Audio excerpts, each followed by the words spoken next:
Welcome to this Thursday, June 15th, 2023 meeting of the Gainesville City Commission. I'm happy that you all are here. We've got a nice group of folks to hear lots of good things. We have a very, very busy agenda today, and lots of good work is going to come out of this. Madam Clerk. Thank you, Mr. Mayor. Our first item is invocation by Pastor Gerard Duncan with Prayers by Faith Outreach Ministries. What a wonderful entrance. There you go. Welcome. I'm up. Yes, sir. Yep. Good morning, Mr. Mayor. Good morning. Bless you all. Let us pray. Eternal Creator, our great and wonderful and sovereign King, we thank you on this day for allowing us this opportunity yet again to be alive on this side of the earth. We're truly honored and we're grateful that every day you continue to amaze us in so many ways. We pray that you will continue to watch over this great commission and this mayor, this governing body that makes all things possible to continue to stir the hope in all of our citizens. We pray for hope and healing. We pray that it is what is able to be done to be doable in your sight. We pray also that the decisions that are made in this governing body are decisions that are hold to the utmost and highest responsibility. We pray for empathy for all people, that in all that we do, we hope to be unified as a people to love and to respect one another. For we know that all things are in your hand, for you are in control of all things. And we know that by trusting and believing in you in every way, you will continue to make what is possible. We pray, Father, that everything that we say and we do, we continue to hold dear to our hearts, and that as you have created us and have made us in the likeness of understanding that in all creation that we would walk together in unity and harmony. We know that in these times it seems impossible, but we know as we continue to trust in you, you'll make it happen. We continue to love you as we love one another. In your wonderful and precious name, amen. Amen. Thank you, Pastor Duncan. It's good to be with you. All right, before we move on, Madam Clerk, I would just want to let everybody know that Commissioners Saco and Willits are joining us via Zoom today, and they both filed affidavits to make it all legal. So, thank you. Okay. Our next item is the adoption of the agenda. This includes the consent and regular agenda items with the following updates. For consent agenda, item number 2023-602, Assistant to Firefighters Grant for Personal Protective Equipment. We added item. For regular agenda updates, item number 2023-533, FY Audited Financial Statements, Independent Auditor's Report, and Annual Audit Governance Letters. We added item. For item number 2023-523, American Rescue Plan ARPA Quarterly Update, we added backup. For item number 2023-604, State of Florida Department of Management Services, Local Government Cybersecurity Grant Program, we added item. For item number 2023-277, Quasi-Judicial Rezoning of the 300 Club, we updated text and added backup. For item number 2023-273, Blues Creek Land Use Change, we added backup. And finally, for item number 2023-275, Quasi-Judicial Rezoning, Blues Creek and Plan Development Amendment, we added text and backup. As amended here. As amended. Okay, all right, very good. All right, does anyone have public comment on the consent agenda? Items from the consent agenda. Mr. Mayor, we do have one speaker, Ms. Tana Silver. Very good, Silva. thank you. Welcome, Ms. Silva. Thank you. Mayor, you said last week that the developers of the Power District properties would pay for infrastructure upgrades. And I want to point out that hasn't been the case for A&J on the Hyatt project, which is on the consent agenda for another $22,000. And so far on the Lot 10 project that A&J also controls. AMJ will get a total of $800,000 in upgrades from the city on the two projects while not actually meeting the original agreements for the projects. And these are not apparently water and wastewater, stormwater upgrades. They're more streetscaping. While not far away last year or the year before, a water main collapsed in Depot Park. A good bit of South Main is on septic. Water, wastewater infrastructure in these oldest areas of the city are strained by new development, and more impervious surface means more stormwater runoff. But the city funded sidewalk and street upgrades around the Hyatt when for $450-something thousand. When the GCRA advisory board members objected to expenses on that project, the previous mayor said these were infrastructure projects the city would have to do anyway, but would the city really? And in the backup material, it says, the original agreement, although not required by the developer as any condition of project development, both parties desire certain improvements to the public infrastructure on the public rights of way surrounding the footprint of the project. And the original presentation for the Hyatt had 3 floors of office space for lease, as well as 2 floors of luxury residential condominiums. Then in December 2020, the commission asked staff to discuss public-private partnership to develop inclusionary affordable housing project and small business retail as part of the Hyatt project.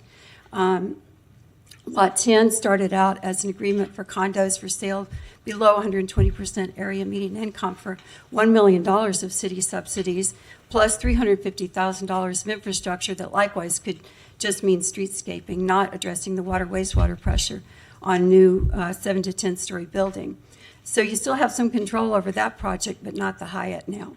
These are examples that don't bode well for future downtown Power District, South Main, and Depot redevelopments if the city ends up shouldering projects and streetscaping, plus water, wastewater demands, and stormwater runoff. The AMJ funding and project changes are examples of the city not asking much, if anything, in return, and not expecting compliance with terms of agreement. So I would just ask you to take a harder look at taking a firm stand and driving good bargains for this city. Thank you. Thank you, Ms. Silva. It's important to note that neither Lot 10 nor the Power District are on today's agenda, consent or regular agenda. So, thank you. Anyone else? Mr. Mayor, we do have another speaker, Okay. Mr. Anthony Lyons. Okay. Welcome, Mr. Lyons. Good day. I didn't plan on speaking, but I think it's required under the circumstances. Anthony Lyons, AMJ. Just if we step back for a minute. In March of 2020 is when AMJ and our development group purchased this property when COVID was really shutting down the entire world, including the downtown. We went ahead with that purchase. We invested nearly $35 million in that. We employ 30 to 40 people. All those people have living wages with full benefits. I think we've done our part at a time when the downtown was closed and people were not building. That's a fact. Another fact is that the road in front of the Hippodrome in particular had been flooding for many, many years. The city knew about it. I certainly knew about it. It was the city that asked us to build the property or build that land. We did not ask for that. It was not required by the development. The city thought it was a good time to do that. We agreed, and we agreed to get reimbursed. We put all the cost out there. The funding was allocated based upon what the city thought the cost would be, again, in essentially during COVID times. As you all know, the costs have gone up considerably during that time period. AMJ didn't make any fees, didn't make a dime. Everything's passed with the developer. We have paid out all the money ahead, and we're just looking to be reimbursed for that full project amount. We can get on the particulars, but that's the very basic fact of it. Thank you. Thank you. Any further comment on the consent agenda? That concludes our speakers, All right. Mr. Mayor. Commissioner Chestnut. Thank you. My question is on the afternoon agenda.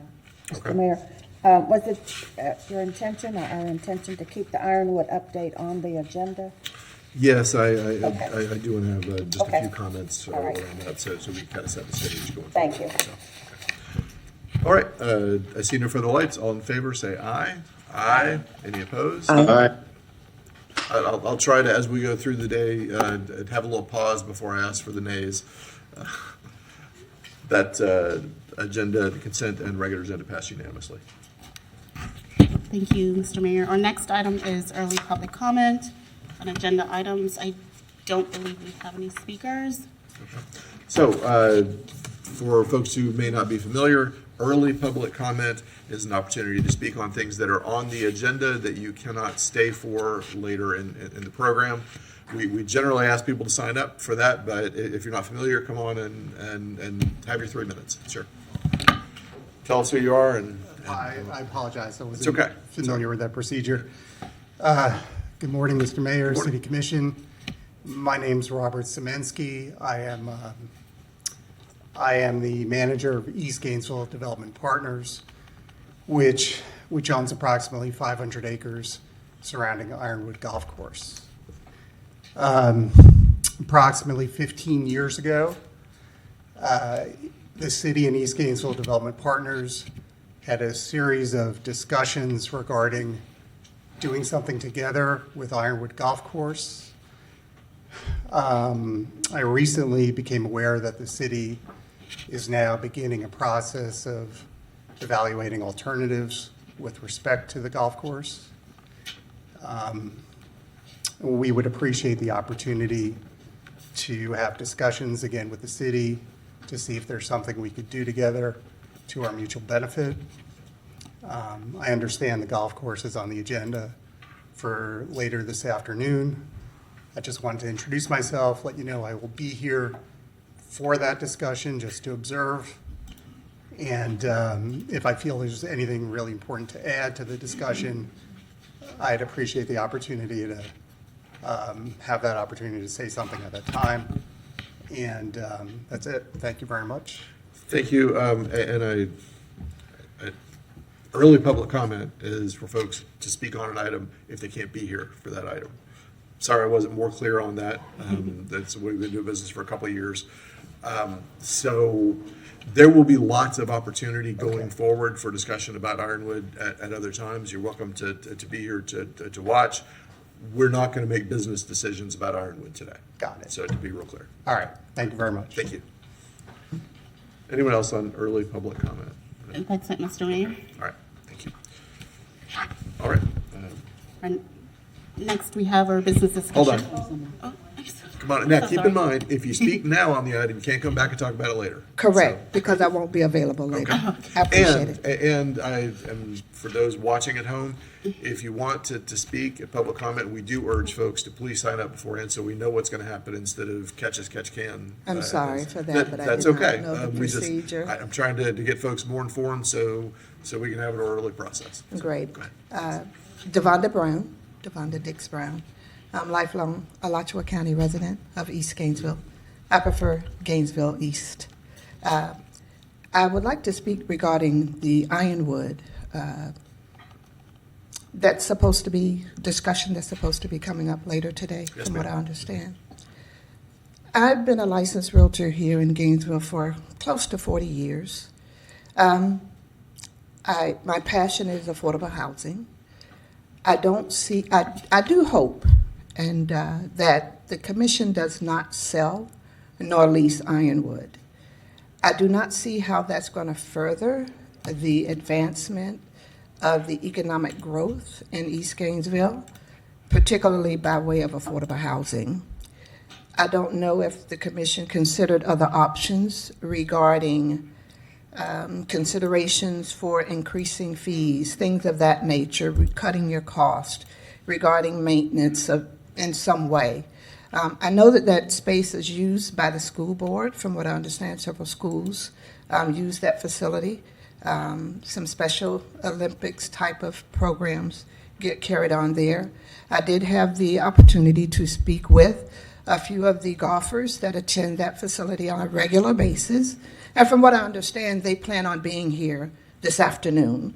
I hope that happens. I hope you definitely reconsider Selling, definitely. Leasing. But take this time and opportunity to listen to the residents who really care and love and have a passion for East Gainesville. Thank you. So, to be exceptionally clear about Ironwood, we are not, there's nothing on the agenda about selling Ironwood. I'm not going to go into too much detail about it because it's on the agenda for later, but we're not going to make business decisions about Ironwood today or any time in the next few weeks or months. There is a process that the manager will talk about, and we'll talk about amongst ourselves for how we want to move forward with Ironwood, about how we can take a more active role in what happens next at Ironwood. And there are lots of potential paths out there. But we're not going to make a decision about selling Ironwood today or any time in the coming weeks. That just isn't something we're doing. Okay? We don't have a process for that. So. Mr. Mayor, but we will have a recommendation from the manager that we can discuss today, or we'll bring that up? We'll have the beginning of a process to discuss. Okay, thank you. Thank you. All right, so anybody watching at home, we're not going to sell Ironwood today. That's just not even a thing. So rest easy. Okay, Madam Clerk. Mr. Mayor, next we have our business discussion items. The first is 2023-533 FY 22 audited financial statements, independent auditor's report, and annual audit governance letters. Here, the audit committee recommends that the city commission accepts the general government audited financial statement, independent auditor's report, and annual governance letters. Thank you, Madam Clerk. Before I recognize the auditor to kick off the item here, I want to let everyone know that out of an abundance of caution, all of these audit reports, there are multiple audit reports that the audit committee has already received. They're all good reports. They include the pension fund. We are, all of us as city commissioners, the board of the pension fund.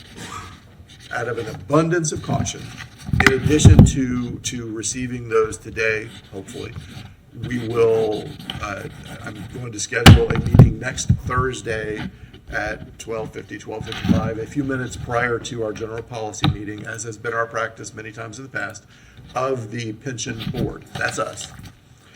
To make sure that we dot every I and cross every T multiple times to receive the pension board audit, external audit, as the pension board. Just as a preface to all this. It's going to come for us today too, but we'll look at it again next week, just out of an abundance of caution. Now, Madam Auditor.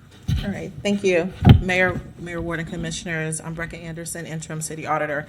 I'm happy to say that we are here today as Purvis Gray presents the fiscal year 22 general government audited financial statements. Diligent work has gone forward by management in Purvis Gray to provide the statements and the audited statements prior to the state mandated deadline of June 30, which is fastly coming. I'd like to introduce Ms. Barbara Boyd, who is here to present the fiscal year 22 audited financial statements. Barbara Boyd is an audit partner with Purvis Gray and Company right across the street. She has been with the firm for over 16 years and specializes in audits of local governments and public utilities. Barbara graduated from UF with a bachelor's degree in business administration and master's in accounting. She's a licensed CPA in Florida, a member of the FICPA, FGFOA, and local boards such as United Way. I would like to welcome Ms. Barbara Boyd. Thank you. Welcome, Ms. Boyd. Thank you. Good morning, Mr. Mayor, Commissioners. So we presented the results of the fiscal year 22 audit to the audit committee last week. So this is a much more abridged version of that presentation. In summary, you received an unmodified opinion on all 5 of the financial statements that we issue.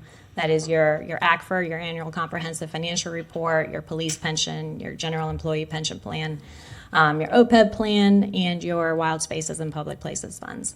So it was unmodified opinion on all of them, which is a clean opinion, the highest level of assurance that we as auditors can provide. There were a couple of matters in there, an emphasis of matter paragraph for the adjustment of some beginning equity that's included in the notes to your financial statements. And there are a couple of continuing material weaknesses, one on financial close and reporting and one on the bank reconciliation process. that were really just a carryover from prior years. Those have been ongoing since 2018, and just not enough time since management began taking actions to correct to do so in fiscal year 22. So unfortunately, we did have to repeat them again for the fiscal year 22 audit. We also issue an opinion on your single audit, which is a deep dive into your grants, and that is a clean report, unmodified again, which means that we concluded that you're in compliance with your grants, and there were no internal control weaknesses or material weaknesses or significant deficiencies over your internal control over compliance. So that is the much abridged version of our report. I'm happy to answer any questions you might have. Very good, thank you. So just to be clear, we, and I can ask Ms. Wong to confirm this, but we have caught up with the things that are in this report. They just weren't in the last fiscal year. So, yeah. Okay. If you want to come on up and just yeah. Thank you. Mayor and Commissioners, Sue Wong, Finance Director. Yes, I can confirm that, we've been working on 2023 financial close. We've been closing each month. Our cash has been reconciled. So yeah, I think you all can remember this time 6 months ago that I stood before you that, I said we were 3 months behind with our 2022 audit. But today, we are 3 months ahead. So we are in a much better place now today. Very good. Thank you. Thank you. Commissioner Chestnut. Thank you, Mr. Mayor. I would like to compliment staff, the manager and the financial manager, Ms. Wong, and most of all to you Barbara from Purvis Gray for an excellent report. And I think it's good for the public to know that we have caught up. We are staying on course. And congratulations to everyone. Very good, Thank yes. you. And with that, I'll move staff's recommendation. Okay. Is there a second for that? Second. Okay. Commissioner Book. Thank you, Mr. Mayor. Ditto to everything that was just said. This is a very different picture than we were at just a short time ago, for 12 months ago. So thank you for that. Very good. Thank you, Commissioner Book. Anyone from the public like to speak on this? Do we have anyone sign up? No, Mr. Mayor. Okay, very good. I will reiterate what my colleagues have said. Very much appreciate the manager staff, the finance staff, Ms. Wong, and everyone who has been a part of this, and our external auditing team. Thank you for your diligent work on this under tight time circumstances. So much appreciated. We are back on schedule at this point for the first time in a while, and I'm very, very pleased about that. So all in favor of Commissioner Chestnut's motion, say aye. Aye. Aye. Any opposed? All right, that passes unanimously. Thank you, Madam Clerk, and thank you all for being here today. Mayor, our next item is item number 20. Our next item is item number 2023-523, American Rescue Plan Act, ARPA quarterly update, with a recommendation that the City Commission, 1, reduce the Vision Zero Southwest 6th Street project by $100,000. 2, increase the Vision Zero Northwest 8th Avenue and 6th Street Lane repurposing by $100,000. And 3, close the Human Rights Coalition Community ID project effective July 1, 2023. And 4, close the NAMI Gainesville Aid to Nonprofit Organizations allocation by $20,000 effective June 15th, 2023.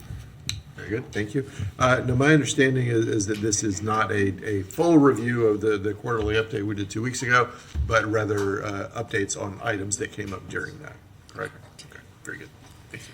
Good morning, Mayor. Good morning. Commissioners. I am going to jump right in and just continue updating on the follow-up items from the prior meeting, and I'm going to give this clicker a go. So the first section of the presentation is a financial activity overview. This next slide just reminds us all the projects that were approved under the revenue replacement ARPA bucket and the core ARPA bucket. There were some requests for graphics, and so we put some together. This one just shows us what the major allocations are for projects. you could see that a large component of our ARPA money is going towards affordable housing. And then you can see it split out how the nonprofit support money is being spread throughout the community. So that's $8.4 million there. A quick reminder of where we are on expenditures. Since about 2 weeks ago, we did have another general government services set-aside invoice that was processed, so that project is now 60.3% expended. The Gainesville for All contract is now fully executed, and Mr. Lawrence has all the documentation he needs to begin the reimbursement process for his project. And the community capacity building work by the Community Foundation also had an invoice approved in the past week, so that project is 75.5% expended at this point. For the core ARPA projects, we did have some additional invoices come in for our general consultant, GSG. That project is now 22.1% expended. This is a new graphic. It gives you a visual of the active projects and what the spending looked like on each. So the first chart gives you an overview of where the projects that are $1 million and over are. The lighter color is the total budget, and the darker color is what we're spending against that budget. So just a quick graphic. We're moving along. Some projects started earlier than others, but we are full steam ahead in getting these funds spent. And the next are legal updates that came up from the last meeting. The first was discussion about the debt ceiling discussions that were had at the federal level and how that could impact ARPA.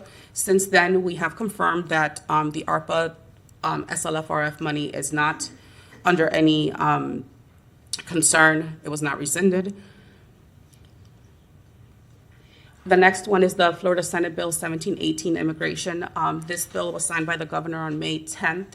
And it goes into effect on July 1st, and it does impact the Human Rights Coalition Community ID program, and I'll discuss that further later on in this presentation. So some project follow-up questions. The first one was additional information on the work that the Community Foundation has done for capacity building. And so Ms. Barzella Papa, president of the Community Foundation, I'm going to hand this over to her so she can give you all a quick update, and I'll jump right back in afterwards. Very good. Thank you. Welcome, Ms. Papa. Good morning, Mayor. Good morning. Good morning, Commissioners. I'll try to keep this brief, but I want to be thorough. So thank you so much for the opportunity to come this morning, which you can hear me, and provide an update on the capacity building services that the Community Foundation has delivered to the 23 constituents that were recommended for the services a year ago, or in April of 2022. These were the nonprofits, these 23, that received either a $20,000 award, a $10,000 award, or they were recommended for no funding at all. Each organization, at the conclusion of our process, was direct mailed by the Postal Service a notification letter from the foundation regarding their award amount, and they were also afforded the opportunity to meet with members of the review committee that was chaired by Esther Tibbs for immediate feedback and guidance on their application process. We had 3 organizations to take us up on that opportunity, and we conducted meetings with the chair, along with myself and the other review committee member, Mr. Ed Popple. One organization requested a one-on-one with myself that we conducted.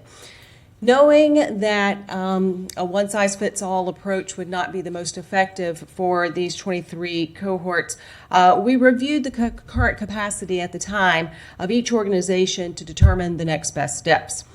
12 of these organizations have full-time staff, while 5 of the organizations reported only having part-time staff, and 6 are completely volunteer-led.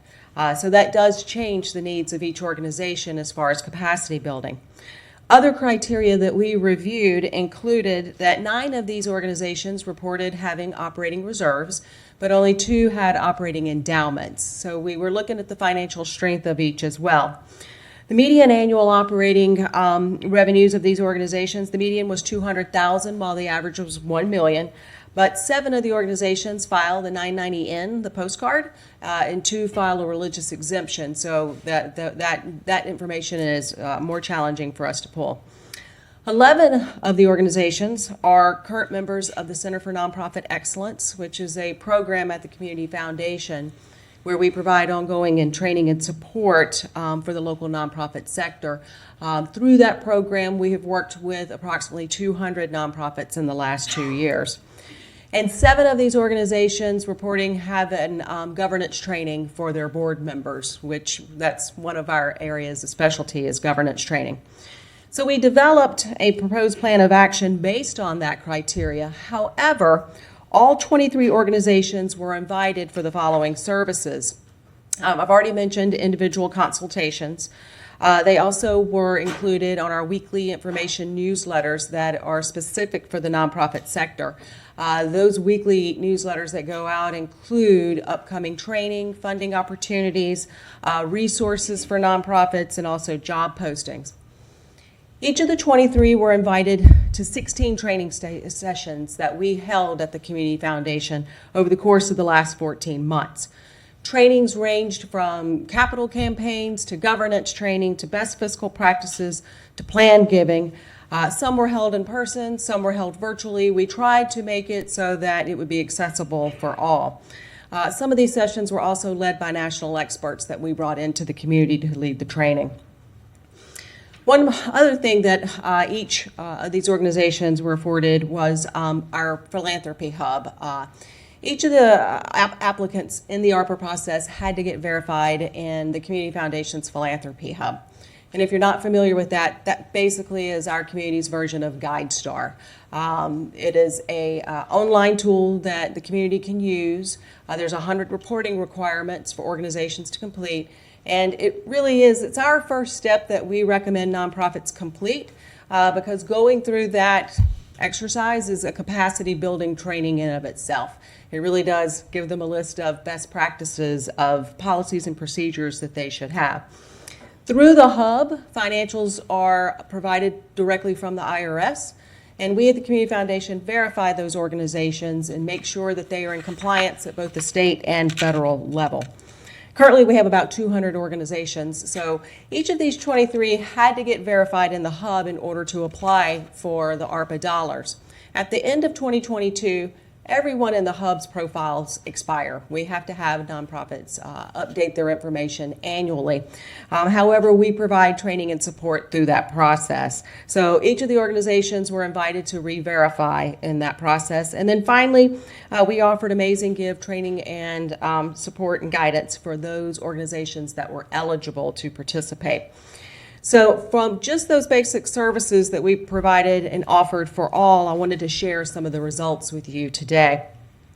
For the individual consultations, 14 organizations took advantage of that, and that included the ones that asked for feedback directly from the ARPA process. This also included a half-day intensive training for one specific organization, Gainesville Circus Center, requested a strategic planning session, and as I said, 14 of these organizations asked for individual meetings and consultations. For the weekly newsletter that went out, 21 of the 23 have been receiving that, and every one of them has looked at it. We even look at the open rates. The average open rate on that newsletter was 53%. The 2 that do not receive it, we contacted directly. One we had a one-on-one meeting with, and the other attended one of our training sessions. We had 2 organizations I just would like to mention that they open every one, and that is Girls on the Run and Upper Room Ministries have opened every newsletter for the past year. For the 16 training sessions, the results were, I wish they would have been better. We had 7 organizations not to attend any of the sessions, and 7 other organizations only attended 1. So the average percent of events attended from the 23 organizations was 13%. However, Matheson Museum attended over half, so 53% that Matheson attended. I mentioned that re-verification in the Philanthropy Hub. I wanted to share that 35% of the group did not get re-verified. For whatever reason, they were contacted, offered support to go through that process. However, 65% did get re-verified this year, and they are actually using that site to accept charitable donations, of which 7 of these organizations have utilized that service in the past year. And then I also just wanted to share that 14 members of that were in this group participated in the Amazing Give, and they raised just over $168,000. Now, in addition to that above that we offered to everyone, there was some specific trainings that we offered based on the criteria. For the larger organizations that had annual operating revenues that exceeded 1 million and full-time staff, we did offer them 1 year of the Center for Nonprofit Excellence membership. So that was extended to 5 of the organizations. Last year, the Community Foundation also launched another program called, we partnered with the Network for Good and launched a program called Jumpstart. And what this is a 12-month intensive program for eligible non-for-profits that solely focuses on development and strengthening their fundraising capacity. Each organization that is participating, the Community Foundation, invested $5,000 for each of these. They are assigned a professional fundraising coach from around the country that they meet with biweekly. And then they're provided donor management and online giving tools from Network for Good and the training and support that goes along with that. So last year, the foundation, we invited 10 organizations to participate, and we provided the $50,000 seed money. There is criteria for this program, though. Organizations must have 1 full-time staff person who can commit at least 5 hours a week to fundraising training. They must also have raised at least $15,000 from 50 donors in the previous year, and they must have a prospect list of at least 150 more. They cannot have an annual operating budget of more than $1 million. So we really are looking for those mid-size. So 5 of these organizations fit that criteria. And we invited them to participate in the Jumpstart program and provided that seed money. 2 declined the invitation to participate. However, 3 are currently participating in that. And I just wanted to share, we got the first quarter report back from Jumpstart, and I'm super excited to share that one of the organizations, which is Matheson, has raised more than $36,000 in the first quarter using the Jumpstart program. So we're very excited about that. Another organization, Rebuilding Together, is participating, and they had a 110% engagement rate with their fundraising coach. So they are fully utilizing that. And then another organization leaned very heavily on their coach from that program as they went through a rebranding process. So during the course of the past year, some of these organizations faced major organizational changes that also led foundation staff that caused us to pivot from our original plan in order to provide the support that they needed.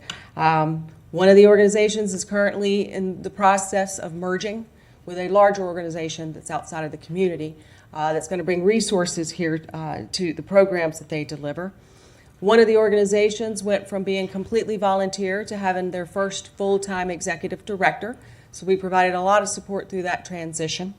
Another organization is currently going through a transition in their executive leadership. So they're holding a national search as their executive director stepped down in the midst of last year. One organization we helped guide to get in compliance with the state. And then 2 of the organizations we helped facilitate through our loan program for reimbursable grants that they have completed as well. And then finally, I just want to share that the foundation, in addition to this, has provided more than $500,000 in grants to 13 of the 23 organizations based on their eligibility. So I know that was a lot at a high level. I thank you for the opportunity to provide this update. I do have detailed information on each of the organizations should you have specific questions that I hope that I could answer, and I would be happy to address any of those. So thank you again. Thank you. That's a tremendous amount of information, and I appreciate it. That's good. Any questions for Ms. Papa? Okay, I don't see any lights. We'll follow up with you individually, I'm sure. Thank you. Thank you. Cynthia Ramos, Special Advisor to the City Manager. So I will continue the presentation. Our next slide is for the Human Rights Coalition. We spoke earlier about the legislation that was passed that goes into effect July 1st. We have conferred with the City Attorney's Office, and our recommendation is to close this project effective July 1st. The nonprofit organization has processed 2 invoices totaling just under $56,000 for payroll expenses, and this will leave over $31,931.48 for reallocation in the revenue replacement bucket of ARPA. For personal protective equipment, there were some questions about the kiosks and what they do, and these are surveillance kiosks that monitor body metrics. Here's an image too for that, and these will be placed at locations throughout the city and at City Hall. There were requests for additional information on the Cultural Arts Center feasibility study. When we first published this presentation, we were targeting July 31st, 2023 as a meeting date, but it's now going to be on August 9th. And the city manager and the AMS consulting group do have a meeting scheduled for tomorrow to go over more details of what's needed to move that project forward and get the community input that the commission is requesting. For utility debt forgiveness, there were questions about the impact of the assistance provided to customers. There wasn't a typo on the page that we provided last week, 2 weeks ago, and there were 512 customers that were assisted through the program. Since then, one has filed for bankruptcy, 21 accounts were closed, and as you can see, 46% are either current on their accounts, 29% are less than 30 days past due. We have a small group that is between the 31 and 60-day past due mark, and then there are some that are 15% are 60-plus days past due. And we do have some money left over that we are working to distribute to those accounts that need the assistance. There were requests for the Violence Intervention Program to create connections on the website between the ARPA Violence Intervention Program. We have updated the website with that information, and we're continuing to add data there. And we do just want to put a plug in here while I'm up here that the Gun Violence Prevention Summit is scheduled from August 6th to August 7th for anyone that would like to attend. And for Vision Zero, there were questions about the projects and where they were in the city, so we're going to go through a little bit of a more detailed presentation today, and Ms. Leisner is going to take over that part for me. So I will be back after that. Welcome, Ms. Leisner. Thank you, Debbie Leisner with the city's Department of Transportation. So I think this goes over the 5 different projects that were funded in this process, and let's see this. Which one is it? So the first project was the Northwest 8th Avenue and 6th Street. Here we give an idea of what the proposed cross-section is for the project. This project is included in the city's Vision Zero strategy and also on the MTPO long-range transportation plan. The idea here was to increase connectivity. The section that we're working on between Main Street and 6th Street is the only section that does not have bicycle lanes currently, and this would mirror the sections of the road to the east and to the west. We are working closely with FDOT. We had a public engagement process for that as well, and this gives you an idea of what it is. The project is based on pavement markings only in the first phase due to restrictions of what FDOT would allow, and is implemented the first phase with the protected bike lanes, buffered bike lanes, I'm sorry. And the other part of that project is the segment of 6th Street between 7th Avenue and 8th Avenue, and that reallocates that southbound drop lane into a bike lane that enhances connectivity with the system as well and improves the intersection at 7th Avenue. The next project was the 10th and 12th Street, changed in configuration to a one-way pair, similar to what was done on 2 different projects north of University Avenue near campus. So the idea is to decrease the number of conflicts at intersections by reducing the number of turning movements, and that adds buffer bike lanes as well with protection at key locations. The northeast 3rd Street at Waldo Road includes modifications to the intersection. As you can see, the picture depicts what it is there today, and that's the proposed concept that we're working with FDOT.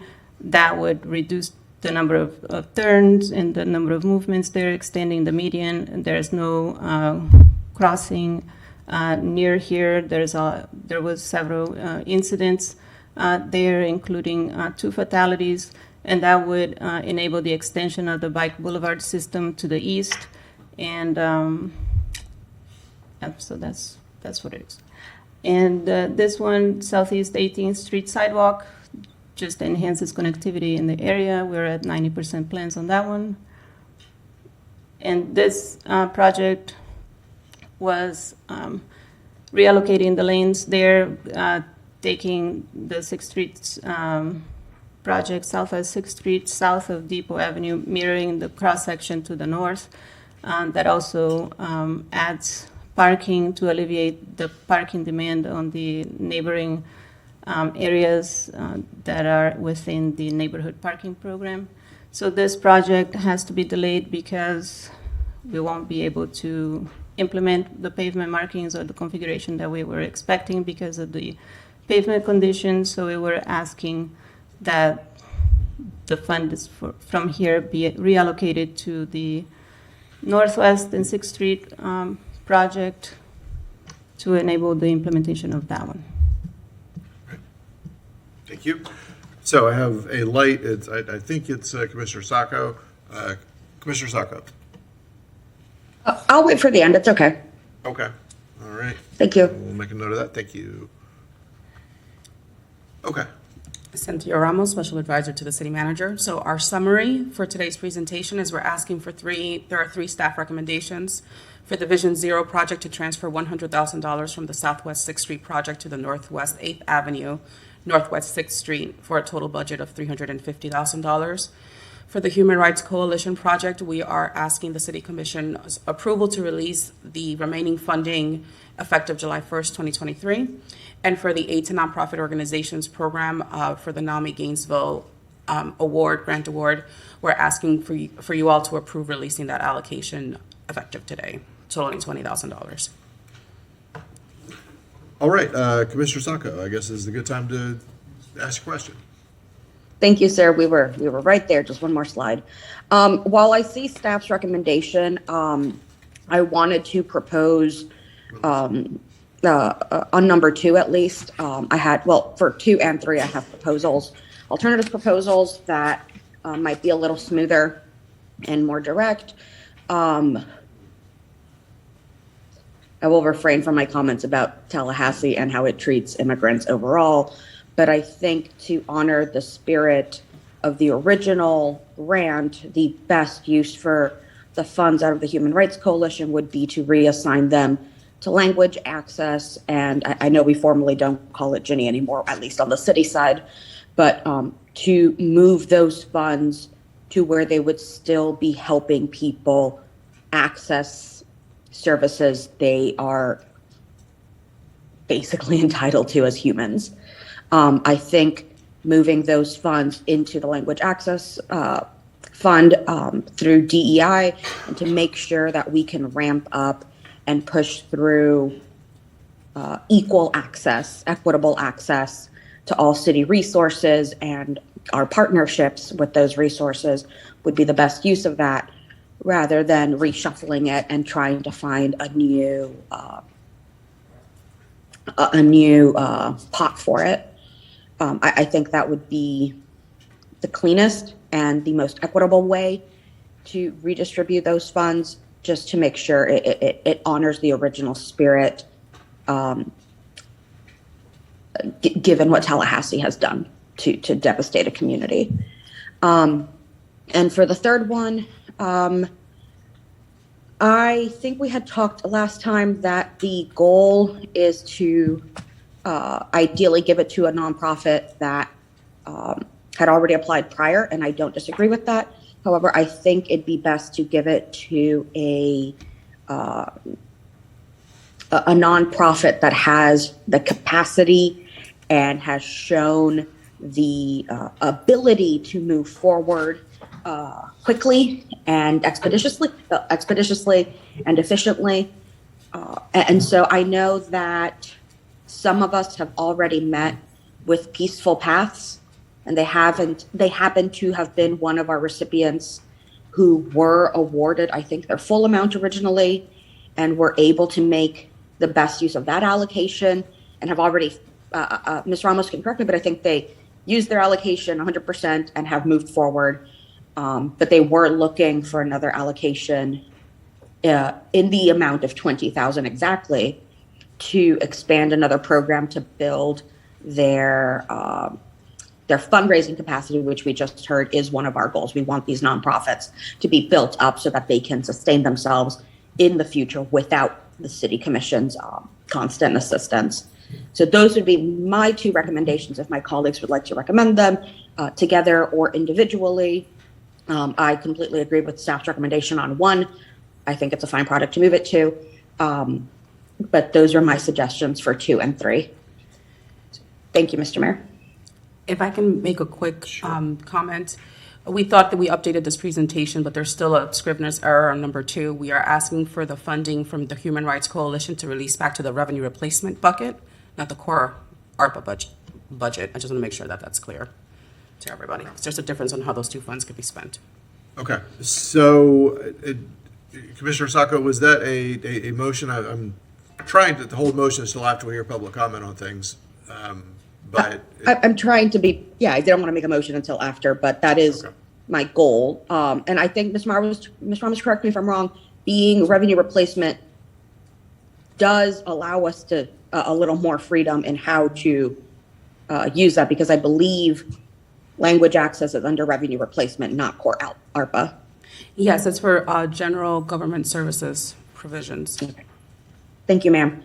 Mr. Mayor, I'll hold off on a motion since I'm the first to speak, but my goal would be that despite, with all respect to staff's recommendations, that these are a little more direct and get the ball rolling to help put that money in the hands of people who need it. okay, all right, thank you, Commissioner Willits.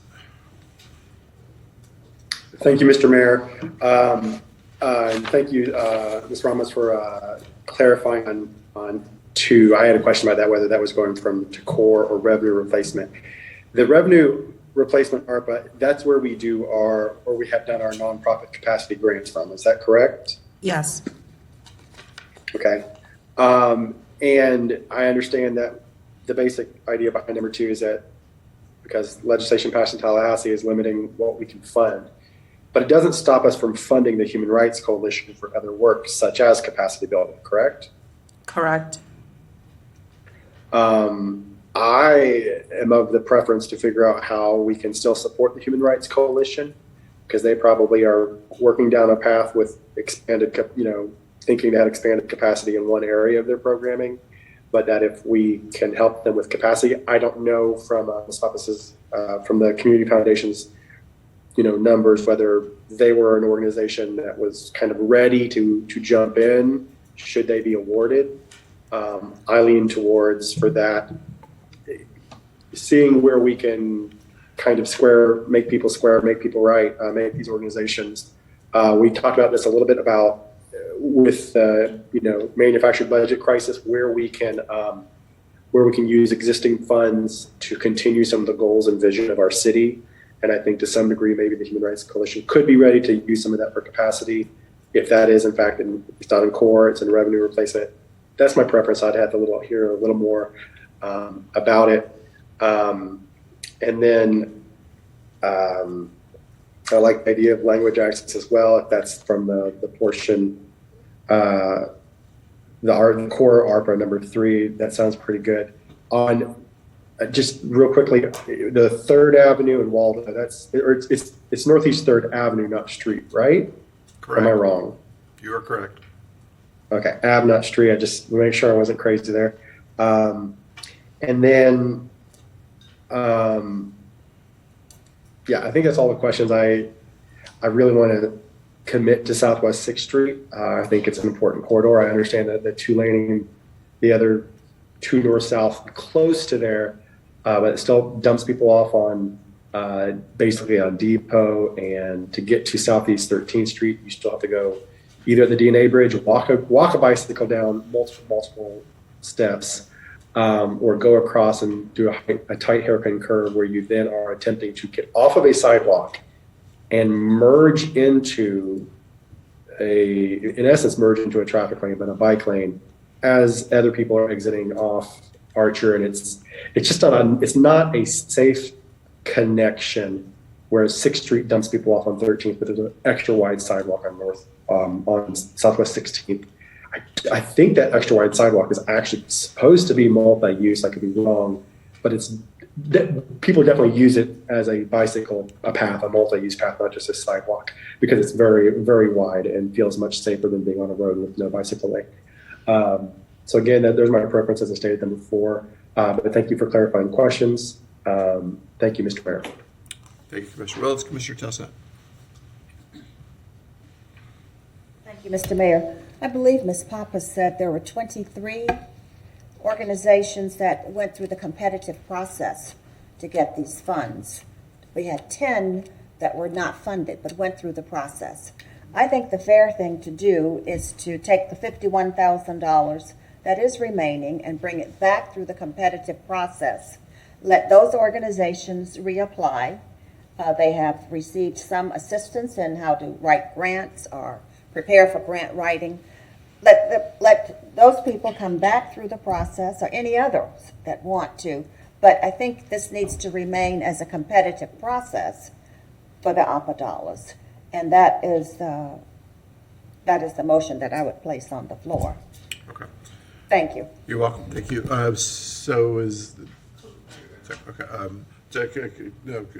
Commissioner Book, I want to go through the first round before I go back to other comments. All right. So I'm going to apologize to everybody first. I'm going to miss some things on these lights since we have two people coming in on one light from a different place. It gets a little bit confusing up here. So I'm going to ask that whichever Commissioner Saco or Commissioner Willits, I'm going to ask the clerk I'm going to get rid of light one. And I'm going to come back around to that so that we can get everybody up here first. And I have some thoughts that I think will clarify some of this, but I'll wait until we get everybody else. Commissioner Book. Thank you, Mr. Mayor. So could we go to slide 19? I also wanted to talk about the same topic that Commissioner Willits was just talking about, which is the Vision Zero piece of roadways that deal with the Northwest 8th Avenue corridor between Main Street and 6th Street. And while you're bringing that up, Madam Clerk, I can just speak.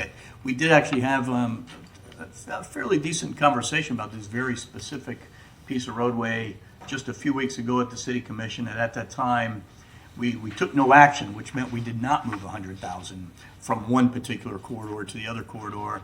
And I'm in agreement with Commissioner Willits that we have two corridors that have some needs, but I would think that we would not want to take one at the expense of the other.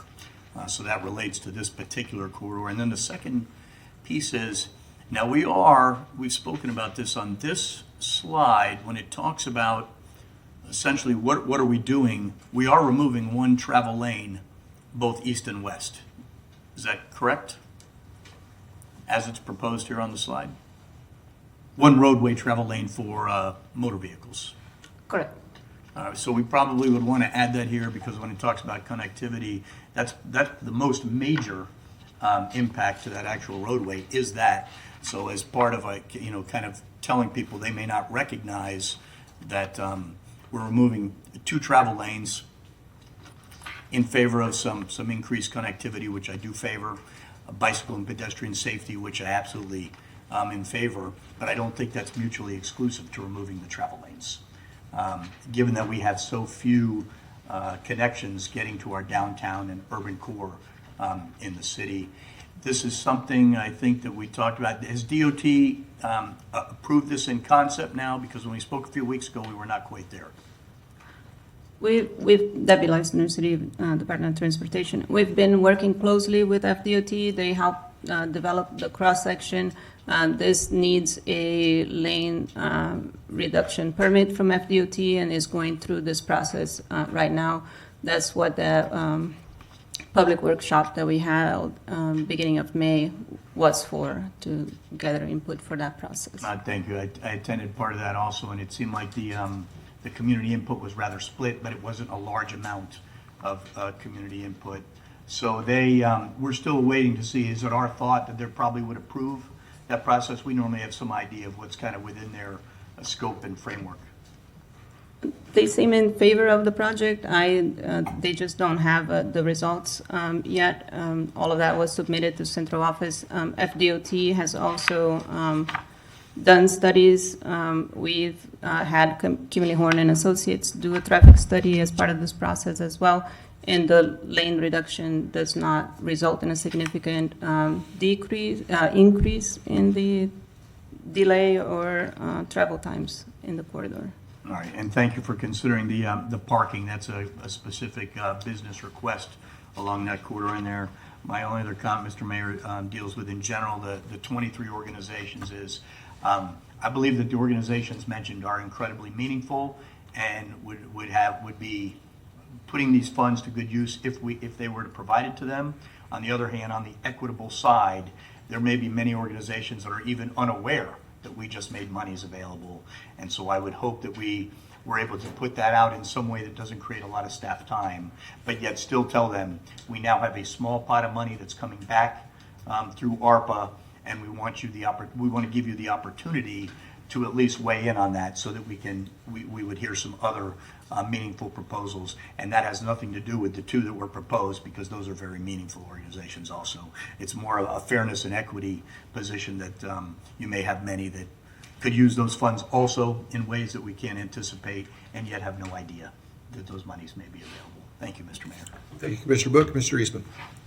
Thank you. And Debbie, you kind of answered some of my question about Southwest 6, but I do kind of want to ask about the kind of the trade-off here. Let's say that we decided we wanted to just keep, I think it's 100,000 in each of those. Would we be able to do both of these projects at $100,000 at what is currently allocated?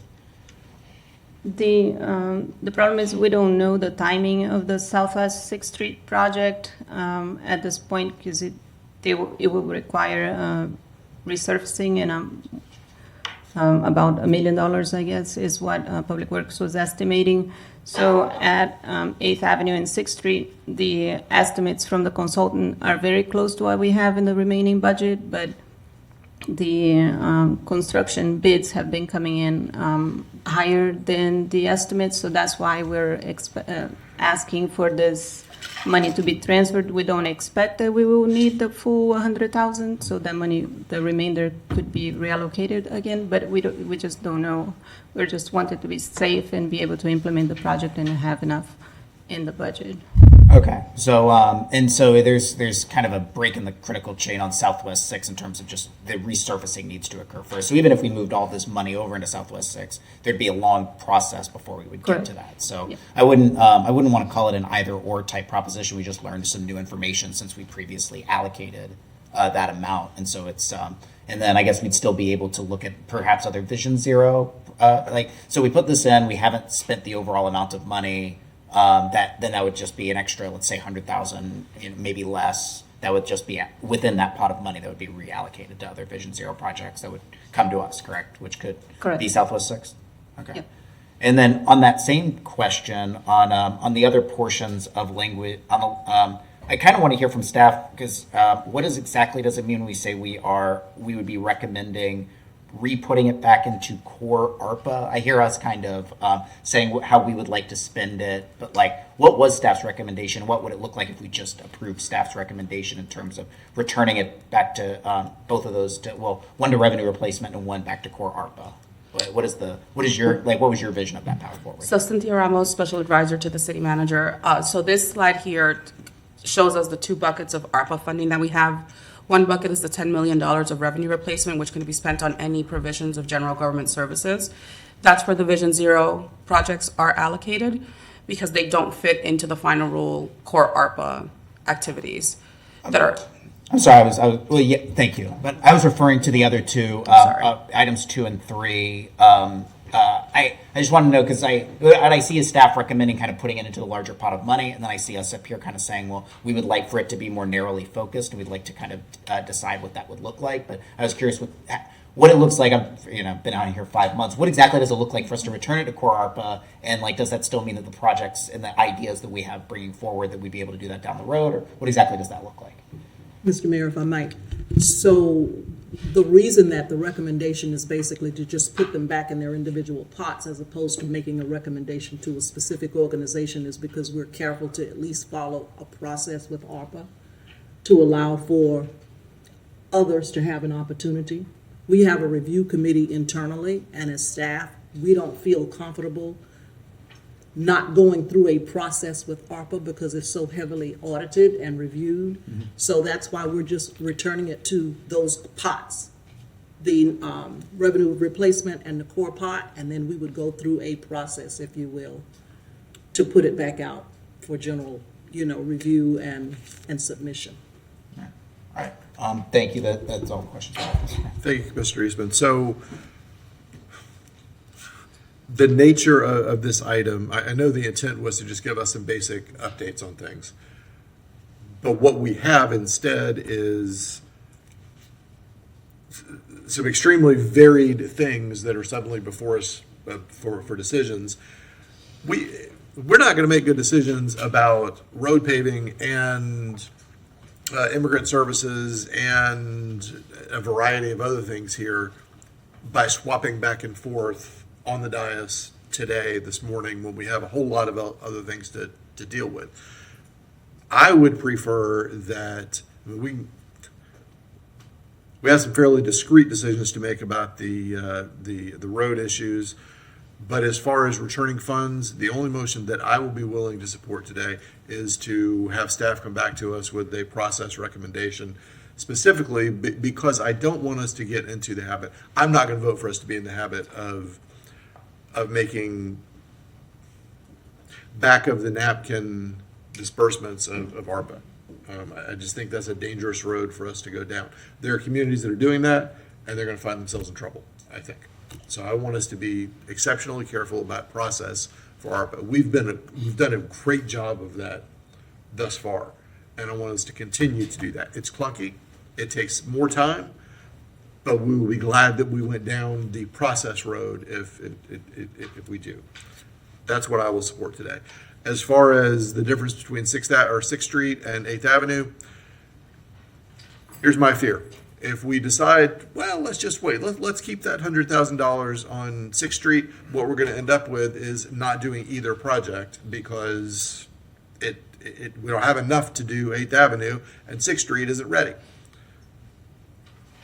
I don't want us to let the perfect be the enemy of the good. That's my fear here.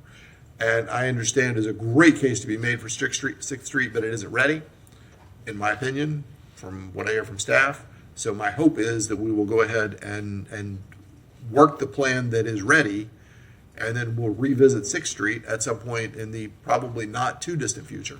But if we decide to stick to the 6th Street plan, what we're going to end up with is two good projects that can't be done. I think that's probably the reality of it. Those are my comments on this, except to say that we have a very long agenda today. And I hope that if we have comments, we keep them brief, to the point, and action-oriented. Commissioner Saco, you're next.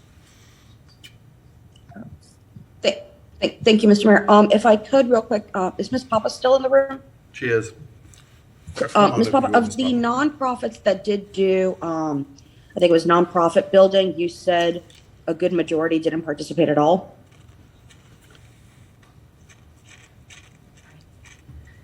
Correct. We had 7 of the 23 not to attend any of their training sessions, and then 7 other organizations only attended 1 of 16. And then, as I said, 35% of the 23 did not go through the re-verification process for the Philanthropy Hub. Okay, I'm trying to go through to find the slide on it. There we go. Of those that had no award whatsoever, were any of them participants? I actually did it by category as well. I looked at every angle. You're very thorough. Yes. Let's see. The no awards had 70% of them did their re-verification, so 7 out of 10. Half of them participated in the Amazing Give, and as far as participation in the training session, 11% of them did. Matheson Museum was in that they did not receive an award, and they attended over half of the training sessions, and now they're also in the Jumpstart program. That's good to know. Ms. Papa, if you could remind us roughly from us signing on with the Community Foundation to awardees being decided, do you remember the timeline, how many months that was? We kicked off our first ARPA information session in February. Gave notice in January after pulling from the IRS website all of the eligible nonprofit organizations that fit the criteria. And then I know we made the presentation in April, I remember, because it was the Amazing Give as well. So we completed that process between February and April. Okay. So 4 months, give or take. Yes. Okay. Thank you, ma'am. So my concern, and I hear the concerns of my colleagues about, and the manager about direction without a process. I think we have had a process, which is why I agreed that those who were originally part of the process should be part of the world that the population that we look at, because I don't want to go back to a 4-month process before money gets to organizations who can then give it to people. That's easily 6 months. When people in need are in need today. When people who have needs need it today, and they frankly do not care about process. They don't. Not when they have very real human needs. It's easy for us to say that. Process. That's easy for us. It is not easy for someone who is in desperate need of services. So if it must go back by management's request to be reviewed in the best possible use, fine. I ask that we keep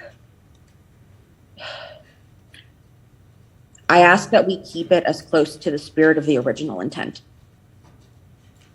I don't want us to open up again and have 4 to 6 months of trying to get people to apply in a coherent fashion, in a professional fashion, because that will take time. And I'm sure there are worthy missions the world over throughout all of Gainesville that are great projects.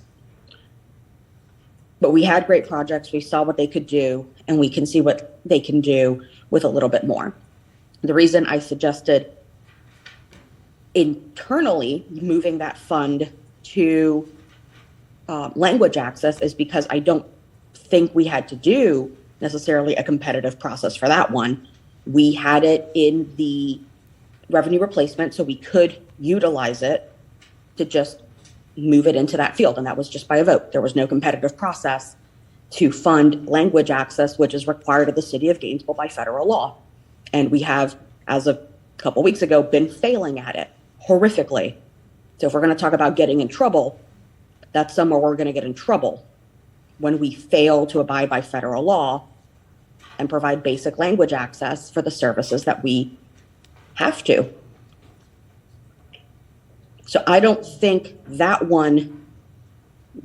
suggestion for the second point pushes against any requirement, especially because it's under revenue replacement. We did not have competitive processes for most of those. And given how this is a community not identical, but closely enough linked to those seeking language access, I think it is a fair transfer. I think it is an equivalent of where we are trying to help. Or at least the prior commission was trying to help, because more than half of this commission wasn't there when we went through this long, arduous process. More than half of this commission wasn't around when COVID was at its height. So I am going, if we want to do a look at the third point for the 20,000 that NAMI did not claim, and look at where in those nonprofits that we did apply to would be best use, and have them pitch again for an extra 20,000. I'm fine looking at that original list and making that a smaller population to interview and have apply. I'm fine with that.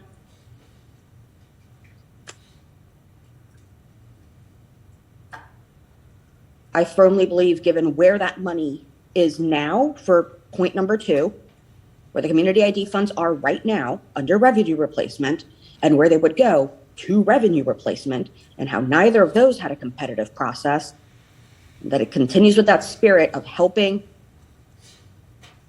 a sometimes thrice and 4 times marginalized community for a problem we will get sued for if we do not fix soon enough. And I promise you, the city of Gainesville will get sued if it does not fix that soon enough. That is the best and most direct point to put that fund in. Thank you, Mr. Mayor. Thank you, Commissioner Saco. Before I move to the next person, can someone from staff tell me, are we out of funds for language access? Mr. Folston, I don't believe is here, but I don't believe we're out of funds for language access. That's what I thought. Okay, so we're going to Mr. move Mayor, on to. if I- Go ahead, yes. If I may, we are not out of funds, but they have not been rolled out yet due to lack of, my belief is finding that immigrant affairs manager. And so when the time does come and they do finally select someone to manage the program, it's going to be fast and hard to hit forward. I think our 2 meetings ago, the concern was, have we started the language access part? Not even anything else, but have we done cultural relevance training? Have we done the language training? And I know for a fact that 2 weeks ago, our staff didn't know what to do when someone who didn't speak English called. So if we are going to train fast and hard to have all of our frontline people forward, employees working, it's going to be an intense lift that we have not finished yet. We've barely begun it. And I want it to be well funded and done well, because it is what people deserve. Not having fluent English is not enough reason to not have access to services at the city. And that is the response I got when I called our departments in Spanish. So, Mr. Folston, would you come let us know if we have funding available in that category? Yes, Mayor, Commissioners, Ryan Folston, Director for the Department of Equity and Inclusion. Also, I want to remind the commissioners that the last meeting when this issue came up, we explained to you that we was going to be having trainings. Those trainings have already been scheduled. Dates are prepared.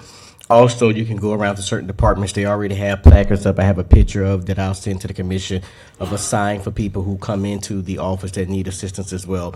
But training has already been booked. Frontline staff has already been identified, and those trainings will commence here shortly in the next few weeks. Okay, thank you. Mr. Folston, while I have you up here real quick, sorry. I think original discussions had this number at 500,000, then 350,000, then 300,000. It got whittled and whittled and whittled away. And so something that is required by federal law in the grand scheme of the world got a grand total of 300,000 originally. I'm asking you as our Director of Equity and Inclusion, language access is required by federal law. Yes, and it actually went from 500 down to 300,000. We gave back 200,000 to assist with sidewalks. If you remember, it was at a GPC meeting, and the commission needed some additional dollars to do some sidewalks, and we gave back 200,000 for that. But language access has also been something that we've done historically at the city of Gainesville, and it's something that we're continuing to now do in a more robust way. But it has been something that we've been doing, and yes, it is a priority for us. That's why we're going to be doing the trainings to make sure everybody's comfortable with utilizing the system.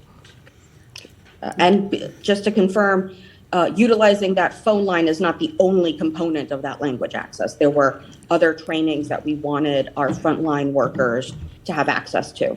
Correct. So the other training that you guys wanted was more in the line of language inclusion or inclusiveness in terms of dealing with people who are immigrants. So that is a combination. So the training will encompass both of those things. So part of the training is going to be on the language line for frontline, and part of the training is on cultural sensitivity in terms of immigrants. Those And because training. Go ahead. Sorry, I was going to ask, because we haven't had much of that training just yet, and therefore not many folks who are limited English proficiency, LEP folks, have been able to communicate as frequently as we would hope, given that we haven't had the trainings for just yet. Our translation services are also lower than they should be because folks haven't been able to communicate with someone and ask for something to be translated. So the cost could be higher just because the program hasn't really launched. Potentially, I can't speak to that, but potentially it could be higher. But right now, the utilization rate is low. So our hope is that people utilize the service more than what they're currently using. But right now, yes, the utilization rate is low. Thank you, Mr. Folston. Can I add two things since you guys have me for the sake of the public so that they're aware? Community builders have already been contacted. We have 3 offerings that are taking place, 3 opportunities for trainings. Those training opportunities for staff is going to be on June 23rd from 10:30 to 11:30 a.m. July the 14th is the second option from 1 to 2 p.m. And then the third option is going to be July the 17th from 11 to 12 p.m. And in those trainings, again, frontline staff that has already been identified by myself and the charters is several individuals within our organization. They'll be getting trained on cultural sensitivity as it tells impacting immigrants or dealing with immigrants, if you will, as well as on the language line as well. One of the things is I will share, Commissioner Saco is correct. A lot of our community builders, this is new to them. We don't traditionally get a lot of people who call for translation. And so when they do, it is okay, wait a minute, let me get my bearings together. So we're trying to work with people. We've also, just so you know, the Office of Equity and Inclusion has went around to several of the departments in person to drop off placards as well, to give them the guidance that they need to utilize for the call service, if you will. But at the same time, we do need to provide this level of training. Also, the training will be recorded so that people can go back and access it in the future if they want to go back and refresh themselves on some of the processes. One of the things I want to share it in with language access is important to the City Commission. It's important to us as staff.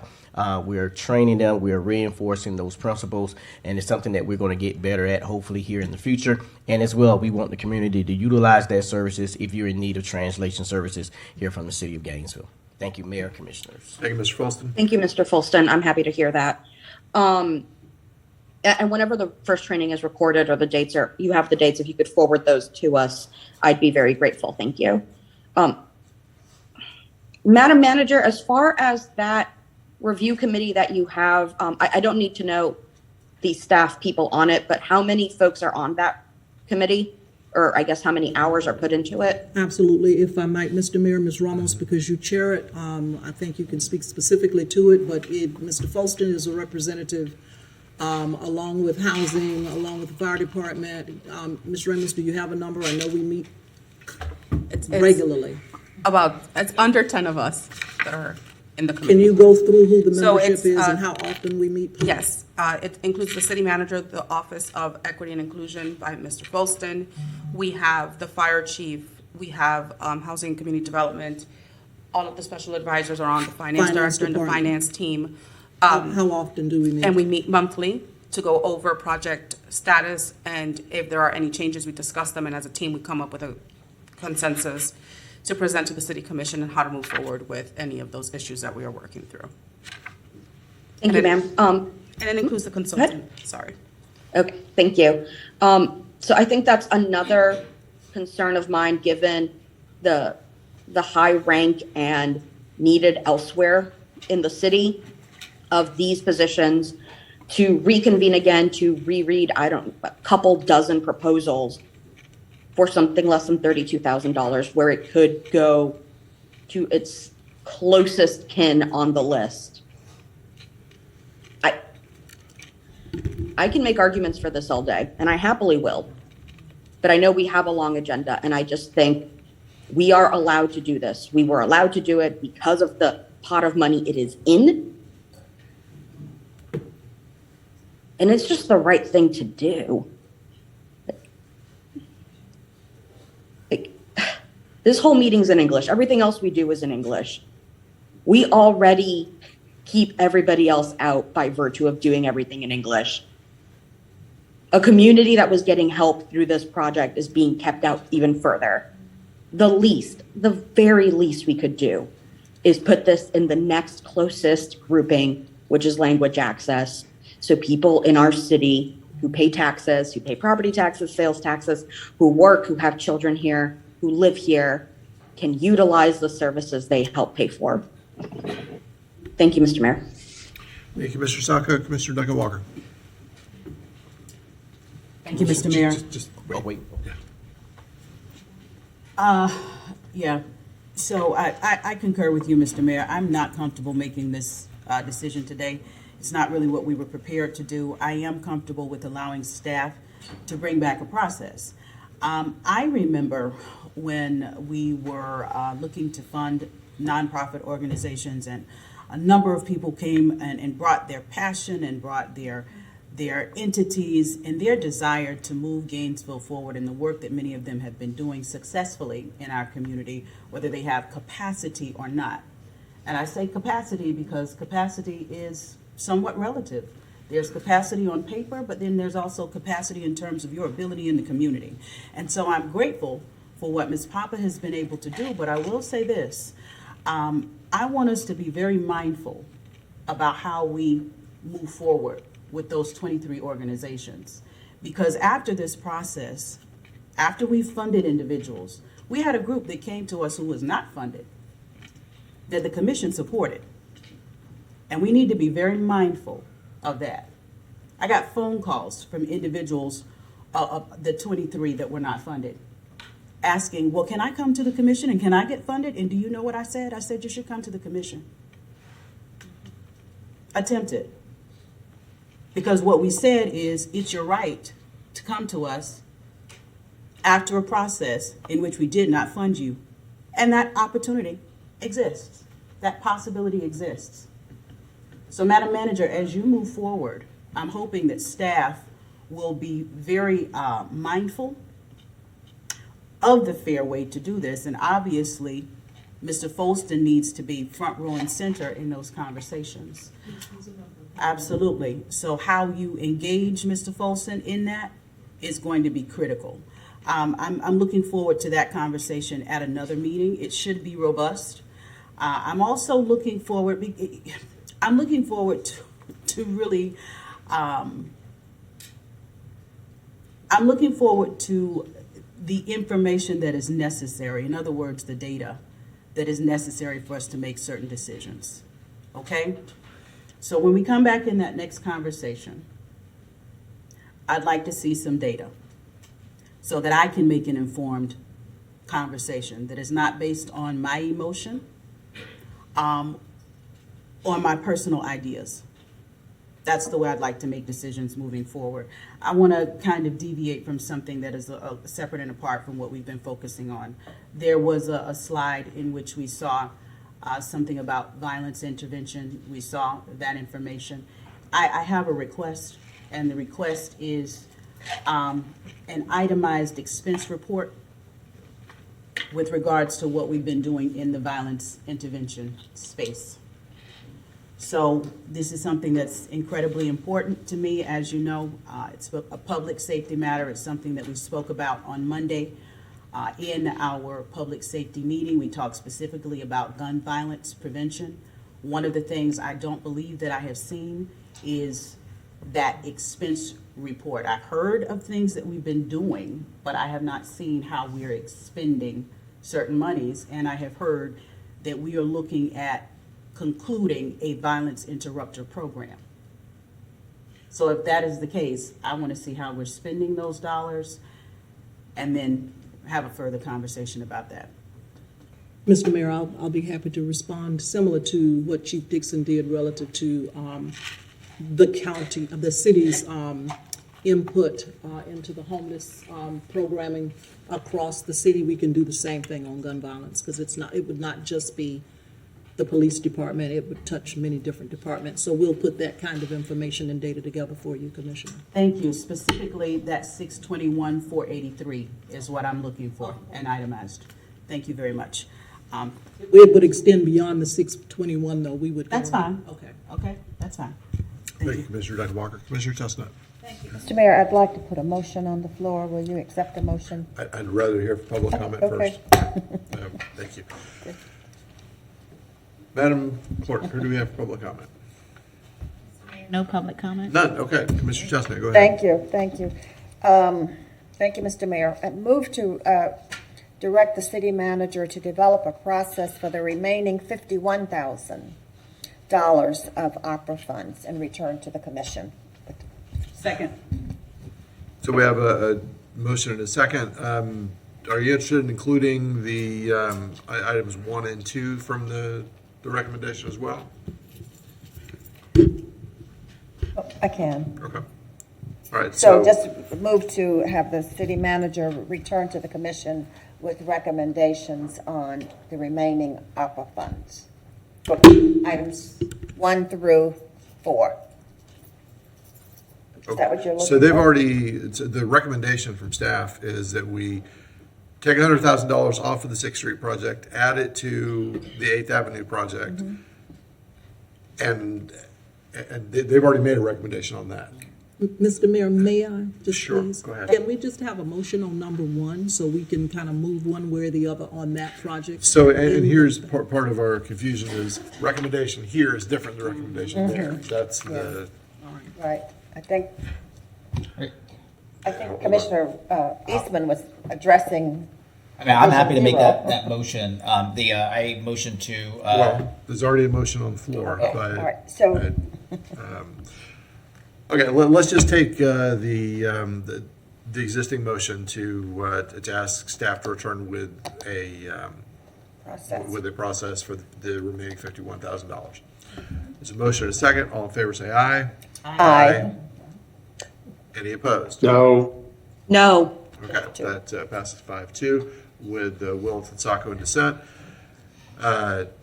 Commissioner Eastman, did you want to make a motion about? well, I just wanted to speak to this last point and just really reiterate that, Commissioner Saco, I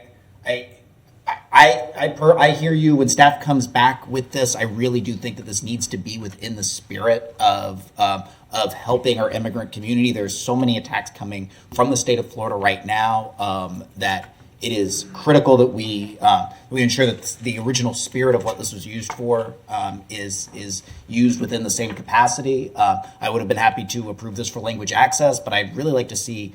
I'm not entirely sure at this moment if financing is where the limiting factor is. I think staff really needs to double down, get focused on this, start moving this through, and then as staff comes back to this, I know I'll be looking at ensuring that we're supporting our immigrant community as this is coming forward, because that's going to be, because that was the original spirit of where this was. But then I will also make a motion to transfer $100,000 from Southwest 6th project to the Northwest 8th Avenue, Northwest 6th Street for a total budget of $350,000.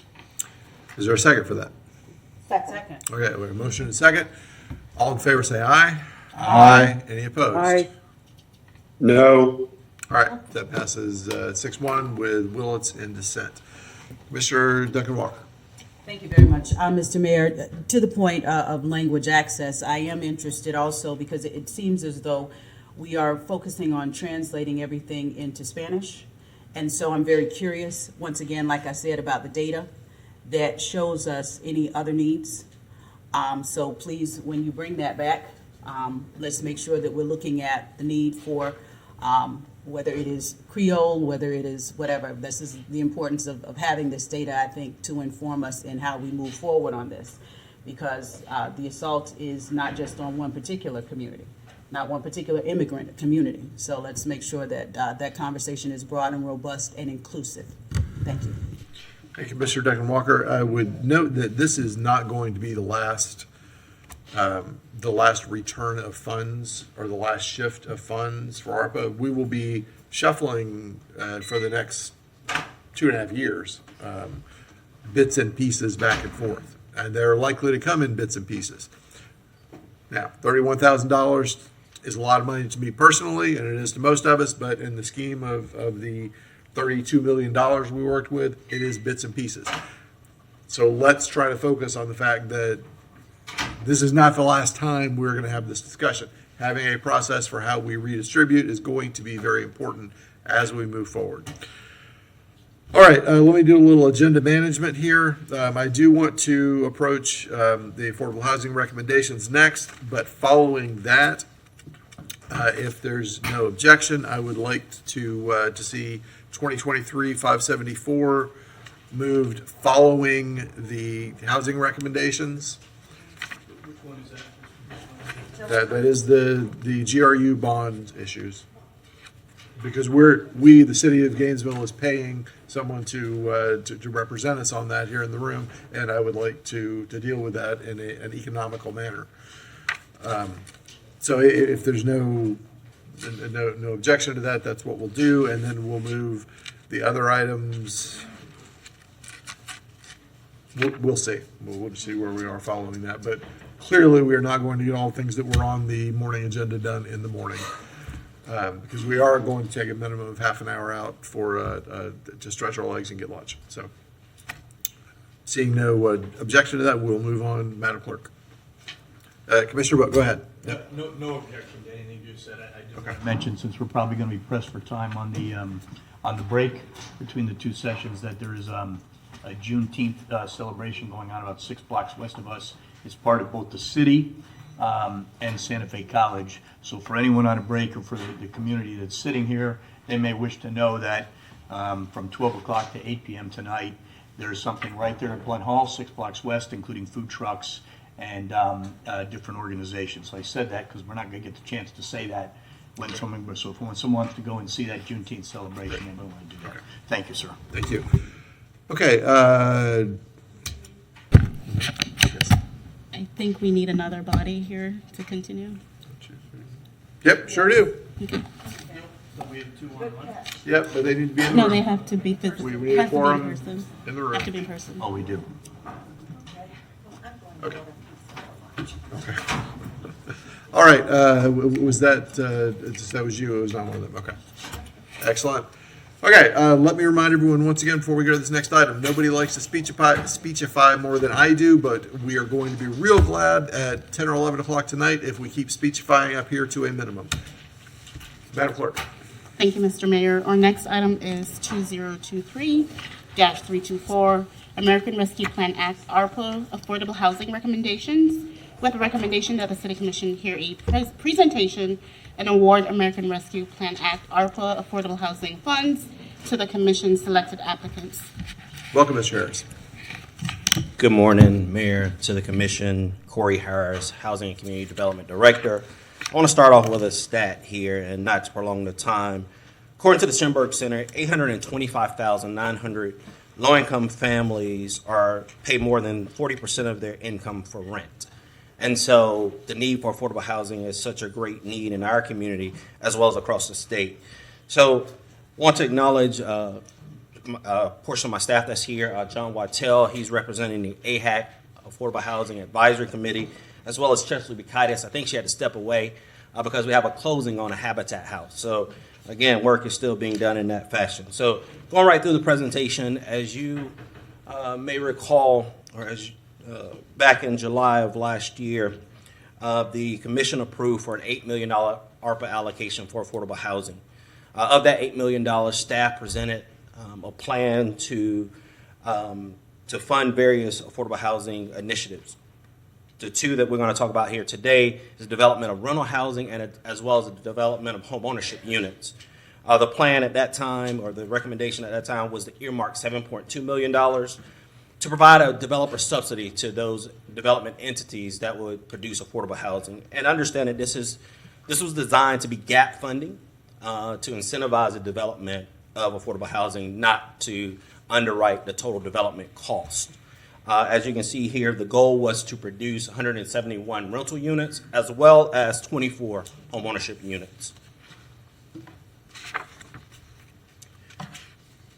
Under the guidance of the American Rescue Plan, or ARPA funding, eligible housing activities range from construction costs, gap funding, as I mentioned, gap financing, DPA, supportive housing services, demolition, also acquisition.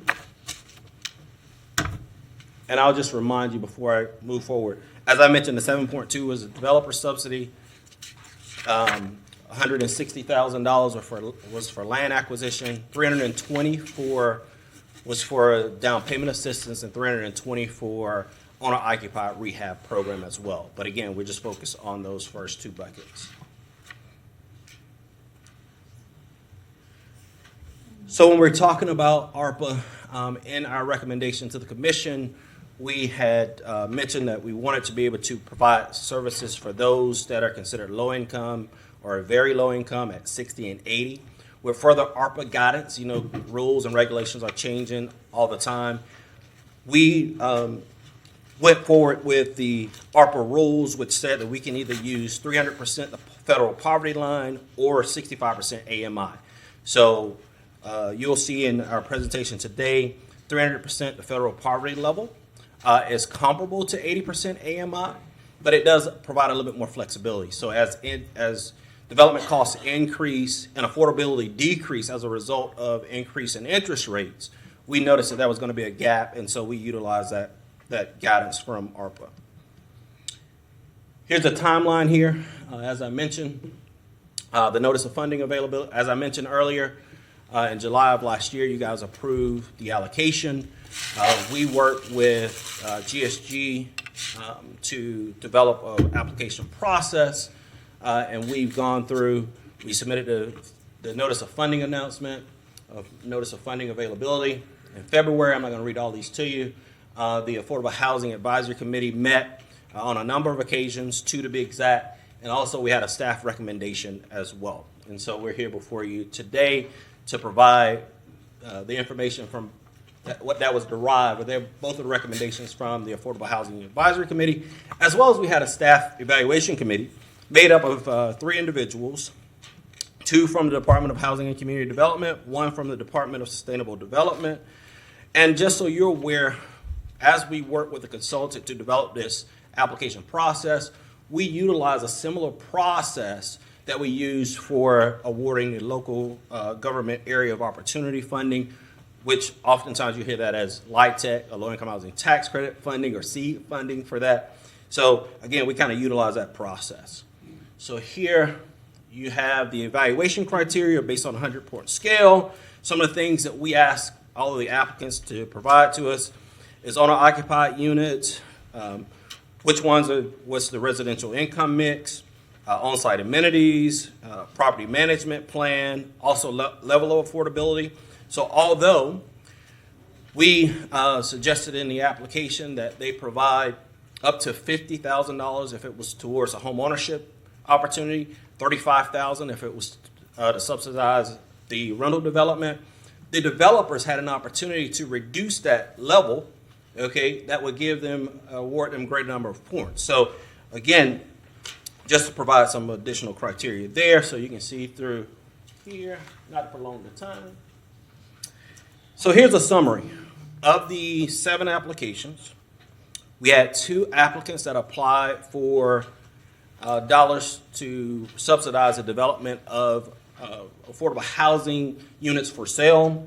Those 2 applicants you can see here, one requested enough dollars to develop 12 units, the other 5 units, which total $850,000. We had 1.2 earmarked, so that left $350,000 on the table there. And so both committees, independent of one another, both committees recommended that we transfer that bucket of $350,000 over into the rental programs bucket. And so you'll see their recommendation will exceed the $6 million that we initially said that we would earmark for rental development. And you can see here, you have 5 groups that apply for developer subsidies for the rental development entity. You can see levels of affordability, the number of units. So again, this is just a summary. Also, we provide to you project locations with maps of all of these projects, and this was also in your backup. So let me go right into the recommendations. So AHAC, the Affordable Housing Advisory Committee, and let me remind you that you have a representative from the City Commission that sits on that advisory board. Also, you had 2 representatives on the night that this went before them. And so the recommendation from the Affordable Housing Advisory Committee, they recommended home ownership, full funding for the 2 development entities that applied. So $600,000 for the first applicant, $250,000 for the second applicant. For the rental development, they recommended that Woodland Park Phase 2 receive the amount that's before you. Oakview Apartments receive the amount that's before you. This happened at their April 11th meeting. At a subsequent meeting, April 18th, they had a meeting to discuss some other items, but they brought back up the decision that was made, and they asked staff if the staff would look at exploring opportunities to fund Jesse's Village or the third applicant. And so we went back and we reevaluated, but it was their recommendation that either the 2 entities that was awarded on April 11th, they were willing to share some of their award with the third applicant, then this third applicant would be able to be funded as well. Moving right on to staff recommendation, and again, staff and the Evaluation Committee, the Affordable Housing Advisory Committee, 2 separate evaluation processes. As far as, one didn't influence the other. But here you have the staff recommendation was to award the 2 projects that are applied for the for sale development pool and then the rental pool. You can see they ranked them a little bit different. So they had Oakview Apartments Phase 1 as their top choice, Jesse's Village as number 2, and they recommend that you award Woodland Park at a reduced level for less than what they applied for.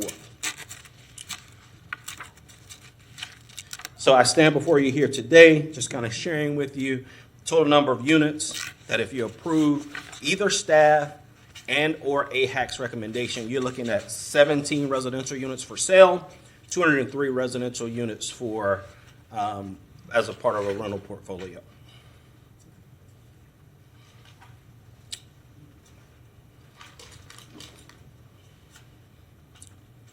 And I've gone over these slides, but if you want me to read through them. Okay. So you conclude? Yes, I'm good. Okay, very good. Okay. Commissioner Chestnut. Thank you. Thank you, Mr. Mayor. I want to compliment staff and the committee on the process here and their recommendations. However, I looked at several things and I'd like to make a different recommendation.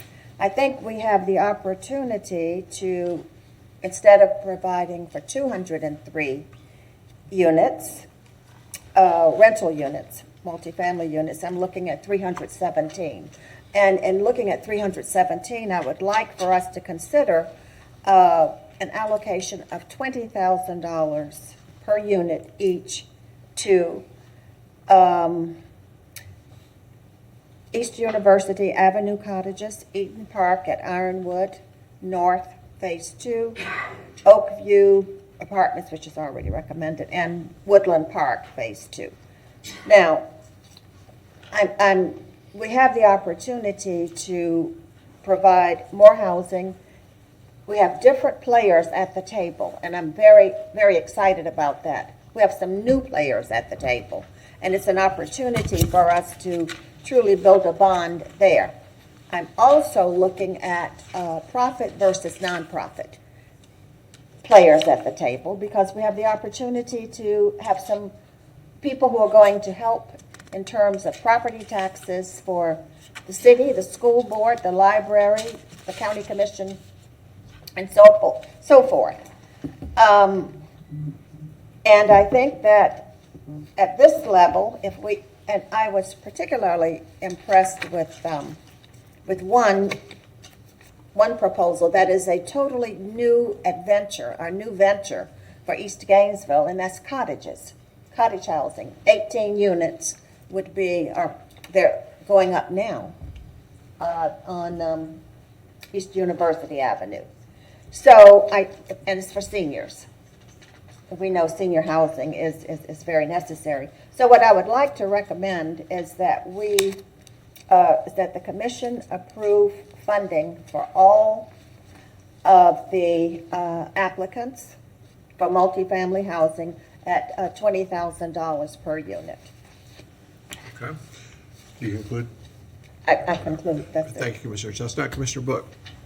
Thank you, Mr. Mayor. So some of the questions actually had similar questions, which kind of dealt with how many new units we can potentially add on the affordable housing versus what might be demolition construction. Mr. Harris, is there I think you have that, or I might have missed it. There's so much dense information here that we probably all studied that I at least need a reminder if it was in there. So for all of the projects would be new with the exception of Woodland Park. I think the net, and Woodland Park is here today, so they could tell you what the net effect would be. But the majority of these would be newer projects. So I think this with the is- exception of That would be helpful, because that's an important distinction, is how many. We are making some significant decisions related to affordable housing, and our ability to increase that stock is exactly what we've talked about as a shortage. So I think that's also important. Is there kind of an answer from that particular contract proposal, a representative? net positive number of units versus what was demoed. and what would be How many sold. new units as opposed to what we might be bringing up, much like we've done there in Woodland Park, and it looks Right, terrific there, the new phase. Mr. Mayor, Commission, Malcolm Kiner, Gainesville Housing Authority.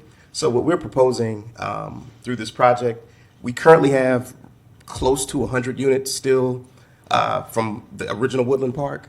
We would be demolishing those units and coming back with 144.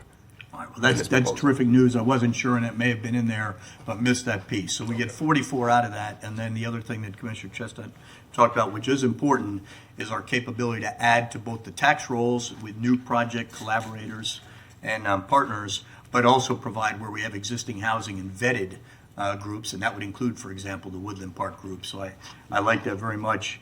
I know on the scoring, I think that the work that was done, Mr. Harris, was really complex. Looking through these projects, so I really appreciate that very much.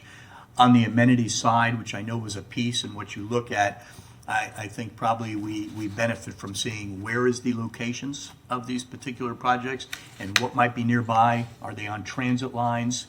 Two of the projects I noticed, and I think this might be, let me see here, East University Avenue Cottages and also Jesse's Village also are near what's going to be our new E. Hetty complex. So we are putting things right there that kind of co-locate in an area. We're talking blocks, maybe 2 blocks max, which I think is extremely helpful for those projects if that was decided to move forward. I think that's it at this point. I'm certainly in favor of us doing more with the monies we have, knowing that the project cost came in at $4 million plus beyond what was allocated.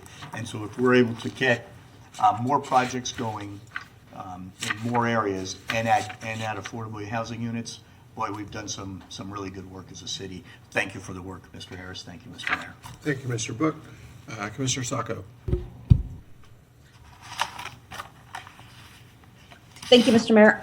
So as the city commissioner on AHAC, I do want to thank Corey and his staff for all the help they put on there, and also give, at least on one of the recommending parties, because we, as Corey said, we are independent of each other. We never collaborated or really spoke or shared information or opinions. And this took, I think, a good 3 hours for AHAC to go through. The scoring sheets are in the backup material if folks want to look at them. We looked at more than just units. We looked at services. We looked at records of success, and we wanted the money spent well. So that's how AHAC came to their recommendations, and staff's recommendation wasn't far off or very dissimilar. So I am going with staff's recommendation, mostly because 45 minutes ago, everybody said we should have a staff process and not just make ad hoc number recommendations from the dais. So there's that too. This was a long time coming recommendation process. We looked at things, I'm trying to pull up the other score sheet. We looked at more than just the number of units or the affordability of the unit. We looked at the outreach, the management plan, and the ones that did not rank as high. And you can see the difference in ranking is rather substantial in some of these. There were some that rose very much to the top, and then there were some that were good, but not what we think our community deserves. Corey, one of the, I think it's the Oakview Apartments, is also for senior citizens, correct? Mayor, to the commission, yes. Okay, and that one is, I'm trying to remember where it is. Is that on 16th? Thereabouts? Let me pull up my chart here. 825 Northwest 16th Street.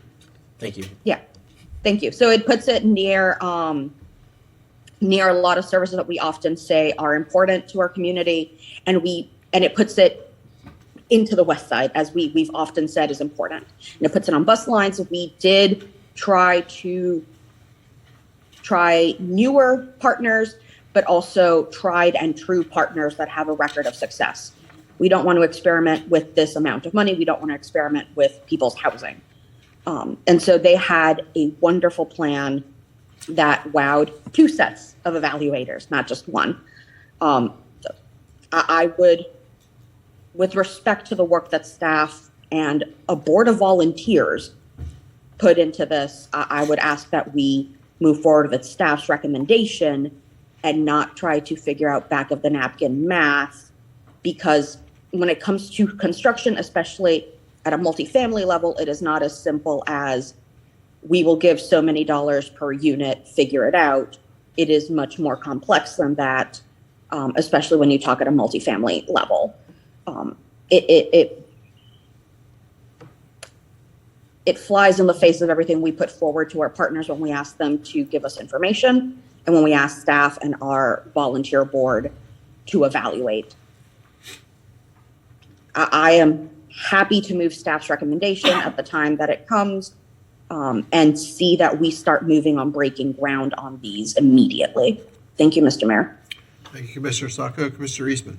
And before you start, Commissioner Eastman, Mr. Harris, would you move the screen to rental project summary, please?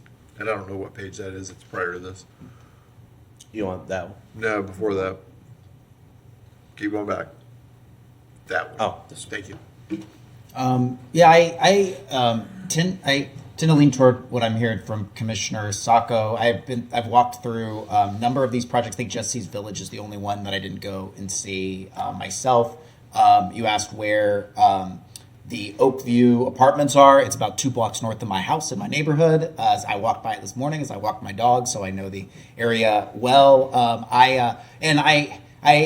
These projects get so complicated. I try to be an amateur. You try to review, the various structures of how you stack low-income housing tax credits on top of various bridge loans, on top of no interest loans. And the one thing I've learned is that it is more complicated than I could possibly. The more you learn, the more you realize you don't know about it. And so I tend to lean on when Mr. Harris, who came up from neighborhood, who worked in this field, sort of knows where what kind of subsidies allow these to pencil out, which and how to make these things move forward. Mr. Harris, I don't know.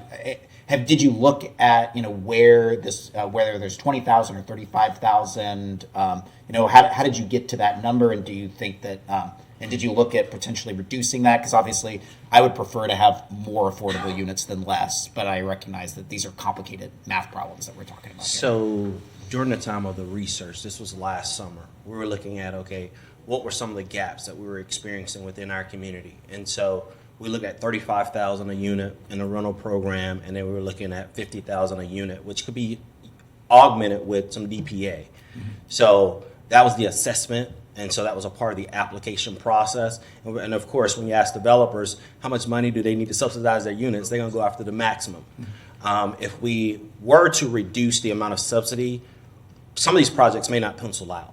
And so, again, when the research was done last year, we felt like this was a good, comfortable number. Now we've had supply chain issues. labor shortages, I'm not sure all these development projects will pencil out at this point due to that rising cost. Even at 35,000. Again, when we talked to the developers, they said at 35,000 because we reached out to some of the developers and said, "Hey, is your project still viable?" And they responded to us to the affirmative. Okay. So it's our understanding that it will pencil out at 35. But when you start adjusting those numbers, we would need to go back to these development entities and say, "Hey, will your project still pencil out?" Because again, you got to understand these are leveraged funds. You know, these projects we're looking at. How the total number was, I think, $30 million of development projects. So again, let me grab my sheet. So again, what I want you to understand is that we would need to now look at today's numbers and ask those developers, would a lower subsidy allow their projects to continue to pencil out? But when we did our research last year, we felt like this was a good and solid number. Right, and they all applied with the understanding that this is what they were applying for, was right, at correct. this number. And then they could have chosen to, I guess, select less or to. They put how much of the subsidy that they were looking to acquire at that time, if I recall correctly. Yeah, I mean, just because of the complicatedness of it, and I want to see the highest projects, the ones that staff and AHAC both agreed to were the ones that worked the best to continue to move forward and continue the grant process exactly, the way that we told people we were going to take it and the way that we had gone forward. Corey, do you have something to? Yes, I was just going to add, if you look at your project summary that was in your backup, total projects, we're looking at $87 million total projects for all of the projects that we're looking, or that applied. The total aggregate number is $87 million. All right. Thank you, Corey. So yeah, that was my only point. Thank you for the feedback, but I look forward to hear what my fellow commissioners have to say. Okay, thank you. Commissioner Willits. Thank you, Mr. Mayor. I have a few questions of staff. Forgive me if I don't remember who to ask. The East University project that was proposed, though it has been described as cottages, it's not actually a cottage court like the idea we've discussed, right? It is still street access, public street access, not a shared green space. That's correct. Okay. And the East University cottages, without full ARPA funding, could not move forward. So moving that from 35,000 per unit to 20,000 could not move forward, correct? The developer is here. So again, we didn't ask the developers at this lower reduced subsidy amount because we didn't know that we were going to have that question come forth. We just asked the developers that were awarded or that was recommended, how would their project be affected if they didn't receive the full amount. So, but that developer is here to probably answer that question for you. Well, thank you, Mr. So I'm just looking for staff feedback because the previous issue we heard from staff about something as simple as $100,000 on 6th Street versus Northeast 8th. I'm just looking for staff. The understanding we're getting from staff. I want to make sure I'm understanding kind of this slide. And the Jesse's Village, those are actually like duplexes and quadplexes. Am I accurate? Quadruplexes, yes.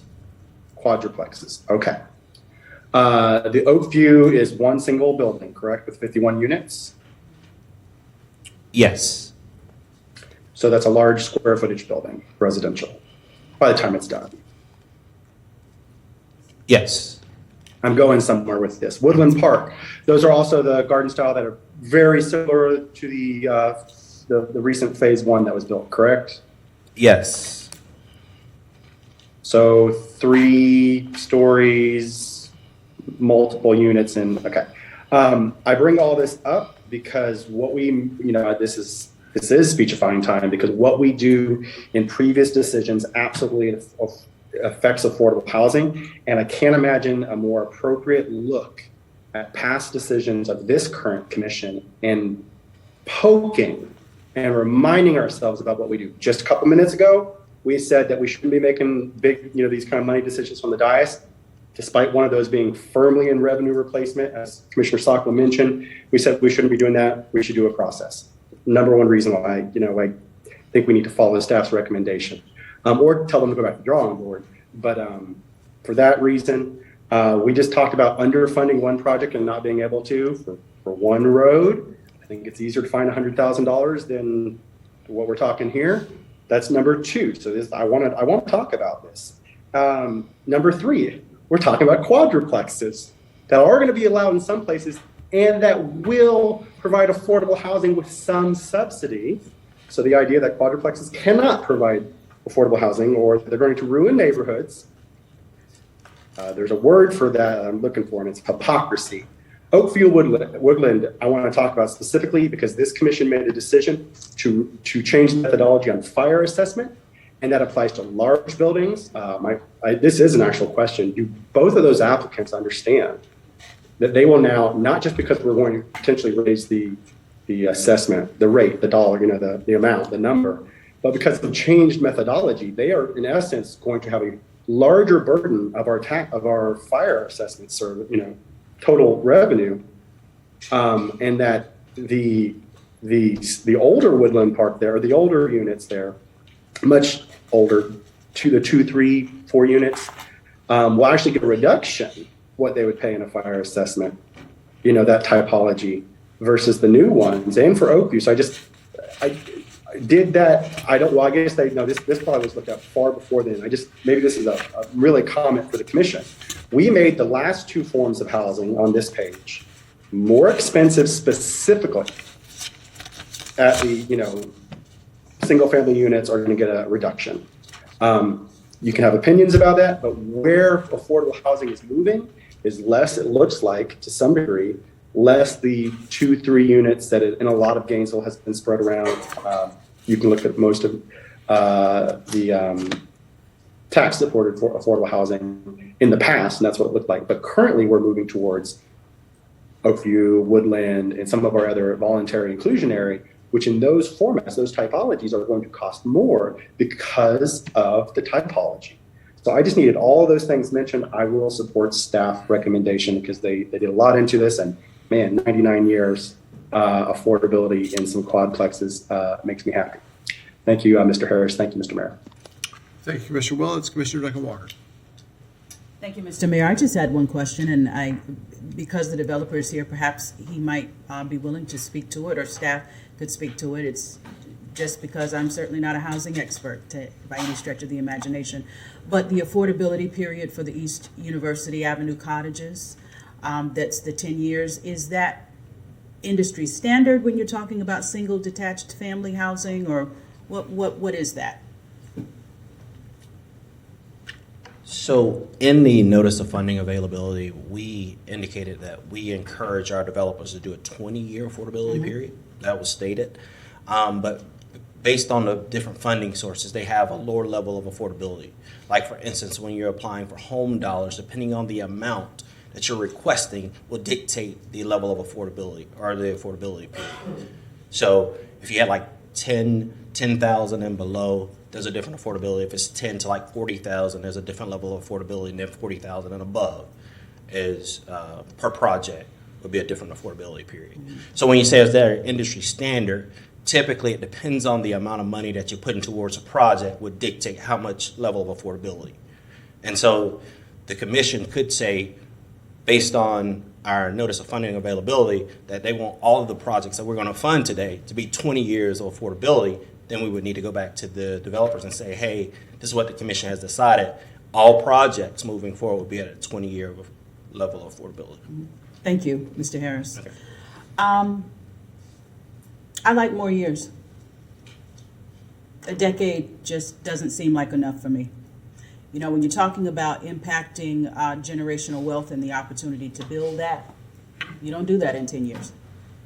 So I'm just going to say to my colleagues, I have no idea what the motion coming forward on. Well, there, I think, have been some ideas for motions that have been put forward. I don't think I heard one exactly just yet, but that 10-year affordability period is troublesome to me. And I'll conclude with that. All right. Thank you, Commissioner. So I'll put some thoughts out there before we go out to public comment. I also like a longer affordability period. If what we're trying to get done is guarantee affordability, then we need to see the longest possible affordability period. Sure. Yeah. Hold on. Let me do mine. I'll take my shot at it like everybody else got a shot at it, and then we'll hear from the public, okay? Which includes the developers. I like a longer affordability period. I don't think it needs to be perpetuity because I'm always a little bit dubious about saying 99 years. We don't know what's going to happen in 99 years. Anything that gets over 50 years, I think we're making stuff up to some degree. But I understand that we can put it in legal language. I get that, but things happen. I want to see new units. I love the Woodland Park, what you produced already at the Gainesville Housing Authority. But this is not 144 new. I mean, there are new places to live, but it's not a net new of 144. It's a net new of about 40 some, and that's important. Now I'm going to be supportive of Woodland Park. Don't get me wrong, but I like seeing as many net new units as we can get. That matters. It looks like, and you can speak to this when you speak, but it looks like we'll get 18 new units at the East University Avenue cottages, whether we fund this or not. They won't be affordable necessarily, but we're going to get 18 new units in the community, regardless. I don't know how many, I don't know an affordability period or how dependent on this funding we're going to be at Eden Park. But I'm sure we're going to learn that in a couple of minutes. Like some of my colleagues have said, I want to respect the process because an enormous amount of effort went into the process, both from community volunteers and from professional staff. And that has to speak for something. I am concerned about us trying to do the math on the dais and get it right, because while cost of construction shifts on a regular basis,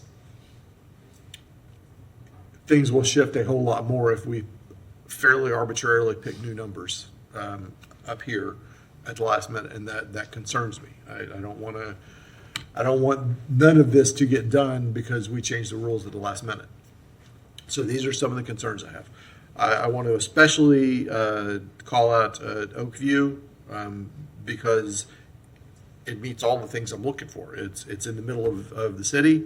It's 51 units. It's 30 years. Those are all things that really speak to what I am looking for. You know, I really like the location, and location is something that isn't negotiable. I mean, that's just either it is or it isn't in a great place. All of these are possible and in good locations. That is a great location. I'm hopeful that we can, at the very least, move that one forward because I really like everything that it brings to the table. I do want to hear from the community, from the developers, and then go back around up here one more time before we move forward. So who signed up for public comment? Bob Mitchell, followed by Mr. Ed Jennings. Mr. Bishop, yeah, come on. Thank you very much for seeing me, and I apologize in advance, apologize for now for the informal attire. I was in Jacksonville at 9 o'clock this morning with my son with a medical issue, and I had wrote on my calendar the meeting was at 5 o'clock, and I was informed that, nope, it's at 10 o'clock, so my wife's there, I Ubered back in what I was wearing.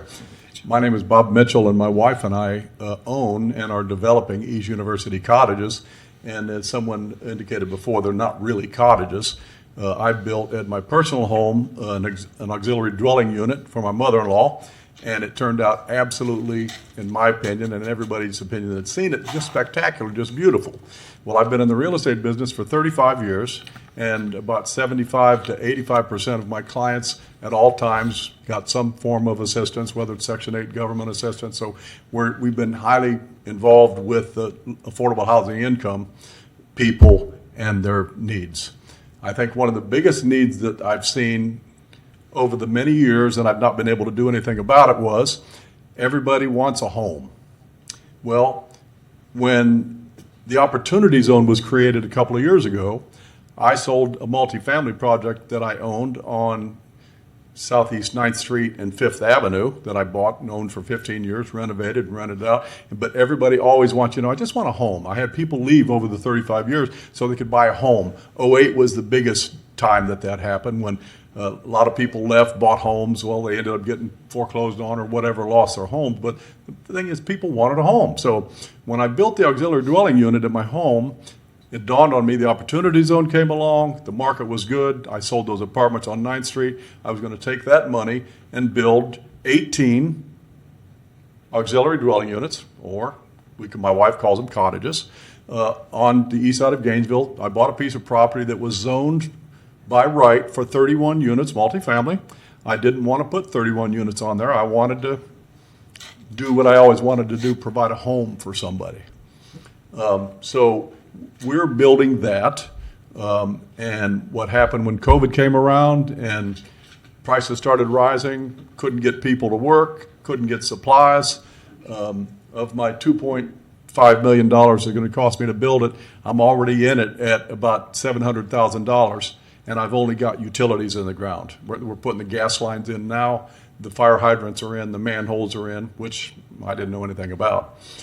So we put all that in. The utilities alone, about $550,000. They were supposed to be $250 prior to COVID. Okay, well, so far we've done all that, but we can't afford to continue the project and get the rent that will be paid by affordable housing people. But my thoughts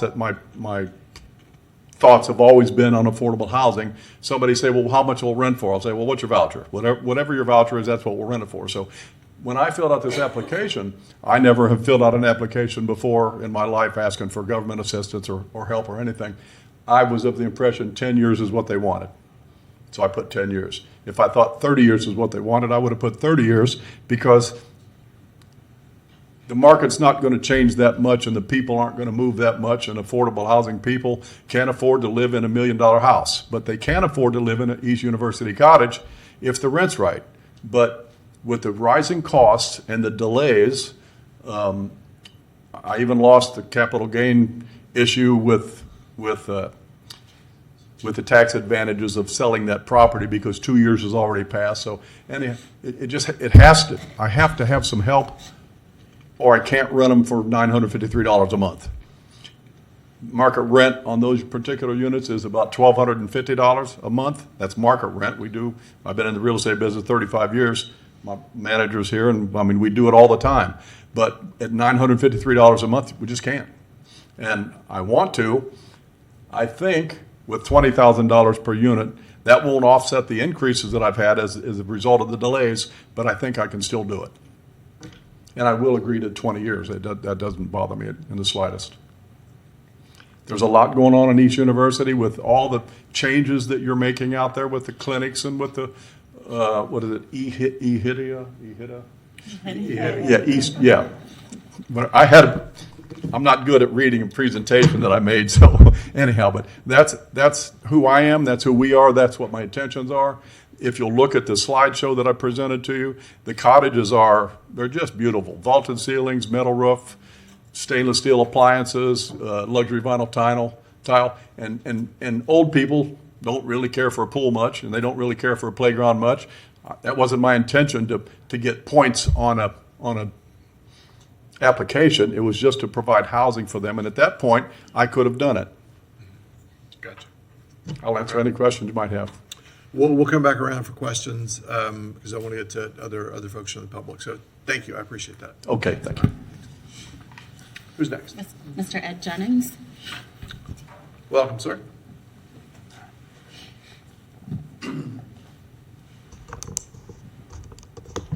Good evening, Mr. Mayor.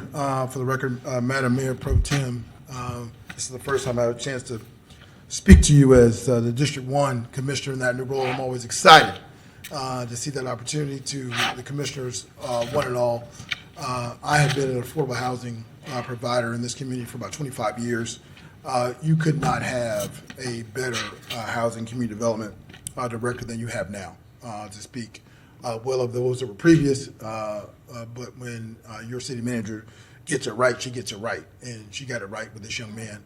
I'm going to challenge a little bit the process as well as him getting it right.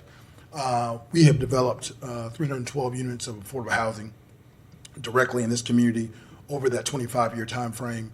I laud the commissioners that have talked about numbers in regard to number of units. Those have, you're in a situation looking at the Schönberg Center where you're so far under it in regard to thousands of units. The most you can get done is important. The idea, if you were to decide to some number less than 35, some number close to 20, to have staff come back and say, with talking to us, I think almost all will say, yes, we can figure it out. We know these affordable housing projects never come with a direct check from the government and say, okay, you got it all. You beg, borrow, steal. You go to Tallahassee, you go to Washington, you go wherever you can, nonprofit funders, you raise money, you do whatever you had. Every project I've done, and I've done at the lowest 8 million up to 25 million, are always multi-layered. And when you can get a once-in-a-lifetime shot like this of ARPA money at the behest and the largest of your predecessors and those that are hitting here now, it's a wonderful thing. You get this shot one time. God willing, there will not be COVID 23 or 4 or 5 where we'll need this again. So this is a great opportunity. The idea, it's not lost on me, that of the 5 projects that were submitted, 4 of them are in East Gainesville. We all knew that the one that crossed Main Street was probably going to be the #1 funded project. I respect that and love the idea of diversity, but I love the idea of hopefully all of these projects can get funded. As it relates to the process that I did have some challenge on, was in the AHEC meeting in particular, the conversation that came from staff was we would not be able to comment on our applications. I particularly, in our application for Eden Park Phase 2, did not put the affordability period in the application. Was a miss on my deal, period. If that was a zero funded issue, like some of their applications are, and there were a couple of us from that same situation, I'd take the hit and be upset at myself and call it a day. But there was some staff communication with developers to clarify questions. I wished the staff had asked me that question because I would have told them, and the way you get the most points for a sale application, which all of the larger tax credit projects will ask for, is put in 50 years. I have 50 years of affordability at Lewis Place, at Eden Park, and also at Tiger Bay. Those deals are 50 years, no question. So I support Madam Mayor Pro Tem saying more years, no problem at all. That's easy. That's a done deal. I don't think anybody's gonna have a problem with that, but I'll tell you, I'm happy to sign it for 50. That particular item lost me points that would have put me right at the funding level for recommendations, as well as an amenity, and I'm a little biased. We believe, I and my partners believe, that Eden Park, which is the Phase 1 base for this particular application, is the best amenity on site of any affordable housing project in all of Alachua County, where you have a pool, basketball court, car care area, computer lab, and free childcare on site. Nobody has that, and we are proud of that.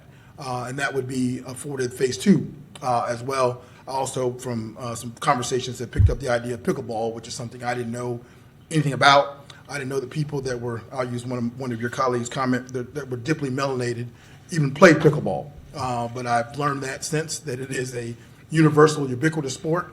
That I'm going to be adding that as an amenity for Eden Park 1 right now, and if we get the funding to move this forward to go with Eden Park 2.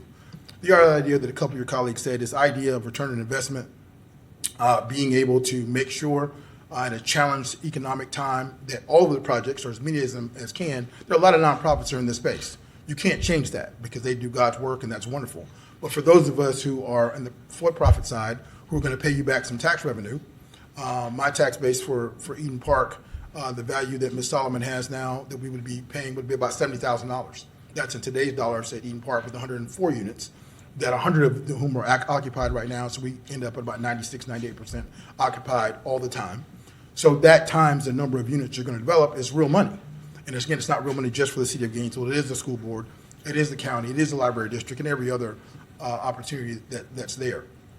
So I hope, without trying to blow up your process, to talk about, hey, different than previous opportunities, if each project had a chance to present itself and say what it was doing, that would have been nice. But I'm not here to blow the process. You got 3 years to spend money. I want you to spend it as fast as you can. I want it to be leveraged, and I think hopefully that what we've done in the past has been attractive and been something that's been of help. I do want to give, since I got the microphone, just for a couple seconds, to give Ms. Curry, in particular, and her law enforcement staff some love, because recently on the news, you all know this, there was a rash of break-ins on that corridor on 39th Avenue, Highland Court, Lewis Place, Eden Park, all those places got hit within 48 hours. It still happened, but law enforcement found the perpetrators. Sadly, there were some teenagers that I know the Mayor Pro Tem and others at this level are really focused on trying to change their lives, whether it be the Cultural Arts Center and other things. So we do need to engage. We're doing financial literacy. We're doing everything we can, but always, I know, we can do more. We can work with Rawlings. We can work with Howard Bishop. We can do more. Those are the kind of things we're already doing at the site now, and I hope that you will see the benefit of getting more players to the table. You need to figure out how you can incentivize more of us to do this business. I have not done a deal here in about 15 years, but I've been doing them all over the Southeast, from working for President Obama and working for private sector folks. The tax credit is the #1 generator of affordable housing in the country. So when you've got some smaller players, for-profit and nonprofit, saying, I'm going to try to figure it out, it's a great day. So I hope not that you all will decide on the back of a napkin to do something. I think the 20K number gets you there, whether you decide today to do that or you send it back to staff with a recommendation. I think we all will say, we're not going to say because you give me 20,000 times 100 units, well, I only get 2 million. I'm sorry, Mr. Mayor, Commissioner, that's not enough for me. I'm going to go home and take my ball. We're going to say, yeah. How do I figure that out?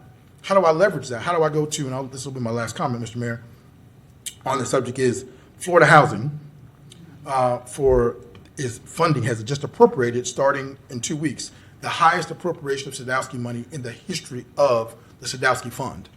So the opportunity for those of us who play in this pot to go to Tallahassee this time for funding for sale, which is called State Apartment Incentive Loan Funding, which is almost all bond deals, and I don't want to talk too much affordable housing, is double the amount that it normally is.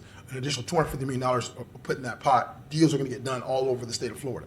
You want to give your affordable housing providers the opportunity to compete for that funding to develop more affordable housing. I don't know next year if this will happen again. Obviously, nobody knows. But in a tight budget year, if you can spread money out to leverage and give us all an opportunity to do this, I can tell you I think your money will be well spent, well served, and we look forward to, in 18 to 24 months, having not just groundbreakings, but COs come where families will live and be able to change their lives. That's the most important part to me, as I debated and very strenuously with some of your colleagues about where things are and where they're not. The idea that I've been most proud of is that there are men and women, boys and girls, who grew up 20 years ago in these properties. Some I've managed, some others, and now lives are different. I've got a woman who lives there now as a senior, has been there for 17 years at Eden Park. Somebody could say, well, she couldn't move to another place. But I'd say she might kind of like it. And that's a great thing. So giving people options provided by more competition is a great way to go. Mr. Mayor, I want to thank the city manager, Mr. Harris, your leadership, particularly the prior commissioners, and now you new ones who have the opportunity to impact this. Is an extraordinary investment. I look forward to answering any questions you have them, and hopefully you'll keep Eden Park Phase 2 on your funding list. Thank you, sir. Good, thank you. Who's next? Mr. Mayor, I do have another speaker, Mr. Brian Evgen. Welcome. Good morning, Brian Evian with New Star Development. Mr. Mayor, Commissioners, we have the privilege of serving as the co-developer with the Gainesville Housing Authority for the Woodland Park 2 proposed development. And I just want to acknowledge the process first. The staff, we believe they came up with some excellent recommendations for the funding levels per unit.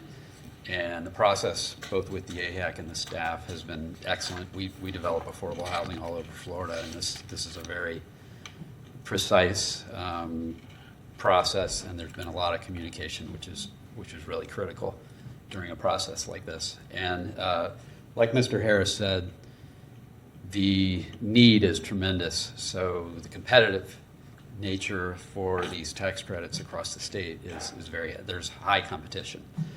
And I know there's been some discussion of adjusting the funding levels that were recommended, and I'm not going to come up here to tell you that's an incorrect approach, but what I did want to disclose, just to be fully transparent, is that we sized this proposed development based on that funding amount per unit. And part of the application process for sale funds with Florida Housing involves a leveraging score. So whatever you're asking for in sale funds per unit, you get a score and you're kind of graded based on that score along with the other competitive applications. So if the home ARPA funding were to be reduced for Woodland Park, we would most likely either increase our sale funding request with Florida Housing and potentially be scored lower and less competitive on the application, or we might have to reduce the number of units that we're proposing to develop. So it's not really a dollar for dollar. You know, what you're seeing here, 144 units. If the funding per unit came down, we have to rerun our budgets. We have to potentially modify our application. It might require us to drop the unit count. It might not, because I think Mr. Jennings correctly pointed out, Florida Housing will likely be offering higher sale funding this year, and that may impact the leveraging, but we won't know until all the applications are submitted how everyone's scores shake out in terms of the amount requested per unit. But I just wanted to thank you all again for the opportunity, for making the funding available, and just let you know that, you know, I'm not going to speak for the other developers, but we may have to change our application slightly or our proposed development slightly if the funding amounts change. And we certainly would communicate that quickly and openly with staff. Thank you. Okay, thank you. Our next speaker is Ms. Tyra Edwards. Welcome, Ms. Edwards. Yes. Hello, Mayor, Commissioners. I'm here in Representative Oakview Apartments. Maybe you don't recognize that name because it's Horizon Sunset Apartments. I work for Jennison Management. I am a property manager. But I'm also an affordable housing former recipient. I know what affordable housing should look like and what it should be. And I can assure you that Jennison Management is affordable housing. Not only do we have amenities, but the thing with affordable housing is, do you move forward the people who are living in affordable housing?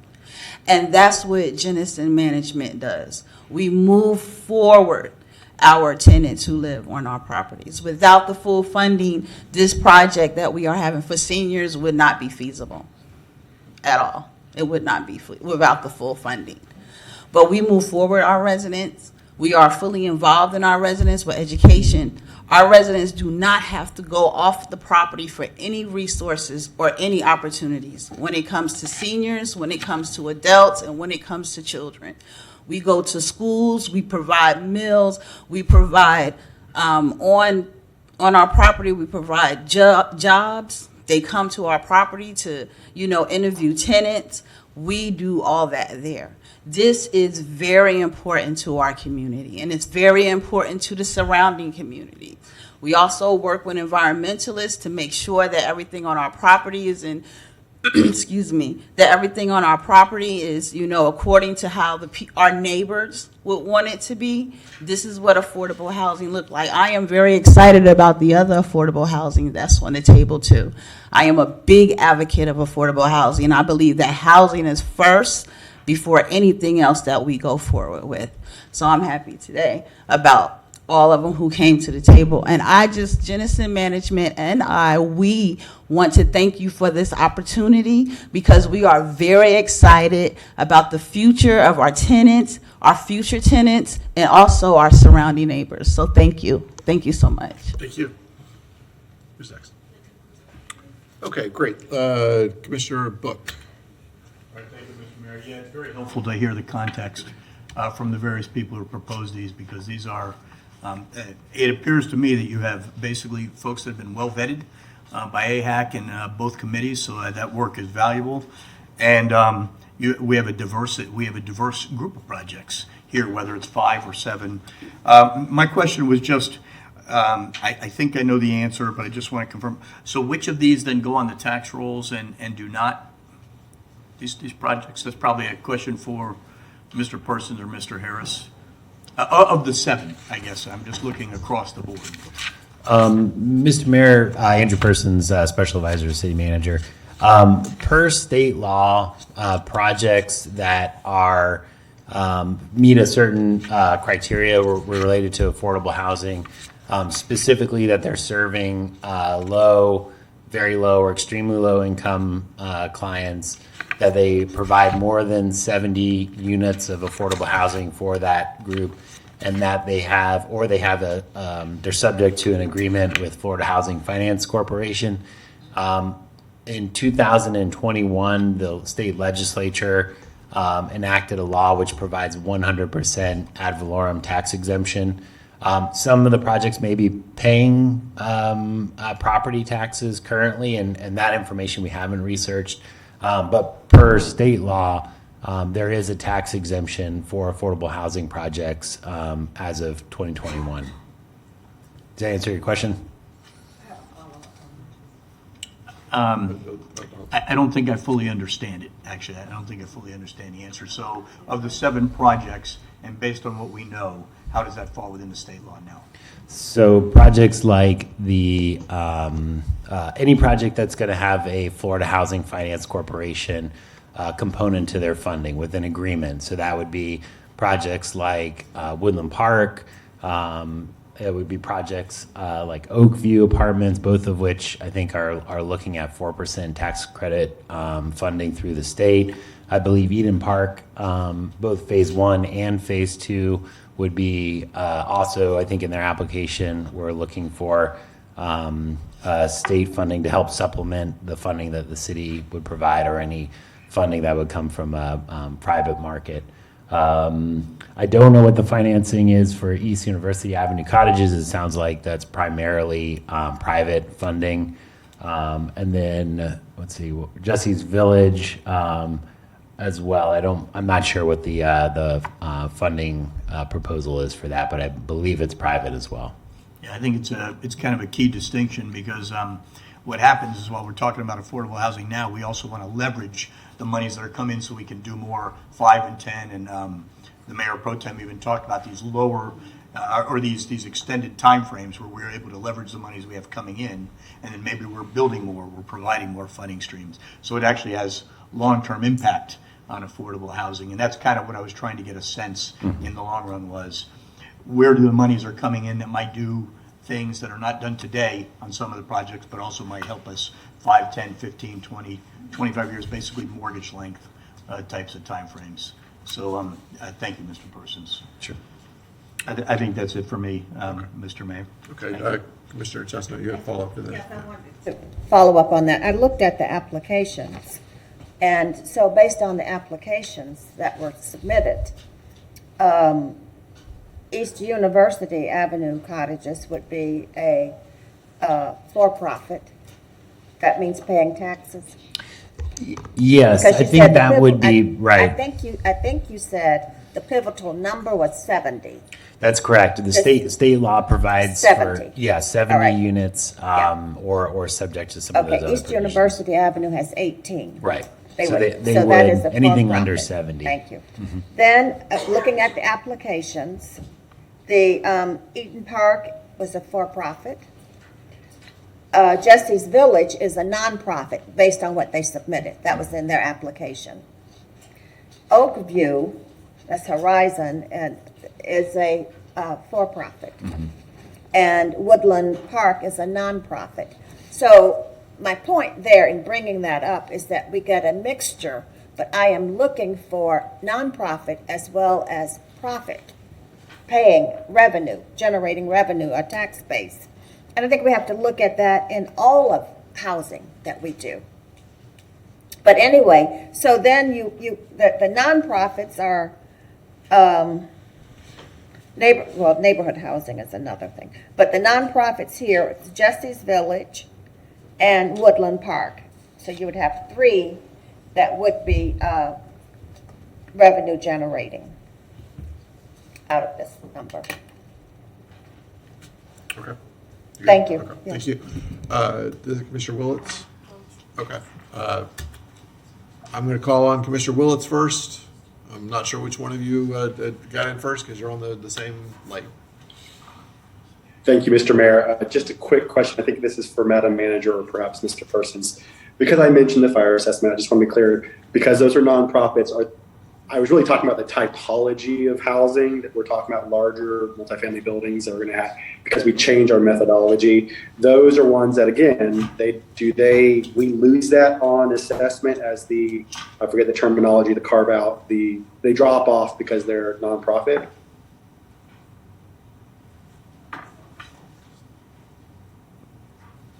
Commissioner, are you specifically talking about the fire assessment methodology? Yes. That I'm not going to try to answer that because I am certainly not the subject matter expert with that. But we could certainly come back and provide any follow up on it. Okay, I just want to make sure I wasn't really misstating something or confusing. No, when I was wanted talking to talk about the typology. tax exemption, it's specifically about ad valorem taxes. All right. Thank you so much. Thank you, Mr. Mayor. Thank you. Commissioner Saco? Thank you, Mr. Mayor. So we have had public comment at this point, correct? Yes. Can I put a motion on the floor? Sure. I'd like to move staff's recommendation. Is there a second? Second. Okay, there's a motion and a second for staff recommendation. Did you, you have sir. anything else to add, Commissioner Saco? or- No, sir. All right, Commissioner Eastman? I've been going back and forth between the AHAC recommendation and the staff recommendation, which looks like just a slight reduction in Woodland Park. Can you explain that, the differences there? Yes, Mr. Mayor, City Commission, Corey Harris again, Director of Housing and Community Development. So with staff recommendation, they recommended the amount in the following order, and I'll just go through that to make sure it's clear to everyone.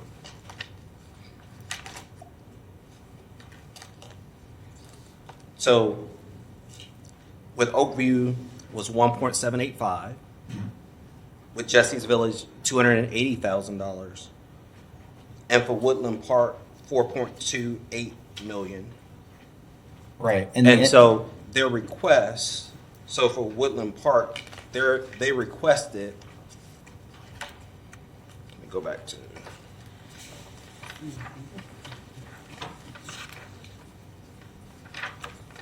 so it was a reduction to their request. Like 5 million? $5,040,000, yes. And they said they needed 4.536 for it to be financially feasible. So really, the difference is, I guess, just in the order. Does that have any impact on the outcome? These will be the ones who are receiving funding, right? Correct. So the real difference is that there's just a slight reduction in one of them. There's a reduction to Woodland Villa's request. Okay. The others will receive the full funding, the Jesse's Village and the Oakview apartments. All right. Mike, thank you. Thank you, Commissioner. I'll just add one quick idea, and I'm not sure that there's any appetite for this, but I would be interested in moving the home ownership projects into the rental category. I am sensitive to the need for home ownership. I think the need for affordable rentals is greater in our community right now. And that's $850,000 that we could move into the rental category. And I have a question for Woodland Park, whichever one of you want to answer that one.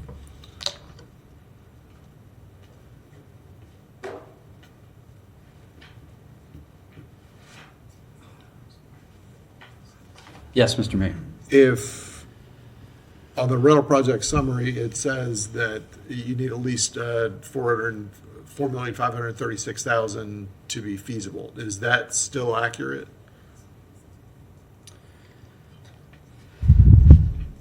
I think I just heard an amount from Mr. Harris of 4.28 million that is in the current recommendation. Is that correct? Well, that was one of the summary as we've received it here.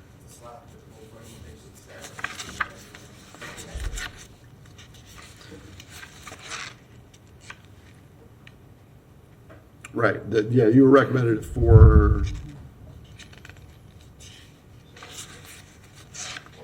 So I know that we had some conversations with city staff after the original recommendation about whether we could reduce our funding to make some of the other developments move forward.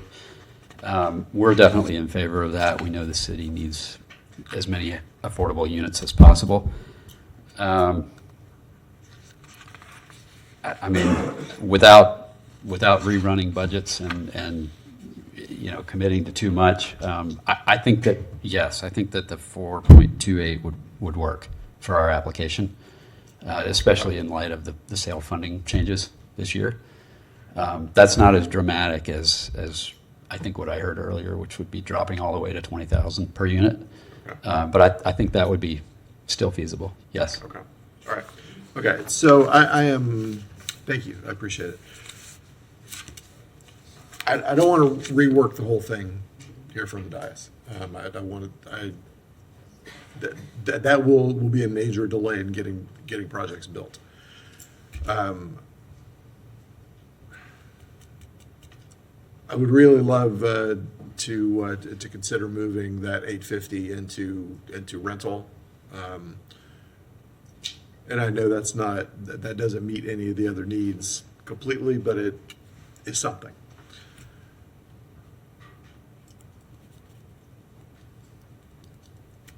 Commissioner Saco? So, Mr. Mayor, I am not at the moment in favor of that option, only Okay. because I do know we've wanted a diversity of, and you know me, I am for renters. I've staked my career on it, but I do think the home ownership components here bring something we need, and it's not something I want to work on at this moment just yet. Okay. Sorry. Fair enough. So let me say also, I appreciate everybody being involved. I like the fact that it looks like the East University Avenue cottages are going to get built regardless, and it's just a question of how much you'll be able to rent them for. Is that accurate? Okay. By the way, I have seen your design. I love it. It's a great concept. Mr. Jennings, I'm certain that you're going to find funding to move forward and get some of that, some of the new funding that's available through the state.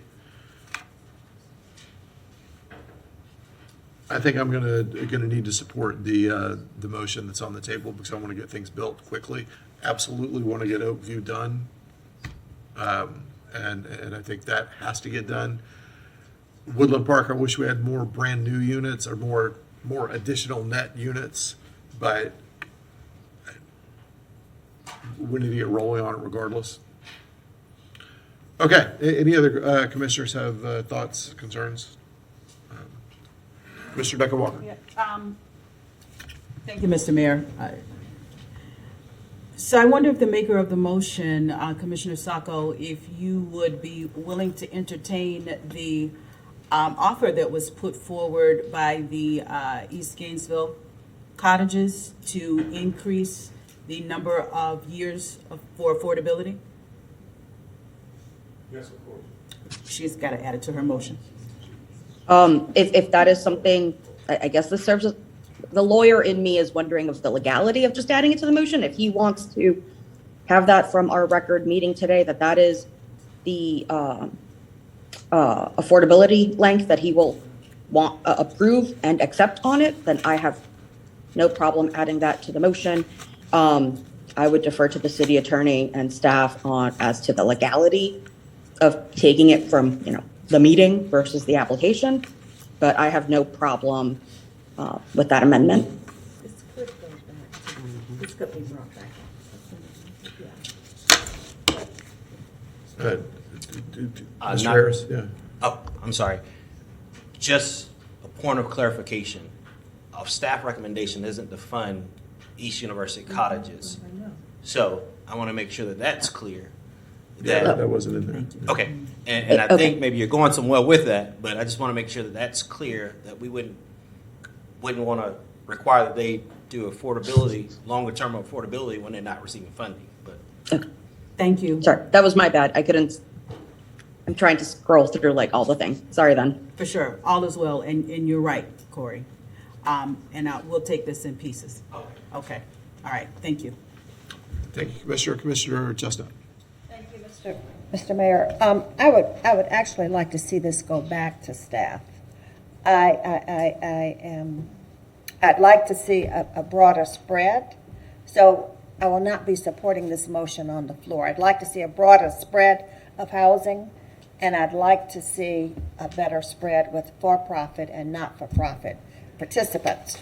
Now, but at any rate, that's where I am.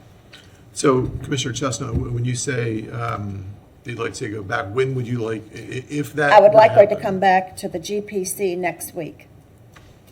I'd like for this to be agended on the GPC meeting, which is going to be June the 22nd. But I'd like for staff to have time to go back, to look at the numbers. I said in the meeting, at the beginning of the meeting, and Mr. Jennings had a very good point. People were told that they could not respond or could not give answers at that meeting. However, questions were asked to some. They were not asked to all. All people were not allowed to respond. So it was sort of like a kind of a double standard. But I would like to see it come back, and have the questions answered. So, let me ask Mr. Harris and the city manager, can you reasonably come back to us in 7 days. in 1 week, or is this more appropriate to come back on July 27th if we were to move forward? Just a point of clarification, what are we bringing back? Would we be sending an email to all the developers to ask if they would be willing, or whether their project is financially viable if we have a reduced rate? So depending on what it is that we're being asked to do, it's easy to send an email. We can send that this afternoon. But exactly what direction you want us to take in order to engage the developers. And I can tell you in a better time frame of how long that would take us to do. Okay, thank you. I'm looking for the developers to be able to answer the length of time, the affordability length of time, and I'm interested in, so that would be affordability, period. And I'm interested in a lower rate, a lower funding rate, if they are able to, what they can provide at that rate.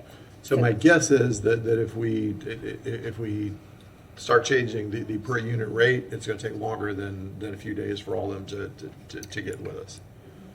Isn't it just a matter of pushing the button in the computer? Probably not. Mr. Mayor, to the commission, also the sale applications are due August 3rd.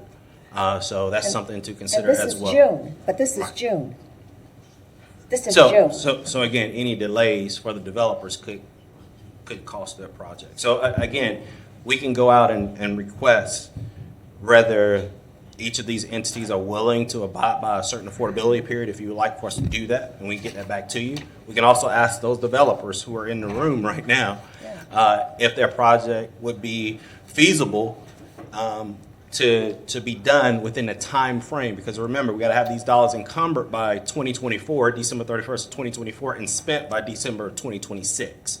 So that's something else to consider as well. I think it's more complex than if we're gonna get honest answers back. We probably need to give it a month rather than a week, realistically. So let me tell everybody who is not here for this item, if you're here for Ironwood, it's gonna be a while. It's gonna be a good long while before we get to that one. And also, for your information, as I've tried to tell people otherwise, we don't have on the agenda today selling Ironwood. That's not something we're gonna make a decision on today, just to be entirely clear about that. Okay, Commissioner Book. I'm sorry, Commissioner Testa. Fine, go ahead, Commissioner. All right, thank you, Mr. Mayor. So I will say, regardless of what we do with the motion, the projects that are supported are probably supported by all of us. And I think that the ones that are in the motion will make a significant impact for both us and the city and for affordable housing. So I very much like the projects that are offered. It does short us by 114 units on here, the two projects that are not funded, and that is significant in the affordable housing market. And some are home ownership and some are rentals. So in that regard, I think that's really diverse housing stock and really benefits us. So that really troubles me also. I know that's a term that's used by one of my colleagues, is we probably have the opportunity to increase by quite a bit more, maybe not 114, if we were to reduce some of the funding by some of those and ask. I really appreciate, by the way, our Gainesville Housing Authority Woodland Park representative saying, in the spirit of collaboration, we want to see more from more partners. I think that's exactly what I think probably everybody agrees on in here. So the question is, how can we do that? I am mindful that the staff's work, we said this before, I won't belabor it because we've been going long, is outstanding in this regard. There's other things that we can consider up here that are maybe not considered in a scoring factor that take nothing away from the work of those two committees. Given the world of the good or the perfect, which is often what you talk about, I would say I would like to see all of these funded and have even greater opportunity for us to do more in a shorter period of time. I would support reduction. I understand the motions on the floor. I just think that we have the capability to maybe be just a slightly more intentional with some things that might be more policy driven, and still do that with those other 114 units, which we basically give up on the affordability sector. So thank you, Mr. Mayor. Thank you. Commissioner Eastman. I also won't belabor the point, except that as I try to look through this, I want to figure out a way to set all the puzzle pieces up like I hear you guys say. I mean, I did a walkthrough of Eden Park as well. I thought it was really great community. Mr. Jennings, former Commissioner Jennings, made a good point about, like, there's so many great amenities there. We're talking, though, about 2 large projects, a medium-sized project, and 2 small projects in the rental side. And there's a million ways I've tried to poke at this, try to prod at it. I had the same questions you did, Mr. Mayor, as to I'm more on the rental side myself. But like what we have here are 1, 2, 3, 4, 5 projects.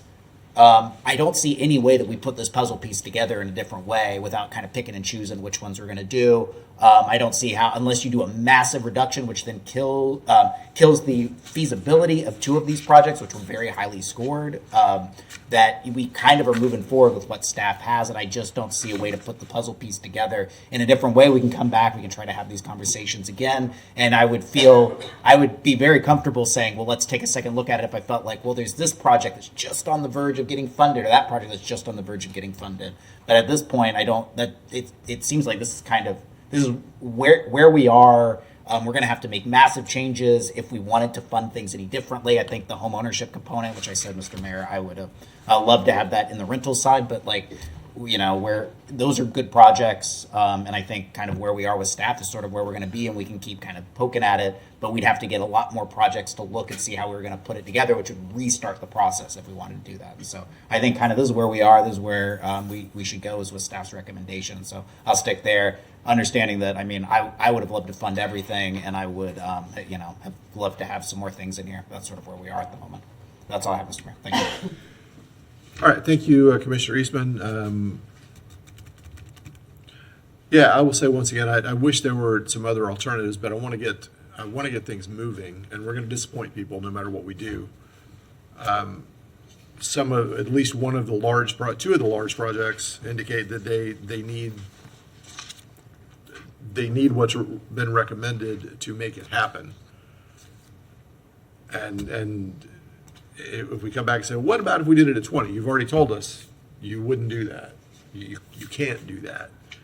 So I don't want to make everybody wait a month for something that just isn't going to pencil out. All right. That being the case, Commissioner Saco, your motion is staff recommendation. Is that accurate? Correct, sir. Okay. All in favor of the motion for staff recommendation, say aye. Aye. Aye. Aye. That's 4. All right. Any opposed? Aye. All right, so that passes with Book, Duckett Walker, and Chestnut in dissent. And I look forward to the conversations that will follow on this and where else we can head and the other things that we might be able to come up with to make other funding happen. Thank you to staff very much for this. Let's move on to the GRU item. And again, apologies to everyone who's here for other things later down the schedule. It is going to take a little while. We have this item to go through. Then we've got, we're going to take a little bit of a break up here, and we will roll through the agenda as possible. So, Mr. Mayor, I'll be brief. Mr. Benton, our Director of Accounting and Finance, is making his way to the podium. This is an item for a new bond issuance. As you are all aware, there's a lot of activity around the utility and legislative. hold on. We have to wait. Yep. All right, I'll wait. Yep.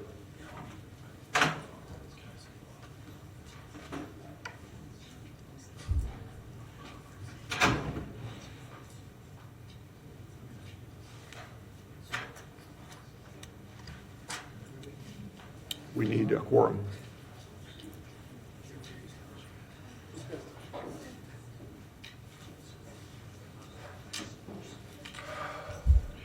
Let's go ahead and make the presentation. We won't vote until we have a quorum.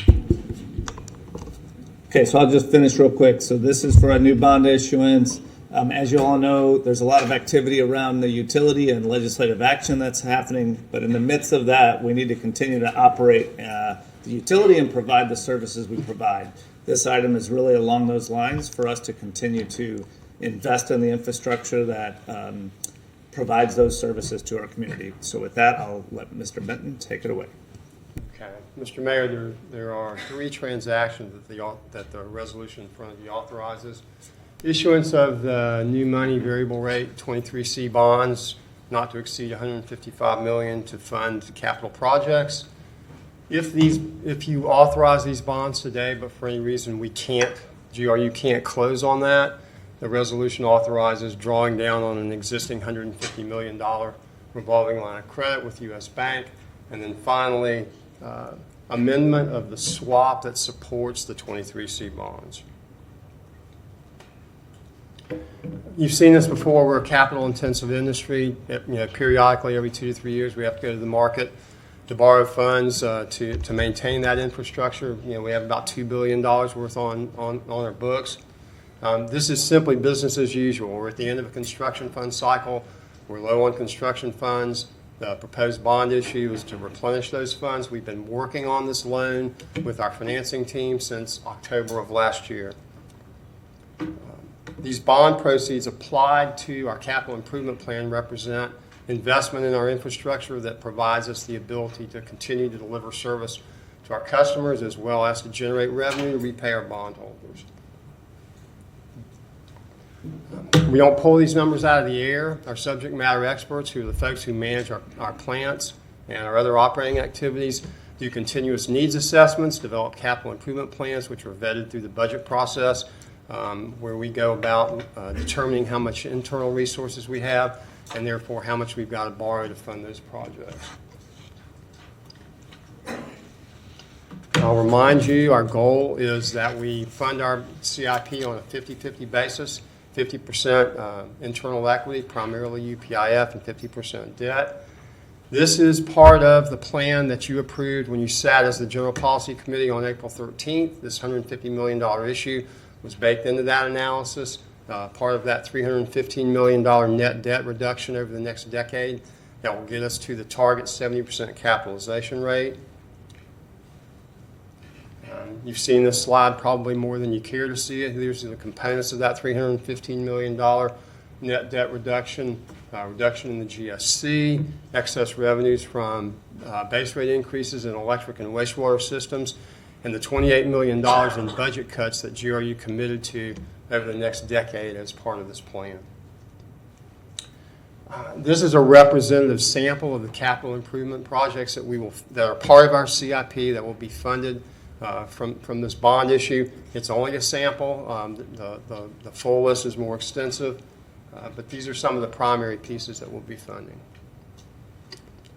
This is a variable rate debt issue. If you'll recall, back in December, the City Commission approved reassigning an existing forward-starting swap to hedge the variable rate interest rate risk that would come with these proposed bonds.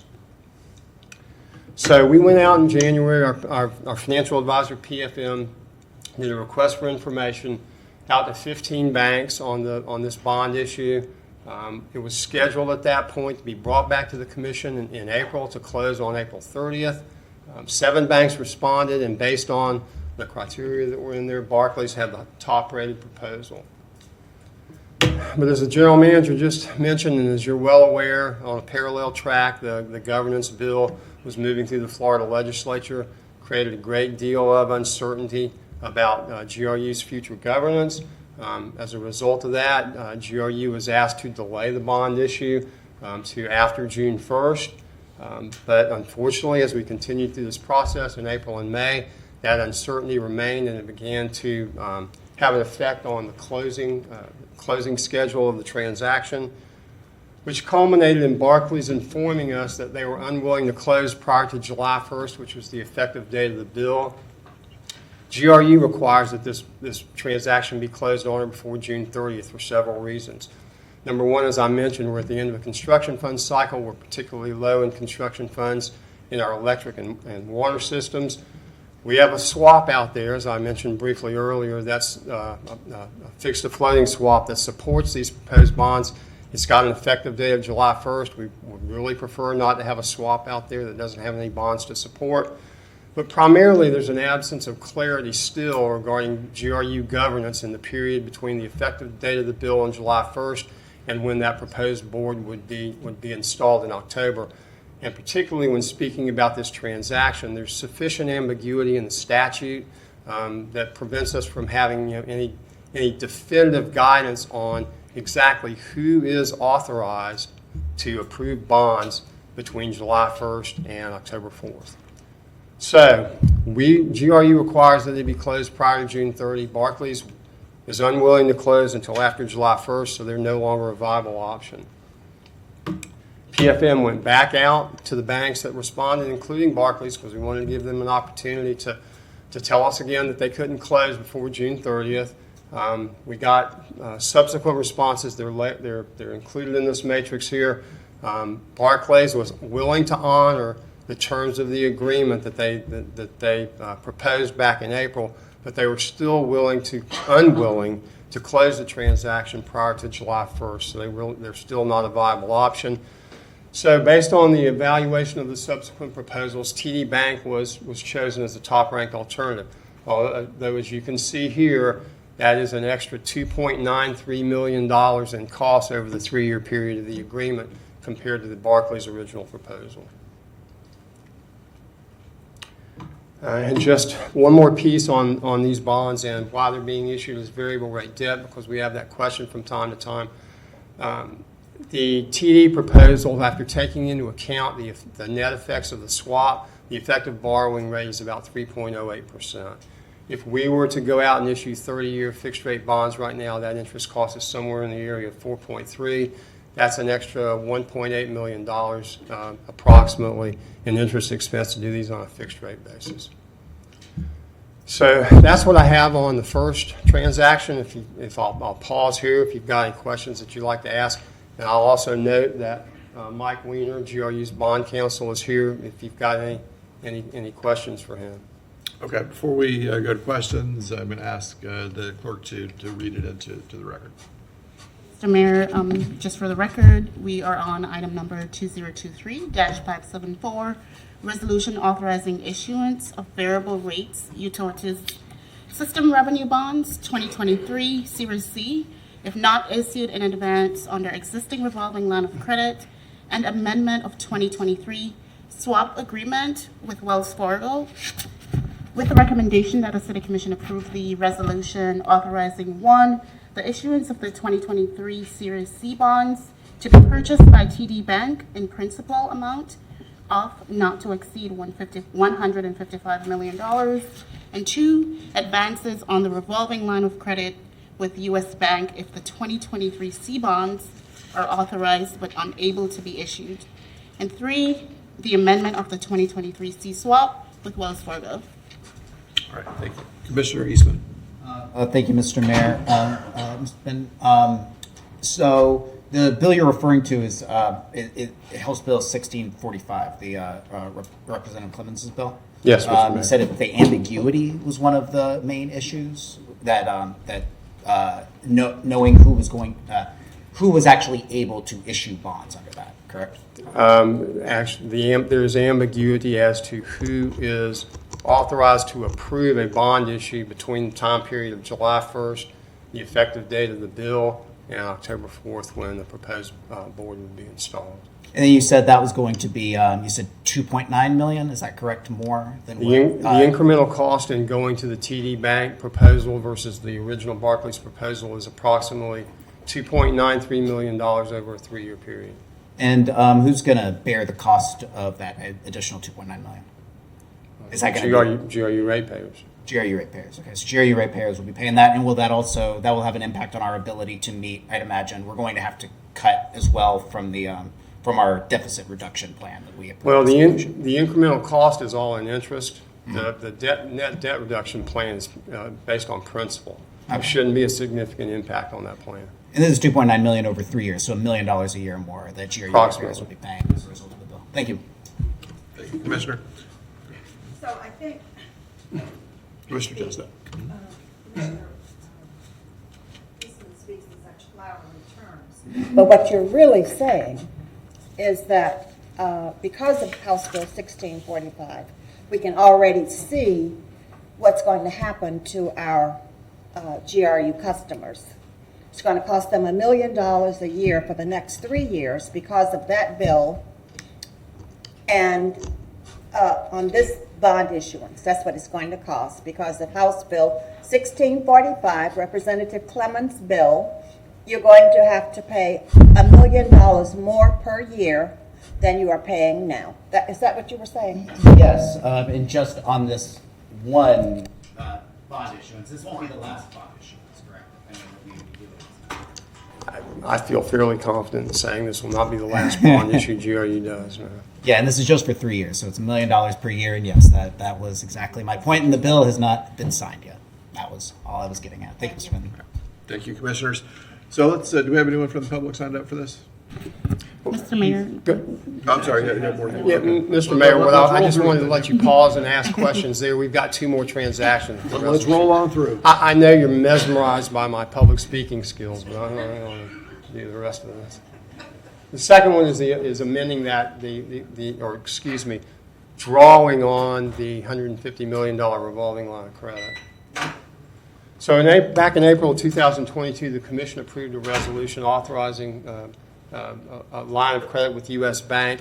It was designed to provide us liquidity, financial and operational flexibility, gave us 24-hour access to funds to address unforeseen events or to assist us with short-term capital funding. And so we've built this into the resolution because in the event that the Commission approves the authorization of the 23C bonds today, but for whatever reason GRU can't close on that transaction, we would like to be able to draw down on this existing line of credit so that we can get access to those construction funds. Now, I'd like to put on record that we have no reason to believe at this point that we won't be able to close with TD Bank on the transaction if you approve it, but this is just a contingency given the times we're in now.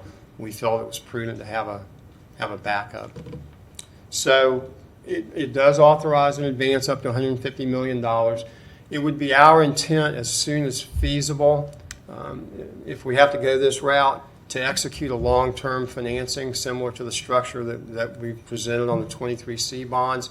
We would take those proceeds, repay the line of credit, and then get the construction, the rest of the construction funds that we need, because this route is more expensive. It's about, right now, it's about the interest rate is about 4.5% on this short-term deal. As I mentioned before, this would require us to reassign the swap that currently hedges the interest rate risk on the 23C bonds to another series of unhedged variable rate bonds, and we do have that. We do have that magnitude of unhedged variable rate debt in our portfolio now that we can move it. Finally, I just wanted to point out that this, like I said, this line's been out there since April 2022, and we are yet to draw down on this line of credit. And so the final one is amendment of the swap that supports that is intended to support the proposed bond issue. The interest rate risk is hedged through a fixed to floating swap with Wells Fargo. The rate that we are paying on the loan, on the 23C loan under the Wells Fargo proposal, under the TD proposal, is about 81.5% of SOFR. That's a secured overnight financing rate. It's a benchmark that is used to benchmark debt instruments. The rate that we are receiving on the variable leg of the swap with Wells Fargo is about 70%. To integrate the swap with the loan that it supports under IRS regulations, those two rates have to be within 25 basis points of each other. And it's important to GRU to integrate that swap with the loan because in the event that we determine that it's our benefit somewhere down the road to terminate that swap, and there's a termination payment associated with that, if the swap is integrated with the loan, it gives us the ability to finance that termination payment on a tax-exempt basis. But right now, the difference between those two, between the rate on the loan and the rate on the swap, is greater than 25 basis points. So this resolution authorizes us to modify the swap to bring that rate closer to the loan in order to integrate it for federal tax purposes. Now I'm done. Okay. Anybody for public comment? No, Mr. Mayor. Okay. All right, is there a motion? So the recommendation, Gotcha. I move to approve staff's recommendation. Is there a second? Second. All right, we have a motion and a second to approve staff recommendation. All in favor, say aye. Aye. Aye. Any opposed? All right, that passes unanimously. is this a roll call or no? It is a roll call, yes. So you got to grab me before I get that far. I yeah. tried, Yeah. but you were looking that direction. Okay. Go ahead. Commissioner Eastman, Aye. Commissioner Chestnut, Commissioner Saco, Aye. Commissioner Duncan Walker, Aye. Commissioner Willets, Aye. Commissioner Book, Aye. Mayor Ward. Aye. That passes unanimously with Commissioner Chestnut absent. Okay, I am going to ask that we do our Gainesville history moment because y'all are here by request. So let's do that, and then we are going to take a break. We will come back then and do early public comment, general public comment, and then Ironwood, and then we'll reshuffle following that. Mr. Mayor, Welcome, we Ms. have Fowler. Gainesville History Moment with Ms. Vivian Fowler and Ms. Linda Bassan.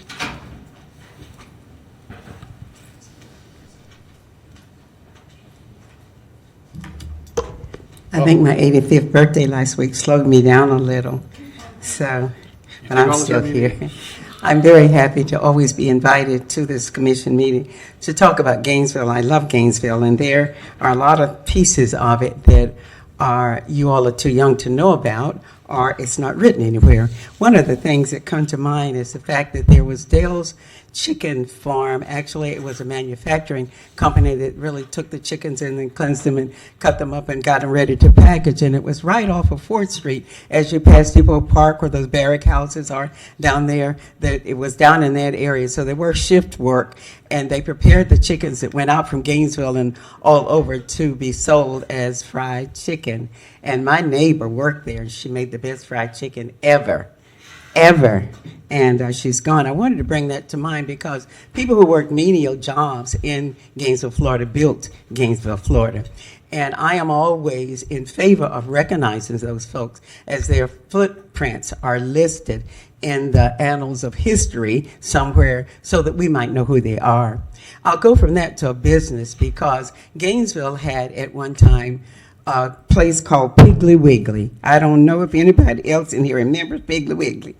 But Piggly Wiggly was originally right there on Main Street where the bank is there now on Main Street. But that was its first location. And then it moved over to 13th Street. And that's where it was when my friend and I were in school. Of course, it was Jim Crow and segregation.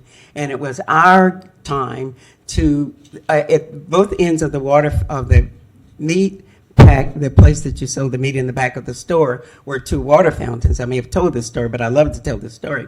My friends and I were in the 7th grade, and so the colored was over here and the white was over there, and she and I would get at each other's eye and turn the water on and say, oh, my water's not colored, it's just as white as yours. And then, of course, we leave the store because if my mother caught us, or if they caught us, we were in trouble. But those were the rebellious ways that we had to get through those trying times that were called Jim Crow and segregation. I'd like to remember also the fact that as, I want to go back to Piggly Wiggly, because it actually moved from there. And I also want to tell you, you can verify the facts that I've will mention here through the POLK directory, because the thing that I want to talk about is the historical realm of grocery stores, precursors to Publix in Gainesville. So the Piggly Wiggly was first located in the records on 121 East Main Street. That was down here. And the telephone number was 660. It was built in 1938. It remained there through 1943. It was started by Fred and Norma Borland and moved to 521 Northwest 13th Street in 1944. Their telephone number was then, listen to this one, Franklin 24691. I remember Franklin before the numbers came up. And then in the 40s and 50s and leading into 61, G.R. Rogers bought the building, and it became, obviously, the phone numbers with the 372 added to it. But after that, it was then called the Thriftway. It was the first Thriftway store, and that's where it was located.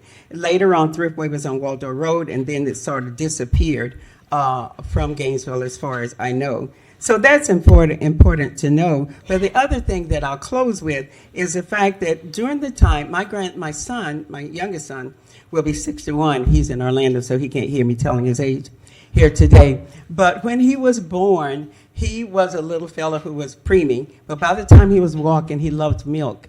And at the time, there was a company on 4th Avenue that delivered milk to homes. At the time, the milk truck would come along and deliver, but they didn't deliver to African-American families. By that time, my family had moved to Lincoln Estates, and my son was a guggler, whatever, he loved milk. He'd meet the milkman every morning, so I talked them into coming into Lincoln Estates to an African-American community to deliver milk. And by the time the neighbors found out, there were so many residents who wanted milk delivery that they had to put on a separate truck just for Lincoln Estates. So it's good to be old and have precursors to life that you young people are living now, and I also like sharing it, so thank you very much for the opportunity. Thank you, as always. Ms. Bassman? Come on up.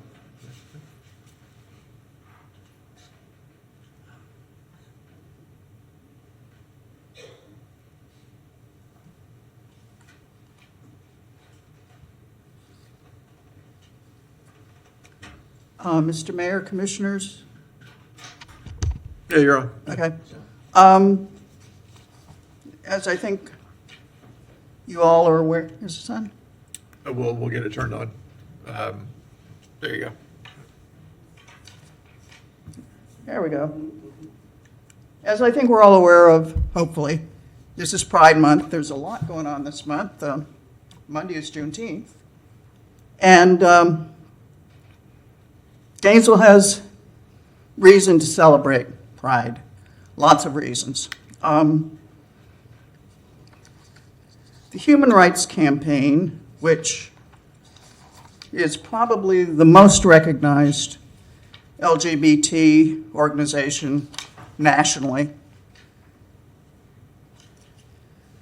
gives a scorecard periodically on rating cities, and there's over 500 cities that participate in this. Gainesville, in my memory, always does very, very well, rating well into the 90s out of 100 up to 100. And I was just going to go over this really quickly. They grade us on non-discrimination laws. We got 30 out of 30 points. And they call them flex points. I call it extra credit. We got 2 out of 2 for protecting youth from conversion therapy. Municipality, as an employer, got 22 of 28. Municipal services got 7 out of 12, with flex points of 2 out of 2 for providing services to people living with AIDS or HIV. Law enforcement got 22 out of 22. And leadership on LGBT inequality got 8 out of 8. 3 out of 3 flex points for testing limits of restrictive state law. I don't know exactly what that was, but I'll take it. And if they were to do that this year, we would also get an additional 2 points for having an openly gay elected city commissioner. So Gainesville can be proud of where we're at. Orlando, St. Pete, and Tampa all scored 100 points. However, Jacksonville scored 79, Miami scored 89, and Tally scored 94. So we're looking pretty good. But we didn't just get there without a lot of work being done. And how we got there basically happened because of 3 things. It happened because people worked to elect candidates, progressive candidates. People worked on issues campaigns. And people worked to inform the Gainesville community about LGBT rights and the need for them to be legitimized through ordinances. So, starting in the early 90s, Bob Karp and others worked on getting sexual orientation added to the Human Rights Ordinance. That was passed in 1993. Alachua County voters passed an anti-gay charter amendment in 94. It went to court, and in 96, a circuit court judge struck down that amendment as unconstitutional. That all took a lot of work to make it happen. In 98, as expected, the City Commission voted to include sexual orientation in the city's anti-discrimination ordinance with a 3-2 vote. We had worked to elect those 3 candidates who voted to pass inclusion. In 2006, the City Commission voted to refer to the city's Equal Opportunity Committee the two issues of implementing a domestic partner registry and including gender identity and expression as a protected category in the city's anti-discrimination code. This essentially would add transgender to the sexual orientation aspect. Both of those were added, and in January of 2008, there was a movement started called Amendment 1 to rescind adding gender identity to the HRO. Therein came, we had a huge campaign. It was the No. 1 campaign. The slogan was "Equality is Gainesville's business." Then Commissioner Craig Lowe coined that and was one of the leaders in fighting that. And the city voted by 58 to 42% no on one. It was defeated. So the city charter remained as it had been. In 2015, the county clerk of the court, Buddy Irby, conducted the first marriage ceremonies that were legal in Florida on January 6, 2015. And that's when I got married. And in 2019, the county's conversion therapy ban became a countywide ordinance. These are just a few of the events that we can be proud of that made Gainesville a friendly community. This is a 1992 photo from June of 1992, and I think it kind of embodies the whole thing. Tom Petty and Jane Petty, his wife, attend a pride picnic at Westside Park, and with his back to us is Bob Karp, who many of you know and we've talked about before. And this was right in the middle of the campaign to get the county HRO through. And that's how we've gotten to be recognized as a LGBTQ plus city and area, is because of the work of people like Bob and others and the support of the community as represented here by Tom Petty and his wife. So, thank you. Thank you. Always good to have our Gainesville history moments, and they're especially meaningful to me to learn what has gone on before, and I hope they're useful to everyone else. Commissioner Book. Thank you, Mr. Mayor. Just a comment. So is that Ms. Bassam? Thank you very much. I don't know, Madam Deputy Clerk, if we have that already entered into the record, but the chart that you provided with the information, the metrics and stuff is really good information, and it would be great to have that entered into our record here if you would provide that to the Deputy Clerk and you were okay with that. Yes, sir. Thank you. Okay, you conclude? Conclude. Okay, so here's what we're going to do. We're going to take a break. We'll be back at 2 o'clock. When we come back, it'll be time for early public comment. That's commenting on things that are on the agenda but that you can't stay for. If you comment during early public comment, you can't speak on them later. Then general open public comment, 3 minutes to talk about whatever you want. Then we will do Ironwood. Then, unless I hear objections, then we will go back to the regular order of the agenda and move on through it as we go. We will break for dinner no later than 5, so that we stay on some kind of regular order, and we will move through the agenda then until we're done tonight. All right, we are at recess. Be back at 2. Looks like 2 o'clock.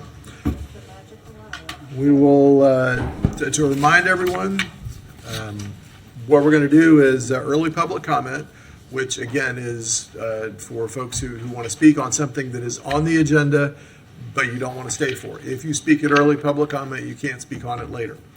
Then general public comment, which is 3 minutes to talk about whatever you want for up to a total of a half an hour. Then we will go to Ironwood, and then we will backtrack through the items we did not get to this morning, and then we will catch up with the regular course of the agenda.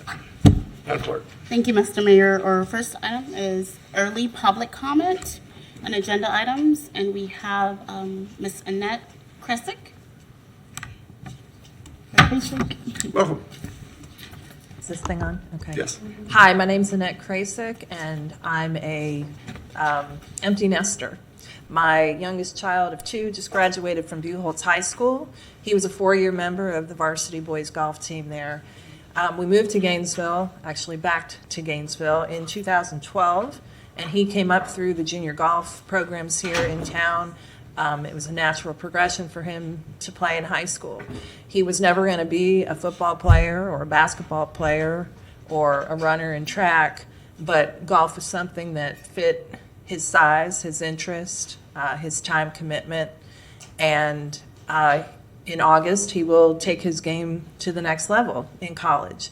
So we're very happy for the way that he has progressed through something that he really loves. I'm here today just to make sure that scholastic golf in Alachua County doesn't get left out of the conversation with regard to the future of Ironwood, whether it's a purchase and sale situation in the end, or a redevelopment or recommitment by the city to those facilities. So thank you for your time and attention. Thank you. So for anybody else who wants to talk about Ironwood, I want to remind you, selling it or any change of ownership is not on the agenda today. We're just going to talk about the fact that we are going to take a look at it. That's all. So, go ahead. Mr. Mayor, that concludes our speakers for early public comment. Next, we have general public comment. Okay. And we have two speakers, Kim Smithers, followed by Jim Cornish. Okay. Welcome. Good afternoon, Commissioners, Mayor Ward. My name is Kim Smithers. I am a co-founder and chief marketing officer of IQ Fiber. You may have noticed our press release, which came out a couple of weeks ago, that we're going to be entering the Gainesville market. I am a registered lobbyist, just so you're aware. We are a residential fiber optic internet service provider based up the road in Jacksonville, Florida. We launched about 2 years ago, and we've been focusing on deploying modern fiber optic internet-based services across the 4-county area of Northeast Florida, and are very excited to have announced their expansion into Gainesville and Alachua County. I think 2020 has made it clear to all of us that reliable internet broadband is truly a necessity. In fact, in many cases, it's referred to as the fourth utility, and we're very pleased to be providing a modern internet choice for the residents in this area. The word choice is critically important. As we know from some of the discussions that you've had around this time last year, there's not a lot of love lost for the dual monopoly situation that's in effect today. And so we're very happy to be bringing private capital to help solve this problem for the city of Gainesville and for Alachua County. We'll be investing about $40 million in our initial phase 1 build, and we're in the process of completing the designs that we'll be working closely with the Public Works Department over the coming weeks. We're also opening an office here in Gainesville and are planning to hire about 30 employees for various technical operations and construction coordination, in addition to the jobs that the network construction project will employ. And we will be sharing more details with both of you and the residents of Gainesville over the coming weeks and months. Let me wrap up by saying we've been very pleased by the reception that we've gotten from the City of Gainesville and associated entities, including Eric Adet at the Chamber of Commerce, Eric Redfield at the City Economic Development Group, along with city officials and the Public Works Planning and so forth, as well as GrewCom. We expect to be partnering with GrewCom to leverage some of their existing wholesale internet backbone for the benefit of creating this consumer service. So thank you for the warm welcome. Mayor, thank you for your support. Commissioners, thank you for your support. And we look forward to keeping you updated as the project moves forward. Thank you so much. Welcome, Mr. Conish. Mr. Mayor, Jim Conish, I came here last time and you cut me off, even though I hadn't been here in 3 years. I'd like you to take a look at your billing scheme for GRU. And I want to point out a few things. This is a no consumption bill at my house. Electric service charge $16.50. You're doing the gross receipts tax at 2.641. You're just pre-pyramiding it. There is a way to get to that rate, but you're not following the correct procedure, just pre-pyramiding it, and that's improper. Then you're tacking your utility tax at the absolute legal maximum of 10% onto the gross receipts tax, which puts it on the fuel, which is another overreach and overstep. Then you tie the garbage to the electric meter, even though GRU has nothing to do with the garbage collection. They're being used as, quote, a collection agent, and they charge you dearly. Just like you rip them off, they rip you back off. And then you tie the stormwater to the meter, which puts it on the tenant instead of the landlord, which is unjust.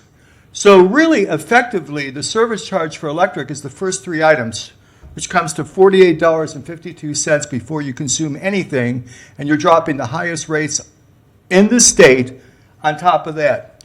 So if you look at all your fixed charges and the pyramiding of the taxes, and you factor in a turn-on charge over 12 months, you're taking off from almost $90 a month before your sky-high electric rates hammer the ratepayer.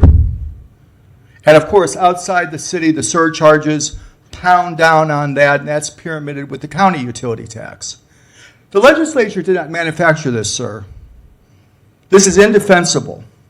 1645 is sitting on the governor's desk, and you're ignoring it. So this is what I would suggest to you.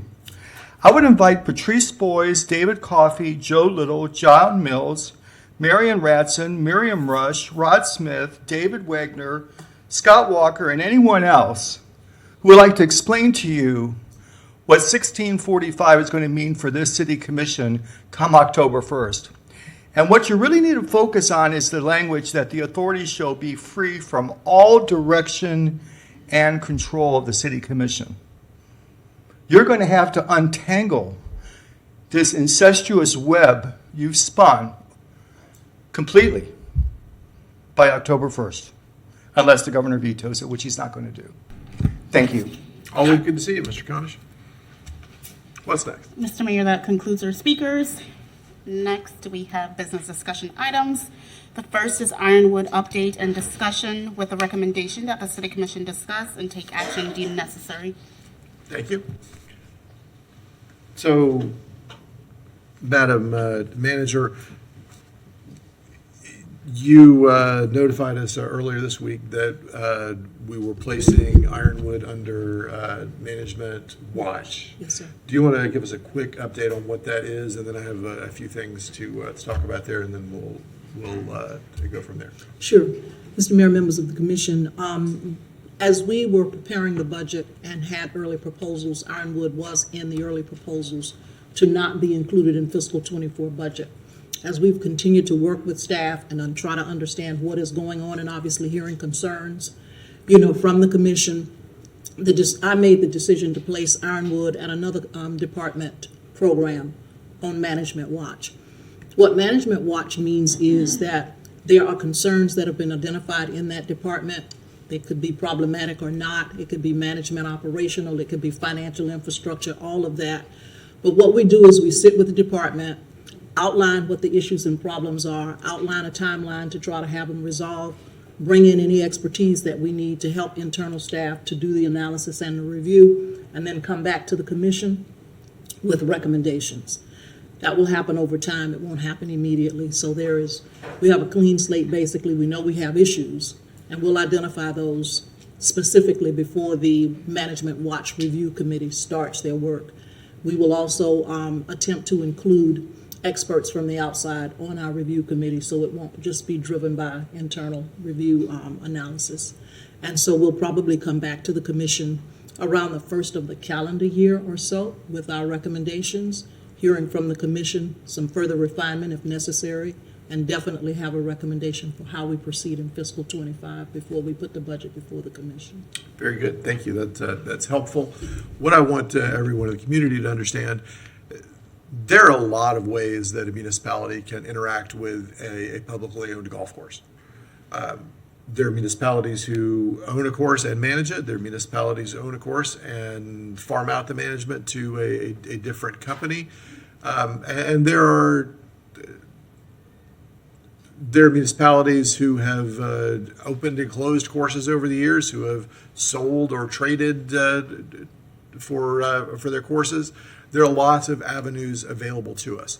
Nobody up here does not think that there is some value in some community value, not a dollar value, but community value in a municipal golf course. It provides many things to our community. We're all very well aware of that. But it's important that we think critically as the board for our community of exactly how we're doing it, and not just say, oh yeah, we have it, everything's fine, move forward. We should critically have this conversation every few years, I believe. And that's what this is. This is our opportunity to really take a good look at this unique asset in our community. And I say unique because we don't have anything else that is kind of like a golf course. It is a different sort of thing.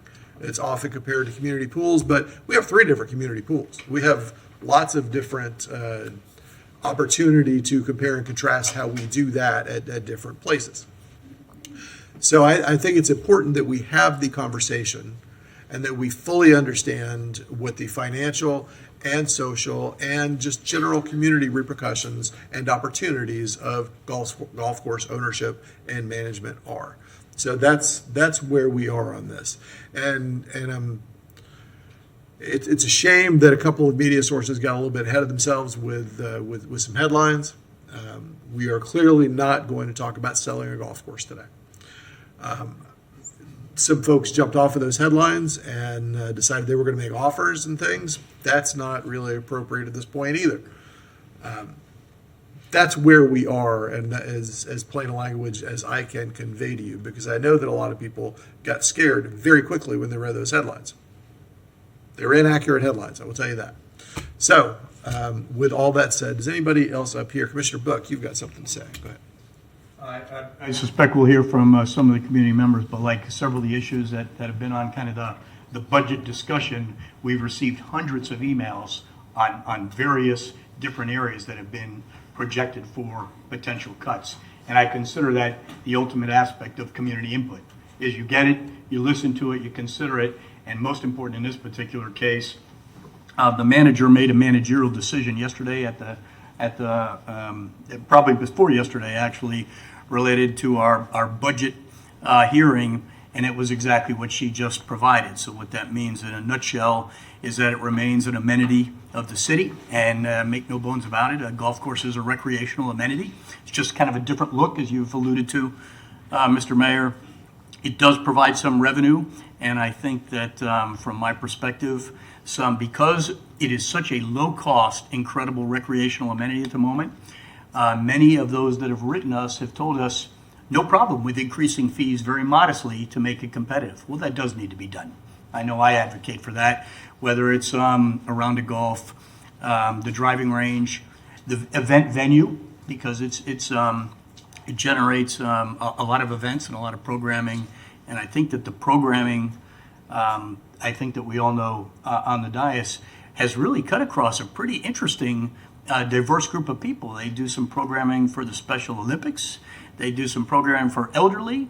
We have some youth and at-risk type of camp, and so it also advocate, as you're under management watch for this particular thing, the books need to be tight. That's what I hear. We need to be able to account for, the dollars coming in and exactly the dollars going out.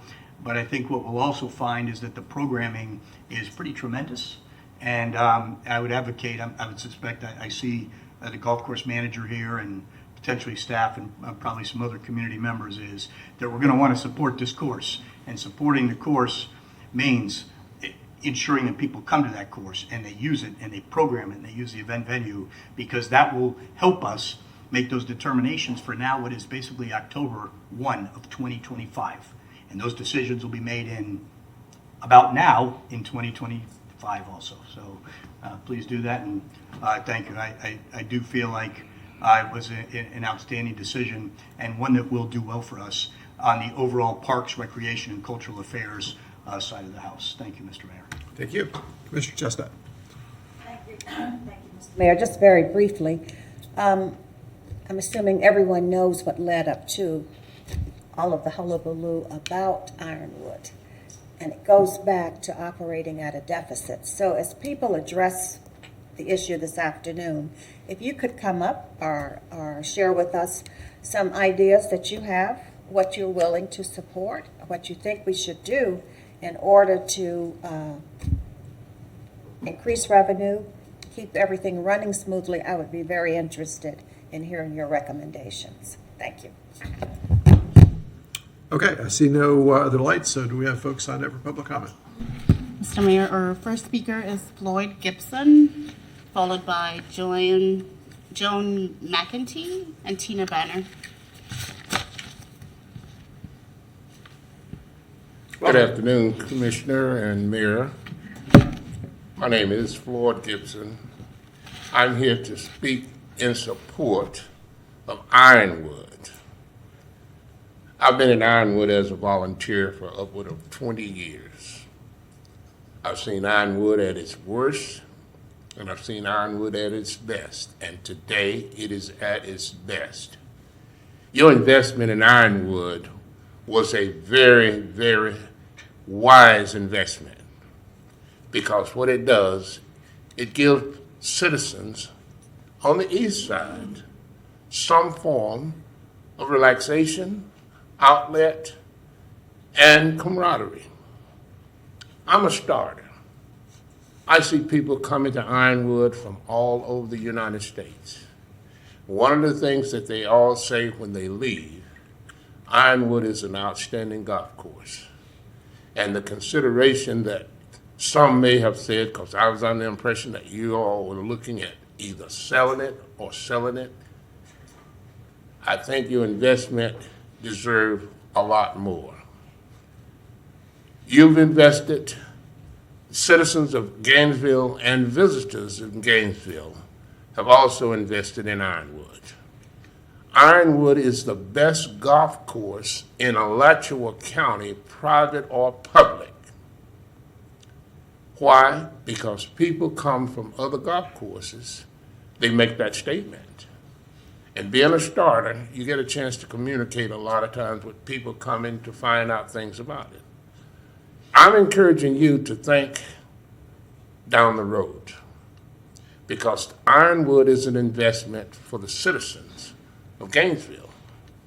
And I think they deserve all the input and all the consideration, because it appears that when there's time for cuts, East Gainesville usually tops the list.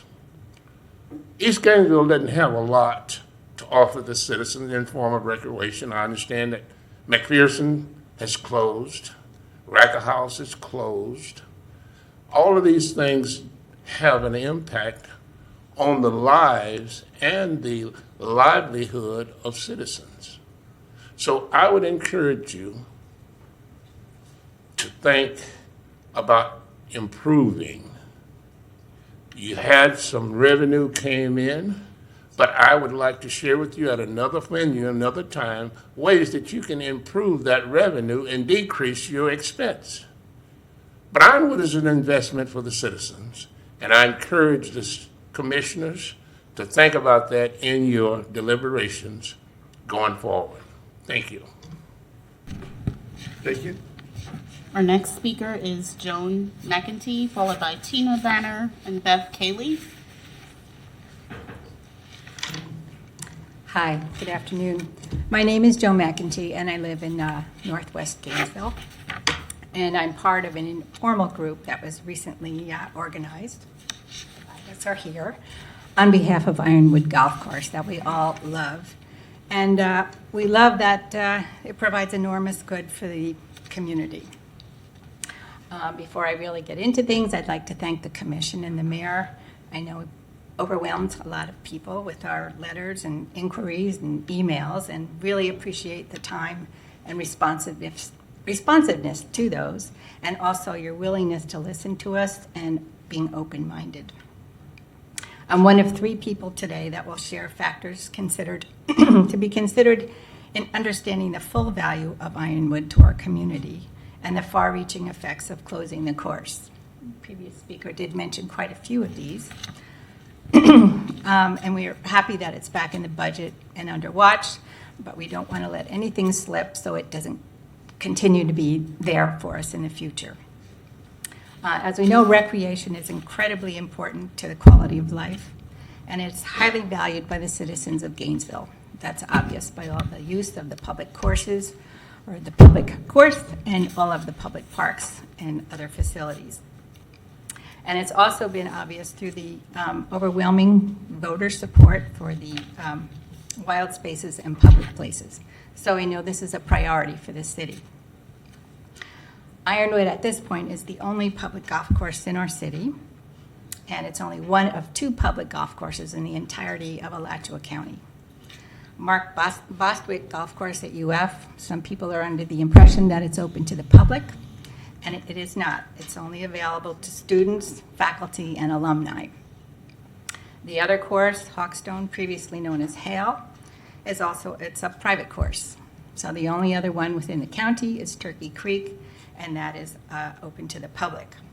And if we compare this to Marion County, they have 18 public courses, one owned by the city. So they're right next door. So if you're a big golfer, that might be very appealing, but we want to keep people in Gainesville.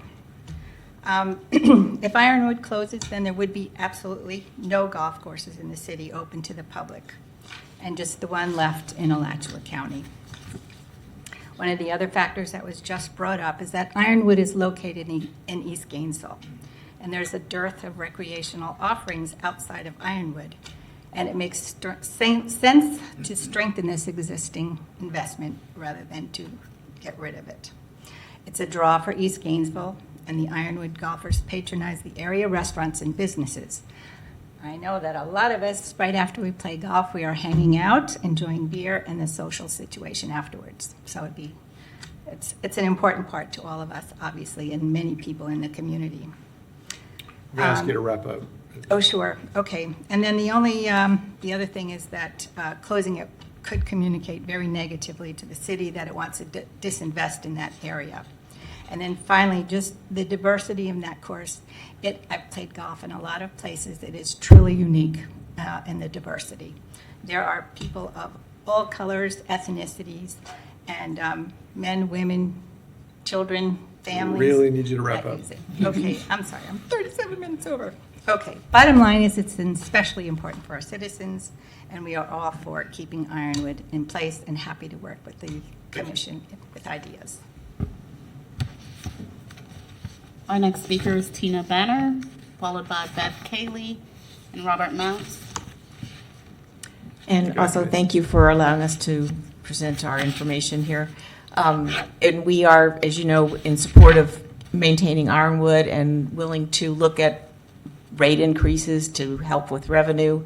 Wanted to just comment a few things on some of the community impact with organizations. Ironwood hosts over 50 tournaments annually for nonprofits, and their net proceeds are channeled back into their organizations to fulfill their mission. One of them, and this was run by Pat Dooley, is a tournament called the Bob, which he named after his father. And at Ironwood, that tournament nets over $30,000. There's another gentleman that hosts a Stop Children's Cancer tournament at Hawkstone, and their net proceeds are half or less of that because of the cost of it. So Ironwood is a very attractive place for some of these nonprofits that want to get more money out of that. It also hosts tournaments and activities for Girls Place, the Special Olympics, and I believe there's some people here from there, the Law Enforcement Memorial Fund, the Builders Association of North Central Florida, the Malachi Kiner Scholarship Fund, 20 Pearl Foundation, and the Dreamers Ball. It also, as it has been mentioned, is a haven for youth development in Ironwood. One of the organizations that uses Ironwood a lot is the Gator Junior Golf Association.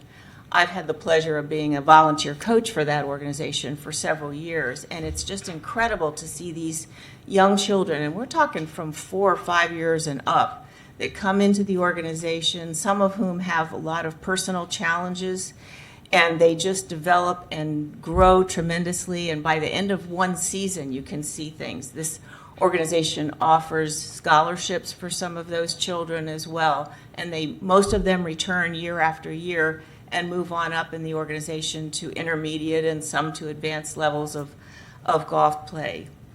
A big factor at Ironwood is the local high schools. Gainesville High School, Buchholz High School, Eastside, and St. Francis all have their golf teams practice there. They hold tournaments. Tournaments are also held for some of the private schools in the community as well. And the last thing I wanted to mention was the environmental asset of Ironwood. If you've ever been out there, it's just an amazing place. I mean, there's millions of birds, there's animals, there's deer, there's turkeys, there are the requisite gators that are in any Florida golf course.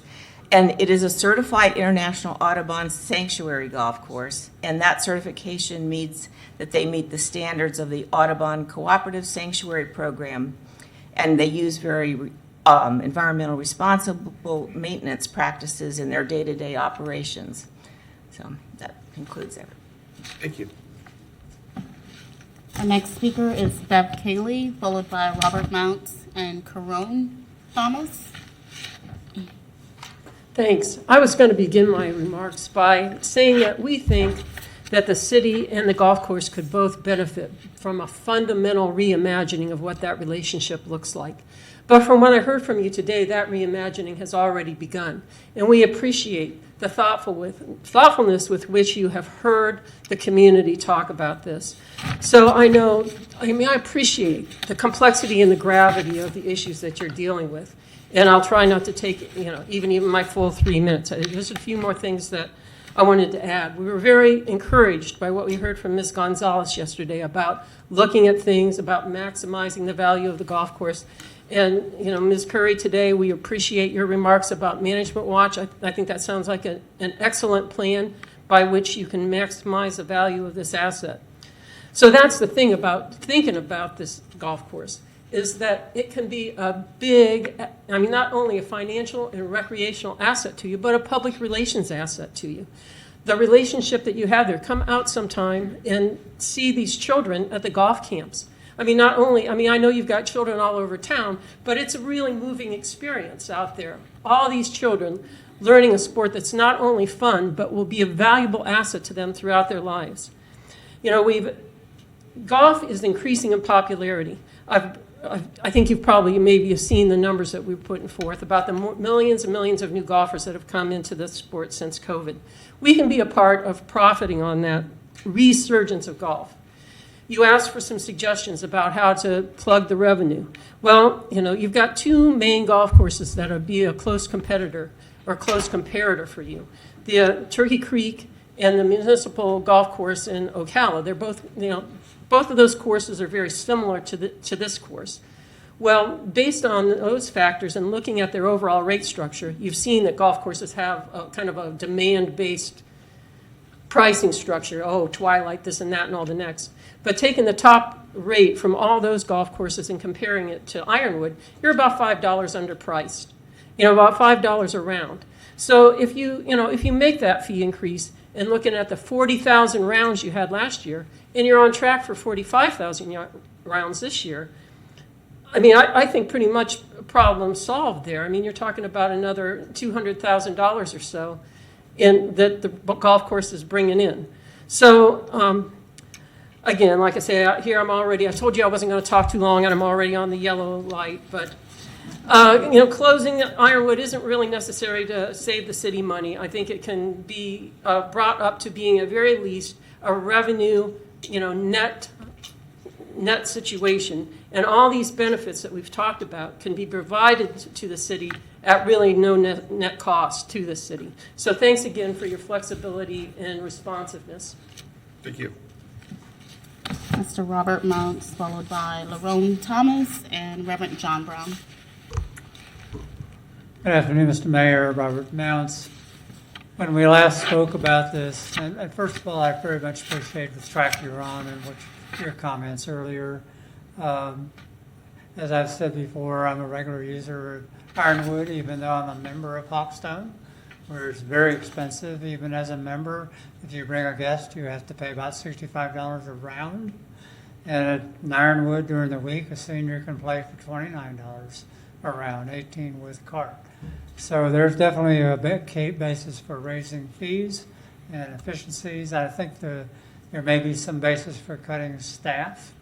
But my group has seen the course greatly improve over the last several months with the new grounds maintenance team that, it's much better. Some of the fairways now look like greens.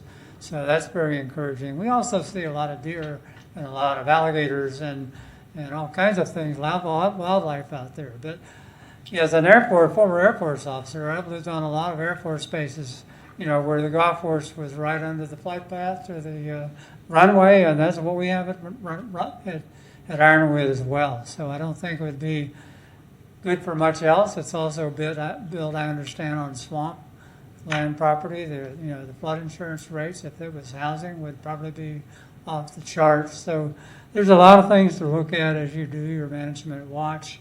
I appreciate that you're doing it. I don't want to take up any more time. Thank you. Thank you. Our next speaker is Lerone Thomas, followed by Reverend John Brown and Kevin Clancy. Thank you, Mr. Mayor, Commissioners. I had presented a letter to the commission already. Now, if I could I defer the rest of my time to my wife so she can make some comments? She gets 3 minutes too. Everybody has 3 minutes. That's the. Thank you.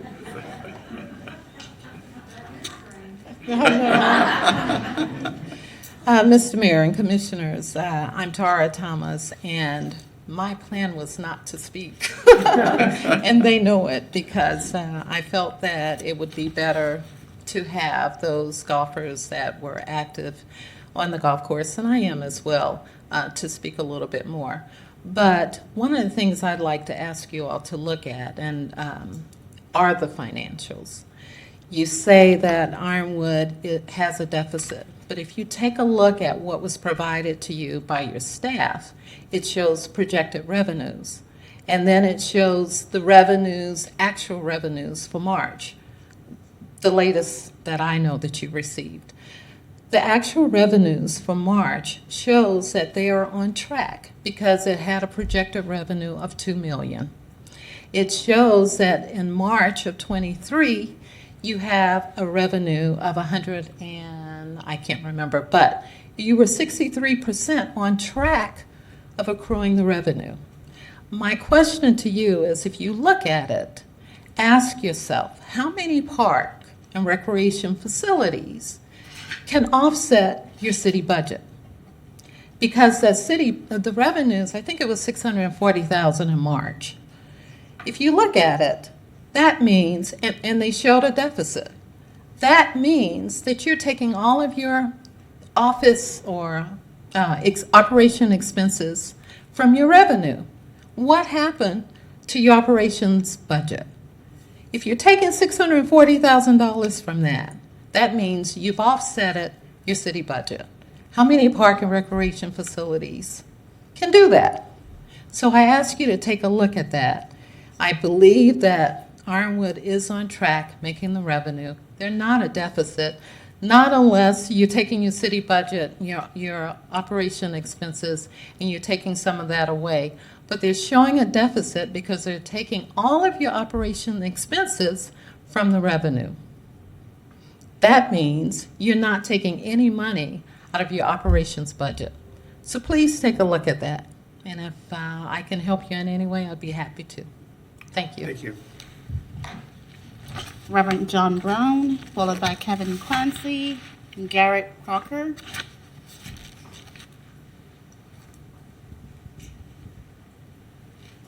Welcome. Good afternoon, Mayor and Commissioners, members of the dais. Thank you for this opportunity to come before you this afternoon. You hear a lot of things and you want to try to get some firsthand information, and that's kind of why I wanted to come here this afternoon.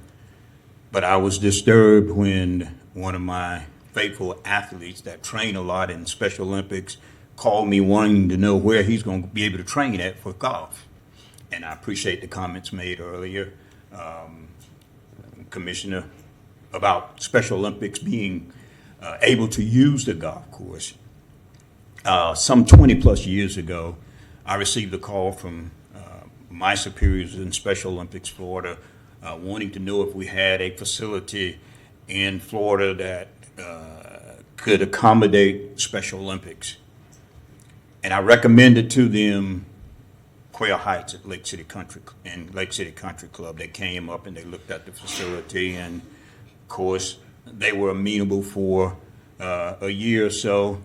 And then we came down and we talked to Bill Iwinski at Ironwood, and Bill said, "John, anything you all want to do here, we can do it." And the next thing I know, Ironwood is hosting the largest Special Olympics program in the United States. Now that's big, simply because we were we were the newest program and the first program in the state of Florida, North Central Florida. We at Ironwood hosted the first 3 state of Florida Special Olympics competition. We train athletes from Columbia County, Alachua County, as well as Marion County, simply because other facilities are not amenable to our young people for 1 or 2 reasons that I won't get into. But we find that the hearts of the people at Ironwood has just been overwhelming and accepting our young people.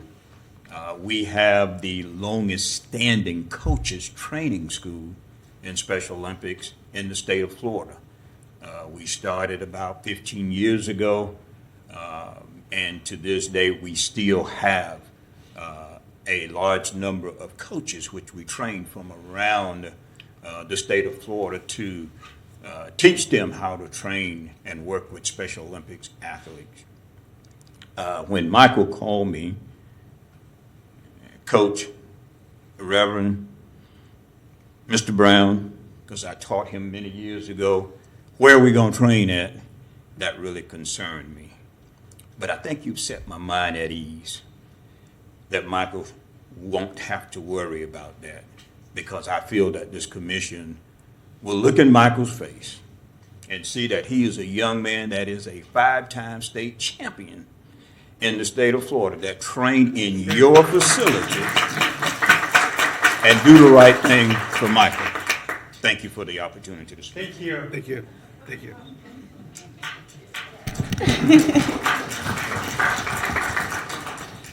Our next speaker is Kevin Clancy, followed by Garrett Crocker and Mark Norderton. Thank you for allowing us to speak here. Really appreciate it. I love the positive comments, especially from Commissioner Book. He clearly has an understanding of what's going on the east side and around the golf course. And I want to kind of focus that, but just really briefly, because it's been covered before, but just reminders. That golf course has provided something that is really continue to take off in that part of East Gainesville. The community intermingling from various groups of people, the diversification that's going on there, very important for the retired community and very important for the kids who have a place to go, who don't, in my understanding, don't pay a lot of fees or golf to do it there. It's affordable, and they can learn a discipline and get exercise and all the things that guide our youth in the right direction. And I can't express the positive image it gives to Gainesville. I brag about that course all the time to people that aren't in Gainesville. And to me, it's the pride of Gainesville. I go on that course and I'm proud to be in Gainesville. I'm proud to be a resident here. Without that course, I don't know how I'm going to feel about Gainesville. And I think there's a lot of people who will be there. So just in that, before I run out of time, I've had to kind of change what I was going to talk about because I didn't know that you had moved this to the budget. And you're not planning on making any decisions. I like the idea that you're going to look into this. So you'd asked for suggestions. Excuse me. And one of the things I think, first of all, there's a real big question about the revenue, whether it's high, more than the expense at this point in time. The city's presented some things that showed it really low, but their more recent things showed that this last 6-month period that ended in March, you're literally $75,000 below breaking even. I think that number's wrong. I think they're revenue positive right now on the golf course. I hope you go back and really look at those numbers and assess them again. From a couple things I've seen, I haven't had time to really delve into this. I got wind of this last week. So I would like to express something very important for me who also lives there and moved there years ago because it was on the golf course. I would not have been in East Gainesville otherwise at that point in time. That was the attraction. But our community is as diverse a community, and I'm talking about the communities adjacent to the golf course and the ones close to adjacent, are most diverse as far as ethnics and race that you can find in Gainesville. I am sure of that. And I walk out my door and I have no idea what race or age of person I'm going to run into, and everybody's friendly. We have a beautiful communication with each other that comes from that. That diversity is created because there's a feature there in East Gainesville that builds that community up in amazing amounts. I have 15 seconds left, so I want to be You're actually over by 15 Oh, it's seconds over. already. Okay, so Once you hit the red light, you're supposed to be done. That's how it works, y'all. thank you. Thank you. I try to give you a little bit extra to finish there, but once the red light comes on, you're really supposed to be done. So, yeah, it's a stoplight, exactly. Okay, who's next? Mr. Mayor, our next speaker is Garrett Crocker, followed by Mark Norditon. Welcome. 19 years ago, I came to Gainesville as the accountant at Hale Plantation Golf and Country Club, and I was hired by Mark Nordman here, who's the next speaker. I came here as a golf-related job. Eventually, I became the CFO out at the airport, and eventually I came back to Hale Plantation Golf and Country Club as a general manager, so I do have a little bit of golf experience, and I would say that the person who has the most golf revenue experience that I know is Mark Nordman, so when he gets a chance to talk, I would definitely pay attention to him. But one of the things that I wanted to talk about a little bit is that, first of all, I don't want to see this asset leave the city. I think it is a fantastic asset. It's an important asset to a lot of different areas. One of the ones that I personally see, we make a lot of product for these charities that come and they use the property and they generate a lot of community outreach through the golf course, and I think that that's a really important thing that I'm not sure that everyone is able to see, but it does happen.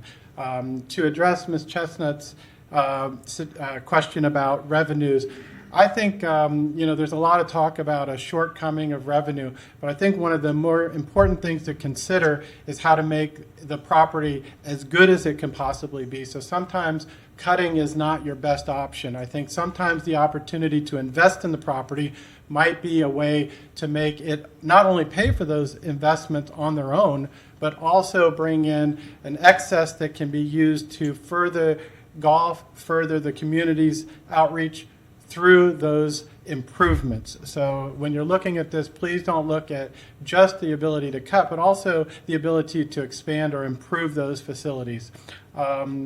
The other thing that I want to talk about with revenue is when you're looking at this particular property, you have a very unique asset and one that does have the opportunity to increase revenues through golf, additional fees maybe, but also through the other amenities that are there through the dining and facilities that are there for events and so forth. So any of those other areas that could be enhanced, advertised, and expanded, I think, are an opportunity. I think there's also some good sponsorship opportunities out there, and we do a lot of graphics on buses, so there's definitely some advertising opportunities as well.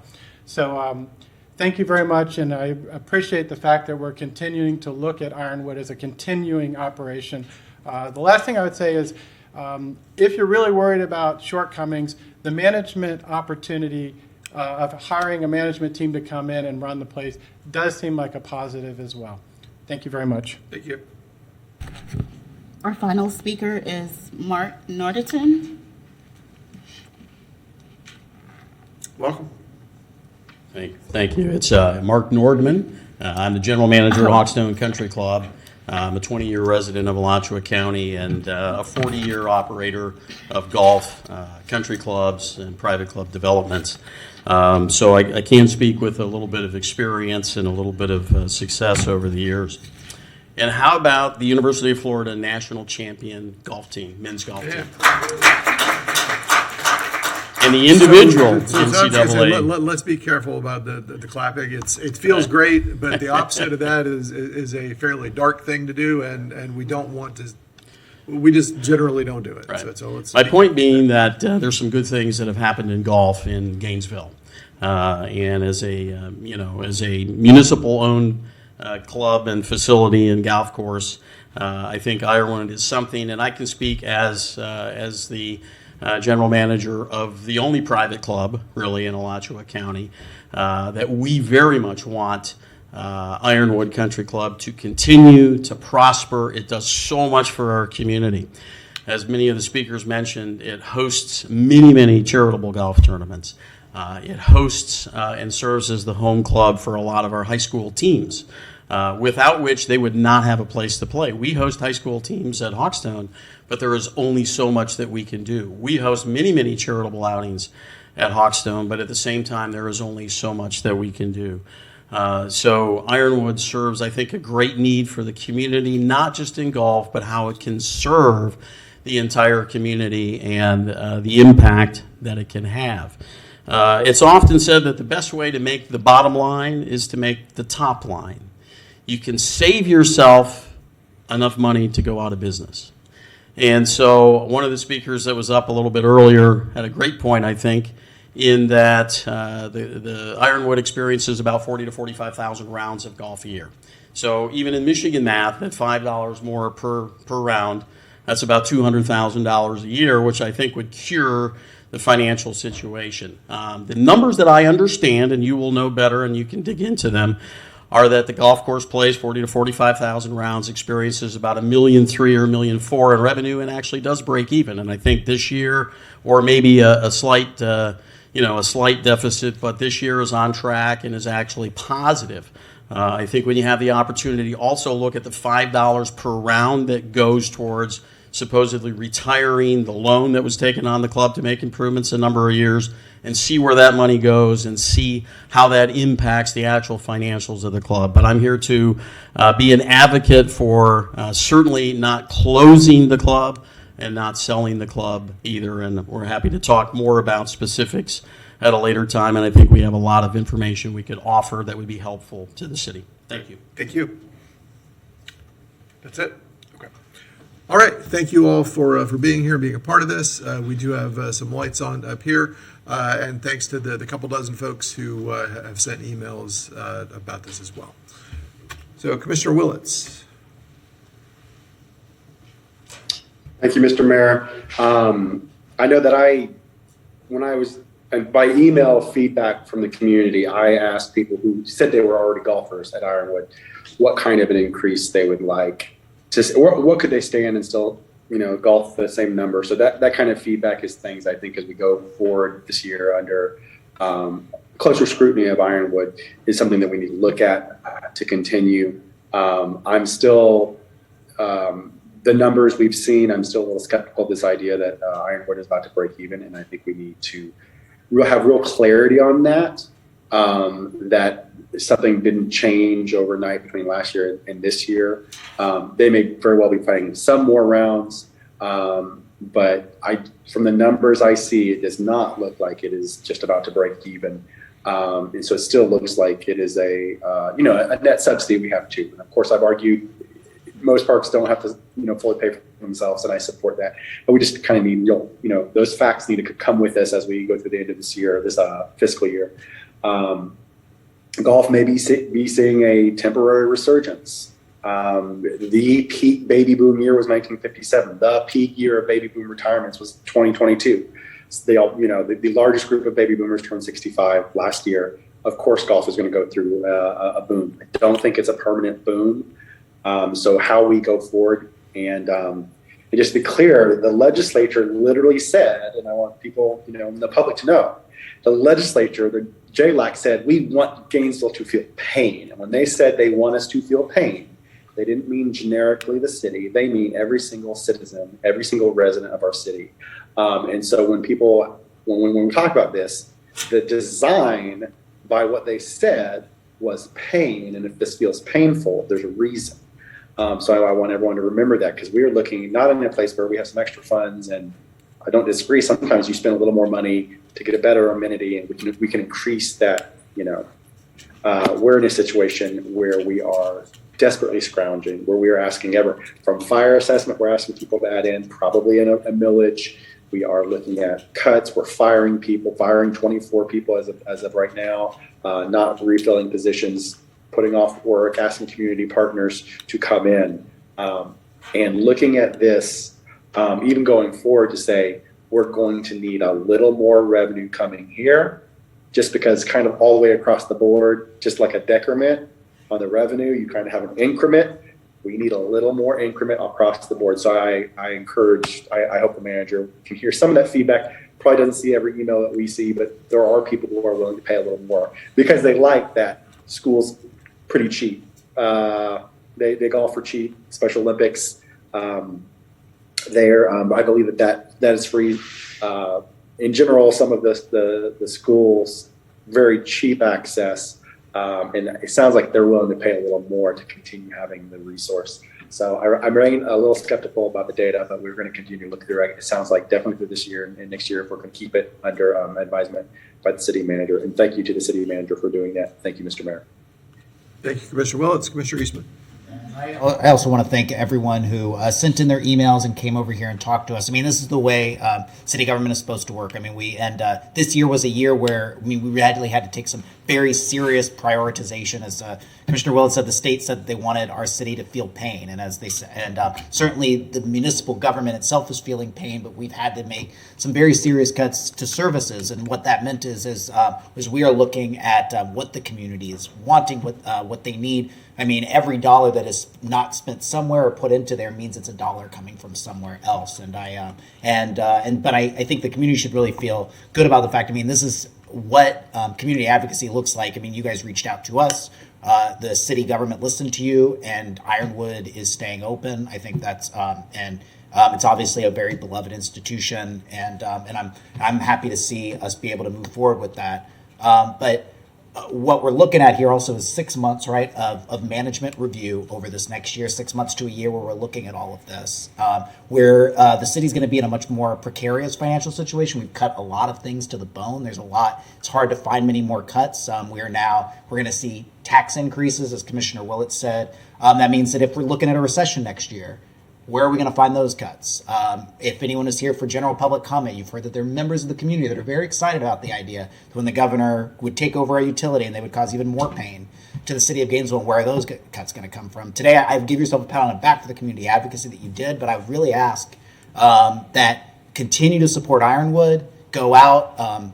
If you're thinking about friends that you've wanted to get into golf, bring them over, support it. The best defense against any of those, a recession in the future, against more pain coming from our city government, is to make this as financially whole and stable as they can. We will do our part as a city. I know that the city manager will do their part, but we also need the community to step up, support the organization, bring out your friends, bring out your family, patronize it, go out, grab drinks, grab food there, and just thank you guys for staying so engaged with this. It's really great to see something that the city does be so beloved within our community, and so thank you all for that. That's all. Thank you, Mr. Eastman. I don't see any further lights. Go ahead. Okay. Thank you, Mr. Mayor. I too wanted to just tip my hat to everybody who came out to advocate for a resource and something that clearly means a lot to a lot of people. I fell in love with golf probably about 10 years ago when I lived in Orlando. And so I had the opportunity to play some really amazing courses over there. But when I moved back home, I also realized that there is an issue with access here to golf. And I realized the incredible asset that Ironwood is. As I came to the commission and started to enjoy my work here, advocating for community and resources, et cetera, but then fast forwarded into the current situation where we are financially, it became really important for me to take a look at everything. And I think probably some folks in this room will remember a comment that I made where I said, we got to look at everything. And I'm appreciative of the work that staff and management has done to do that. I think we're at a point now where this increased scrutiny is going to give us the opportunity to look at how we can improve some things. I am concerned about how this increase in fees can happen, but also keeping it affordable to some of the populations that would want to be introduced to this. There are some amazing programs that I know that are already coming out of Ironwood that serve at-risk youth. And, we've been making cuts in parks. And that's been troubling to me. I've lost sleep about that. We're coming up into summertime. And our community is facing some real issues and some real trials with gun violence. How do we increase our fees, but also create a structure in which we can make this accessible to some of those populations, continue to attract people to a sport that I very much enjoy? And that I think we've seen in programs throughout this country, when you involve at-risk groups, that they too enjoy it, benefit from it. But I'm curious, and I hope that management hears me when I say this. I want us to look at how we can balance those two things, because I think that's critical and it's important. Because if we're cutting parks and other places, but we're going to look at how we can keep this, for me, we've got to look at how we balance the asset in terms of what it's providing. And so once again, I say thank you to the community for your advocacy, and thank you to staff. Thank you, Commissioner. So, but before we go, I will just say that as we move forward, and as the manager's office moves forward with the management review here, some of the things that I'm going to want to know when we get to the end of that review, and I think would be useful to all of us, we probably all want to see, are actual numbers, not just financial numbers, but who's using the course. I mean, if you ask people who are around Ironwood, lots of people could tell you, yeah, I'm pretty sure it's this. I'm pretty sure it's that. I want to see actual numbers. I don't want to, there's some level of gut decision making that goes into a process, but we need data to be able to back those decisions up instead of guesses. I want us to be real clear about who's using the course. Are they Gainesville residents or are they near Gainesville residents? Because frankly, people who live in Gainesville are already paying more for the course than folks who live outside the city are. There's a lot of distinct information that I'm going to expect to come back to us, because it is too big a deal, not just financially, but too big a thing for us not to really know what we're doing and to not guess at it. So that's what I would leave you with. It certainly has value to the community, to the city as an organization, and clearly to the folks in this room. I'll remind you, though, there are 145,000 people in the community and about a dozen that spoke. So let's keep in mind, and I'm not looking for extra people to come out. I'm looking for actual numbers, not here, but there at the course. So I'm going to hope for good data to come back to us when we get back to making these decisions. So thank you all for caring and for participating. And just remind you, we're here every first and third Thursday to talk about all sorts of things that involve city government. So feel free to come back anytime on that. All right, Madam Clerk. Thank you, Mr. Mayor. Our next item is 2023-350, SUB 22-000008, Finley Reserve Design Plat, with the recommendation that the City Commission approve petition SUB 2022-000008, Finley Reserve Design Plat. Very good. It's We're back on- 2023-350. Welcome. Good afternoon, Mayor and Commissioners. For the record, my name is Juan Castillo. For real, y'all, we're here all day to do this. Come on back. It's very exciting. You guys should stick around. The item before you is the design plat for Finley Woods. Just a quick overview. This is the submittal right before the final plat, and we're going to be taking a broad look at the the development that is being proposed, as well as its compliance with the comprehensive code and also the land development code, comprehensive plan. So to help you with time, I'm going to try and go through this expediently. So the property is located south of I-75, south of the existing Finley Woods development, and it's adjacent to Southwest Williston Road. It's currently vacant, and the property in question is 194 acres in size. There is residential low, mixed-use office residential, and urban mixed use as land uses for the property, as well as supporting Transit Zone 2, 4, and 6.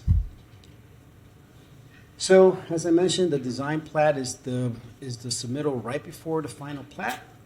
As staff, we are reviewing this submittal to make sure that it's in compliance with our comprehensive plan, our land development code, and any specific requirements found in our land development code that are specific for design plats. So this is the proposal before you. This will give you a picture of the connections that are available as well as the overall layout of the single-family residential lots. We have connections over to the existing Finley Woods development, as well as a major connection connecting the proposed development with Southwest Williston Road. We also have connections to the future development of the property in between the Finley Reserve and Southwest Williston Road. This right here kind of hides it, but there are connections to the south of the property as well as to the west of the property. As I said earlier, this property is in the Transit Zone U2, so it is required to adhere to Transit Zone requirements. That includes building placements, which for Transit Zone 2, most of the roads here are local, so it's required to provide landscape zone of 5 feet, sidewalks of 5 feet, as well as building frontage zones for 5 feet. There are two types of roads. There's the local road within this development, as well as a storefront road, which has a slightly different requirement of 10 foot for the sidewalks. And all of that is compliant based on the submittal here before you. There's a density of 15 units per acre, which the development meets. It's providing 684 units. The density allows up to 2,925 units. This is a cross-section of the local roads, which, as you can see, has the building placement zones of landscape zones, sidewalk zones, as well as building frontage. This is a cross-section of the storefront road, which is, again, slightly larger because it has the sidewalks of 10 feet. The project before you is proposed to occur in 3 phases. The first phase provides 240 single-family units. The second phase provides 232, and the third phase provides 212 for a maximum of 684 development units. Staff has reviewed the request before you and has found that it is in compliance with a comprehensive plan as well as our land development code and specific criteria for the design plat. This item came before the Development Review Board on April 25th, 2023. The Development Review Board recommends approval, and staff recommends approval. And with that, I say thank you. I don't see someone from the applicants, but I am here and available for any questions that you may have. Okay, thank you. Commissioners, any thoughts, concerns? Okay, hold on. Willits here. Commissioner Willits. Thank you. I just want to make sure I'm understanding correctly. The storefront street that connects us to Finley Woods, that's the easternmost of the two streets that access Finley Woods, correct? That's partially correct. You also have a storefront street right here. So this and this. I can't see a pointer. So, so the one coming in from Williston Road, and then the furthest east that goes up north to connect to Finley Woods, correct? That's correct. Or all of that. I just particularly in phase 1, and the access to Williston, that will be built in phase 1. That's correct. And just to further add to that, there were some concerns as to the construction traffic for this development. Some people were concerned that traffic would occur through the existing Finley Woods development. The applicant has stated that that's not going to be the case. The traffic will actually occur from the storefront road here, which is the road that is connecting the development to Southwest Williston Road, and that will begin the phase 1 construction as well as phase 2. Great, thank you, Ms. Christie. I had concerns about that. I heard from members of the community out there about, particularly a portion of Finley Woods is in a community development district, and they pay special bonds that in the end may have to get spent on roads or whatnot. And the idea that a bunch of construction traffic that would tear up their road, because what we know about wear and tear on a road is the larger, the heavier the vehicle, exponentially more damage. They're very worried. I'm still a little concerned, even when we talk about construction, not just dump trucks and just even super heavy contractor vehicle trucks that want to come in through Finley Woods, because let's say they come from counties to our west. I don't know that we can control any of that, but I definitely know that they want to make sure that Wilson Road is entrance is built for phase one, and that it gets used. So I know that they've got concerns, and I share those concerns.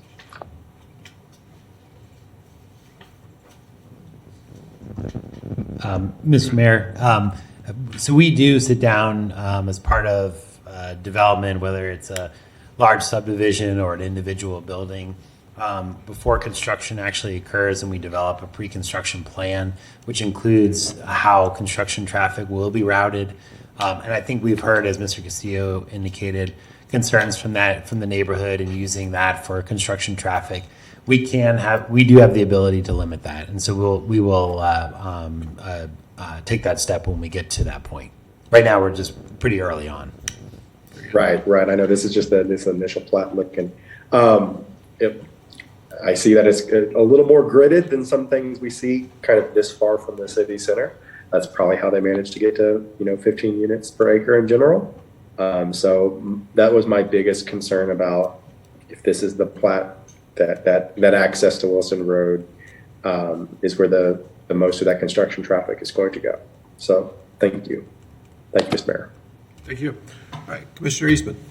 Thank you. So this is, I think I see U6 there, which is closer to Williston, right? Going into U4 a little bit further in, and then U2. All of that's pretty high. Well, U6 is higher density multifamily, relatively. Mixed development. Right. I just want to make I guess this is all single family. So they would have the ability to build, I guess, kind of medium scale apartments in the U6, correct? Correct. Going into U2, you can build quadruplexes. Is that correct? You have the ability to build some multifamily, yes, but currently the proposal is for single family. Right. I just wanted to point that out as we talked about the allowing of zoning for multifamily and things like that. That when people do have the ability to build multifamily, frequently they're choosing to build single family just because there is such a high demand. But I've talked a bit about lot sizes, and I'm asking. I can't actually see. I think it's like a very small writing on there, but like what do the lot sizes on here look like for this? So it varies. You have lot sizes that vary from 40-foot widths to 60, okay, and with a depth of anywhere between 90 feet to 115, 120.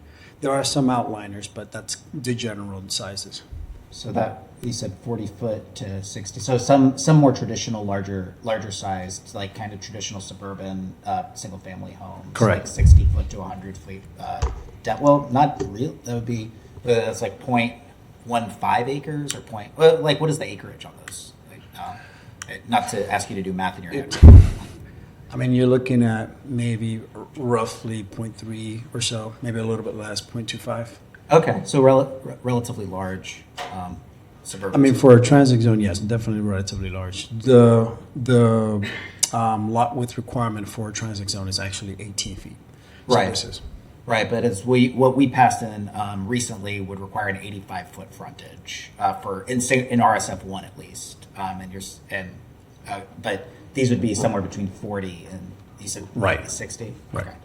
I would be curious. I mean, and that's nothing to say about the plat. Like the zoning, the zoning is the zoning, and if they want to build something that is less dense than what we have allowed with the zoning, I'm very comfortable with that. But I would be curious just to see what the average, like what the lot size looks like in each one of those. And I think that's in the backup. It's just fairly small to see. It would be in the original documentation. Yeah, I think I may have. Yeah, it's very small. Yeah, I was trying to zoom in on it, but even then it gets, pixelated at Right. that level. But that was my only question. Thank you, Mr. Mayor. Thank you. Is it Saco? Okay, Commissioner Saco. Thank you, Mr. Mayor. As a brief question, are they within GRU service territory? Probably not. So, as of the review of this, they were in Clay, I believe, for power. For facilities such as water and sewer, they were with GRU. So Okay, let's so- let Mr. Cunningham weigh in definitively. He would know. Okay. So we service water and wastewater to Finley Woods, but they're outside of our electric service territory. It is within Clay. Okay. Okay. Thank you, sir. And I know that's not something we can control, but it was a curiosity of it. Because just because of where it's located, I know we've had previous, I'm fine moving forward. More housing is more housing. But I know that it's been a concern of ours as far as is something within our service territory, and then how far are we extending our services, such as fire or police or parks and those other services. So I'm for it. I just had that curiosity. Thank you, Mr. Mayor. Thank you. Mr. All right. Mayor, if I may, I was just corrected. So the sizes it's actually, turns out to be 1/8 of an acre. Okay, do we have any public comment on this? No, Mr. Mayor. Okay. Does anybody want to make a motion?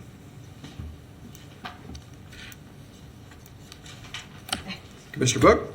I was just going to say, as we received very little, at least I received very little public input on this particular one, unlike most of the zoning. And so in that regard, I kind of rely on the person who's probably closest, which is Commissioner Willits, in this regard in the Southwest. I just feel like he has probably more knowledge than myself in that particular area. Commissioner Willits, so I appreciate your comments. And I kind of actually defer to you in this regard, in the absence of having other community input and looking at it. There appears to be nothing really objectionable if it's built in a way that respects the community that's around it. Mr. Mayor, I move, It sounds like he is, yeah. I move I'm sorry, I'm not on, I don't have this in front of me. Is it a? Staff move recommendation is adoption? what you want to do. Move staff recommendation on this item. Very good. We have a motion and a second to move staff recommendation to approve this petition for the Finley Reserve Design Plat. And I will tell you all, most of the time, for items like this, you're not going to see a whole lot of community input. The big, loud community input pieces are the exception, not the rule. That's mostly how this filters through. So, partially because nobody actually lives there yet. It's not flat. So, I have two this evening that are in my district. That'll be the opposite, where there's been plenty of community input. people have been living in those places for a long time. Yes, sir. Okay, so we have a motion and a second. Is this a voice vote, correct? Yes, Mr. Mayor. Okay, all in favor say aye. Aye. Aye. Any opposed? All right, that passes unanimously. I'm sorry, Commissioner Eastman, did you have a comment on that? Yeah, well, since he just told me what the lot size is, and I just want to put it into context, that you could not build almost any of these houses within any of the single-family zones within the city of Gainesville. You could build it in RSF4 for the lot size, and I doubt that the setbacks are large enough for RSF4. So I would be surprised if any of these houses could be built under the zoning code that this commission passed a couple of years ago. That's all. Thank you. Thank you. Okay, Madam Clerk. Thanks, Mr. Mayor. Our next item is 2023-577, contract for purchase and sale, Hills Mini Storage LLC, with the recommendation that the City Commission, 1, hear a brief presentation, 2, direct the city manager to execute the contract for purchase and sale regarding the subject property and all related documents subject to approval, a form by the city attorney, and 3, authorize the mayor or designee to execute and deliver, and the city clerk or designee to attest to the special warranty deed conveying simple fee title. Good afternoon, Mr. Mayor, members of the commission. I'm Eric Redfeld. I do economic and development and real estate work in the Department of Sustainable Development. So I wanted to review this contract with you and remind you of the fact, first of all, that we were before the commission in December with this. We came to the commission at that time. And maybe I should orient folks to the property first so we're clear on that. 39th Avenue, Waldo Road, airport here to the east. To the west, Ironwood, which folks were just talking about. In December, we were approached by an agent for the property owner, which is Hills Mini Storage, to potentially acquire the hatched area of the property. And actually, when they approached us, they wanted to acquire the entire red area there, the entire 12.8 acres. And the reason they wanted to do that is because one of their tenants here is called United Rentals. And they have the opportunity basically to get United Rentals to build a brand new building on their property, which is like an accessory to their, and a slightly different part of the United Rentals business. And from the staff perspective, that kind of made sense because number one, we would get some tax base for the city.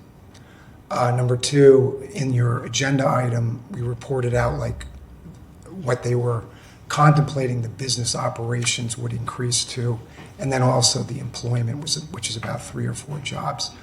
I understand today from Mr. Hill, who's here, that that potential increase in jobs may have gone up a little bit more significantly, maybe 15 to 20 jobs in that range, something like that. So anyway, we brought that to the city commission because in the backup, just so the commission is aware, I think many of you are, but the city commission has real estate policies, and those real estate policies are one of the backup items in your agenda. And when we do this kind of thing, we follow the city commission's real estate policies. So when this agent came to us, we had to do a couple of things. We came to you in December and we asked if the city commission would be willing to surplus the property. So basically, the city commission has to make a determination that you don't really have any use for this property, okay? Now, this property historically has been where Recreation and Parks has done, they've called it like the tree farm, and they actually have some operational things they do on a portion of the property, which is the north part. So we checked that with staff, and we went back to the folks, because we have to circulate the request to other folks on staff, make sure the city staff doesn't have a use for the property. They said they could give up 6 acres of the property because they're not utilizing this portion.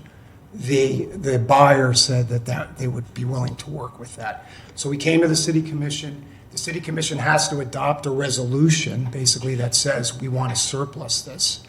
And then from that point, you say you have to go put it on the market. And we can do that in a number of ways according to the city commission's real estate policies.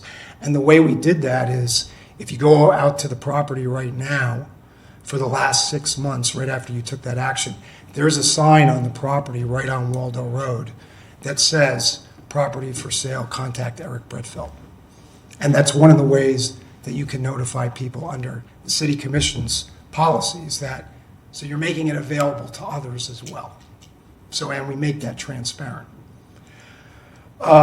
So we did all that, and in the subsequent 6 months, we didn't hear from anybody else about their willingness. I had actually 2 phone calls. I had a voicemail from somebody who I called back and then never responded. And then I had a call from somebody who I don't think was particularly serious about the property. So you really haven't had any other expressed interest. We didn't receive anything in writing. And so now, at that point, we're coming back because now we're coming back to you with the contract. And we're coming back to you a contract for the 6 acres for $300,000. We're also required by your real estate policy to get the property appraised, which we did. And the appraisal is in your backup from Emerson. And Emerson appraised it at $290,000. This property in its entirety, there's actually 4 parcels here, and these are all owned by the potential buyer. And so that's another reason that we felt like this was a appropriate use, because it's it's adjacent to the property, and as I said, we haven't had any other interest. In December, there was a member of the public that asked about the trees, because as you can see, this area is more heavily treed than this area. We did have the arborist go out and take a look at it, and he reported that there were no high-quality trees, no heritage trees, that they would have to remove the trees. There would be probably some tree mitigation costs, but not substantial. That's preliminary, but we did have them look at it because it came up in December from a member of the public. So we're recommending approval of this contract. I did want to just take 1 minute to step back a little bit more, because one thing that the commission might also be aware of is that we've had a study done by the Urban Land Institute. As a matter of fact, Commissioner Duncan Walker was nice enough to participate in that. And we actually circulated close to the final draft of that at the end of last year, and now we're ready at some point to make a presentation of that to the commission. But we've had success in the airport industrial park over a 20-year period of building that out. And the question that we asked under the Urban Land Institute study was, where do we want to do the airport industrial park 2.0? And they made a series of recommendations of how we can position the real estate in East Gainesville to be shovel ready for the next opportunity. And so I think this plays into that, as in a systems sense, in that here's a opportunity for the city. And if you talk to Mr. Hill, they were looking at other sites, but they've kind of landed on this site because this made the most sense for locational reasons, access to transportation, et cetera. And I feel like for the commission moving forward, it would be a good discussion or policy discussion to think about whether the commission wants to try to make that happen from a policy basis for what I say is Industrial Park 2.0. So with that, we're recommending the contract. They'll have to the contract has to be signed if the commission is supportive of it by June 30th. There's a 60-day due diligence period where the buyer would go out and check out the property, make sure it works. And then we would have a closing shortly thereafter, unless some issue comes up and we might have to do an amendment or something like that, and that might have to come back to the commission. Mr. Hill's been here since 10 o'clock, so Thank you. if you have any questions about what he's doing over there, by the way, he's also associated with Hill's Barbecue. He is Hill's Barbecue in town too, so that's another interesting fact, which I didn't really know about, but so that's good. Gotcha, okay. I'm happy to answer any questions. But before you walk away, Mr. Bradfeld, how many, I'll get a little off topic, how many presentations would you guess you've made at this lectern? Oh my gosh, hundreds. And this is, by the way, for the city commission, this is you were talking about Ironwood, and I can remember spending many city commission meetings here talking about development around Ironwood Golf Course, which was a huge issue for the community, and the trade-offs with the airport operations and everything else. So it's what do they say in life? It's something like the more things change, the more they stay the same. Yep. And you've been with us for 20... Going on 21 years, yeah. 21 years. And this is probably your last presentation for us, right? It could be. Yes, I am. I notified my chain of command that I was going to retire on May 1st. I gave the notification. I felt like it was appropriate to give 60 days, and June 30th will be my last day. Well, we are sorry to see you retire, but very, very pleased to have been able to work with you, and I appreciate all that you've done for our city. During my 6 years here, you've always been able to be counted on to bring us great information and good ideas and advice. Yeah. So thank you very much. It's been a great run. It's been an honor and a pleasure. Thank you. All right, commissioners, questions? I don't see any lights. Well, is anybody from the public who wants to have anything to say? No, Mr. Mayor. Okay. All right, I'd love to hear a motion. Move to direct the city manager to execute the contract for purchase and sale regarding the subject property, Hills Mini Storage, and all related documents subject to approval of form by the city attorney, and authorize the mayor or designate to execute and deliver, and the city clerk or designate to attest the special warranty deed conveying the fee simple title. Is there a second? Second. All right, we have a motion and a second to follow staff recommendations. I see no further questions. Commissioner Saco, Commissioner Willetts? Okay, all in favor, say aye. Aye. Aye. Any opposed? All right, that's unanimous. Madam Clerk, thank you, Mr. Brentfeld. Thank you, Mr. Hill. Thanks, Mr. Mayor. Our next item is 2023-604, State of Florida Department of Management Services, DMS, Local Government Cybersecurity Grant Program, with a recommendation that the City Commission adopt the resolution. And this is a resolution by roll call. Okay. Anybody want to, Mr. Persons? We're picking up steam here now.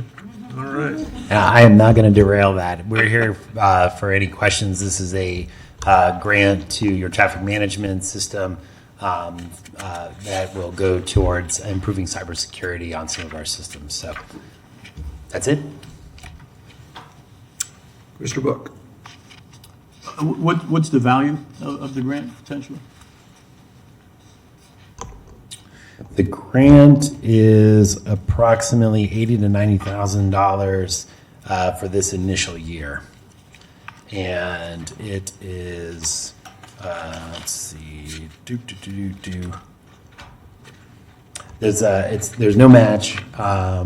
The would be divided between, the overall grant number is $30 million, is divided over 346 different agencies. Ours would be about $80,000 to $90,000 for this initial year. Yeah, I knew there was no match merely because it said no fiscal impact, and thank you. I didn't know, Commissioner Eastman, were you about to make a motion? I was just had the question. Yeah, welcome to do that. All right, Commissioner Eastman. Thank you, Mr. Mayor. I motion that we adopt the resolution authorizing the city manager to execute the grant agreement between the city of Gainesville and the state of Florida. I second. All right, we have a motion and a second to follow staff advice. No other questions? Anyone from the public? Okay, all in favor? Oh, I'm sorry, it's roll call. Roll call. Commissioner Saco? Aye. Commissioner Willetts? Aye. Commissioner Book? Aye. Commissioner Eastman? Aye. Commissioner Chestnut? Aye. Commissioner Duncan Walker? Aye. Mayor Ward? Aye, that passes unanimously. Look at us back on schedule here. That's crazy.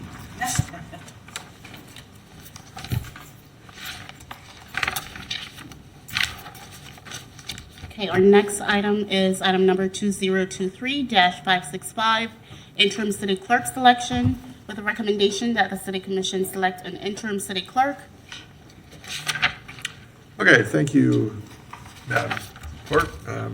Before we roll too deeply into this item, I want to thank everyone who has been involved in the process and our applicants. It is a little different than most of our similar searches because we do work very closely with you all on a daily basis. And that makes it an exceptionally difficult choice for all of us, I know, and we appreciate everyone being involved in the process, and we will get through it here in the next little while. Now, as I recall, our general agreement has been that this is for the interim clerk position, with the understanding that we'll revisit this idea about whether the clerk remains independent or not in the fall after the fiscal year begins. And correct me if I am misunderstanding anything about that. So while this is extremely important, the stakes are a little bit lower because it is not the for a forever and ever. It's for a few months until we can reconsider to do what we do next. Ms. Gretz, do you want to lead this off? Good afternoon, Mayor and Commissioners. Laura Gretz, Human Resources Director here at the city. So thank you, Mayor, for opening up the conversation. So as you all are well aware, the city clerk submitted her resignation to the organization on April 19th of 2023, effective June 30th of 2023. And at the May 4th, 2023 City Commission meeting, the Commission directed Human Resources to conduct an internal recruitment process for the interim city clerk position. We advertised that position from May 10th through and including May 24th of 2023. A total of 4 candidates submitted resumes for the positions. Of those 3 that were reviewed, of the 4 that were submitted, 3 were determined to meet minimum requirements. And at the June 1st City Commission meeting, the Commission decided to individually meet with each of those candidates and agreed to make a selection today here at the June 15th City Commission meeting. We have asked each of the 3 candidates to join us here at the meeting today, so they have an opportunity to introduce themselves to both to you all and, of course, the public that's watching. So I will introduce them in alphabetical order because I, too, work with each of these individuals and think highly of all 3 of them. So I have first asked, I will ask Kristen Bryant to join us, if you wouldn't mind. Hey, Commissioner Chestnut, did you want to weigh in before we? Okay, great, thanks. Hi, Kristen Bryant, City Clerk staff. I have submitted my application to be the interim city clerk. I've worked in the office for almost 4.5 years. I've worked my way up through the ranks, starting off as an executive assistant, and have supported a few of you on the commission, and have achieved being an agenda coordinator. I, through those positions, have formed bonds with the commission, as well as people in almost every department of the city, including the charters themselves. I coordinate the advisory boards, and that it requires me to work very closely with all of those different staff members, my colleagues in the different charter offices, as well as interacting one-on-one with the charter offices. I am currently studying for my certified municipal clerk. I'm halfway through my education credits and actually have paid out of pocket personally to continue my credits at the summer academy that starts this weekend, actually. So I'm looking forward to continuing that education. I believe that I have formed good relationships with the staff here in the clerk's office.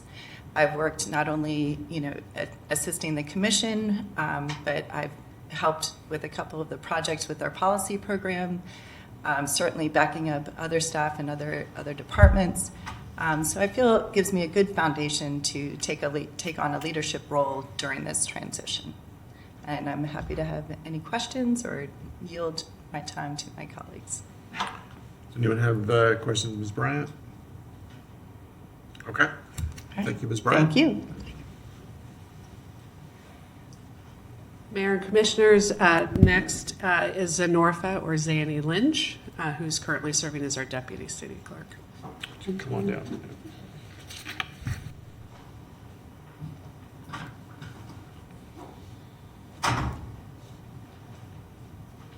Welcome, Ms. Lynch. Thank you, Mr. Mayor. Mr. Mayor and Commissioners, Deputy City Clerk Zanorfa Lynch, I welcome the opportunity to be your next interim city clerk, an opportunity to continue to lead the clerk's team, particularly through these next few critical stages. As Deputy City Clerk, I have experience in the function while assisting the current clerk and also leading that function in her absence several times. Over the next, for nearly 12 years I've worked at the city, and I believe this has prepared me for this function as interim clerk. My extensive experience and background working with and for several charter officers, including our largest, where I coordinated Two of the city clerk's key functions are on agenda and public records management. I think is an added plus for this role. As noted in my cover letter and resume, I've equipped myself over the years, and even more so in my current role as Deputy City Clerk. I'm a member of the Institute of Municipal Clerks, where I'm working towards certification as a municipal clerk, and I have accumulated so far 35 of 60 educational credits, and I also have 28 of 50 experience credit, most of which I've garnered here at the city over the last almost 12 years. And that's working towards a total of 110 credits. I know I'm getting in the minute details. I have begun enrollment in the necessary Municipal Institute, International Institute of Municipal Clerk. It's a 2-year membership requirement. So that is underway to be certified. That role has to be that of a deputy clerk or clerk, and it takes 2 years to complete that, or meet the requirement to complete that process. I'm part of several clerks association here including here in Alachua County, and I've been heavily involved in several projects that are underway in our office, the clerk's office. This include working on added certifications in addressing audit improvements within the office. I've begun preparation for elections process, working with the necessary staff to do so. Moreover, I'm equipped with the budget and management skills and experience that are not solely from this office, but within the city manager's charter, OEI charter, which I've worked with both over the years. I have the temperament and the ability to deal with internal as well as external customers, and the ability to temper heightened interactions as necessary. Working in the police department when I came in, it was like my front line to customer service and dealing with people that are not always happy with the outcome.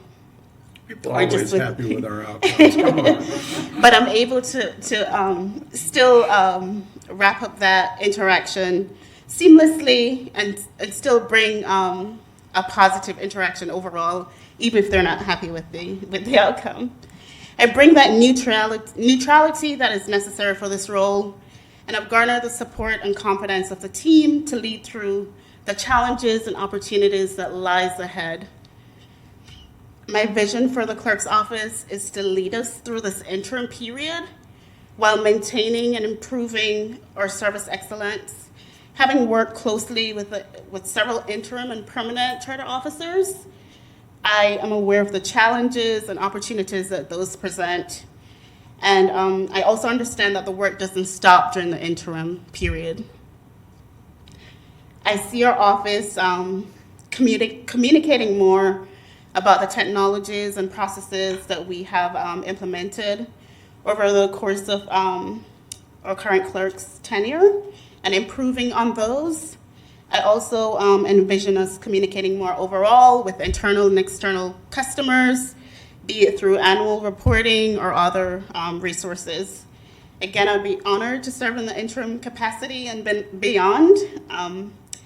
Many of you have asked why I want to assume this role. It's hard to be public facing, and I've been in difficult situations professionally and personally, but I'm committed to assuming this next challenge if given the opportunity. I don't shy away from hard things, and again, working in the police department as well as the other two charters, I've had to master the art of pivoting and also stepping in to help carry the department and team through challenges and changeovers. In each case, I've brought the calm necessary and the knowledge of our city policies, the institutional knowledge relative to policies and practices, including who to contact when in varying situations. And I just love Gainesville. I love the city. It's my home. It's where I grew up and became an adult very quickly, having moved away from my parents. The city's where I hope to retire. I know you talk about longevity and being here for 25 plus years. I've been here for 12 years and I'm almost halfway there. and I look to continue here and hopefully in this role as interim clerk. Thank you. Thank you. Thank you. Our final candidate is, I hesitate because she works in our office, but I'm not swaying your decision whatsoever, but Chianti Powell, who's our compensation analyst. Welcome. Good afternoon, Commissioners and Mayor and my beautiful charters. I will start with saying a little bit about me. My name is Chianti Powell. I am a compensation analyst over in the HR office, as Laura has said. I do everything compensation. It's a wonderful place. I love the city of Gainesville and I love the HR department. I will tell you a little bit more about me. I am a transplant from up north. I moved down here in about 2010, and I have been here ever since. I have fallen in love with Florida, and I love the city of Gainesville. It is a great place. I'm very happy to call Gainesville home, and I see the city itself as a destination city. Right now, we have Tampa, Jacksonville, Tallahassee, but I want to see Gainesville as a destination city. I see businesses coming in, I see people coming in, and I want to be able to assist wherever and whenever I can to help make that vision come to fruition. I do like to sing. I'm a little nervous. I do like to sing, and I have joined a couple of choirs in the community. Currently, I'm not on a choir because I am in school and I'm in work, and those two things kind of take away my time to do everything else. I also volunteer with many community organizations. The one that I'm currently with is Family Promise, which helps families that are experiencing homelessness. It is a great program. What I bring to the table and what I think I can do here. Administratively, I have about 25 years of business experience, 10 of which are in management and managing large staffs. And I've got about 12 to 14 years of board experience and 30 years, of course, of community service. In many of my volunteer organizations, I was administratively selected. I was a secretary, I was a president, I was a chair. So I have served in leadership roles in those organizations. And as far as the public records, I will say I didn't understand the Sunshine Law until I came here. But when I came here, I got into the role of a public records manager and learned a lot about the statute 119. And I have been able to do that for a number of years, as well as I am currently one of the ones fulfilling the request to the public and making sure that they have access to the information they are looking for. Budget-wise, I have about 15 years of experience creating, maintaining, and closing out various budgets. The dollar amounts range from $200 to up to $19 million, depending on where I've worked. As far as a public-facing position, again, I've got about 30 years of work experience, and a lot of them are in frontline roles where I am directly resolving situations, de-escalating situations. Of note, I have worked for children, youth, and families where we went in and actually removed children from the homes, and that is a very difficult thing, and it is a very hard time for parents and families when they experience that. And I am the one that has to go in and explain everything to them, or I was the person that went in and explained everything to them and got them kind of involved and on board. That is a very high emotional situation, and I was able to bring that in and calm them down and to get them on board, communicating, and actively participating. I was actually part of the family reunification unit, and we were able to, if we took them out, we were able to get them into the programs. I was a key person in getting all of that done, helping them get through the process and have their children returned. Research-wise, I have worked for and researched on many projects through my career. Currently, I'm also in a doctorate program, and that is heavily focused on research. Ensuring that you all have the information that you need to make the decisions that you need to make is one of the key points of this position, and I want to make sure that I am able to bring that to you. In working with others, I would love to say that I have a very amicable working relationship with the vast majority of the people with the city. Because of my unique position where I am situated in compensation in HR, I am heavily involved in the pay rates, the determining positions, the determining increases for the employees. I am one of the people that they call if they do have a situation with their pay or in general with HR. I try to be available to everyone. I have worked with everyone from the guy at the front desk to our charters here. And I've worked on several projects, including, I won't list them, but I've worked on several projects with different charters and different managers and different directors. I have done reorganizations, including budget impacts. And I have been heavily involved in making sure that our pay plan is consistently applied and our people are adequately paid. Thank you. Thank you. I understand why you're nervous. There's no need to be nervous. We're all working here together. So, Oh, yeah. thank you. Thanks. Any questions? Okay, thank you. Thanks.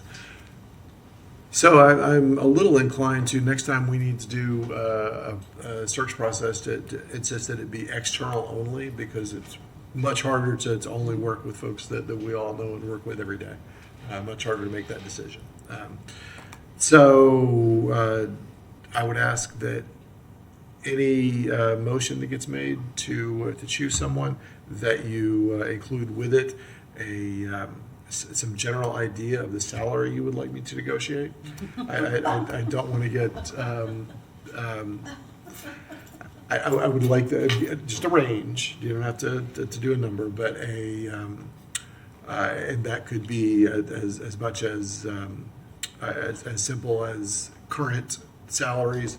But I don't want to have the same situation that we had with previous negotiations, ongoing negotiations. So, Ms. Gratz, did you have anything to add there? Mayor and Commissioners, I do have salary information, the range for the position, if that would be helpful for you all.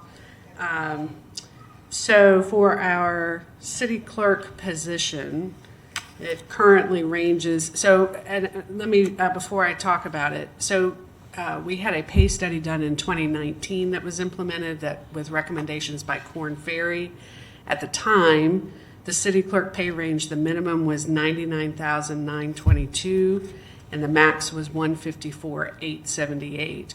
We've aged that 3% each year up until 2023. So to account for not all of inflation, obviously, because our inflation's been a bit fluctuating.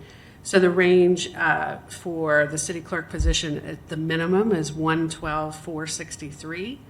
The midpoint is $143,390, and the max is $174,317.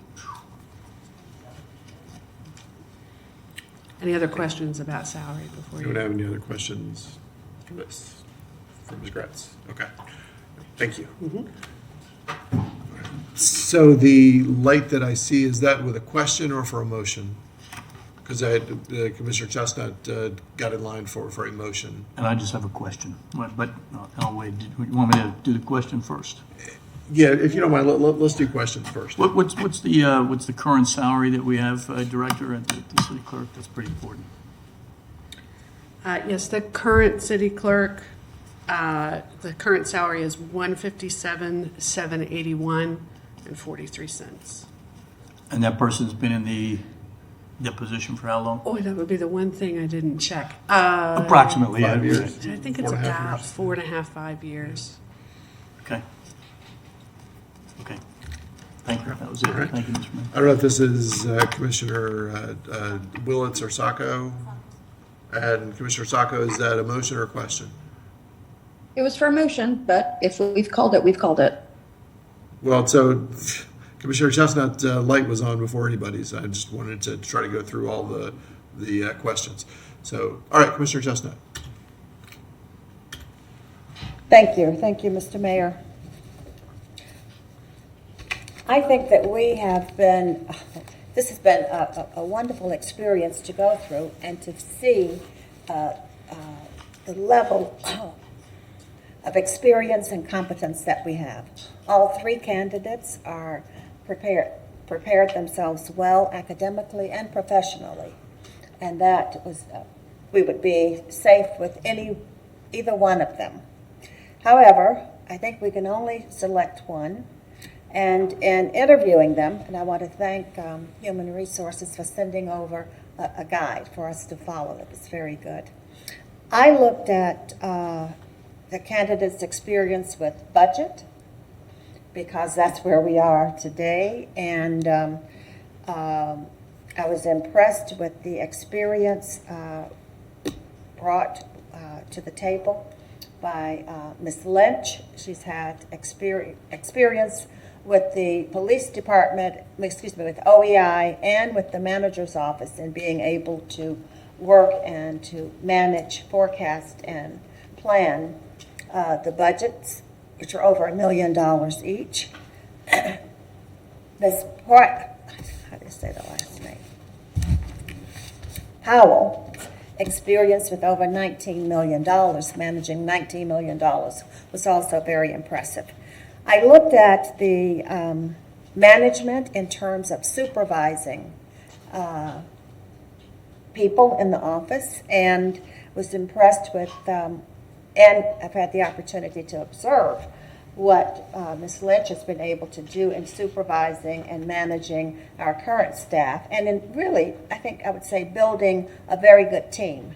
They have an excellent team in terms of doing our minutes, following our meetings. And that is from Ms. Lynch to Betsy to Will. Everybody is listening so that there's no mistake made in terms of being able to address the problems. Her communication skills, her supervision skills was all very, very important to me. She said one thing that may seem very small when I say it, but when you think about it, it has a tremendous impact on your office. She said, I never transfer anyone to voicemail. Now you stop and you think about that. I get transferred to voicemail a lot. But for her to stop and think and be concerned with and the care in making sure that the person's needs are met. I was also impressed that she jumped right in and joined all of the professional organizations associated with that office, which is a good undergirding for the success of it. So with that, I think that we will not err in offering the position to our current deputy clerk. So I recommend Zanorfa Zanny Lynch as the interim city clerk. And do you want to include salary range? Salary range. Just to put it on the table so we can have a discussion about it. Okay, well, I don't know what she makes now, so I would say the mid-range, 145, 140. Okay, so 140, aim toward mid-range is what you're saying. Mid-range. Yeah. Okay. I don't know, because I don't know are you making that now? Oh, okay. So that motion is to direct me to negotiate a contract with her in that range. In the mid-range, Okay. yes. All right. Is there a second for that? Commissioner Book? So let me just ask this question. I think we'd be better prepared to make the motion and do the interim clerk and then have a little bit of discussion.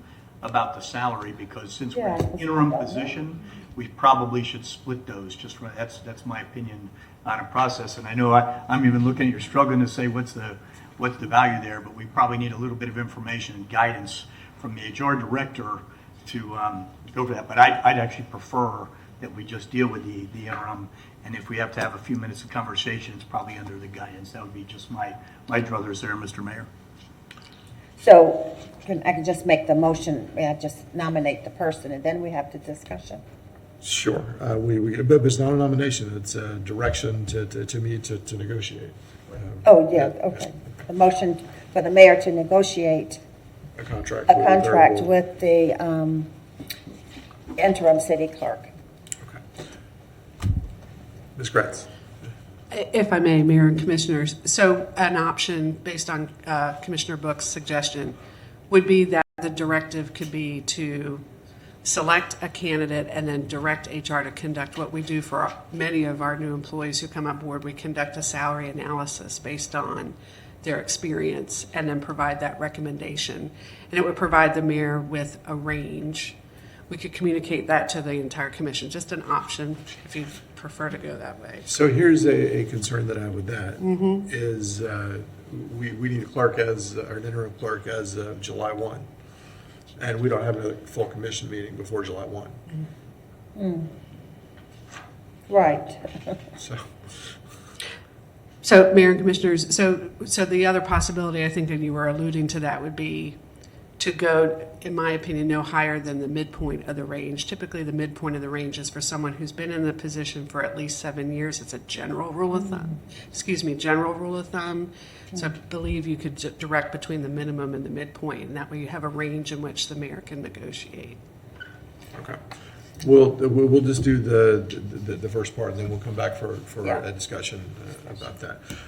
All right, Commissioner Saco, did you want to add anything? Yes, Mr. Mayor. Okay. Thank you. I will unfortunately not be supporting the motion as it stands right now.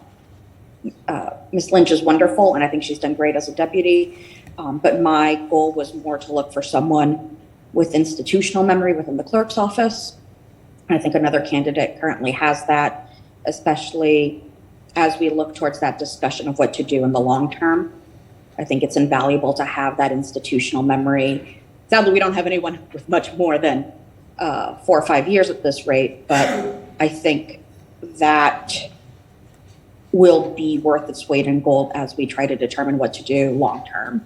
So I wanted to explain that prior to having the vote, that I do have alternative priorities when looking towards this interim and what we do with the position overall. Thank you, Mr. Mayor. Thank you, Commissioner Saco. And Commissioner Book, did you have anything else to add? You answered my question. Thank you, Mr. Mayor. Very good. Commissioner Eastman, did you have something to add? Someone needs to second, so. Oh, good point, yeah. All right. Is there a I second? second the motion. Okay, we have a motion and a second. Anyone else have anything to add? So I will tell, go ahead. Yeah. This is a part of our discussion. Yeah. Okay. So I had the opportunity to speak with all three of these wonderful folks who put their hats in to fill this position. I have a question with regards to minutes, as you've heard me ask about previously. One of the things that came up was how you keep accurate minutes in proceedings. And I heard a few different things, which, makes sense because everyone brings to the table a different level of experience. But there was something that caught my ear and my attention that I want to make sure that I'm clear on. Do we use a particular model when it comes to capturing minutes? And I don't know I don't know if it's fair to ask the candidates that question. That's a good point. Is Ms. Natil Williams in the building? I saw her a little earlier today, but she's not here anymore. Okay. All right, because I recorded 2 separate responses. Okay? And I want to make sure that we're all clear on how we are doing the work. So one candidate replied, we do use the action minutes model. And this individual is a certified municipal clerk. Okay. That was one response. And then another response was that we don't use an action minutes model. And so I want to be clear, but that also, our clerk needs to be clear. So who can best answer that, Mr. Mayor? That's a good question. Or is there an industry standards? Right, that's another. So I took minutes and did the Yeah. agendas for Career Source for years and years and years. I don't recall ever seeing a minutes model. I recall different people and different strategies for how they did it. Some people did less, some people did more. Granted, nothing I did was at the scale of anything that our clerk's office does. But like, I don't recall there being models. Recorded that too. Yeah. I'm curious about what we do, because I got two different answers, and I think that's important. Well, and that's why I ask, is there an industry model? I mean, if you are a clerk, is there a model that is recommended? I have heard there is something called the action minutes model, and that we use it. That's what one candidate told me. Another candidate told me we don't. That's why I'm trying to figure out what it is. So, Mr. Mayor, Please. the model that we use is we capture the motions and member comment. Well, it's the standard, the industry standard is that we capture the motions that are made, of course, the votes, and the commission comments, or tracking of follow-up items that's maintained separately outside of the minutes. Okay. Okay. Well, now, That's a standard. I hear you. I want to be fair, and you answered kind of as a candidate, but also as somebody who's sitting in the position right now. Okay. I want to, and see, that's kind of why I didn't really want to do that. Right. Because yeah. now we have someone else who's sitting out here who's had experience in this, who's answered the question that I feel like ought to be able to answer the question. Yeah, good. Well, let's Let's open- get your answer yeah. too, yeah. Yes, hi. So Kristen Bryant, city staff. I did answer the question that I was taught to use the action minutes model. I didn't know, it wasn't labeled that. I learned in my training with the certified municipal clerk that that's the industry standard. But what we describe as the action minute model is capturing motions, capturing member comment, and building a clear, undiluted legislative direction from the body, so that when future folks look back, neighbors look back at the minutes, that there's an unambiguous idea about what actually occurred at the meeting and what the direction was. When I was taught the minutes, it was motion, very, what you would call bare bones. And when I went to training and towards my educational credits, I learned that that type of minute style is called an action minutes model versus something that's called verbatim minutes, which would be much more detailed, conversational, and most clerk's offices, they really swayed us against that because it can dilute that legislative direction. Because what becomes the direction? Is it the conversation or is it the actual decision? Okay. I hope I gave clarity, because when I was hearing things explained, it sounded like we were saying the same thing. I think you were, and that was the Yeah. point that I was just going to make. It sounds like we just don't call it that here, but it essentially is the same thing. It's a level of training that you got where you have the understanding of what the name for it is. Correct. But we're still going through the process of it here. Exactly. Okay, thank you. Yes. Thank you very much, Ms. Bryant. Okay, I'll conclude. Okay. Action minutes, I like it. Action minutes. We're an action-oriented group. Okay, so I obviously wait till everyone else has spoken. I want to give my input.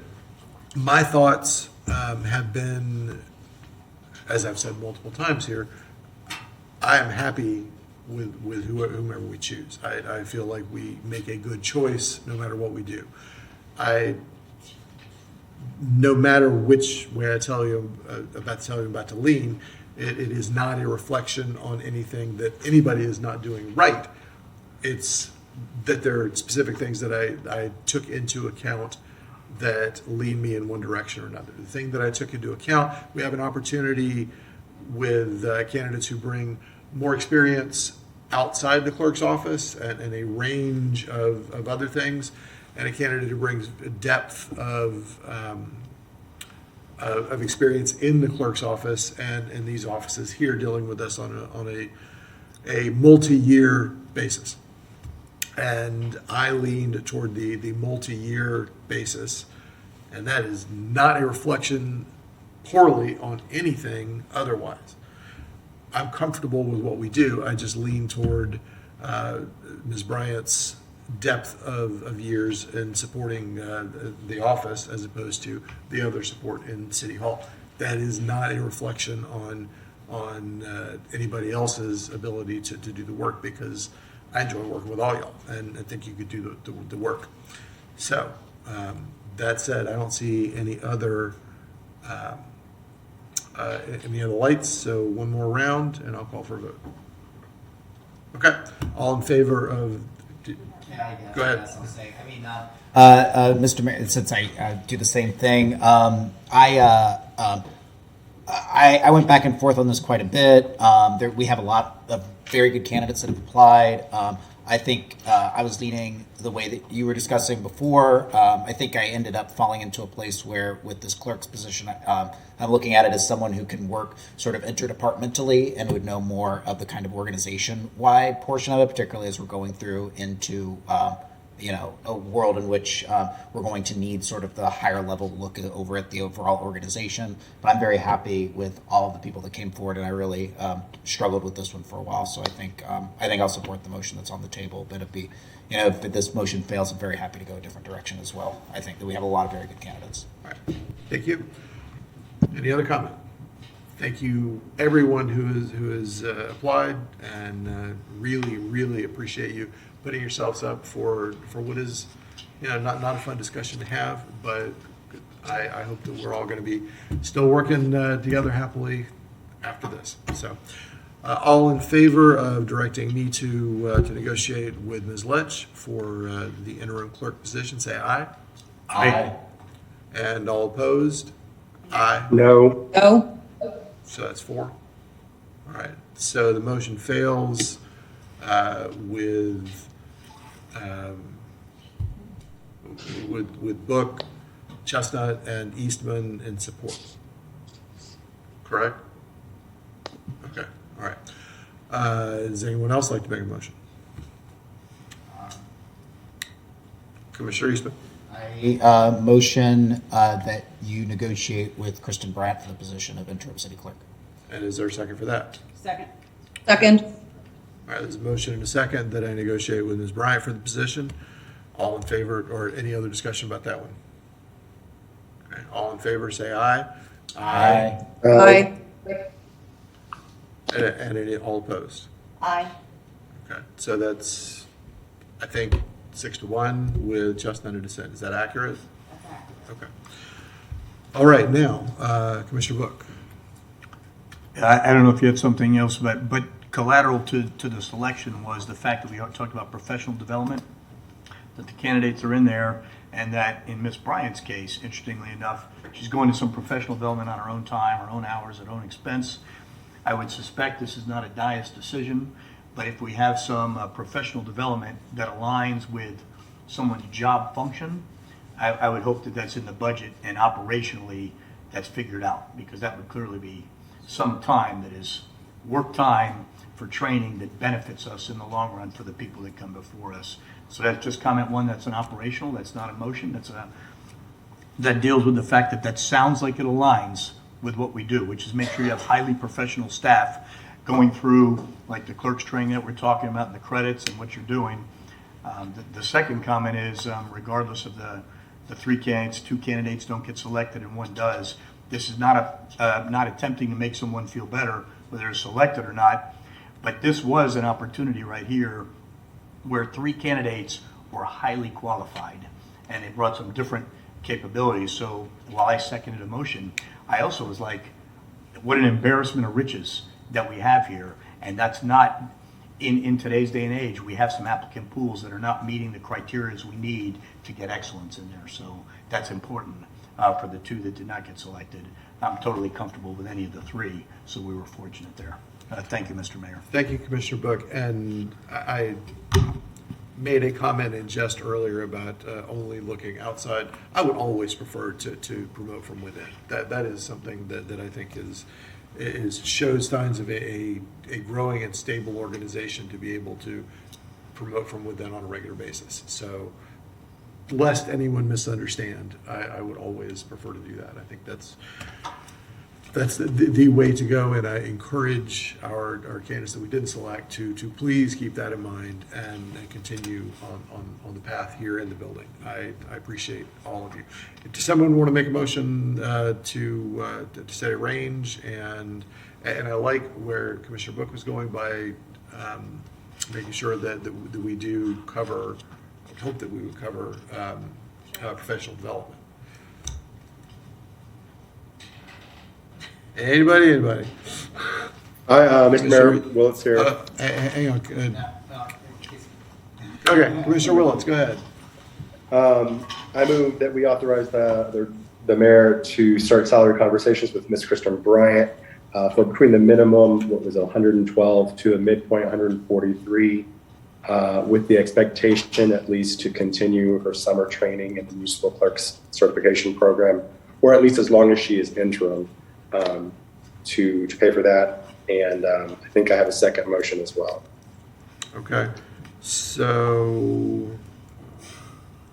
the motion is to negotiate between 112 and 143 and to include professional development, reasonable professional development while in the position of interim clerk.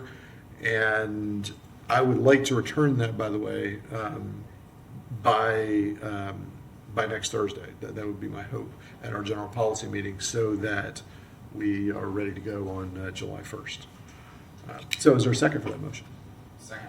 All right, so motion and a second. Any input into that? Okay, all in favor say aye. Aye. Any opposed? Aye. Aye. Okay. That is unanimous, Madam Clerk. And Commissioner Willits, you had something else to offer? Yeah, this may not be a motion, but with a new interim, the current proposed budget from our current clerk, some sort of direction to continue to pick that up and make that budget proposal really hers, because she'll be moving forward into the new fiscal year. There's been some concern that it needs to be revisited, so I don't know if that needs to be a real direct to our new interim charter, or whether it can just be understood that that is now hers. Right, so I would, I don't think you need to make a motion on it. I think it should be clear that senior staff in the clerk's department consult together as we make the transition, and consult with the city manager as the final budgets are developed. All right, thank you, Mr. Mayor. Does that work? Okay, all right, thank you. Okay, so we've selected a clerk candidate. Congratulations, Ms. Bryant. And I will start that negotiation with the direction under the advice of HR. Ms. Gratz, if you will see me when we're finished here this afternoon, that would be helpful. So, thank you. All right, Madam Clerk. Thank you, Mr. Mayor. Our next item is 2023-571, Recruitment Plan for City Auditor, with a recommendation that the City Commission, 1, approve the recruitment plan for filling the City Auditor vacancy, and 2, authorize Human Resources Department to engage in the services of Baker Tilly to initiate the search for City Auditor vacancy. Ms. Gratz, welcome. Good afternoon again, Mayor and Commissioners. Laura Gretz, Human Resources Director. So I'm happy to be with you today to present a recruitment plan for the position of City Auditor. So I'll quickly run through some background. The former City Auditor, Virginia Bigby, submitted her resignation in November 8th, and that was effective January 13th of 2023. Since that time, Brecca Anderson has been serving in the interim City Auditor capacity. but has indicated an interest to not pursue that on a permanent basis. So we will be pursuing a recruitment per your direction. The anticipated total fiscal impact for the search is estimated to be approximately $30,000. That is inclusive of travel as well for candidates to come for the interview piece of the process. We do have 4 executive search firms on retainer here at the city. You see them listed before you. After extensive review of the abilities and successes of each of the firms, HR is recommending that we proceed with Baker Tilly. They have extensive public sector executive level search experience. Their cost is comparable to the other firms, and they were the firm that placed our previous auditor, so they have direct experience with this position. So you'll see before you, and I apologize, it's a little small when you see it on a big screen. This is the recruitment timeline that we have developed. As mentioned in previous presentations, the entire process we estimate will take 15 to 16 weeks total. I recognize you all are going on summer recess, so we have been in touch with Baker Tilly and are hoping to have a kickoff call as early as next week so we can get things moving and not miss a beat even while you all are on recess. So you can see the dates here. So the first task or section would be the kickoff, the marketing and recruitment. That's really around making sure that we have a solid advertising plan put together. That will then get launched in August. For task 2, so that's the actual recruitment process that will last for approximately 4 to 5 weeks. The applicants would then be screened by Baker Tilly. They estimate that it'll take 2 to 3 weeks' time, and that would occur in September. The next step would be around conducting background checks and reference checks and academic verification for those candidates that you all choose as semifinalists. And then the final phase would be for the actual interview process. And as mentioned by Ms. Lynch, our recommendation to the commission today is to ask that you approve the recruitment plan for filling this position and authorize Human Resources to engage the services of Baker Tilly to start initiating the search for the city auditor role. Very good, thank you. Questions from the dais? All right, any public comment on this? No, Mr. Mayor. Thank you. Commissioner Eastman? Motion to approve the recruitment plan for filling the city auditor position and authorize Human Resources to engage the services of Baker Tilly to initiate the search for the city auditor vacancy. Second. All right, a motion and a second to approve staff recommendation. All in favor say aye. Aye. Aye. Aye. Any opposed? All right, that is unanimous. We will finally begin this search. All right. Very good. It'll take us a while, I know, but we'll come up with a good product. And Ms. Anderson, we're going to keep leaning on you in the meantime. Thank you. Okay. Madam Clerk. Thank you, Mr. Mayor. Next, we have our ordinances by second reading. Roll call for the afternoon. Well, evening now. The first is item number 2023-477, Expenditure, Reporting, and Audit of the Gainesville Community Reinvestment Area Funds. Second reading, B. With an ordinance of the City of Gainesville, Florida, amending Section 2-407, Annual Work Plan, Annual Report, Action requiring County Commission approval, and Section 2-409, GCRA Fund in the City of Gainesville Code of Ordinances related to expenditure, reporting, and audit requirements of applicable funds, providing directions to the codifier, providing a severability clause, providing a repealing clause, and providing an effective date, with a recommendation that the City Commission adopt the proposed ordinance. All right, thank you, Madam Clerk. Does anybody need to make a presentation on this of any sort, or this is second reading? This is the second reading. I'm happy to just explain it briefly. This will pull the GCRA TIF funding under our annual audit process. And so in addition to the items we heard earlier today relative to the financial report, we'll have one more item next year for GCRA. Excellent, thank you. And this is a thing that we used to do many years ago when the CRA was a separate organization, with the commission still sitting as the board of that. So it's not foreign to the city of Gainesville, just something we did not do under the new process. But I think it's a useful thing to continue to do. And it will help us on the state auditing, Yes. audit funding side as well. Absolutely, yeah, this is a necessary thing that they asked us to give more intentional oversight to. So it's transparency, exactly. All right, Commissioner Book. Mr. Mayor, thank you. Madam Mayor, what was the cost of this? I just don't remember from the first time. Do we have an approximation of what this would cost? For some reason, about 40,000 is what's sticking to me, but I won't say that that's entirely accurate. Phil, do you have a better number? A more accurate number, anyway. Let's see. Mo Deal, GCRA staff.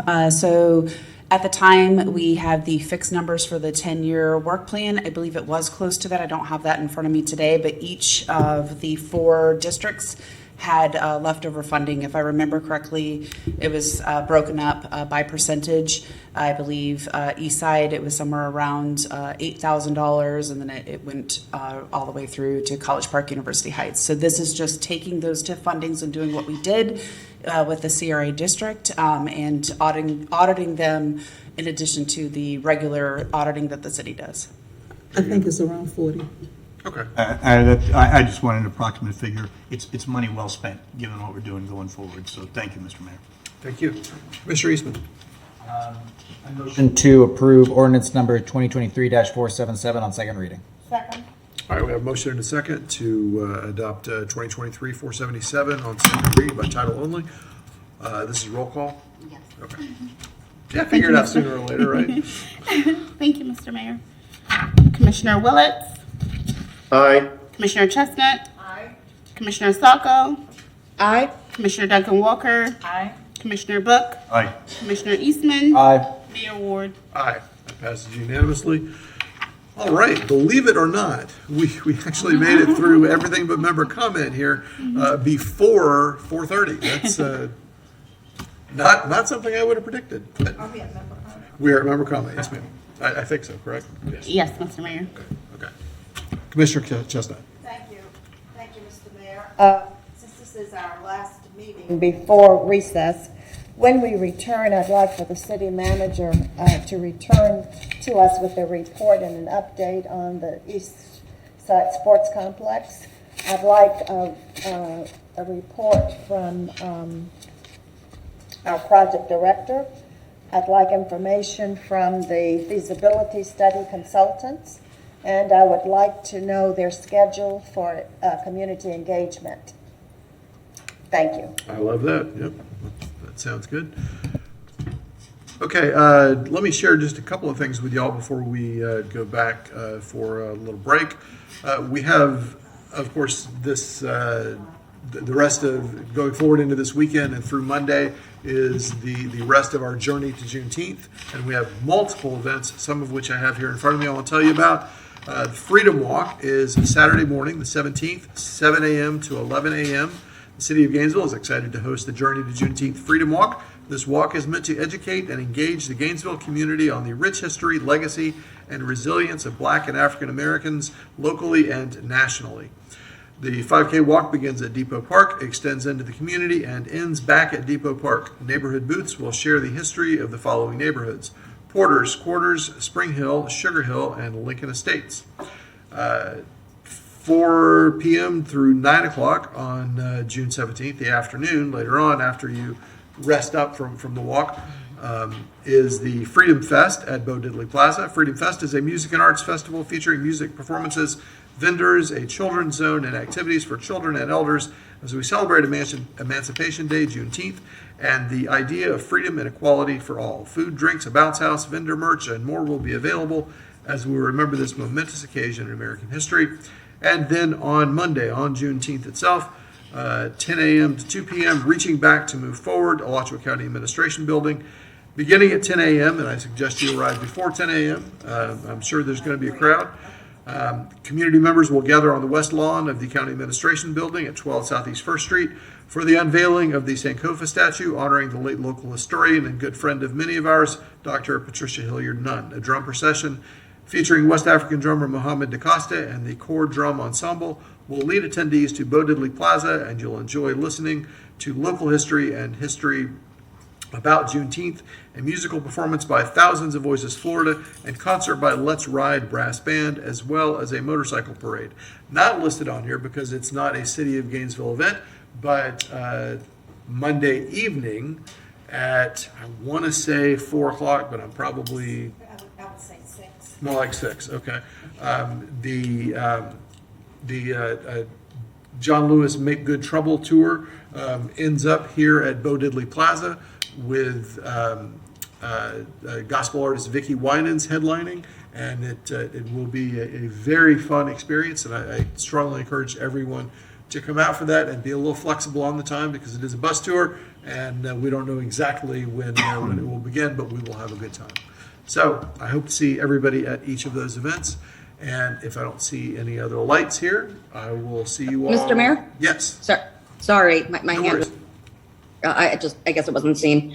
I'm only asking now because it is, there is a deadline attached to it. I know given our budget considerations that we have tried to be as considered as possible. That said, there is an event that I think, as we were talking about staff training and making sure our staff is the best that it can be, there's a conference coming up in August and the registration deadline is during our recess. I understand that travel and training funds are slim, but that we as a commission still have our own, and I wanted to volunteer my travel fund, or at least half of it, up to half of it, so that some of our staff could attend the Florida Housing Coalition Conference in Orlando in August. I think it's important for those, for at least one staff member to attend that, given my previous attendance as a housing attorney, and I know Mr. Harris has previous attendance at it, but I think a continuing conversation there, especially as they talk about live local and how to amplify resources for our houseless neighbors and diversity of housing. So I wanted the manager to know that that fund is offered up, and that I really hope we can send one, if not two, members of our staff to come bring back that information. But I wasn't sure exactly how else to do it. So it's a fine idea. I would encourage the city manager to talk with you about that, and to talk with our housing and community development folks about that. And did you conclude, Commissioner Saco? Yes, sir. Okay, thank you. Thank you. So speaking of housing and of some of the opportunities that might be forthcoming after this year's legislative action, I really am hopeful that we can find ways to include folks who were not able to include in funding earlier today, and just do whatever we can. I don't know exactly how that will be, but there are a lot of great ideas for housing that have been brought to us, and I really hope we can find ways to search for seed funding and bridge funding, gap funding, to help some of those move forward so that we get maximum build through the city of Gainesville. And I'm sure there are opportunities available out there too that we haven't tripped over just yet. And I look forward to those getting there. Commissioner? If staff can bring us a report back in July on the new Sadowski funding and the impact that that's going to have on housing, that information should be available from the legislature when we return in mid-July. Absolutely. Thank you. Mr. Mayor, we'd be happy to do that. And then I also wanted to highlight that we do have notice of funding availability for your Connect Free funds, which also can be used for affordable housing. We have notified all the people that were here earlier today that there is funding opportunity for that.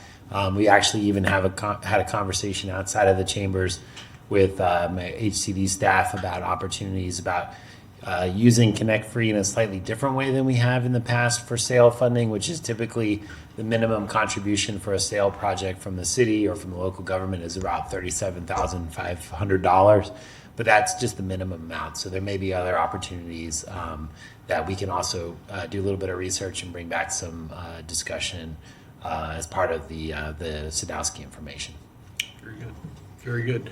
I'm encouraged that having started that flywheel spinning on providing funds through the city of Gainesville for rental housing, for construction of rental housing, that will uncover other opportunities and be able to connect folks who have brought great ideas forward. It really just takes getting off the mat with this, and I think that we have done that. And with that said, I want to thank staff once again for the process that we had for awarding this morning, because, gosh, we just put a lot of money into the community through the city of Gainesville from the federal government to actually get some good quality rental housing built, and that's something that we ought to be very proud of. And I think we have opportunities moving forward to do more and better. So, all right, I'll see y'all in an hour. We'll start back up at 5:30. Thank you. A lot of business to do this evening. I appreciate everyone being here. I know there are several different items that people are here for early, and we'll see the crowd shift and change as we go through the evening. I'm glad you're all here, and I hope you'll stay with us through the whole evening. First thing we do, we don't have any proclamations and special recognitions tonight, but we do have Pledge of Allegiance. So if you'll rise with me. I pledge allegiance to the flag of the United States of America and to the republic for which it stands, one nation, under God, indivisible, with liberty and justice for all. All right. Madam Clerk. So we do have, for those of you who are standing and kind of without a spot, we do have the basement conference room, which is pretty roomy and available down there. It is streaming down there, so you can see that. If you don't have a place to sit, please do that. And because we don't want a lot of folks standing, there will be some more room here, I think, after the first item. But we'll go ahead and do this first item, and then don't stay for too long, just standing around. We'll try to find seats or move downstairs until your item comes up, if you would. Okay. Madam Clerk. Thank you, Just Mr. for safety. I don't want anybody to get hurt if there's an issue. So. Thank you, Mr. Mayor. Our first item is early public comment on agenda items, but I don't believe we have any speakers. Okay. All right. Next is our resolutions by roll call. The first is item number 2023-336, Commissioner Saco, resolution supporting gender affirming care, with a recommendation that the City Commission discuss and take action deemed necessary. Commissioner Saco, you want to take the lead on this? Thank you, Mr. Mayor. I'm happy to. I do want to confirm, because I can't see the audience, that we have a guest with us today, Chelsea Clemens. I had asked, she is a member of Gator. Okay, I think she's at the podium. I see you nodding, so hopefully. Not at the podium yet, but on the way. Yeah.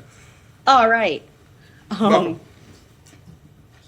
And I wanted, this is really a collaboration, this issue. We are well aware of Tallahassee this year and prior in other states really attacking some of the most marginalized in our community for being who they are and denying them basic human care and medical care. And so I bumped into a couple of folks on campus. I told them who I was, and here we are a few months later to show, hopefully, that Gainesville supports equal treatment, equitable treatment, fair, humane treatment of human beings who are deserving just as much as anyone else of basic medical care. And so I put forward a non-binding resolution that I hope my colleagues will join in on. There is one change we did want to make since we wrote it a while back and some things have shifted in Tallahassee. There's a portion we'd like to remove since Senate Bill 952 failed in session. There's no point really in keeping it in the resolution itself, and I would request that that be stricken from whatever it is we decide to vote. But I did want to give the platform to Chelsea to go full on board on everything she has to say. Welcome, Chelsea. All right, thank you, Commissioner. Good evening. My name is Chelsea Novak. I'm a resident of Gainesville and a member of Gators for Gender Affirming Care. Tonight, the City Council will be voting on a resolution in support of the LGBTQ+ community of Gainesville. While this may appear a small gesture, it holds a greater significance because of the times we live in and because of what is happening in the state of Florida. This past legislative session, we have seen one of the most destructive slate of bills targeting queer and trans people in recent Florida history. Several of these bills restrict trans and non-binary Floridians' access to medical care and seek to remove us from public life. The passage of these laws, while unconscionable, does not come as a surprise to most of us. These bills are simply links in a long, tragic chain of Governor DeSantis using queer and trans adults and kids to further his extreme agenda and national political ambitions. Senate Bill 254 criminalizes doctors who prescribe puberty blockers and hormones to transgender and non-binary minors. Without access to these medically necessary treatments, it is trans kids who will suffer.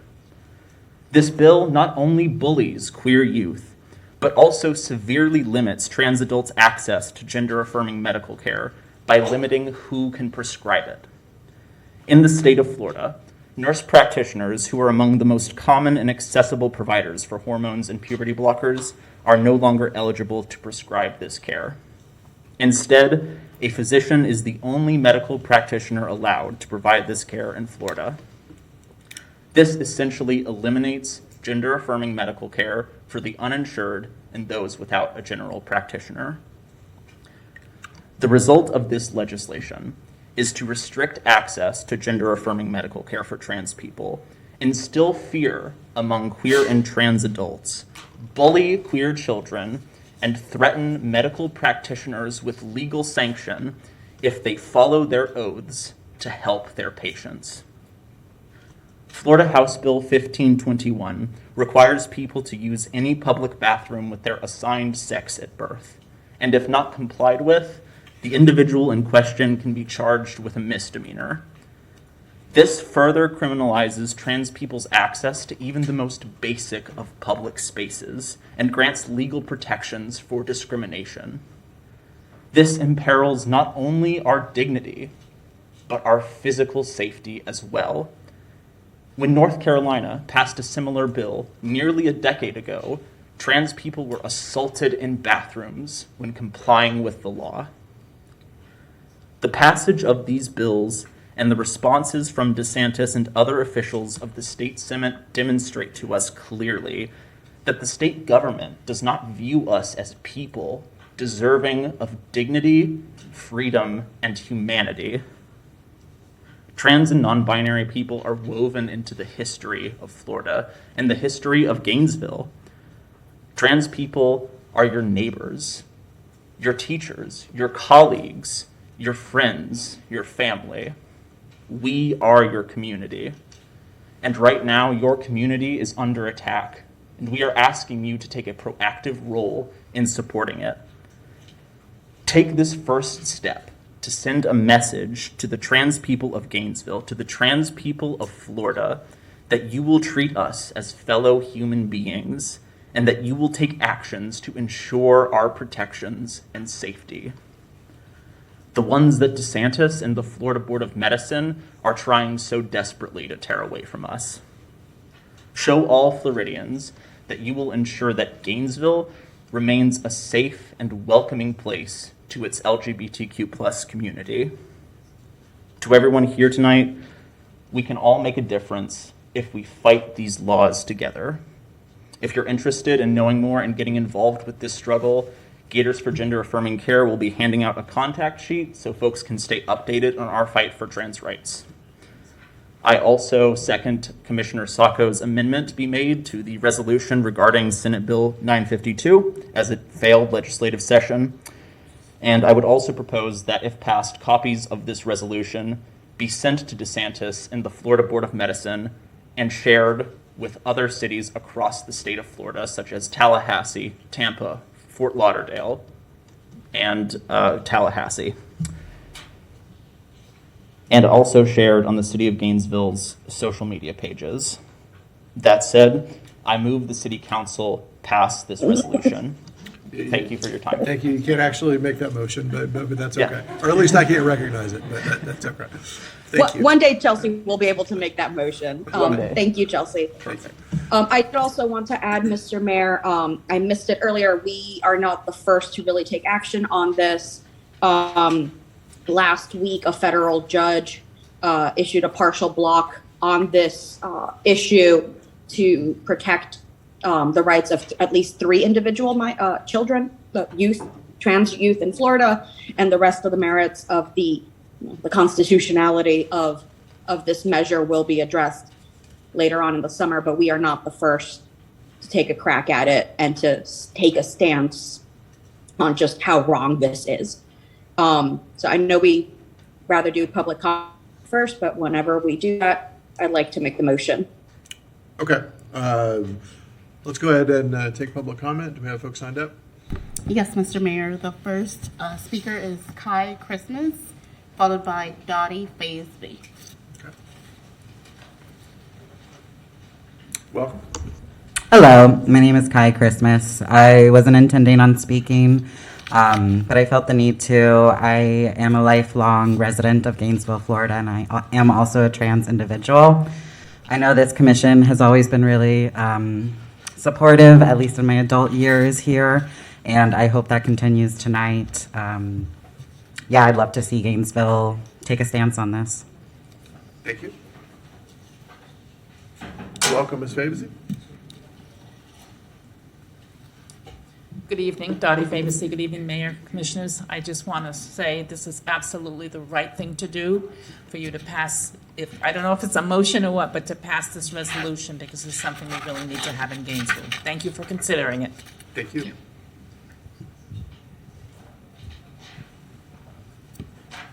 Who's next? Our next speaker is Helen Warren. Welcome, Commissioner. I miss you guys. Helen Warren, resident of the city of Gainesville and a proud member of the LGBT community, having had the opportunity to marry my wife about 5 years ago after 15 years of a solid, loving relationship and raising 2 young girls that we enjoy taking vacations together. We celebrate with their father events. There was a comment made about transgender presence in the community, and it needs to be recognized that transgender identity has been around since the eggs of humanity and every other living thing that is out there. Binary identity is found within plants and animals, and cultures for decades have accepted and respected individuals of their community that have identified as being something other than just male or female. And in many cultures, individuals who have that identity are respected because of their understanding of the world. And in some of the American Native tribes, they were given the position of raising the youth. It was a position of great respect.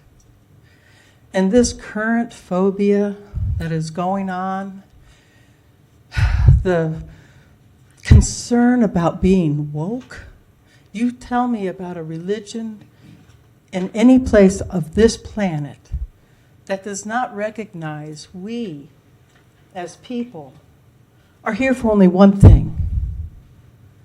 If we're in a better position than one person, we are here to help that person. If we are a person in need of help, we need to be able to learn to ask for help. And we need a community that will support those individuals in a time of need, regardless of what living thing it is. This city is wonderful for taking care of trees. We are a community that has been taking care of each other because we are a university town.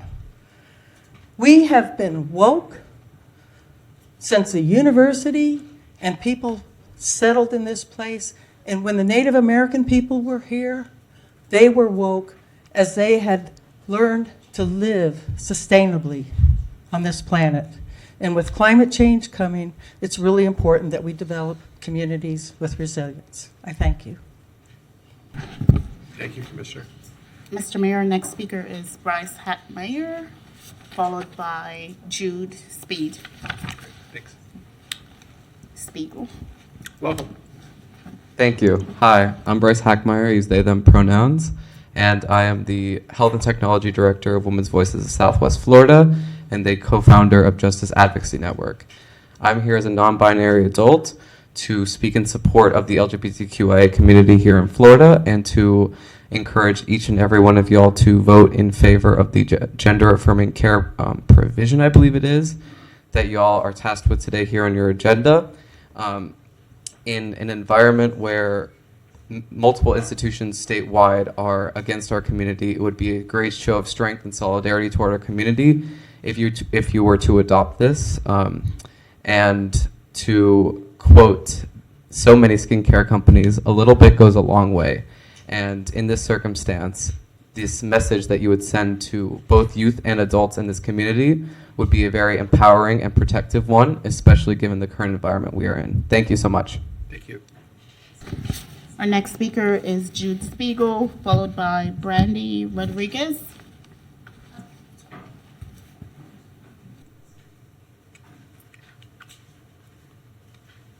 Welcome.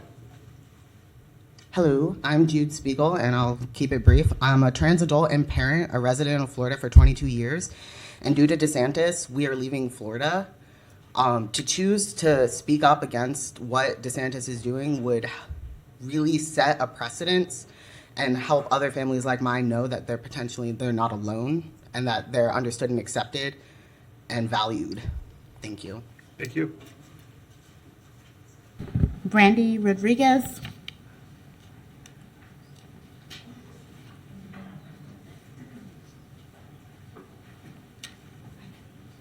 Welcome. My name is Brandy Rodriguez. I'm a cisgender woman married to a trans man. We've been living through hell the last few weeks. My husband, they stopped his testosterone immediately. He has not been able to get it in 3 weeks now. And I'm seeing my husband go downhill.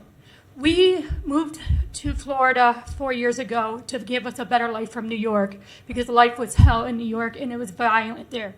We moved here because my husband's from Miami, and we moved here to have a better life. And I've loved Florida, but me and my husband are being forced to be out of Florida.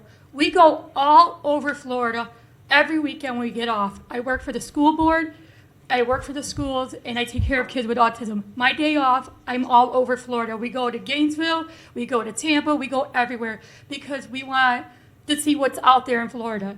Today's my first time ever coming to Gainesville, and I'm blown away by the flags on the streets, everything. I'm just blown away what I'm seeing today.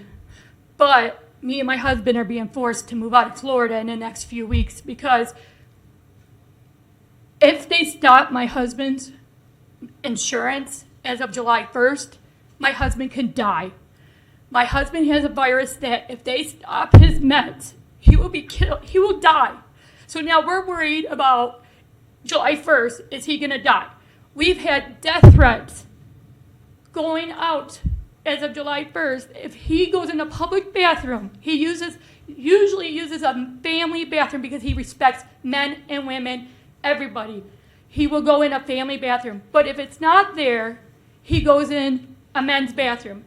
My husband is already getting death threats because of who he is, because he's trans. We shouldn't have to see that. I came into this building today and I started crying seeing that there was a gender normal bathroom. I was blown away. Me and my husband as of July 1st can't go anywhere that's a state park, a beach, a pool, a library, a school. That's not fair. We love to travel all throughout Florida, but now we're going to have to sit here and figure out where we can go or where we can't go. We even went to Universal Studios recently and talked to the managers there, and you know what they told us? If one person bugs my husband about going in the men's bathroom, they will be escorted out this park. I hope this happens more places so that we can still go out. But right now, we're trying to plan to move out of Florida to Seattle, Washington, that I've never been to, because I'm scared for my husband's life. I'm scared that my husband's going to die if they stop his insurance July 1st. So please, do what you guys have to do to stop this man from doing what he's doing. He's ripping people's lives apart. I shouldn't have to move out of Florida to make my husband safe, because I'm scared he's going to die. Just help the children. I'm seeing kids die every single day. I get on TikTok, Facebook, and everything, and I hear about another child killing himself because he can't get his hormone therapy like my husband. I can't even have my children come into my house because they're under 17, because my husband's trans. My stepchildren cannot come into our house because they live in Ohio. If they come here, we can lose them. So I am begging somebody to do something in this state. I'm going to have to ask you to wrap up. Thank you. Thank you. Thanks. Our For next- folks who aren't familiar with the system, it's 3-minute talk, and I'm not going to say anything till after till we get well into the third minute. When the red light comes on, you've already had 3 minutes. So it's just a heads up so we can try to keep it in bounds. Yes. Mr. Mayor, our next speaker is Cian Montgomery.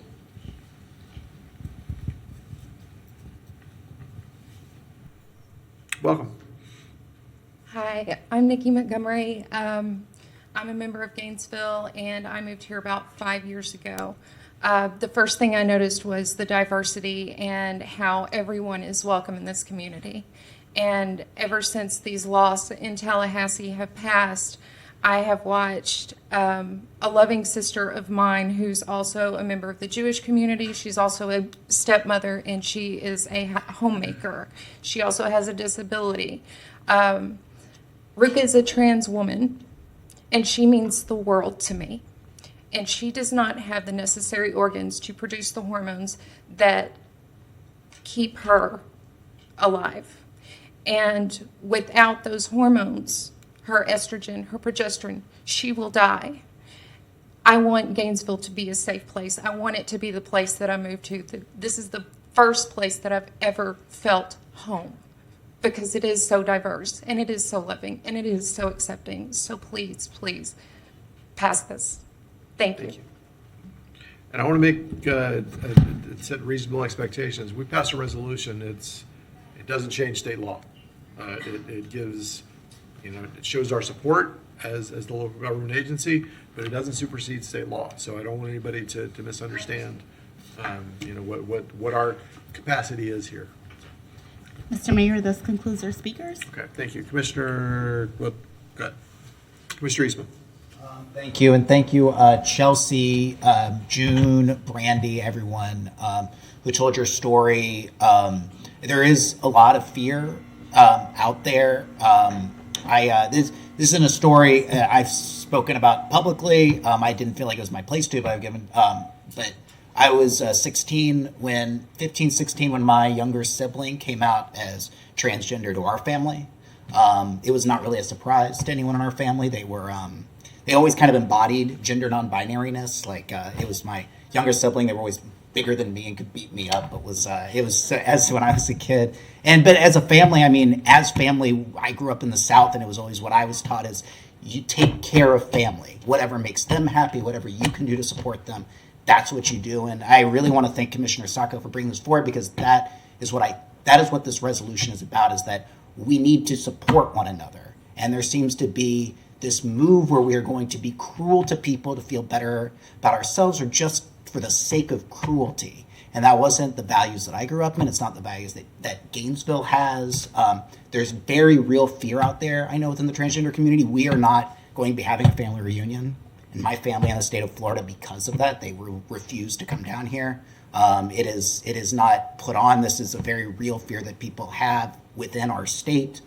Gainesville has always been a welcoming community. That's been true back in the 1800s when the Creek Indians came down here and were called the Seminole, to when we had the escaped slaves that created communities down here. It's something I'm proud of as a Gainesvillian, and I'm very thankful that Commissioner Saco brought this forward so that we can support our transgender community and continue to show that Gainesville is a place where people can feel say it cannot overrule state law. It will. There's still very little that I can say to my younger sibling about what is happening here within our state. But it is something that we can do, and so I'm very happy that we're able to do it. So that's all I have, Mr. Mayor. Thank you. Thank you, Commissioner. Commissioner Saco. Thank you, Mr. Mayor. I'll let Commissioner Willits go since I already had a bite of the apple. Oh, okay, all right, okay. Commissioner Willits. Thank you, Mr. Mayor. Madam Clerk, can you make sure we update any of the comments that come in on eScribe? I want to make sure we have those on the record as well. Thank you, Commissioner Saco, for introducing this. It's something I've been interested in as the legislature progressed. And I made mention before that there's a slew of bill, and Chelsea Novak kind of touched on it. There's actually a slew of bills that's really attacking the LGBTQ plus community. But this is one that was just very kind of mean-spirited, and partially, I think, attacked children because it's an easy target. The appeal to protect women and children, whether it's bathrooms or this, is kind of low-hanging fruit for people as a propaganda tactic. And so I'm very glad this is before us. I have also heard stories that there are people leaving Florida, trans people leaving Florida, problems recruiting at universities and colleges here in Gainesville and across the state of Florida because trans people and for other reasons that they, women who won't be able to get abortion care. And so all of this combined is really an attack to divide us and split us because they don't want to deal. The legislature has bigger issues they should be dealing with, like property insurance, storm insurance, and instead they are feeding this kind of red meat to a very small base. I don't think the majority of people naturally think this is the biggest priority. But my community here in Gainesville, they feel these bills. They're angry, but they're scared. They stand united, but there's only so long they can stand united without help from the rest of us, from this commission, from the county commission, from our larger community to stand around them, to stand in solidarity with them, particularly to know because they're trying to divide us from the state and the federal levels down. But here in Gainesville, we shouldn't back down on this. We should continue to protect all members of our community. And though it is a non-binding resolution, I will say as a young gay kid, knowing that a city commission, when I was 18, that they even would think about this or that they would even try. In my hometown, they had tried and it didn't pass, really just a resolution. And that it was for sexual orientation protections. But just that they tried and that there were members of the community and that was a close vote, it made a difference in my life about how I viewed my town, how I viewed my neighbors and the ability to be safe there and loved. And Gainesville to me is a shining beacon, shining city on a hill. I mentioned that recently in the Alligator, and I think we need to continue to do that. And the way we do that is this is one opportunity for us to do that, to stand with particularly our trans community, trans neighbors. Because this is meant to divide. It is, as mentioned by some of these bills, they hope for vigilante enforcement. And that's why it's dangerous. A lot of these bills are in essence a call to violence against me, against my community, against trans people, against gay, lesbian, bisexual people, people who don't fit in, people who are non-binary. It's a call to violence against us. Because they say we're a danger to children, we're a danger to everybody, we're a danger to anyone who goes in the bathroom. We are, that's a call to violence to us, against us. These bills are stochastic terrorism. That's what they send out these messages and they hope someone responds to it violently. I firmly believe that, and I feel very sorry that there are members of our legislature who, even locally, who don't realize that that's what the goal is for these. They want to create chaos in the personal lives of LGBTQ people. So I welcome this resolution. It doesn't change state law, as the mayor said, but it's vitally important that we stand with particularly the most vulnerable of the LGBTQ community, our trans neighbors, because they're perhaps a smaller group, and so they're the punching bag, and they're the easier one to to scapegoat while we ignore other problems. And they're trying to divide us off and say, oh, these lesbian gay people are okay, and that's kind of they'll get married, that's fine. But this is the portion we can't deal with. That's an intentional split, and I'm not willing to let my community and the community allies be split. So thank you, Commissioner Saco, for following through on this. And thank you for everyone who spoke today and those who also made public comments. Thank you, Mr. Mayor. Thank you, Commissioner Willets. Commissioner Book. Thank you, Mr. Mayor. I thank you, Commissioner Saco, for bringing this forward. And I would think, kind of just looking across this long dais, we're a very diverse group up here also. Very interesting, whether it's age, size, ethnicity, background, profession, race, ethnicity, and yet I'm going to suspect that this is going to be a very easy affirmation vote. I just can't imagine why you would look across people of all kind of different sizes, shapes, and colors, even here and in the audience, and not think this would not be something we'd support. So with that, I conclude, Mr. Mayor. Thank you, Commissioner Book. Commissioner Saco. I assume that's Commissioner Saco. Yeah, thank you, Mr. Mayor. Since we've had comment and my colleagues have spoken, if you're okay with it, I would like to move, eScribe logged me out just as I started talking, because of course it did.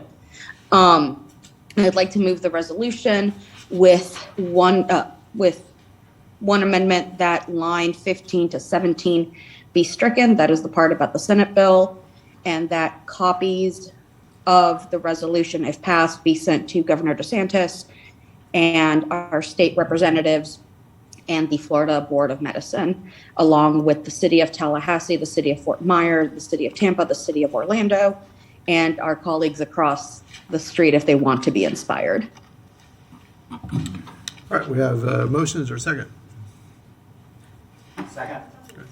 I thought you did second it, no? No, we get that right. Okay, Commissioner Eastman seconds, so we have a motion and a second. I haven't spoken yet. Thank you, commissioners, for what you've had to say. There's not a whole lot more I think I can add as an ally, but you certainly have my allyship and my support. And looking across the room this evening, this is Gainesville. Welcome to Gainesville. All in favor, say aye. Aye. Any opposed? Aye. Sorry, this is a roll call vote. Oh, it is roll call. Aye. Sorry. All right. Commissioner Because it's Duncan. resolution. I'm Yeah. sorry. Mr. Mayor, Commissioner Duncan Walker. Commissioner Eastman. Aye. Commissioner Chestnut. Aye. Commissioner Book. Aye. Commissioner Willets. Aye. Commissioner Saco. Aye. Mayor Ward. Aye. All right, happy Pride. Madam Clerk. Mr. Mayor, next item is 2023-563, Fire Assessment Amended Initial Assessment Resolution, with a recommendation that the City Commission, 1, establish the fire services special assessment as follows: residential property use categories, rate per square foot, single-family residential, 0.0878, multifamily residential, 0.0870, non-residential property use categories, rate per square foot, commercial, 0.1156, industrial and warehouse, 0.0862, institutional, 0.2211, and 2, set the public hearing on the final assessment resolution at 6 p.m. or as soon thereafter as may be heard on September 7th, 2023. And 3, adopt the proposed amended initial assessment resolution. Okay. Mr. Mayor. I knew I'd find a charter to grab onto this if I looked in enough places. This item is regarding the resolution that's your new amended initial assessment regarding the fire assessment. It effectuates the methodology that the commission voted to pursue last March. We've had a fire special assessment, I think, since 2012. Someone will probably correct me on that. It changes the methodology away from the old hazard class methodology that we used, which was fine, but to a methodology that is, I think it is the most widely used methodology throughout the state. It is a methodology that is determined to be simpler for people to understand and easier for staff to explain to people. We have with us today, I think, the consultant that helped us craft the resolution and pursue the methodology, along with Attorney Catherine Milkler from our office that helped draft it, or primarily drafted it as well. She's available for any questions that you might have. And thank you. Okay, thank you. This is a resolution as well? Okay. Hold on, first we need to see if there's any, I don't see any lights, so let's hear from, do you have a question, or? I'd be happy to hear from the. Yeah, let's hear from the public first. Do we have anybody for public comment? Mr. Mayor, there are no one for public comment. Okay, all right. Commissioner Buck, yeah. That makes it easy. Just as it relates to Commissioner Willits and I, when we had some discussion about this at a preceding commission, we talked about just seeing some examples of what's the impacts from, for example, a single-family home to potentially a quadruplex, and then our multi-unit, multi-family, multi-story thing, and that would give us some sense of scale. And I believe some of this information was provided, so thank you, Madam Manager. And so my question really just is there a threshold on a particular size or multifamily unit where the price differentiates and goes up? And I may not be phrasing that exactly correct. I see where's Mr. Parsons or something, but Sandy Narblock is here from GSG. that's our expert on this. Well. Thank you, Ms. Narblock. Sandy Newbarth with Government Services Group. ma'am. It's all dependent on the size of the building. I didn't really look at where the size break was for the multifamily. I'm looking at one right here, and it's 6,500, and it's still less for the multifamily. 5,500. I don't know where the just the $1 is. That's what I'm looking for. One that's really close. Looks like right around the 5,600 square feet for multifamily, and any of the single family that is less than 4,500 square feet, which is about 98% of your single-family houses. Thank you. And when I look at the chart and basically see kind of how these the formulas occur, essentially single-family housing, because it requires less fire service, less response. There's typically a fire hydrant nearby. It's easy to basically deal with on a first responder basis. The price drops. That makes sense to me. And as you get to perhaps larger multifamily, the Standard would be a good example. That's a 10-story, I think 10-story building. That's going to be a very complex first responder thing where lives are really in jeopardy, and the ability to respond is going to require multiple units, multiple apparatuses with all kinds of specialized equipment, so the price is higher. I was concerned when I look at the multifamily and the big units that the price differentiation from now through a building is large. An example would be Tiger Bay, which has affordable housing, goes from one building from 1,056 to 3,000. So that's a big difference. That's per building. So that money has to be generated somewhere, and the people that live there are living in affordable housing, so it's not likely it's going to come through them, because they're basically fixed. They have an income that has an AMI that provides them at a fixed level. The Standard, which is probably would be the best example of extreme fire response with a high degree of technical necessity for that, goes from like $455 to over $6,000 per building, or for a portion of that. So that's large. I really don't know how to reconcile that. This is more comment than anything.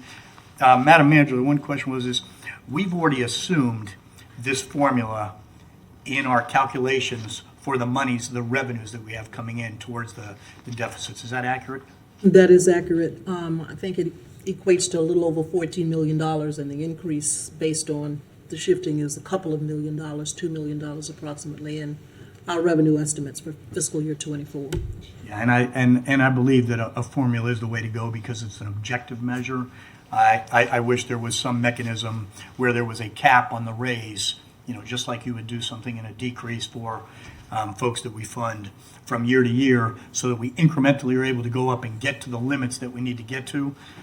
But it doesn't appear in this year that that's even an option. Those are my comments. Thank you, Mr. Mayor. Thank you, Commissioner. And I'll bet this is Commissioner Willits. Saco, okay, all right. Commissioner Saco. To his credit, he had just raised his hand as you said that. Thank you, Mr. Mayor. And so I'm still in support of moving forward in this way. I understand Commissioner Book's concern. I did some quick math on the numbers he just presented because we had part of that conversation earlier today about affordable ARPA and what impacts could be had. But I think what we forget often is that in the large building under one roof model, that across a year the increase is a couple dollars, which, not to negate what a couple dollars means to someone who is struggling, but I think it would mean a lot. I don't want us to be penny wise and pound foolish when it comes to something like fire safety, where the thought of saving $10 across the year per unit then leads to danger to property and life. I know we've agreed this methodology is the way to go forward, and this just kind of simplifies it and cleans it up a little. I believe the manager's chart, I don't have it with me, it's in my office. The chart that we were presented with a couple weeks ago breaks down a good estimate of what the impact would actually be per, at least on the single family side, and it's hard to know per multifamily, specifically just because square footage of units is different, how many units per building and what constitutes a single building versus others. But I do not think the impact is as astronomical as the absolute number that we see the jump go to appears to be. So I know seeing something go from a couple hundred to 3,000 looks scary, but it's also then divided across over 100, and then by then over 12. So I think 12 months out of the year. So I think it is a change that will take some getting used to, but I do not think it is the jarring change that the objective numbers on the screen make it out to be. Did we ask for public comment already? Yes, we did, right? Yes, Okay, and I don't believe we have a motion on the floor then. that is correct. Well, then I would like to move Resolution 2023-563A on first reading by title only. Yes. Okay, is there a second? There's a second. Is it Resolution A or B? It's B. It's B. Yeah. It's B? B. Okay. My apologies. B. All right. All right, so there's a motion and a second. Commissioner Willits. Thank you, Mr. Mayor. I'm going to maintain my position that the raising of the rate this year plus this change is a double whammy on people who live in multifamily, particularly in the larger, and the nickeling and diming of those people, the people who live in those buildings, more likely to be young, more likely to be students. And there's some complaints about those buildings already being luxury, mostly from the price of them. But one of the ways they get to be luxury is because the things we already require of them. If we require too much parking for them that never gets used, it goes into it. If we require them to be sprinkled by code, a lot of these large buildings are required to be sprinkled. And so I understand the basic idea that some of them they do become much more complex. But the idea of, and it sounds perhaps, kind of like there's more use of those services. But that kind of user fee model when it comes to saving lives is a little weird to kind of blindly accept.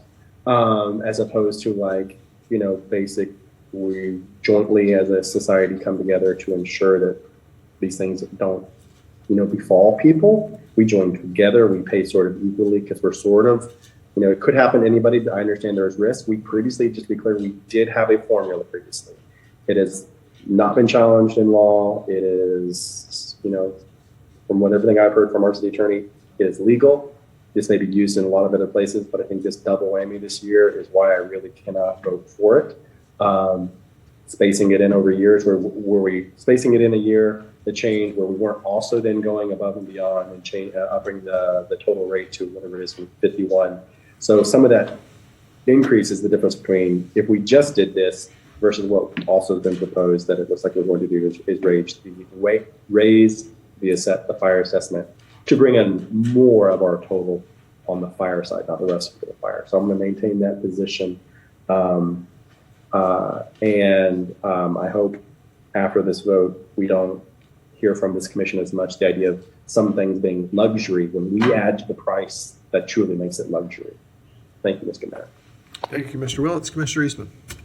I'm going to echo what I hear from Commissioner Wills. I think there's something to be said about taking a budget that is increasing on you, whether that's a hit to your personal finance at your home or as a small business or as a business owner or as someone who is running an apartment or just paying your tax bill. It's a different thing when suddenly the bills come in real strong all at once, where you have to start making some very real decisions. And I worry we're gonna that the increase, as we said, with the millage increase, as well as this one, is going to be a lot for these apartments where we still have where most of our lowest income folks are living. And so I'll be voting no on this as well. But yeah, that's it. Thank you, Mr. Mayor. Okay, thank you. I would remind everyone that, as Commissioner Book mentioned earlier, this is already baked into the budget, and we've had at least 2 meetings to vote this down prior and did not. So, okay, I don't see any other lights. Commissioner Saco. Sorry, Mr. Mayor. Sorry. Yep. Sorry. Yeah. It was easier to unmute than to push the hand button. Madam Manager and Mr. Attorney, we've already voted on the methodology. That is happening. I think to clarify Commissioner Book and the mayor's point. Correct.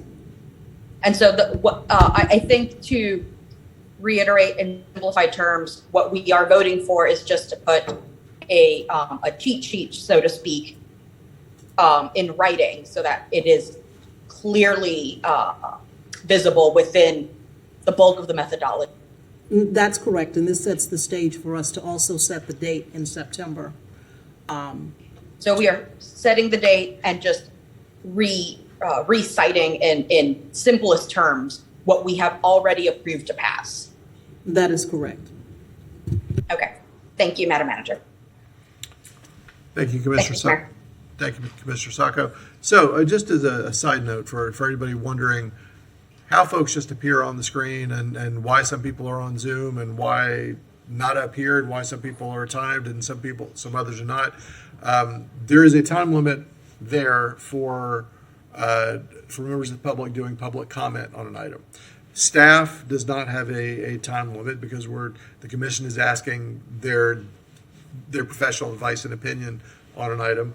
Commissioners do not have a time limit because you all elected us to think this stuff through and talk this stuff through as deeply as needs to be done. And Commissioner Saco, Commissioner Willits are joining us on Zoom because both of them have a medical exemption, signed an affidavit to not be here this evening because they've got medical issues, so they're joining us from home. Just in case anybody was wondering, and I know some of you are because I see the quizzical looks.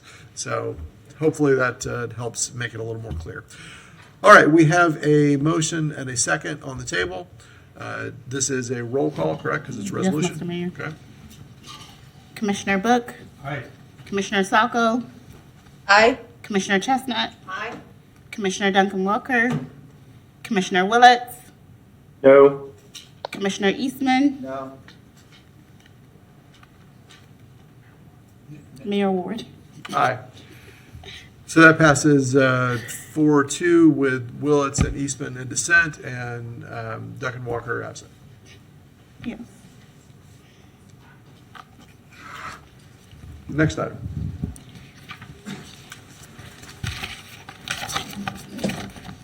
Our next item is our ordinances adoption reading A for the evening. The first item is 2023-276 LD 23000007 300 Club Land Use Change. An ordinance of the City of Gainesville, Florida, amending the future land use map of a comprehensive plan by changing the land use category of approximately 7.11 acres of property generally located at 3715 Northwest 12th Avenue is more specifically described in this ordinance from conservation, CON, to recreation, REC, providing directions to the city manager, providing a severability clause, providing a repealing clause, and providing an effective date, with a recommendation that the City Commission adopt the proposed ordinance. All right, thank you, Madam Clerk. So let me give you a little preface to this, and then I will ask the attorney to make another preface to this. The thing I would most want to remind everyone, is that we're all neighbors. I know there are lots of warm feelings about this on both sides, lots of hopes and dreams and desires that things will turn out one way or the other. And my hope is that you all will leave here as neighbors and feeling good about however we end up on this. There are going to be people who don't get what they want out of this proceeding, and there'll be people who do get what they want. But what we all want is a good community that we hope serves everyone just a little bit better at the end of the night. So I just ask that we all approach this in that spirit, so that when you leave and you go back and you see each other in your corresponding neighborhoods, you are still neighbors. Mr. Attorney, do you want to go ahead and give us a procedural intro into this? Thank you, Mr. Mayor. If I may, your next 4 items are sustainable development related items. The first 2, the pair related to the 300 Club area of property, and the 2 that follow that related to property out in Blues Creek subdivision. They both have a land use item and then a rezoning item. As you know, and for the benefit of the members of the public, the land use item is a legislative decision that this commission will make. That is for each of these 2 areas of property, and that is a legislative decision that you make sitting as a legislative body. And in the end, your decision, based upon the presentations that you hear and the evidence and the information you receive, will be held to if ever challenged, will be held to a fairly debatable standard. You have a wide range of discretion to do what you think is in the best interest. The rezoning items are what's called quasi-judicial. And the distinction generally is that when the commission is setting policy, such as the land use matters, that's a legislative decision. When you are applying policy, such as a rezoning, that's a quasi-judicial decision. And in the quasi-judicial decisions, you're held to really a greater standard. Your focus there is if the decisions are ever challenged, is a 3-pronged test that the decision would be judged against. 1, whether procedural due process was provided. That means was proper notice provided. And in this case, I think you'll hear from staff, both these cases, that notice was provided to all the affected parties, which is generally includes people that reside who have property within 400 feet of the subject property. They would have been sent cards, and they could have filled out, and they could register as affected parties and be given a heightened standard during today's hearings. Whether they have an opportunity to be heard, that's why we have this noticed meeting. That's why it's in the public and available to everyone, and they'll have the opportunity to be heard and to confront evidence that's raised. And they're entitled to an unbiased decision maker. That is the commission. That is why with these quasi-judicial matters, you're often placed in the frustrating position when your neighbors, your constituents, people that you care about approach you wanting to talk about quasi-judicial matters that are going to come before you. You're in the awkward position of telling them, I can't talk to you right now, and that the hearing is the time for that, so that everyone on every side of the quasi-judicial decision is confident that they've had the opportunity to hear the information upon which your decision is based, and they can confront that, they could counter it, and they could give you the other side of the story as they see it. To the extent that any of you have had any, we call it ex parte, so communication that's with the individual member about the quasi-judicial matter that has come that prior to tonight's hearing, you'll have the opportunity to cure that, to disclose that information at this hearing, so that, again, the people who are here, perhaps on another side of that issue, could then confront what you might have heard outside of the hearing. I trust that's generally non-existent or really minimal, because I think it's been drilled into you so much, and I apologize for that. I'll keep doing it. The second part is whether the second prong of the quasi-judicial review would be whether the essential elements of law were applied, and you'll hear the law from staff as to what the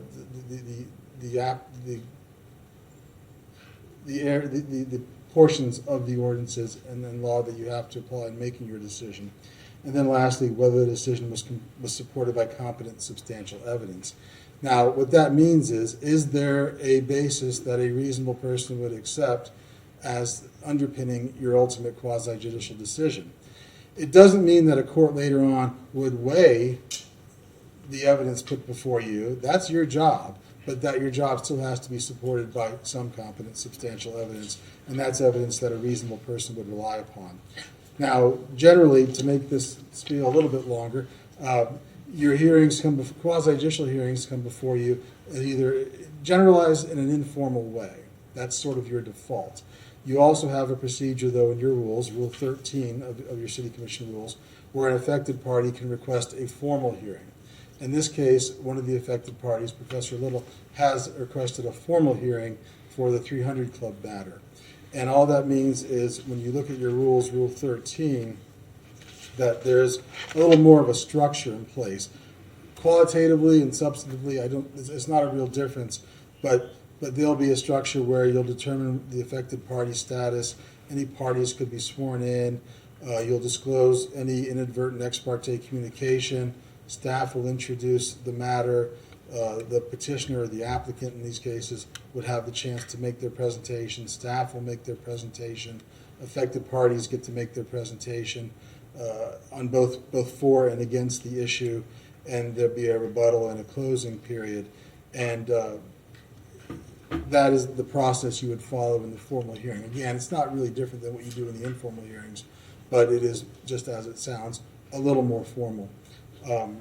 I don't know if there's been an identification in either of these matters who the affected parties are.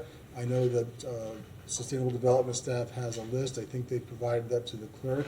If there's confusion among a person whether I'm an affected party or not, they could check that list. And really what that means is they get an increased standing as a party as opposed to a member of the public who can and will be heard, but they don't have the same position in relation to the quasi-judicial item. I've sort of mashed this all together because it's my understanding, and I'll be a little embarrassed if Sustainable Development tells me I'm wrong. I think it's their intention to present both these matters, the legislative and the quasi-judicial, the land use change and the rezoning, sort of at the same time, and it does. I think that is easier for a lot of people to grasp, and but that knowing that the quasi-judicial part does require them to follow these heightened standards. Do you have any questions about how the process will go? The Zoom light is blinking, so I don't know if that's it's not. Oh, okay. All right. Gotcha. Okay. All right.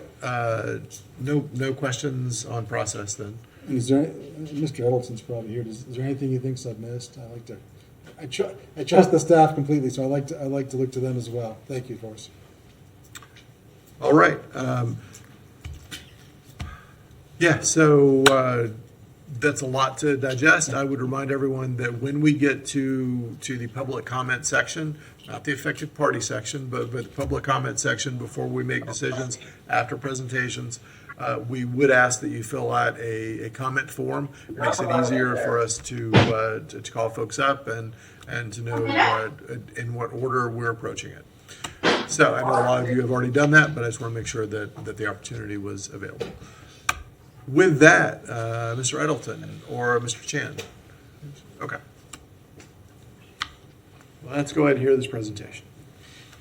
I know I'm sorry, Mr. Mayor. I know the clerk announced the land use item, but is it appropriate to announce the rezoning item? Why don't you go ahead and as do well? that, and then we'll take the votes separately, Yes. but they'll both be on the table that way. Thank you, Mr. Mayor. Our next item is ordinances first reading A, Evelyn.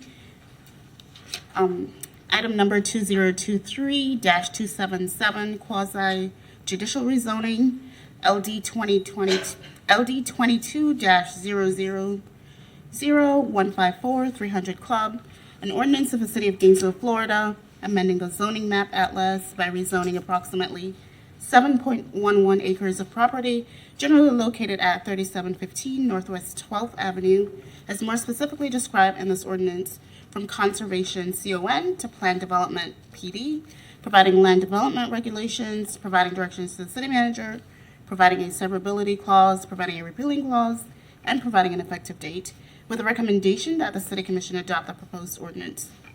All right, thank you. Welcome, Mr. Chan. Hi, good evening, Mayor Ward and City Commission. My name is Nathaniel Chan. I'm a planner for the City of Gainesville, Department of Sustainable Development. This is a combined presentation for the 300 Club's land use change request and rezoning, petitions LD 23-7 and LD 22-154. The 300 Club is a members-only recreation club with swimming, tennis, pickleball, and other recreation facilities. It is located at 3715 Northwest 12th Avenue and is surrounded by residential neighborhoods. The 300 Club is on the west side of the city between Northwest 8th Avenue and Northwest 16th Boulevard. Littlewood Elementary, Westwood Middle, Westside Park, and Millhopper Shopping Center are within the general vicinity. The property is approximately 7.11 acres with conservation, land use, and zoning, and the applicant is requesting recreation land use and planned development zoning. The 300 Club is a uniquely wooded recreation area. So here are the existing facilities. You can see the swimming pool and clubhouse on the left side here. There are tennis and pickleball courts, and there are tables and chairs in a seating area in the center, and there's dirt and unpaved parking to the north. The 300 Club was established in 1960, and in 1961, the 300 Club was annexed into the city limits. In the 80s, it was rezoned from Alachua County R1A, which is a single-family zoning district, to conservation.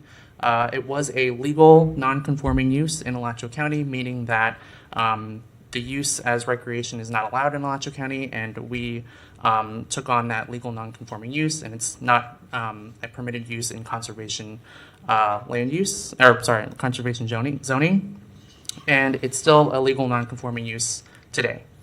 In October of last year, they had their neighborhood workshop. In November, they submitted their application. In March was the city plan board meeting, and they're being heard today. So here's the future land use map for the 300 Club. The conservation land use, as you can see, is that green shape here. It is surrounded by single-family land use, and to the abutting west actually is a city-owned property. It's pretty small. It shares the conservation land use and zoning, but that property is not included in this land use change and rezoning request. So here is the zoning surrounding the property. As you can see, conservation zoning surrounded by single-family residential RSF1 zoning on essentially all sides except for the west side. Here is the PD layout plan for the proposed PD zoning. In 1999, the 300 Club deeded a portion of their property to the city. Remember that western portion here, reserving a perpetual non-exclusive easement for ingress and egress. The applicant is proposing an additional entrance drive on Northwest 38th Street, where there's an existing driveway apron. Currently, the only access to the property is on Northwest 12th Avenue up here. The PD layout plan also outlines a future pedestrian and bike connection to Northwest 38th Street and a future pavilion area in the center of the existing recreation facilities. There are no additional buildings or structures or rec facilities being proposed as part of this PD layout plan. So I apologize, I'm going to have to get a little bit detailed about comp plan and land development regulations. So this is more nitty gritty than I usually go into detail, but for this purpose I felt it was important. The future land use element of the comprehensive plan defines both the existing conservation land use category and the recreation land use category. So conservation is existing and recreation is what's being proposed. While conservation does identify passive recreation as something that would be appropriate, we would not consider the existing use to be passive. So passive recreation is something along the lines of bird watching, like a nature trail or picnicking. As defined by the Land Development Code, we would consider this to be more active recreation. So physical exertion with sports, with the tennis court and swimming pool. It's based on staff review of the petition. The recreation land use category more accurately represents the existing use on the property, and I can get into more detail if you'd like me to. Here on the topic of land use categories, we're going to talk about compatibility buffers. So compatibility buffers are land use buffers as defined in our code that identify minimum requirements for the separation of land uses. So the table on how you read it, on the left side is the subject property. So we're talking about the 300 Club. We're going to look at their future land use. And the abutting properties land use category is read across. So currently, the conservation land use category does not require any compatibility buffers in our code from abutting single-family land uses. However, if the proposed recreation land use category is approved, a compatibility buffer type A from the abutting single-family land use and the conservation along the west side of the property would be required. So there are minimum separation requirements if the recreation land use goes through. What does that mean? What is the compatibility buffer type A? Buffer type A is a minimum of 9 feet in width, and it has associated landscape buffering requirements. There are additional standards that would be applied here as well, which you cannot read on the slide, but they are regarding protecting existing high-quality shade trees in the buffer area. Driveways and sidewalks are mentioned here, invasive non-native species, and sound attenuation. So really the purpose of this is to provide buffers from land uses to ensure compatibility on a broader scale. So here, comparing the permitted uses between conservation zoning and planned development zoning. So under conservation, you can see a list of uses that would be allowed currently. As you can see, outdoor recreation is not a permitted use under recreation. It's legally non-conforming. The PD conditions for this petition request that outdoor recreation be the sole permitted use of the property, and you can also see that other uses that would have been allowed under conservation are not allowed in the PD zoning. Here I'm comparing the conservation zoning, the PD zoning, and I also have a column for the RSF1 zoning, which is surrounding the subject property. So here there's no residential density mentioned because residential development is not allowed under the PD zoning that's being proposed. And then maximum lot coverage. This is sort of a pain point here. So under conservation zoning, only 10% of their lot can be impervious. Now, currently at the 300 Club, they are 2.2 acres impervious. So already 30% of their property is impervious. So allowed under conservation zoning, they're only allowed 0.71 acres, which is that 10% requirement. Under the proposed PD zoning, which has a condition that a maximum of 3 acres can be impervious. So that brings them to a maximum of 42% of impervious area. That just summarizes what I just said. And now a little bit more into the details. There are no minimum lot standards for the PD zoning because the lots and the parcels are existing. So that's taken care of. The minimum setbacks and building height were modeled off of the RSF1 zoning district. So you can see those on the table as well. Staff reviewed the land use change application and found that the petition meets the review criteria in the comprehensive plan and the land development code. It's consistent with the comprehensive plan in that the recreation land use category more accurately matches the existing use of the property. If maintained as a low intensity recreation area, the recreation future land use is compatible with the surrounding land uses. Again, that 9-foot type A compatibility buffer would be applied on all sides of the property, and high quality shade and heritage trees should be preserved. Based on review by the city's environmental coordinator, the proposed land use change and rezoning is not expected to impact environmentally sensitive resources. The comp plan is supportive of interconnectivity, and the proposed additional driveway on 38th will improve access and promote other transportation modes to the 300 Club with pedestrian and bike path access as well. Now, the rezoning review criteria, staff reviewed the rezoning application and found that it meets the rezoning review criteria in the land development code. There are no other zoning districts within the city that can accommodate the existing use on the property, while also providing relatively strict limitations on future development potential. So staff assessed other zoning districts that could allow recreation as an allowable use, but we found that there are no zoning districts that would be appropriate here that do allow recreation. So other zoning districts that allow outdoor recreation are high-intensity transit zones or industrial zones, business automotive. You see some of these zoning districts, or these zoning districts would not be appropriate for this area. That's why the PD is being proposed. Now, the PD rezoning criteria. The proposed PD conforms to the PD purpose as outlined in Section 30-3.15 of the Land Development Code. The 300 Club is a unique property nested in a largely residential area. The PD recognizes the unique character of the area while also outlining those limitations for development. Internal and external compatibility are accounted for through the existing facilities, the compatibility buffers, and the building standards and the PD conditions. The proposed minor site improvements are not expected to impact environmentally sensitive resources should the proper boundaries outlined in the Land Development Code be met. And then regarding transportation, the proposed PD design encourages internal and external travel through the existing layout of uses and the proposed drive connection to 38th Street. The proposed bike and pedestrian path would also facilitate more walking and biking to the site.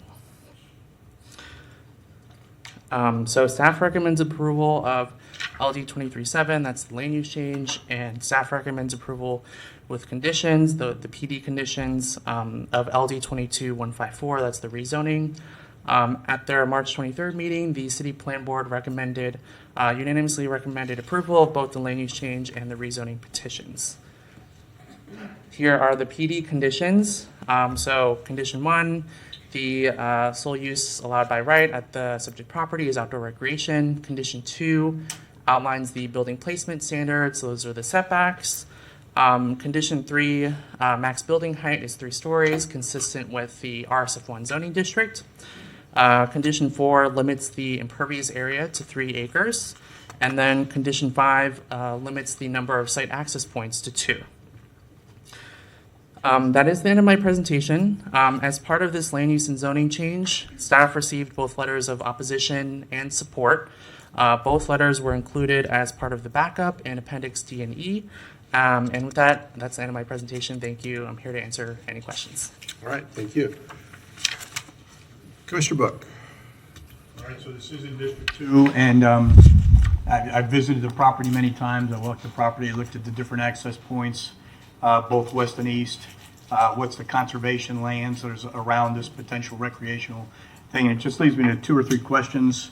Thank you very much for explaining, especially the depth of some of the information that gives us context for zoning and land use, because those are fairly complex concepts.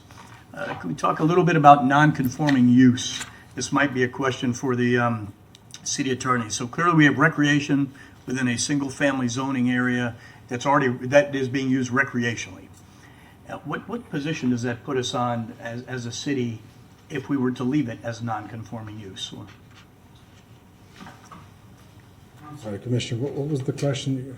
Probably a little bit of context about something that we know that is a non-conforming use, and moving forward, how we deal with that as a land use parcel, or two parcels in this particular case. Non-conforming uses will persist until such time that they aren't used in that manner.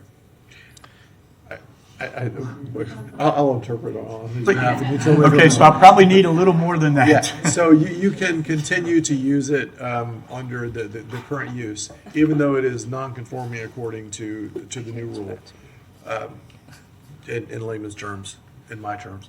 But then if you try to make a change to that, in other words, if you were to sell it to someone else or develop something else on it, then you would have to ascribe to the new use. And theoretically, it would have to be conforming and fit within the comprehensive plan in the manner in which we created that land use Correct. designation. But there's no penalty to keep using it for the existing use. Okay. Until you need to make a change to it. Is that accurate? Correct. Okay. Yeah, there's a certain time limit. If the recreation use were to cease for a certain amount of time as defined in our code, then they could not continue the use if it were sold, or those limitations are there. But essentially, the use of recreation as a legal non-conforming use is one that was sort of taken on and grandfathered in, if you will. I think that the term grandfather in is probably good, and that kind of makes me understand it the most. As it fits, we're fine. If we were to change something, then we need to fit within the confines of the comprehensive plan. The size, I don't want to dominate the conversation. I'm just very familiar with it. Prior to knowing it was Quasi-Judicial, I met with two people, one meeting, some months ago, and then I met with one person on the opposite view, same time. So I just put that out there. So I heard from one person and one person on opposing views. The parcels, the size of the parcels, really this is three parcels. One owned by the city, which is about 1.7 parcels. That's the one that abuts to Northwest 38th Street. Is that?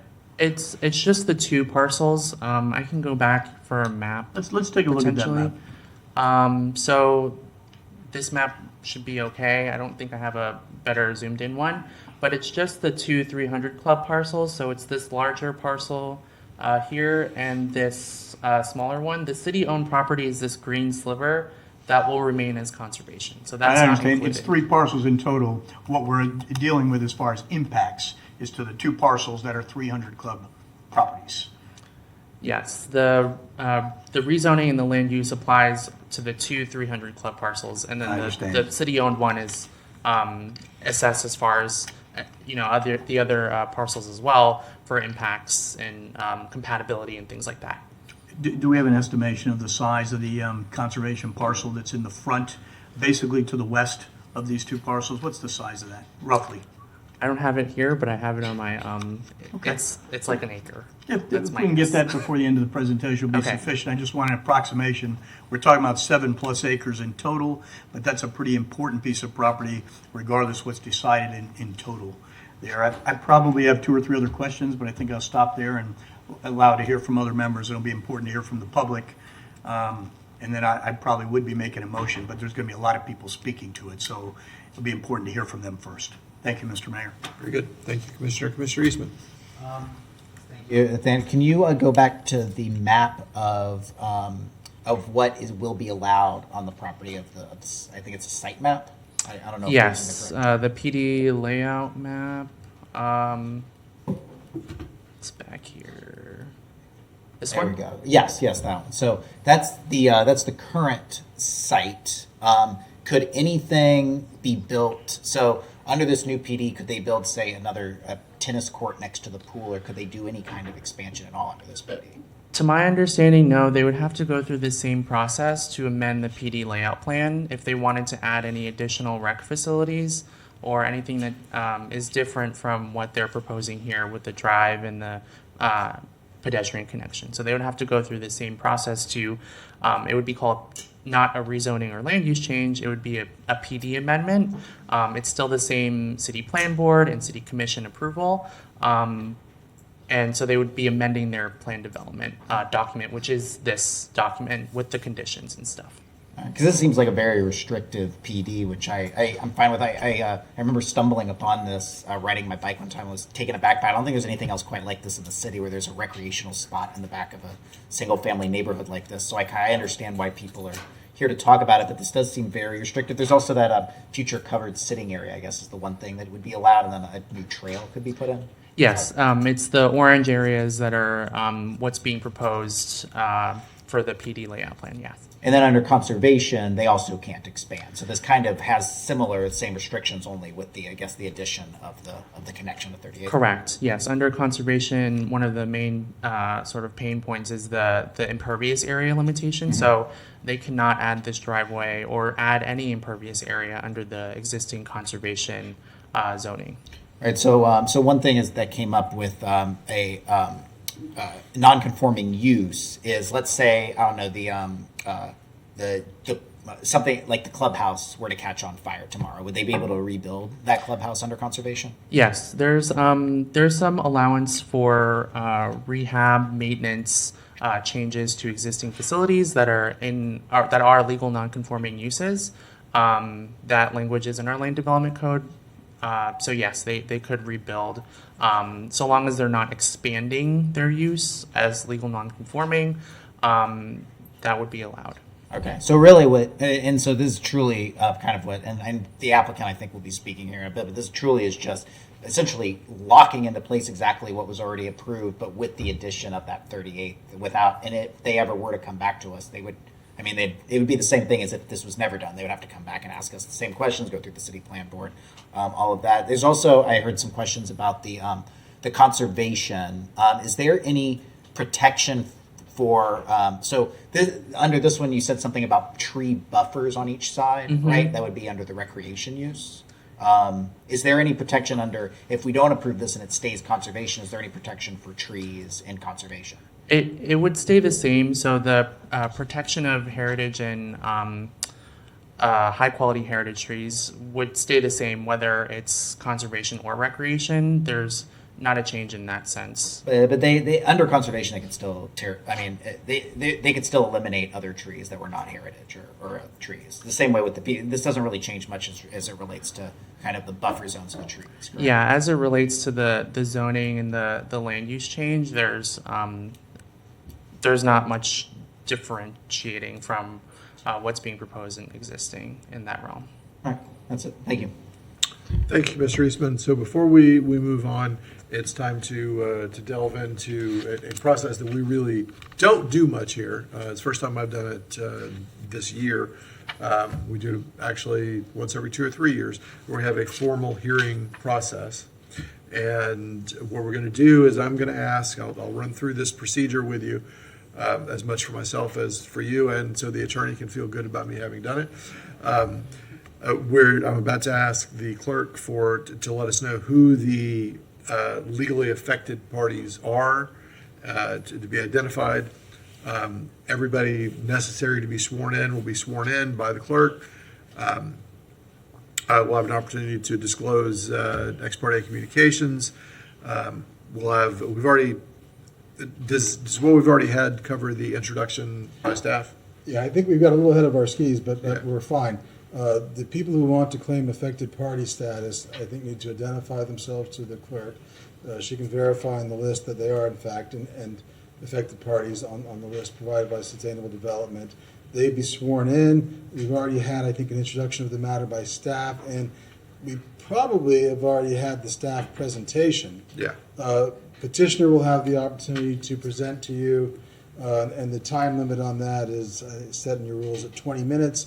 That can be waived by the commission by a vote of the commission. The affected parties will then have 10 minutes per, and then 4 affected 10 parties. minutes each. Yes, and affected parties against. There'll be then 5 minutes allowed for rebuttal by the petitioner, and then a closing by the petitioner. You list 3 minutes available, and then public comment 3 minutes per person. What it notes in your rules is that witnesses may be presented during the petitioner through the rebuttal phases of the hearing, and the witnesses may be cross-examined by the petitioner, staff, and affected parties. However, cross-examination is limited to 10 minutes per witness. In addition, the commission may call any witness it deems necessary to reach a complete and informed decision. The examination of witnesses shall be conducted under oath by the direct examination on matters which are relevant and material to the issues or issues before the commission. This is laid out in your Rule 13. Of course, all questions are directed through the presiding officer, through the mayor, and the witness shall answer the question to the mayor. Objections can be raised and ruled upon by the body. And that should get us through. But I think now we're in a good place to identify the affected parties, swear them in. If Commissioner Book touched on some potential ex parte communications, anyone else who has any can divulge them as well. And then you would welcome the petitioner to come on and explain their petition. Okay, so if you are an affected party and you've not already identified yourself, if you believe you're an affected party and you've not already identified yourself to the clerk, now is the time to do so.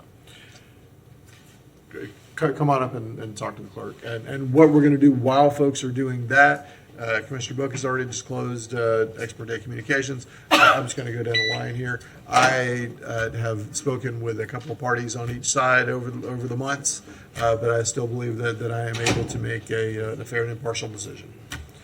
Commissioner Becker Walker? Ditto. Okay. All right. Yes. Okay. And Commissioner Eastman has perhaps wisely slipped out of the room. Commissioner Willits, how about you? I had a conversation with some members of the community. I still feel like I am capable of a fair and impartial decision on this particularly great presentation by our experts on the staff. Thank you. Very good. Commissioner Saco. Thank you, Mr. Mayor. I refuse to meet with parties on either side to maintain my impartiality. And I also did not engage in email except to say I was not meeting with folks on the topic. Thank you. Thank you. All right, so when Commissioner Eastman comes back, we'll get his statement on it. Well, but they're nearly about done here, I think, and then we'll move over to the petitioner's presentation. And I think the clerk can collectively swear in the affected parties. All right, so Madam Clerk, you want to swear folks in collectively?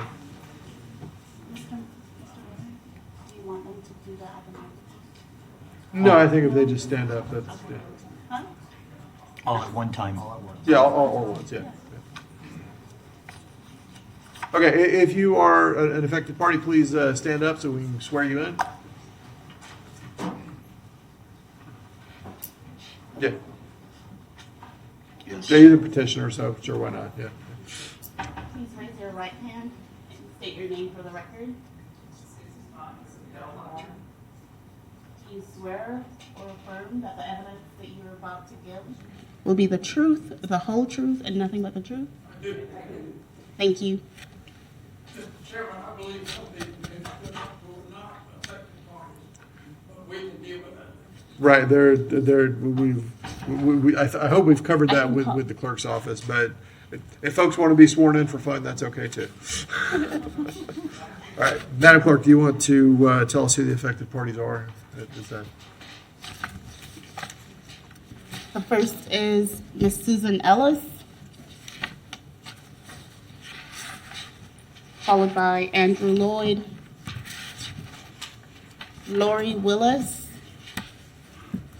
Helen Warren, Del Botcher, Susan Botcher.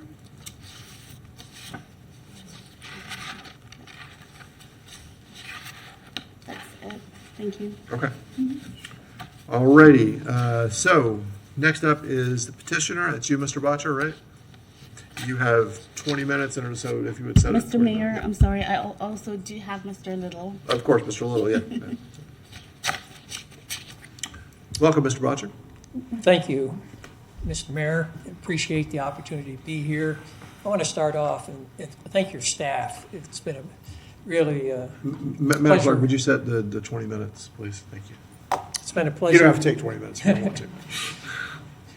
It's been a pleasure working with them. They've been very professional, and I've learned a great deal because this is not something I normally deal with. To let you know, I am currently the president of the 300 Club, and I am the petitioner on their behalf.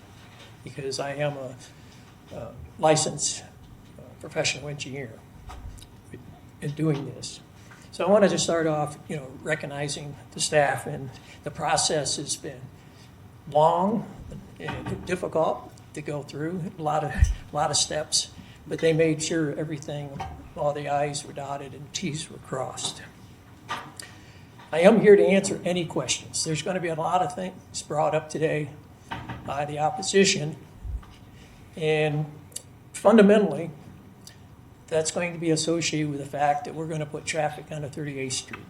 And I'll talk about that a little bit in a minute, but I wanted to give you a little background why we've been there now for 60 years. Why are we just now coming in order to do this land use change? Because we haven't wanted to change anything at the club, but about 5 years ago, we came to the city realizing that the traffic to the club coming through a residential neighborhood, we've received complaints for the last 60 years of the 300 Club traffic coming through the residential neighborhood. We did realize a number of years ago when we did sell the property, we got an entrance actually built with an easement to get onto 38th Street. And about 4 years ago, we attempted to do this, and we came to the city just to get a permit to come in. That's when we discovered that our existing land use would not allow it. And the staff at that time advised us, you needed to correct your land use because your land use is not appropriate. You're a non-conforming land use. So we went through this process to change the land use with the purpose of being able to put the entrance in. Our primary sole motivation here is the fact we've had traffic complaints in residential streets, and I can show you pictures, and if you've been to the 300 Club, you know the residential streets, on-street parking, no sidewalks.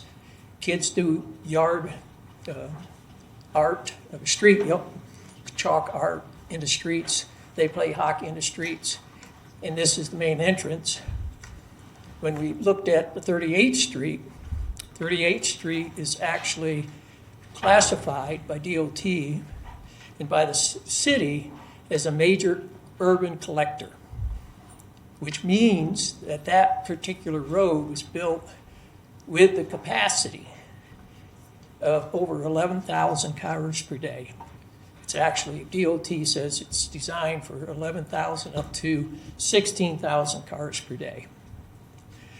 And the current load on that in the last two traffic counts was like 1,800 cars. Our traffic coming out, if 100% of our traffic, we don't plan to divert all of our traffic to the other entrance, but our traffic would put no more than 100 to 150 cars per day onto a road, which currently has 1,700, that has a capacity of over 11,000. So the issue, I think, is kind of clear, and the main opposition is they're worried about our traffic going on to 38th Street. That's the primary thing. But in order to try to convince you that's not a good idea, they brought up, and this is relating this from what they said at the plan board, we're going to cut down trees. Well, there's nobody more than us at the 300 Club that wants to protect all of our trees. I mean, that's just not true. There's no intent to do that. There were also, where the entrance is coming in, it's going to take out some trees. I actually met with Dave Spencer, your city arborist. We visited the entrance, and there are no trees of concern where the entrance would be coming in. So that's not an issue. You'll probably hear some potential things such as the driveway is going to be a cut through from east to west. Well, if you've actually driven in and what you'd have to do going through the parking lots, that's not going to be a problem. Even if it were, we could actually set up some barriers and do things to prevent that. So cut through really doesn't make any sense at all. The other thing you'll probably hear is, well, this will give a greater opportunity for the club to sell this to developers. The club intends to be there. I mean, we're doing this, and we're actually putting this restriction, which I think Nathaniel clearly pointed out, we actually are having as much restriction now as we were under conservation as far as doing any other development. So that's just absolutely not the intent here whatsoever. We love the club. We want to keep it as the jewel that it is in the neighborhood in Gainesville. And I think it was addressed very well earlier, associated with us expanding facilities. That's not. We're actually restricted, and we don't want to. We're actually built out to the level we want to be. And so so I wanted to just kind of give you a heads up that things you're going to hear mainly now. Hopefully, if something else comes up, you have questions about, what's happening. Your question, I think, got answered. But if there's any other questions, please ask me. So, if that completes your presentation, then what we'll do is go to, we already done staff presentation, so it's the opportunity for affected party at 10 minutes each, affected parties at 10 minutes each, and then rebuttals back. So I'll have an opportunity to come back for rebuttal. Yes. And I do have figures showing what the streets look like. And if you want to see any of that detail, I do have some of that with me. This is a good opportunity to, do you have them to pass out or to see up here? Well, it's just what I have brought with me. Okay. It might not be a bad idea to put those up on the overhead here, I guess. Go ahead and do that now. Yeah, let's go ahead and do that. Just That's just it? put it on the thing. Yep. Well, I see Right it's got there. a Yep. little thing here. There you go. Perfect. Well, this one here was Nathaniel. There you go. Perfect. Yep. Nathaniel already has presented this, so I don't think that needs to be presented again. Right. Unless there's any questions on it. So we'll, when are questions best approached? I think at this section, all the way through the rebuttal, the witness is subject to questioning by the affected parties or the commission itself, Okay. or staff. Okay, so. I think that's probably me then. Okay, Commissioner Book, yeah. So the most appropriate for this hearing would be to ask the questions now, kind of in that order. Sure, Right? go ahead and do Okay, that two then. very brief ones then. One answer is that the two parcels appear to be 6.64 acres is the large piece, which puts us, that small piece is at the front, butting Northwest 38th Street, at basically half an acre. That's that small rectangular piece where the bicycle lane will go through. So that's important. And the question is the bicycle pedestrian path that's designed to go through the conservation parcel considered another access point, given that the way that it's situated now, it says that under PD, we would only have 2 access points. Is that considered a third access point?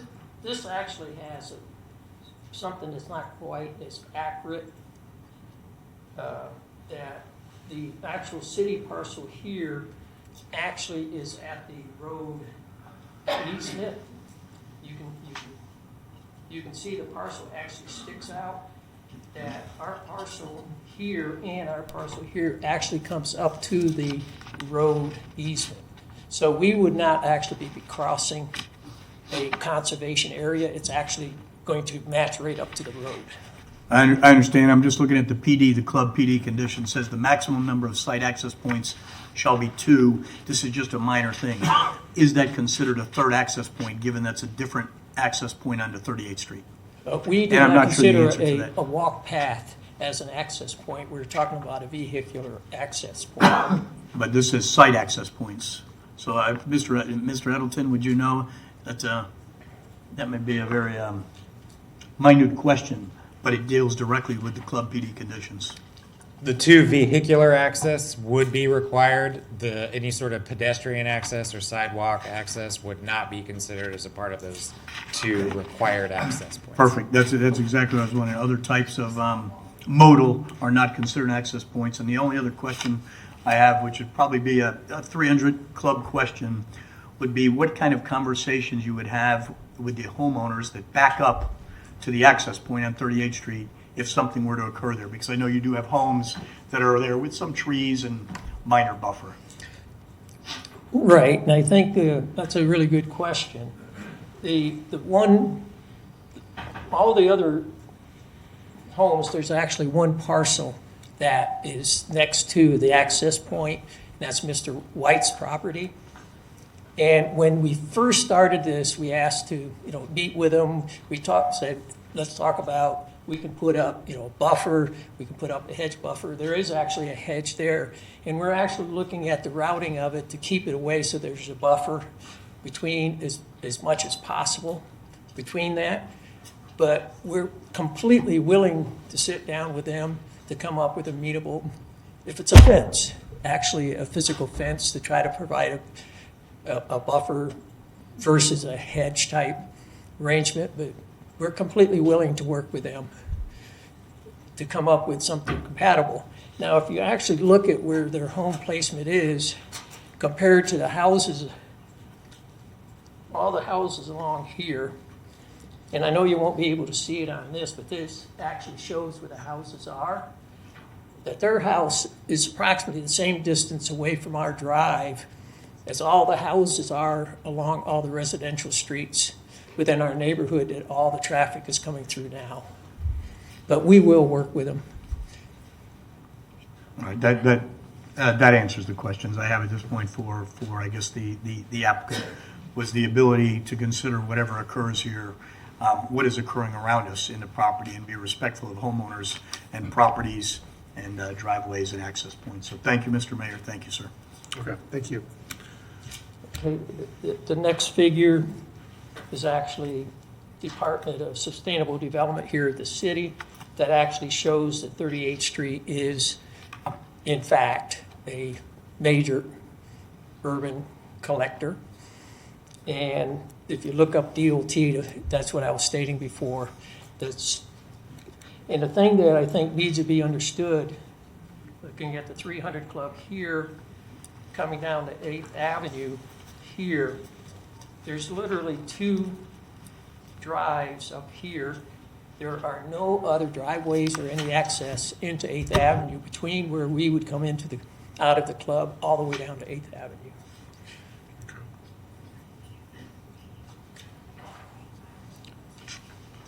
And this is typically our street. I mean, that's 12th Avenue. That's the street that's going into the club. And that's a typical morning, kids walking to school, Littlewood.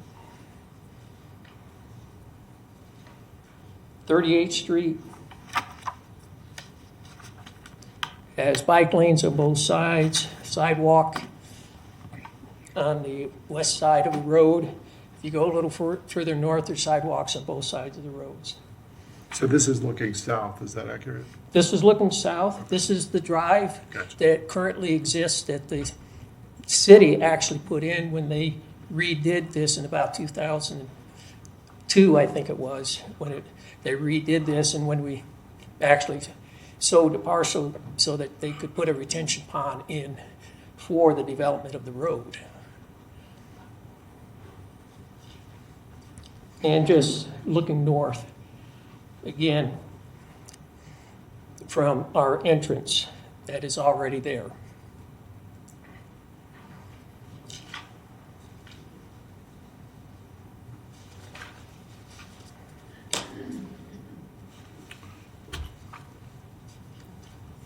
Mr. Willett, you had a question?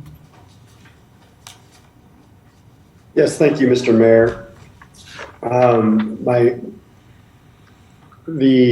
Thank you, Mr. Botcher. So just so I understand, you basically, at least in the PD, you're looking to have a vehicular exit onto 38th Street, the ability to build a bike pedestrian entry of some sort of trail, multi-use trail, and then potentially a covered sitting area, but with the PD allowing up to 3 acres of I think there's, yes, 3 acres of impervious surface. Is the rest of that from 2.2 to 3, is that all in the driveway, or is that also potential for any other, whatever paving you might need to do in your parking area? The existing impervious surface is a little less than that 3,000. That is for the capability of putting this road in and making that impervious if necessary. The whole process of putting the entrance in, we have to start another whole process with the city to get the permit and get the design approval for that entrance before we actually can do the entrance, because I'd love to think that if this is approved, we could just go do it. No, we've got to start another second process in order to get the entrance. And there's a chance the city may require us to pave that. And if that's the case, we need to have the capability to do that. Okay. And I'm surprised you didn't push that pickleball any stronger. Pickleball is very popular in our community. I was glad to hear that you have some pickleball courts.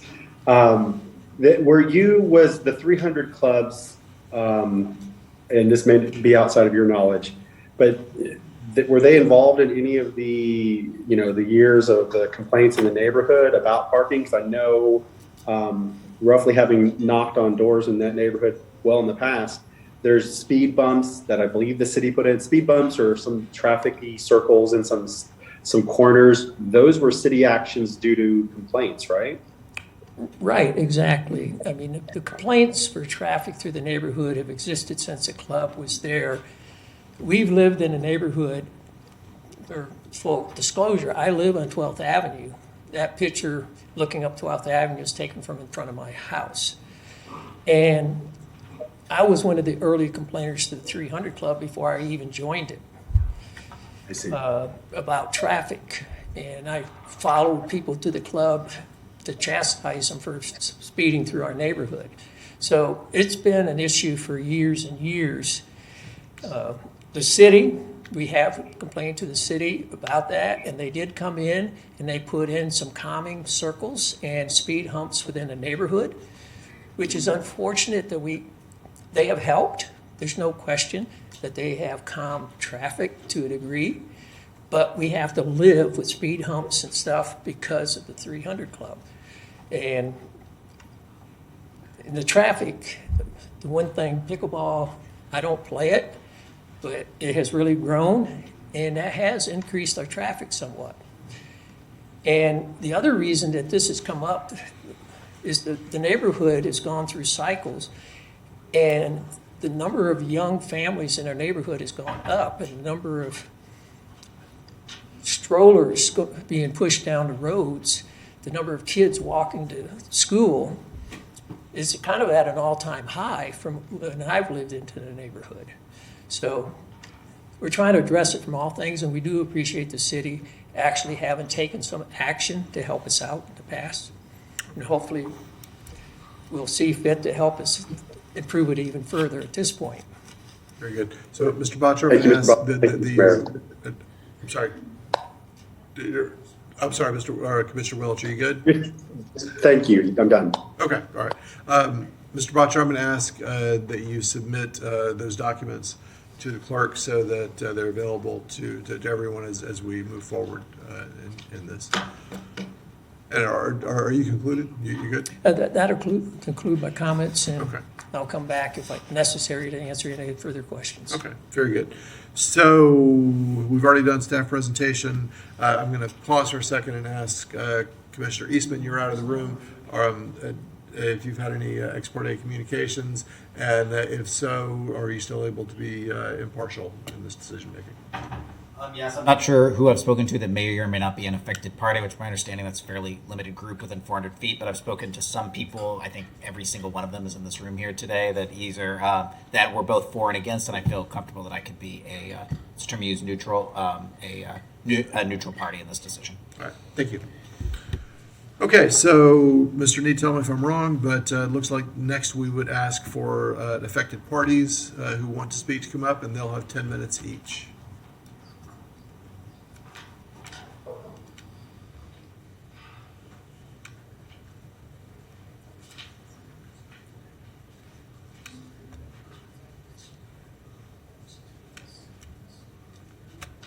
Welcome, Mr. Little. Good to see you. Thank you, Mr. Mayor. I am Joe Little, and my presentation may take a little longer. I don't know that it'll be as long as Mr. Botcher's.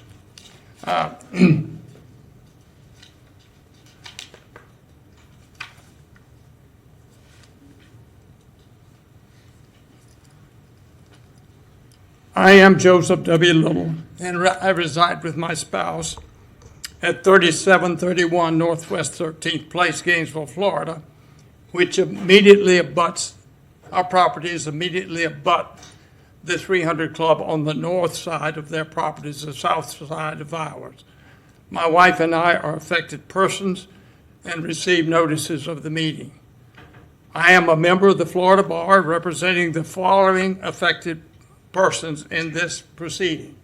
My wife and myself, Keith and Melanie White, who were not able to be here tonight. I think you received a letter from them. Prem and Mary Chowry, and Susan Allen. In addition to being affected persons, my wife and I have been equity members of the 300 Club since 1970.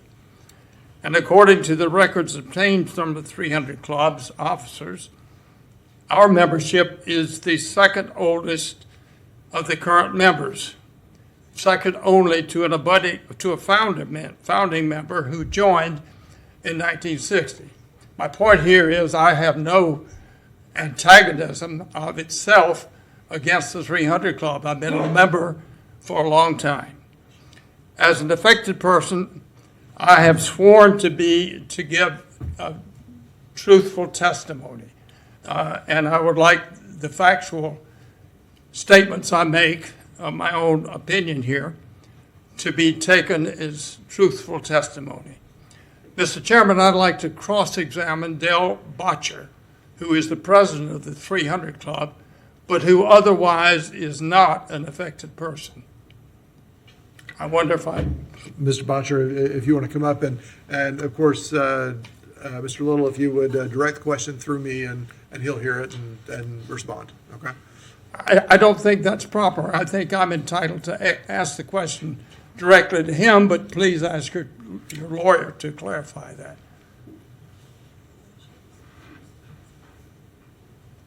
So the rules I have say all questions shall be directed through the presiding officer, and the witness shall answer the question unless the presiding officer deems the question to be irrelevant or immaterial, which I'm not going to do. You should ask me, and he'll hear you and respond. Thank you, Mr. Mayor. That is a correct recitement of your rules. The question should go through the presiding officer. Okay. So you're agreeing with the mayor, Mr. Attorney? Yes, Professor, that is the rules before us. Okay. Are you Dale Botcher? I am. And do you reside at 3448 Northwest 12th Avenue in Gainesville? I do. And your home lies west of 34th Street Northwest and east of the property that the petitions pertain to. Is that correct? That's correct. You purchased your property in 1987. Is that correct? I'm not sure about that, but it sounds about right. Yeah, well, it is right. I'm testifying it is right. I've got a copy of the deed right here. Your residence is within walking distance east of the 300 Club. That's true, about 2.5 blocks. And I might testify, Your Honor, that between 1969 and 1976, my wife and I lived right across the street from the premises that Mr. Botcher now occupies. You presently serve as the president of the petitioner. Is that correct? That's correct. And you are authorized by the charter, the bylaws, and the vote of the Board of Trustees to represent the petitioner before the City Commission tonight. Is that correct? That's correct. All right. The properties on which the 300 Club is situated include the two parcels that we've heard tonight, lying side by side with the larger parcel on the east and the smaller parcel on the west. Is that correct? Correct. And all of the current improvements, apart from maybe a little shed including a swimming pool, tennis courts, and accompanying facilities, are located on the eastern portion, the eastern parcel. Is that correct? That's correct. And under the current conservation zoning, the city's zoning laws do not permit the petitioner to add impervious ground coverage to that presently existing, correct? Correct. If the city approves the petitions as recommended by the plan board for changing the zoning and the land use of the 300 Club's property, the 300 Club would be authorized to add an additional 0.8 acres to impervious surface. Is that correct?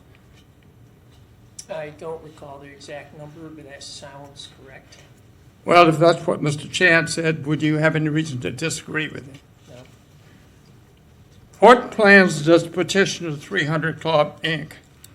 have for adding facilities that would add impervious coverage to the larger eastern parcel? The primary one would be the road entrance that we have discussed. The primary one. What are the secondary ones? That is the only one that's actually would be allowed within the zoning and PD restrictions that exist. What proposals and ideas has the Board of Trustees of Petitioner 300 Club discussed or considered for adding facilities or improvements that would add impervious ground coverage to the larger eastern section parcel? As indicated in the presentation, the only thing that we have discussed and have put into the petition,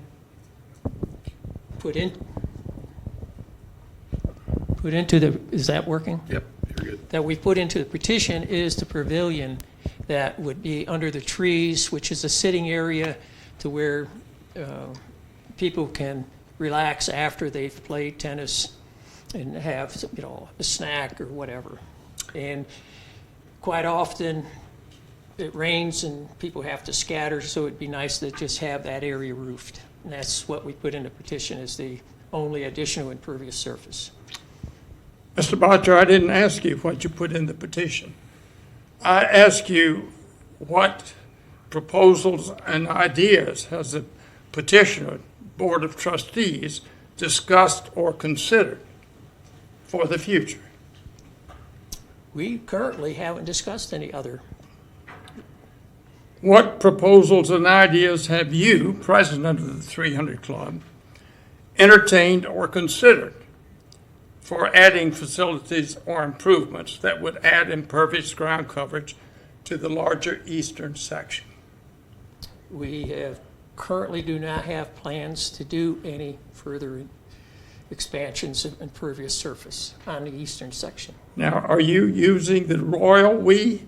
Because I asked you, what proposals have you, meaning yourself, entertained for adding impervious facilities that would add impervious coverage to the larger eastern section?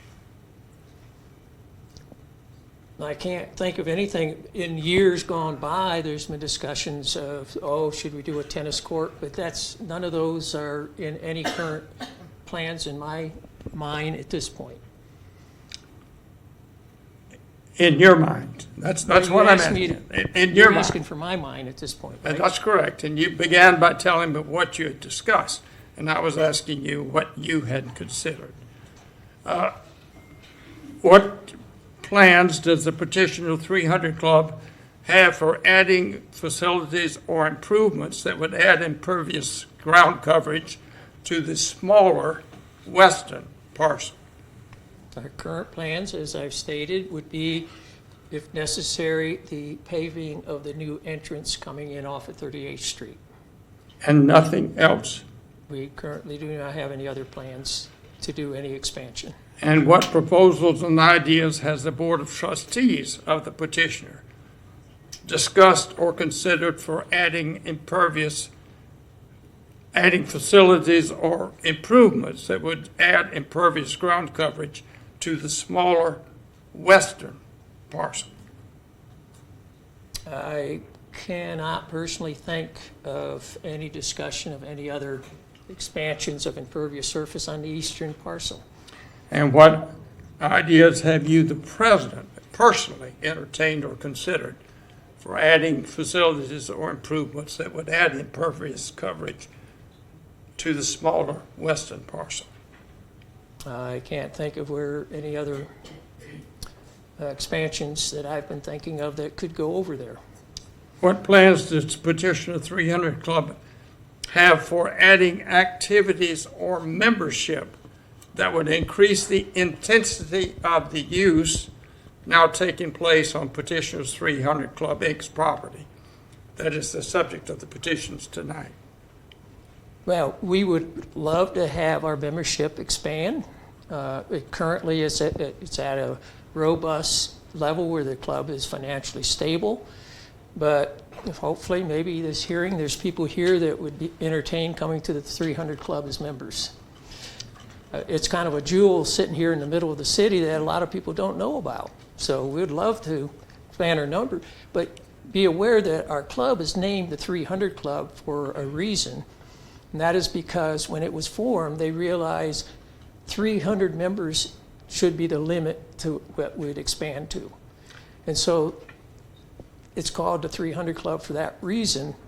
And currently, I don't know the current exact number, but we're 210 members, plus visiting members for pickleball, which has made us robust. That's a good, robust number to keep us financially stable.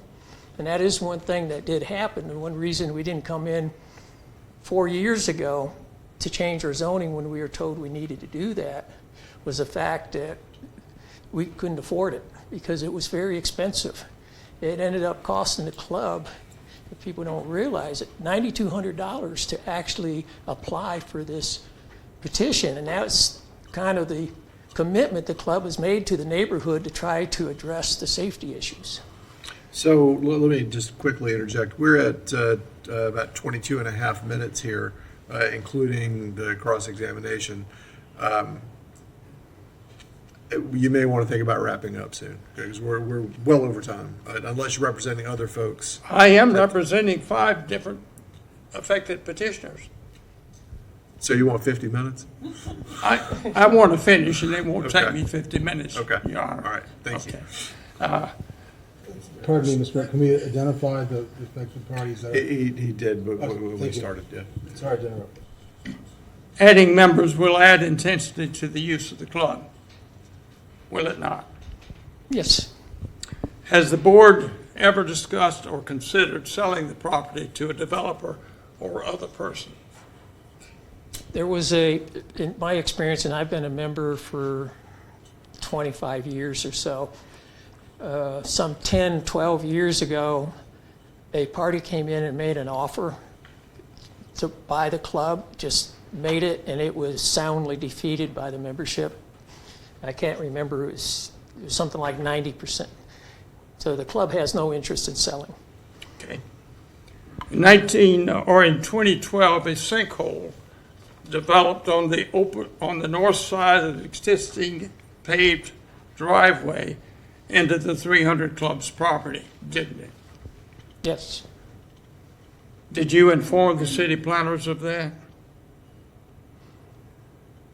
I don't remember if the board, I wasn't president at the time, as I recall. I assume so, that was done, but I don't recall. But as a professional engineer, knowing, sinkholes, and it was a relatively small sinkhole, it was 30 feet across and about 5 or 6 feet deep, that it was filled and compacted in the appropriate way. You did not inform the city planners of that, did you? I didn't personally. I don't know if the club did at the time. Now, the remains of much larger sinkholes remain on the northeast and west side of Petitioner's 300 Club's property, don't they? There are 2 large not that large, probably 50, 60 foot across depressions from old sinkholes that do exist. One is in the very northeast corner, which is actually shared by us and the neighbor to the north of us. We share that sinkhole. And there's a smaller one that's to the southeast of our northwest of our swimming pool that is completely grown up with trees and stuff, but there is a depression that's probably about 6 to 8 foot deep. And that's on the smaller western portion of your property, isn't it? It's probably right on the line between the two parcels. Now, the smaller western parcel collects water and serves as a flood control during heavy precipitation, doesn't it? Our property doesn't. It is the city of Gainesville property that we sold to the city that serves as a retention area for stormwater coming off of 38th Avenue. There's essentially no stormwater that comes off our property. It's very well drained, and a little bit would go down into the... Have you ever been out there in heavy rains? Oh, certainly. Well, I have also, and I can testify that in fact it's very, very full of water in heavy rains. Developing the smaller western parcel would require removing scores of trees and building facilities to manage flooding in wet areas, wouldn't it? I didn't understand the question. Well, could you ask that again, please? Developing the western parcel would require dealing with flooding or flood control and removing a lot of trees, wouldn't it? No, it would not. You can build there without removing any trees? We have no plans to build there, so that, I mean, it's a moot point. The road to which that we're proposing to drive, the entrance coming in off of 38th Street, we went through the permitting process and we actually developed a stormwater plan for that road at the time. That sinkhole, that little one that's just to the northwest of our swimming pool, actually has a full capability of handling all that water. That sinkhole has never overflowed, and if it did, it would flow down to the city retention pond. So the stormwater issues associated with what we have proposed as expansion of the property within this petition would be completely handled. What I'm asking about is the future. If you were to propose developing the western part of your property, it would require moving many trees and providing for flood control, wouldn't it? That would be a requirement if we came back in to modify our petition to put a building or anything back there. Yes, we'd have to address stormwater issues associated with that. Prior to April 2023, this year, petitioner took no steps to inform its members that they should drive cautiously when driving to and from the 300 Club, did it? Well, it was one of the things that got proposed. It's been a discussion in the club, and particularly when pickleball started, when we had a lot of non-members coming to play and coming to the club, we realized that there's a lot of people that wouldn't know about our current rules associated with, let's be friendly to the neighbors, be cautious. So recently we put up signs to, drive like your own children live here. Recently you did. Right. And I have testified that I've been a member of the club for 50 years. And over those 50 years, I never got an announcement from the club stating, drive carefully when you're coming to and from the club. That's my testimony. That's true testimony, is it not? I don't recall it going out into a group email or anything like that, but it's a constant discussion at the club, I know that. The petitioner 300 Club has no data to support the position that any dangerous driving in the eastern neighborhoods is attributed to traffic in and out of the 300 Club. does it? Well, the fact that some cats have been killed by people driving out of the neighborhood and parents yelling at kids. We haven't had a child injured, and that's because of the safety that I think the club members are doing fairly well. But our position is we don't want to wait until somebody gets hurt before we take action and actually try to address some of the safety issues in the neighborhood. Waiting 60 years is not waiting, is it? Well, you know, there were prior presidents and stuff and board members, and I believe you were some of those that could have taken action years ago, but we're taking action now because we're actually have become more connected to the neighborhood. We house their neighborhood picnics. They come up to the club, and we feel an obligation to try to address the issues that the neighbors have. Now, you, Del Botcher, president of the 300 Club, stated in those persons, including me, who are attending the neighborhood workshop conducted in, I think it was October 2022, that traffic studies would be conducted to ascertain whether the sources of traffic control in the neighborhood was the 300 Club or whether it was cut through traffic from 34th Street to 8th Avenue to avoid the school and the traffic light at the intersection of 34th Street and 8th Avenue. Isn't that true? Yes, I stated that we would like to do traffic studies in order to get a better understanding associated with the traffic to the club. We have actually done that, not doing an assessment for cut through because that's extremely difficult to do because people coming off of 34th Street coming through our neighborhood to avoid the 8th Avenue, 34th Street red light, that happens. And that would be very difficult to do, but we have looked at the density coming into our club.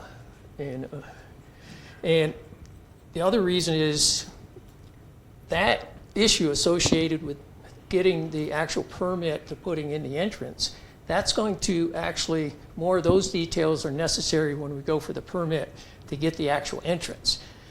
Our discussion today, are we going to actually get the club to its proper zoning so that we have an option to come back to the city to try to get the entrance? My question to you was that you stated to the persons attending the neighborhood workshop that the 300 Club would have traffic studies done. Didn't you? I said we would do that, and I actually have done a traffic study into the club and was going to use that information when we go forward for a permit. You have provided none of that information. Well, it's not germane to the current issue. Thank you, Mr. Botcher. That's the only questions I have of him. Okay. Members of the commission, the point of my argument is ultimately that the property in question is correctly zoned conservation. And the petitioner's petition, the staff's recommendation, and the plan board's recommendation do not properly address that fact. As you've heard, the property was initially located in unincorporated Alachua County, and the 300 Club was initially built about 1960 when the property in the area was largely undeveloped and the zoning laws were less aware of and much less concerned about the need to preserve conservation lands than you are now. The property was rezoned to conservation in the early 1980s. The exact date apparently is unknown. As a part of what I recall is a citywide effort to provide protection to conservation lands. The city adopted its initial flood control ordinances only a few years before that. You can't believe it, but for most of the history of this city, there's been no ordinance pertaining to water control in our city. With the proper conservation rezoning, many of the then current uses of the 300 Club properties became non-conforming uses, as they remain today, and they will remain today as long as this property is retains its conservation zoning, and as long as this 300 Club continues to use the facilities that they now do. It is highly doubtful that this commission would today agree to build the current 300 Club as it is today in the location it is now in, if it were making an initial decision now. And the reason is, this is conservation property. To make my point, I will present several photographs to the commission, and then, Your Honor, I'll wrap up if I can. You have seen much of the nature of the layout of the land. I have sent this to the commission as an exhibit, and I'll try to. This is my first exhibit, and this is looking south into the sinkhole on the south sinkhole as you enter the 300 Club from the east.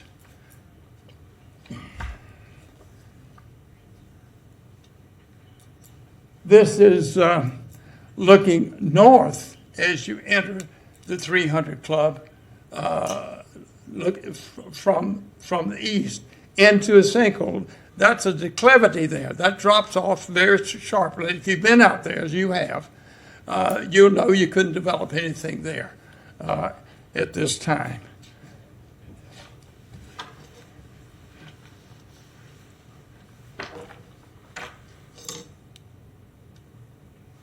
This is number 3, which is looking south from the club's drive to the clay tennis courts on the south side. It goes down through the remains of an ancient sinkhole. I agree it's ancient, but it's a sinkhole nevertheless, and it's a floodable area. That fence you see is around the tennis courts.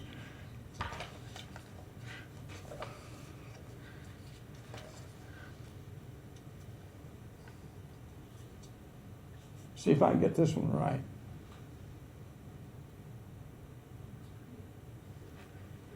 This is looking north from the club's drive to the fence on the north property line in a sinkhole. That fence you see is my fence, and it's on the dividing line between our property and the 300 Club. On this side is the 300 Club, on the other side is my property. That's sinkhole.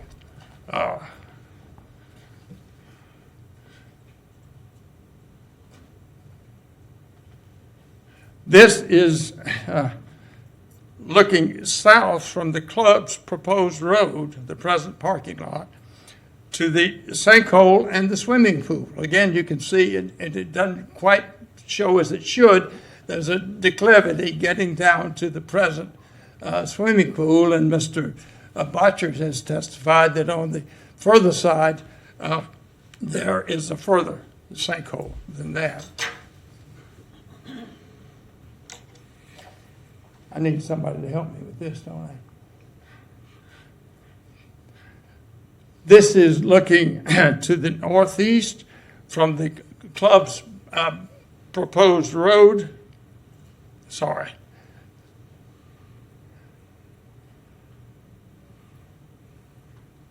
Okay. Looking northeast,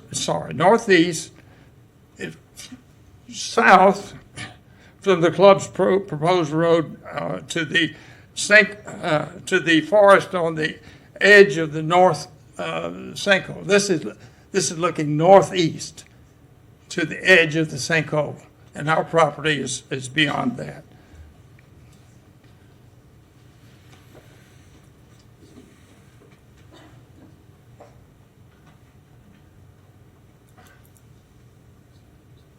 This is looking northeast from the club's proposed road, the present parking lot, to the north sinkhole. And again, you can see that's the drop-off there. That is a sinkhole, or the remains of a sinkhole.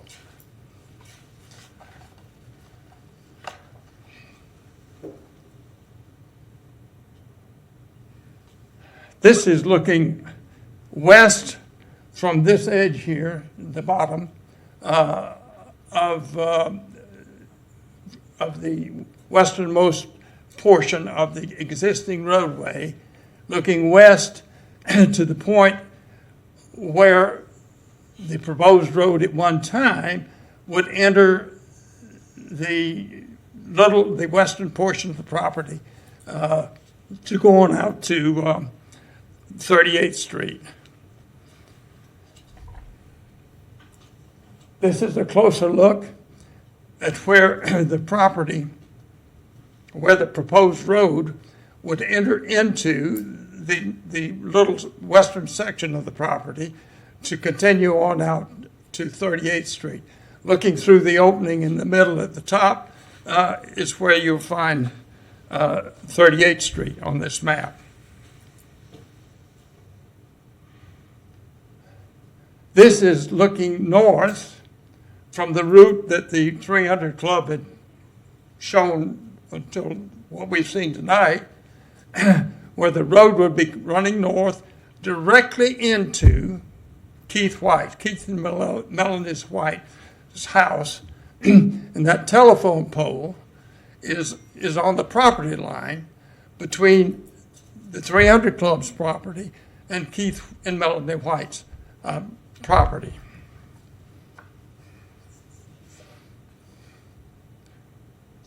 And this is looking west toward the place where the property or the road would enter the 38th Street. And you see here the corner of the White's house. This is looking south, looking down that portion of the western property that falls off rapidly and is a water catchment area. I took all of these pictures, by the way, and all the ones that I've just shown you were taken this year. And I'm about to wrap up, Mr. Mayor. This is a picture of the sinkhole that I took in the year 2012 when that sinkhole opened up. And this is other pictures of that sinkhole. Now, on the lighter side of things, in terms of the nature of this property, it's conservation property. This is a picture of a male wild turkey taken in my backyard. I don't think this picture was taken this year because I haven't seen this male lately. But as early as last week, we had female wild turkey in our backyard. This is a picture of an owl taken in my backyard in this area this year, and the same of this picture, which is a picture of a deer taken in my backyard in this property, which is conservation property this year. Now, all of these photographs are included in the exhibit in opposition to the petition. Gainesville in recent years, as you know, has been unusually dry. We haven't had the big storm and water events that we've had in the past. And for that reason, we have not had flooding into the 300 Club's property in the recent years. But I can testify that in the past, the rains have made pools on my land that extended into the 300 Club property up to, or almost up to, their present road, maybe over the road. I'll also testify that in the time my wife and I have lived there, there was one year in which we had so much water that a family of wood ducks nested and raised ducklings just over the line of that fence abutting the 300 Club. This is a wildlife area, and it hasn't been. In addition to the conservation nature of the property, it's nested in a single-family residential area, as you've heard, and conflicts with, or at least adds to, the diminution of the enjoyment of the property of the neighbors. For example, hitting tennis balls makes sounds that travel to abutting land properties, and recent developments of pickleball, which is not a part of what the 300 Club was developed to do, makes the disturbance even greater. I don't know whether any of you are pickleball advocates, but the striking of a pickleball is entirely different, the sound, from the striking of a tennis ball. In addition, the lights on the tennis courts have over the years been a big disturbance to neighbors of the 300 Club. And the most severely affected persons are Keith and Melanie White, whose house you saw, Susan Allen, who swore in as an affected person, and the Prim and Mary Chowry. In addition, Inez Cobb lives immediately, petitioner Inez Cobb lives south of the 300 Club, abutting the 300 Club, and over the years, the noise of the club and the lights from the club have made it hard for her to enjoy her premises.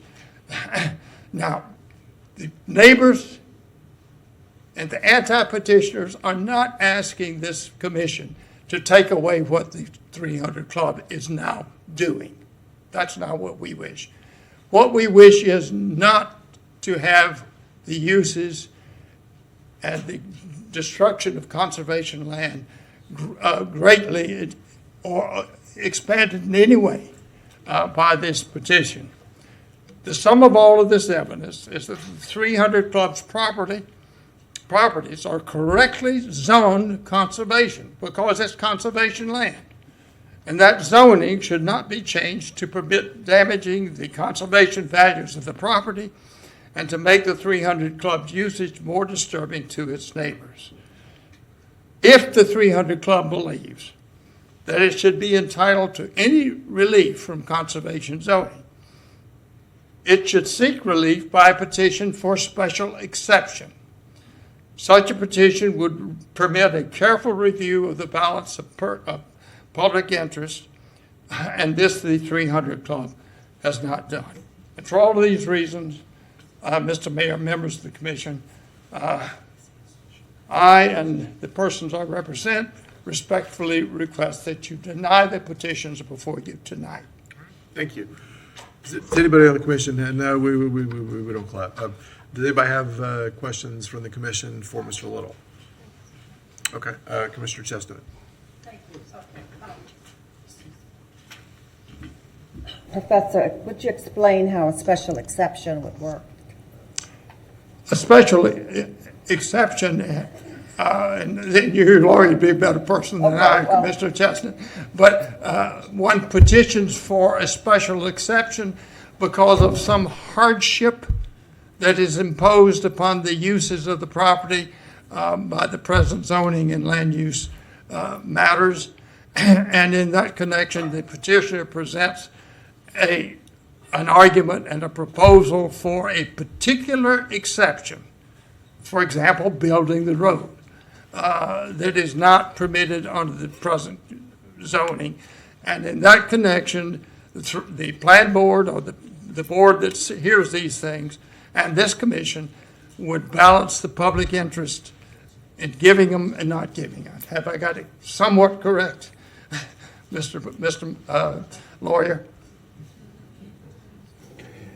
I agree. I would also direct that you may want to get the interpretations of the code from staff to keep your record clean, as I don't intend to be subjected to cross-exam.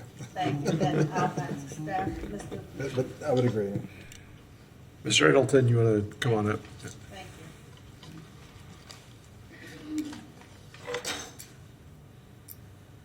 Thank Mr. Mayor, to, I guess, restate the question as I understand it is, what would be an appropriate process?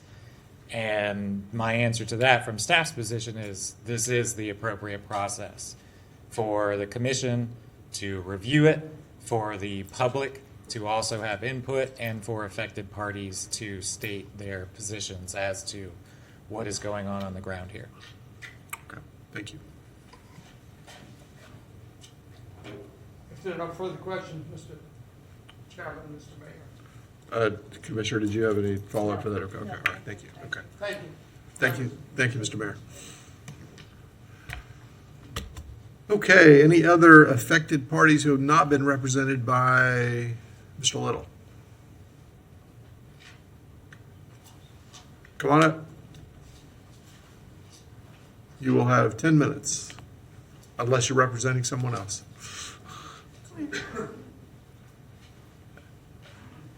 I won't take 10 minutes. I'm Inez Cobb. Good evening. I live at 1010 Northwest 37th Drive. Pull the mic down, man, so we can see you. Can you hear me now? Yes, much better. That's better.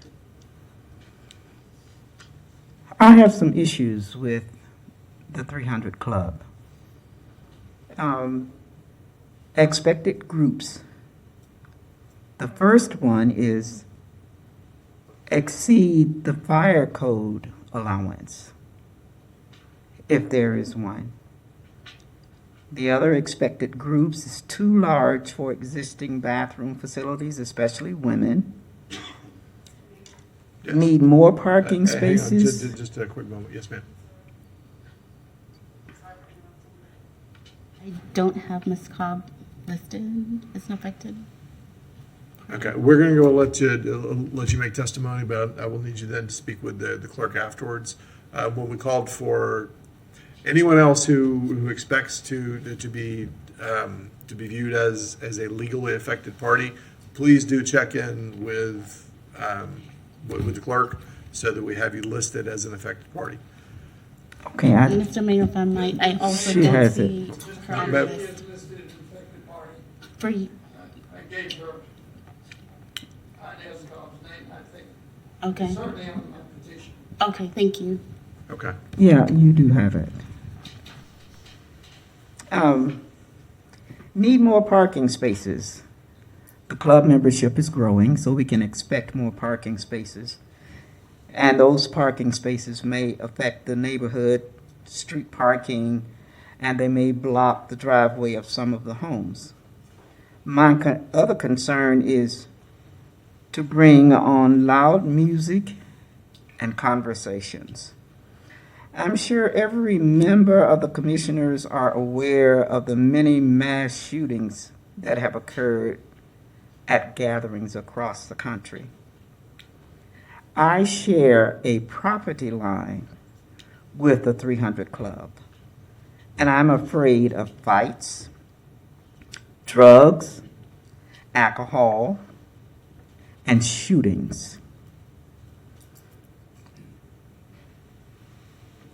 I have lived in my home for 49 years in the same spot, and I have enjoyed the quiet comfort of the area.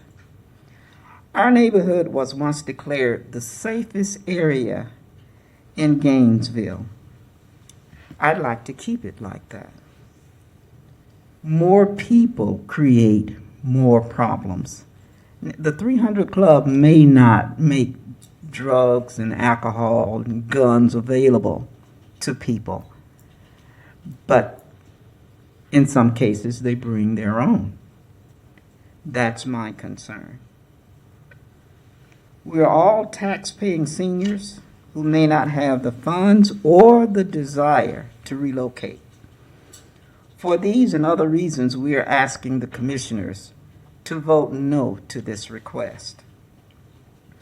I do not believe that any of you commissioners would want a change of this magnitude for themselves or their parents brought to their neighborhood. I will say again, that we are all tax-paying seniors, asking you commissioners to help us maintain the quiet enjoyment of our homes.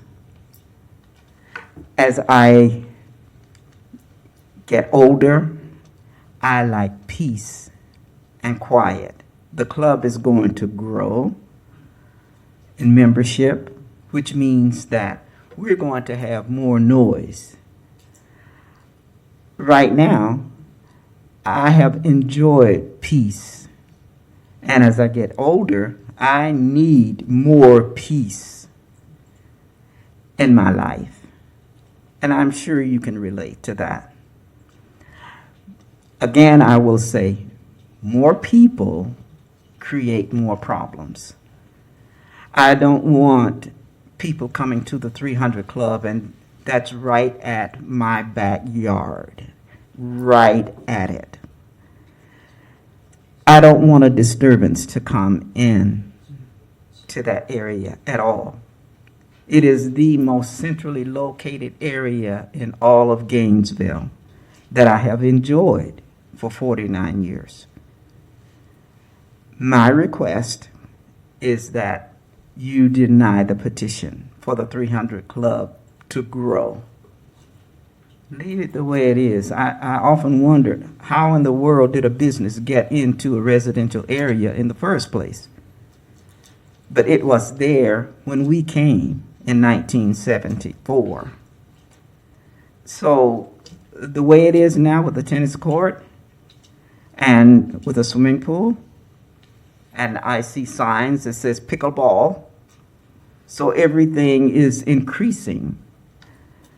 I would like it to stop. I pay taxes, and it's not a few dollars. I want the results of my taxes. Thank you, commissioners. Thank you.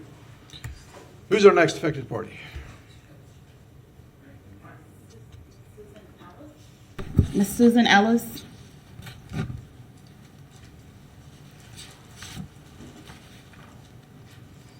Hello, my name is Susan Ellis. I live within 400 feet of the 300 Club. My address is 1207 Northwest 38th Street. I live next door to Melanie and Keith White, who also live within 300 feet of the club, and their house borders the proposed road. I will read a statement from Melanie and Keith prepared for you tonight. They had a family emergency, and they regret that they could not be here with you.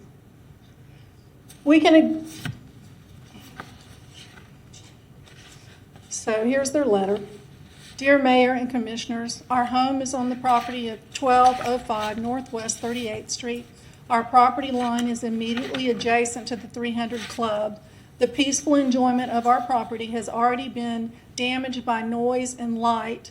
Its future resale will be devalued by approval of this rezoning proposal.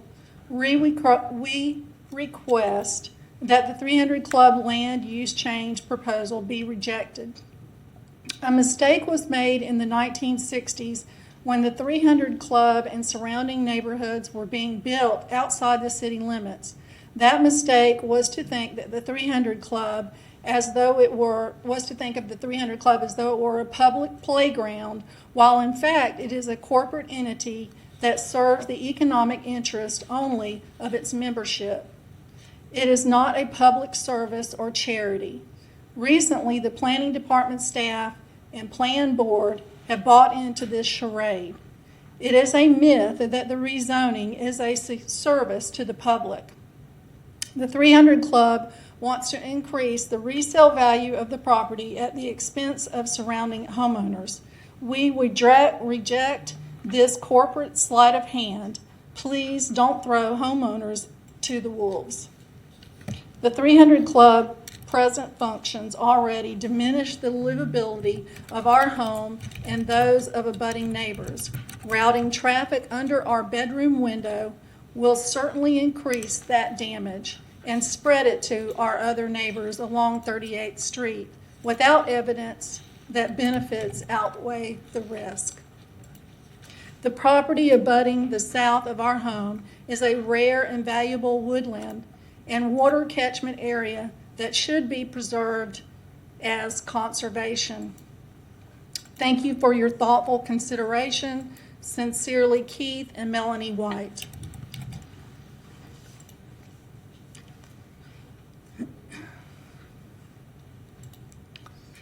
And this is on my behalf. I just want to say that we can all agree that everybody likes a party. Does everybody like a party? Maybe not everybody, but most of you, I think. I like a party, but I also like it when they leave, when everyone goes home. I'm sure you can understand the food runs out, the beverages run out, and then the conversation runs out. As the guests leave, they say, "Oh, thanks for the great party. We'll see you at 6:30 in the morning, and we're going to stay until about 9:30 that night." But this is going to be all day, all week, all month, all year, every year.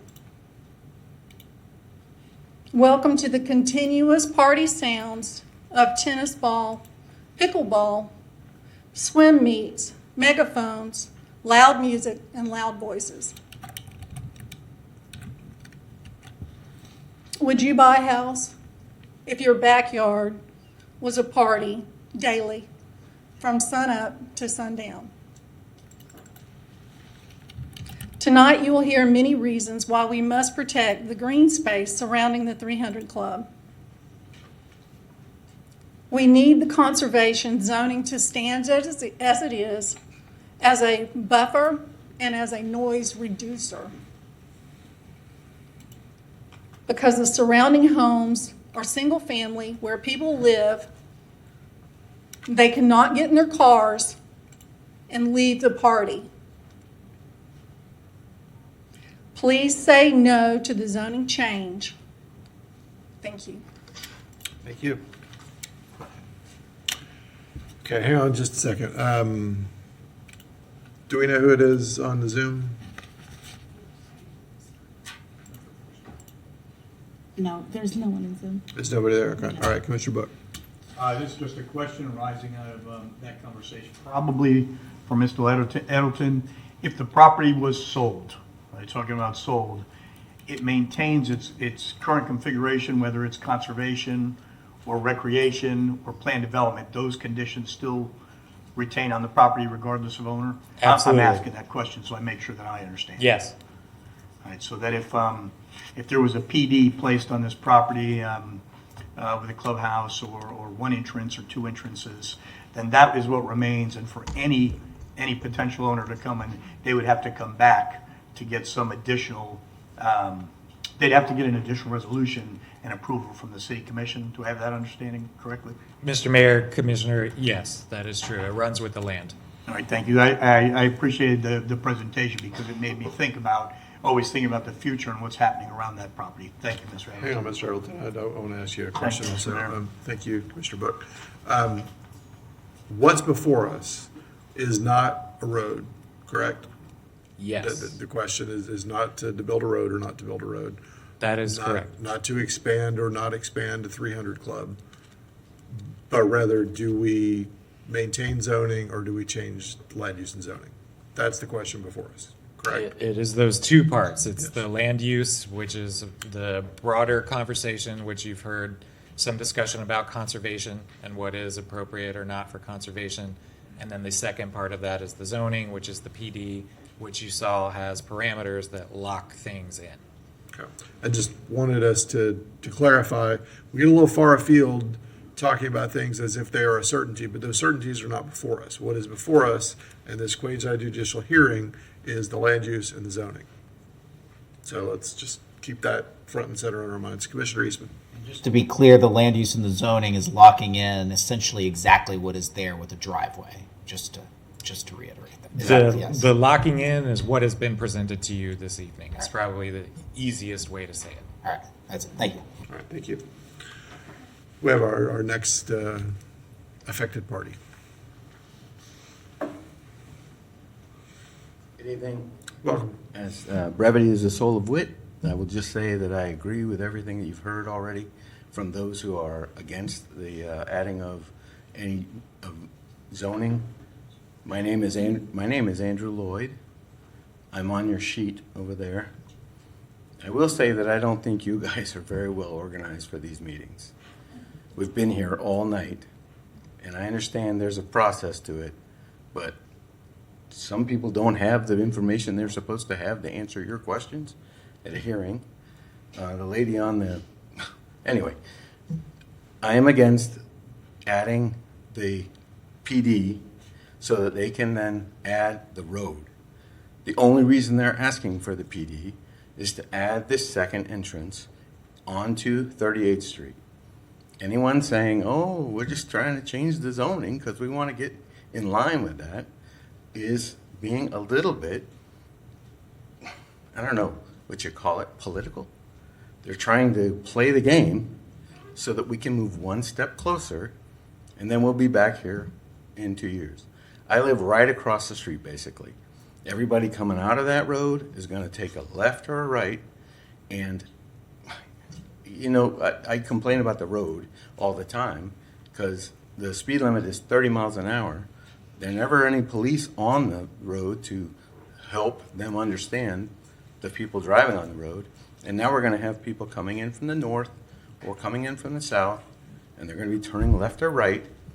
And the plan for the bike path is ridiculous.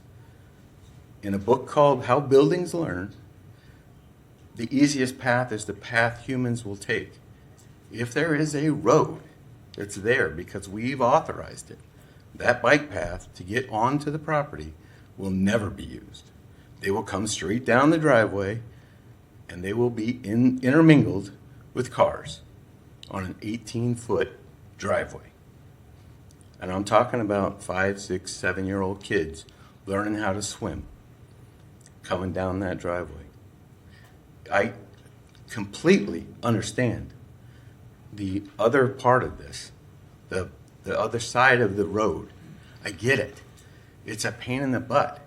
But I think that it has more to do with 34th Street and the design of it, that these folks that are in such a hurry to get away from the school zone, they shoot down 12th or the other one, they shoot over to, I don't even know the names of the streets, but they shoot to the north, they come up the hill, and then they turn and they go down. Then they get back on 8th and they go off to their, wherever they're going.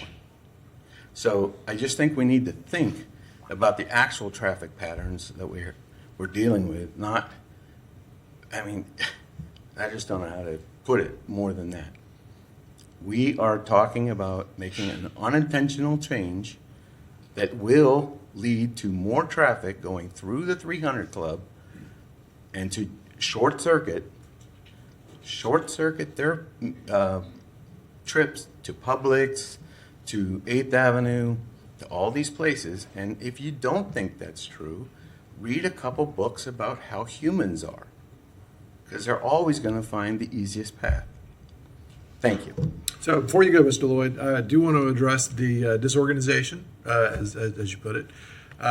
There is a far more efficient process for this, but folks opposing this chose to go through this process, which is a far clunkier and more difficult process that gives folks lots more time to talk.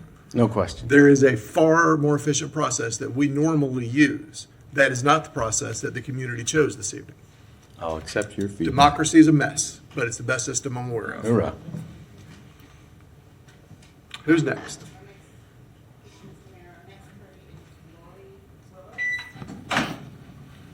Welcome. Thank you guys for the opportunity to speak tonight. My name is Lori Willis, and I live on Northwest 36th Drive, which happens to be the road that is the most affected by the increase in popularity of pickleball right now.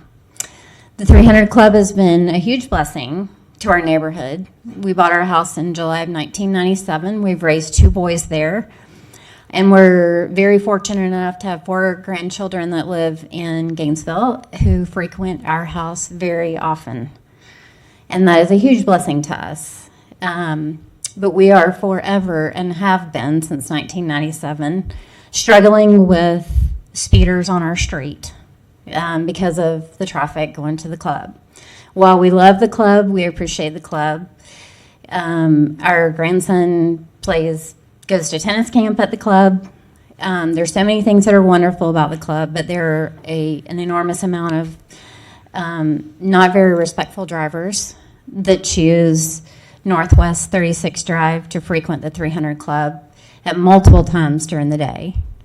We have a huge increase of traffic in the mornings. We have another increase of traffic in the afternoons, picking up children from swimming, tennis lessons, all kinds of different tournaments that are going on, and certainly with the increase in popularity with pickleball, our traffic has increased significantly because of that.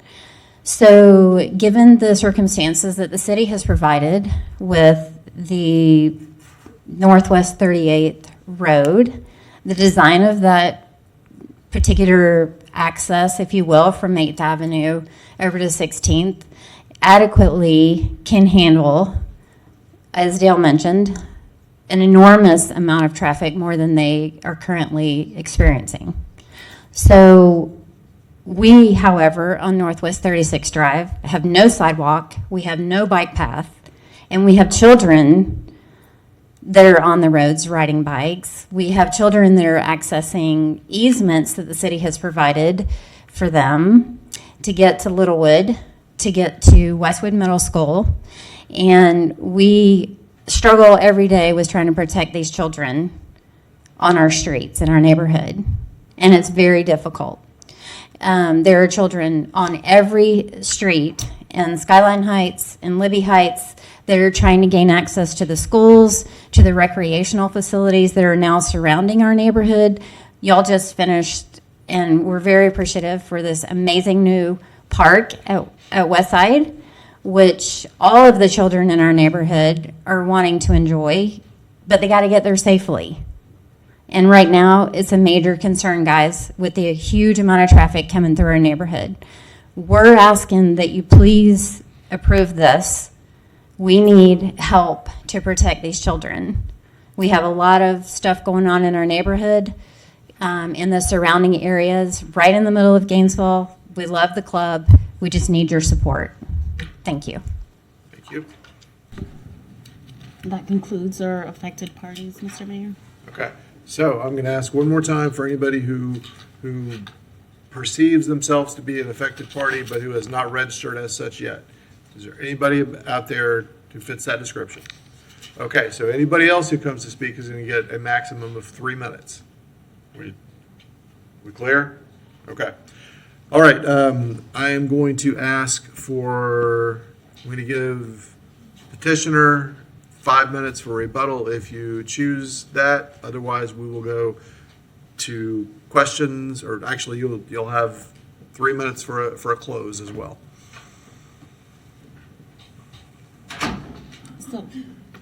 I will just make myself available now if anything that got presented that seems like it's an issue that you don't understand or you think would be a concern, please ask me about that.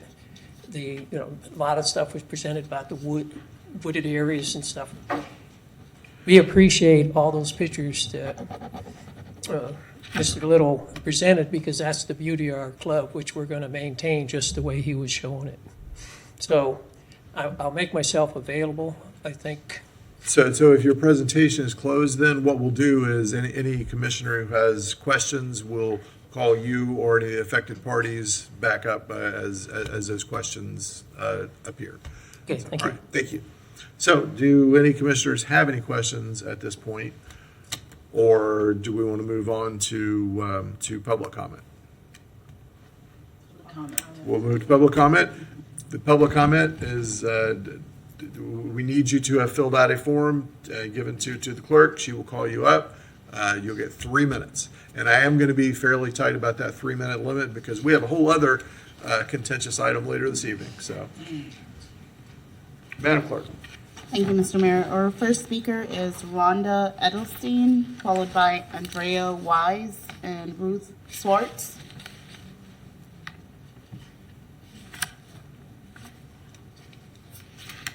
Okay, next.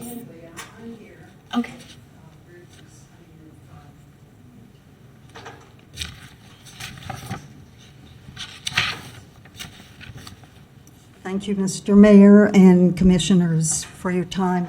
And my neighbors, these are all my neighbors.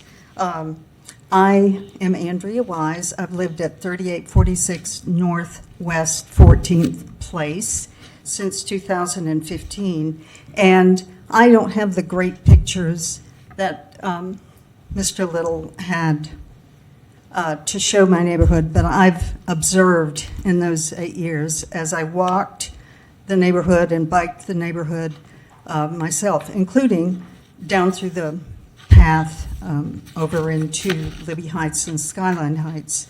I too share the concern about children, and maybe I will still go forward and ask for speed bumps and slow sleeping policemen on our street, because it turns out my little 14th place, which is a block north and west of the club, has no fewer than 6 toddlers, 1 newborn, a group home actually for challenged individuals if you go around the corner, and they do walk the community, and many bikers and dog walkers. I regret that any cats were killed in our neighboring communities, but there are also cats in our community as well that I'd like to protect.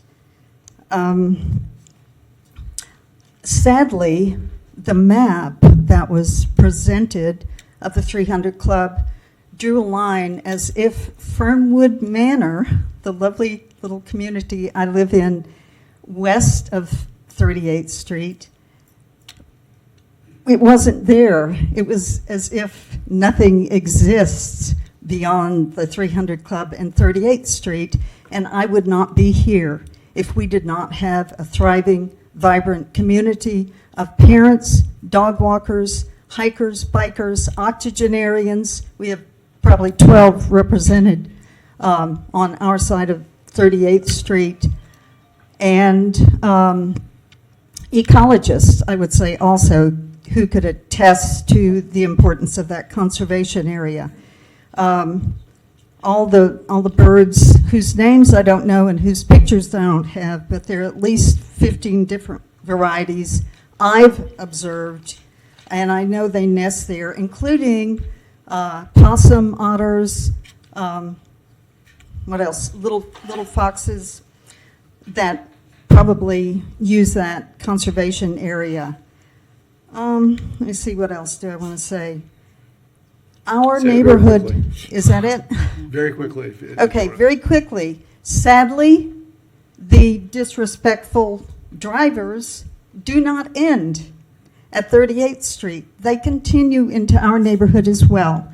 And I have seen them racing off of 38th down my little street, like I said, endangering babies and cats and dogs. Gotcha. And they race up to 43rd or race up to 23rd. We ask you, And please stop. Am I getting the hook? Please stop. Yes, Okay, ma'am. thank you All right, so I'm much. gonna tell y'all again, the green light means you got plenty of time. Yellow light means you need to start wrapping Thank you. up. Red light Oh, means you've okay. used your 3 minutes. Thank And then when you look down and see the number, it starts to count up from there, okay? So, all right. Let's let somebody else go. Go ahead. Our next speaker is Ruth Swartz, followed by Carrie Audit and Ken Duffield. Welcome. Welcome. Hello, I'm Ruth Swartz. I live at 3806 Northwest 16th Place. And that is at the corner of 16th Place and 38th Street. I live just out of the range of being an affected party, but of course I am affected. I come to you tonight on behalf of all of the wildlife that Andrea just mentioned and more that she didn't get to, that live in that conservation zone. Now, I admit that no pandas or polar bears have been sighted in there. They may be so, the animals in there are not on the endangered list, but animals that are on the endangered list got there because someone took away their protection. And everything will be endangered if we don't have some kind of sanctuary, someplace where they can live. And so I guess we're here to solve a problem, and that problem is dangerous traffic in the Libby Heights neighborhood, which is caused by traffic stimulated by the 300 Club. So before we strip protection from an area zone conservation, we need to analyze the problem. As I understand it, I have asked for traffic studies. I asked for that in the neighborhood meeting, no traffic studies. What are the statistics about accidents in that area? Nobody came up with any statistics. Somebody said, well, 17 years ago, no, I mean, we need to know. We need to know what we're dealing with. We need to have documentation to quantify and identify the problem. And then that documentation ought to suggest the kind of remedy that should be put in place. I really believe the city of Gainesville has enough really good minds that they can apply an appropriate traffic solution to a traffic problem without taking away the protection of conservation from our wildlife. And it's not going to turn into a toxic waste dump tomorrow, they told us. No, it doesn't need to be a toxic waste dump, and it doesn't need to be tomorrow. But we need to be responsible for what happens down the road, even though we might not live to see it. Thank you. Thank you. Next. Next, we have Carrie Audit, followed by Ken Duffield and Charlene Michaels. Welcome. Hi there, my name is Carrie Audette. I live on Northwest 10th Place, which is a cul-de-sac just across from 38th Street from the 300 Club. And I'm opposed to the 300 Club's petition for zoning change. I understand that the planning board has already recommended fully to approve the zoning change with the rationale that the current usage is non-conforming and that using conservation zonage to manage a situation like this is something that maybe would have been done in the 80s, but that's not how it would be handled today. And so I get that, but I also understand that perhaps a club wouldn't have been approved today and it exists there now. And honestly, it's great. I like the 300 Club. My kids take swimming lessons there year round. It's a sweet little gym. It is walking distance from our house. And one of the best things about it is that it feels neighborly. It feels small. It's by design limited in its membership. And that feels really great. So back to the zoning issue, right? Because that's why we're really here. It's not about traffic or anything. But what I have understood is that the petitioner states the only intention here is to build the road, right? They love the trees. They love the conservation area, just like the rest of us. They just want the road. And so I think that there is potentially an alternative option here. I do want to also, I gathered from the conversation between Commissioner Eastman and Mr. Chan, I thought it alluded to PD Rec and conservation being virtually like similar. But what I do understand is that PD Rec will only require a 9-foot buffer and 2 trees every 100 feet. Which would be quite different than the existing conservation zone. But I'm wondering if there's another solution here, which is that if you had noticed from the previous map, there's 2 parcels on the property. The easternmost parcel has sort of a strip along the northern section, conveniently where the proposed road would be. And then there's the other parcel, which occupies the southwest corner. So I wonder if anyone would consider potentially rezoning one of the parcels, the parcel that would allow this road to happen, allow this traffic to flow out, which again is not part of the discussion today, and then keep the other parcel as conservation. I think the reason that a lot of people are talking about this road, they're talking about the change to the landscape, the potential, but not, no current designs for any change, is because what's going to happen is if this zoning change occurs is it's going to chip away, right? So like we can change this from conservation to PD Rec, And great, now there's opportunity to build a little bit more. Maybe 300 Club wants to leave it as is for now, and that's fantastic. But what does the future hold? So what we're doing is we're putting a wedge in this door and opening up for a lot of potential change. Thank you. Our next speaker is Ken Duffield, followed Welcome, Mr. by Duffield. Charlene Michaels and Helen Warren. Welcome. My name is Ken Duffield, and I live on Northwest 13th Place, and I'm here to ask you to vote against this petition. When the 300 Club was formed in 1960, the surrounding neighborhoods were in their infancy. Homes in Libby Heights had just started being built the year before. And when the city annexed that area in 61, the 300 Club was on property zoned by Alachua County as single-family residential, and it retained that for 20 years. By the 1980s, that came to a head when the surrounding neighborhoods were almost completely built out. The city had to find a way for this private club to coexist with the surrounding homes, and the solution at that time was the current conservation zoning.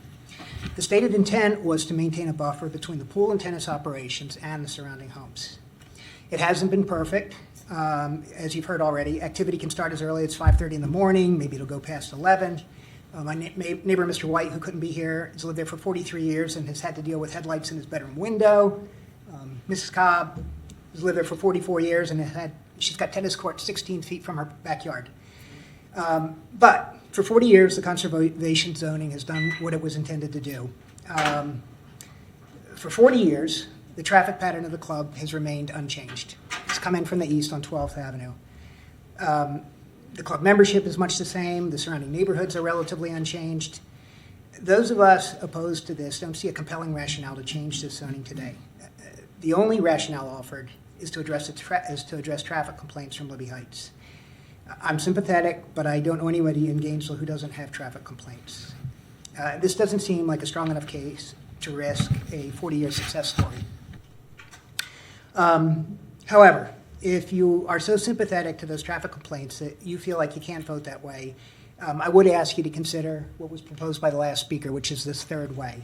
The 5.5-acre parcel is large enough to accommodate. It's got a 60-foot swath that connects to 38th Street. They could put a road in there. The other 1.2 acres to the west, which joins the city's 1 acre, creates 2 acres of woods. And the Libby Heights residents have been rallied to show up here because of the car issue. But the reality is they're probably more impacted by this green space being lost than anybody. And I suspect if they had an opportunity to vote on us, they would probably be like, yeah, let's get those cars out of my neighborhood, let's put them over on 38th Street, but save the woods. And I think you've got an opportunity to do that. I think there is disagreement. We are neighbors. I've got friends in Libby Heights, and we're all going to be friends when this is over too. But there is an area where there is agreement, and I think the city of Gainesville benefits by retaining those woods. I think Libby Heights residents benefits by retaining those woods. The 300 Club board has stated unequivocally that this is a gem of a pristine gem in an urban forest.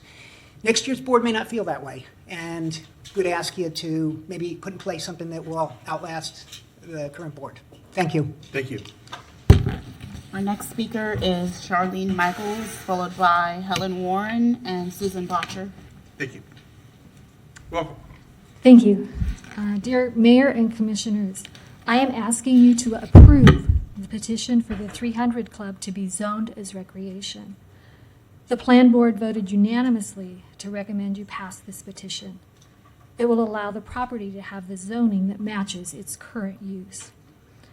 I know a lot of people previously have talked about the recreation area being taken down or depleted. That is not part of what the 300 Club wants to do with that land. They plan to keep the trees, keep the green space. The only issue would be they do propose to plan a driveway. There is already a path there. It would just be expanding that so that a vehicle could go on it.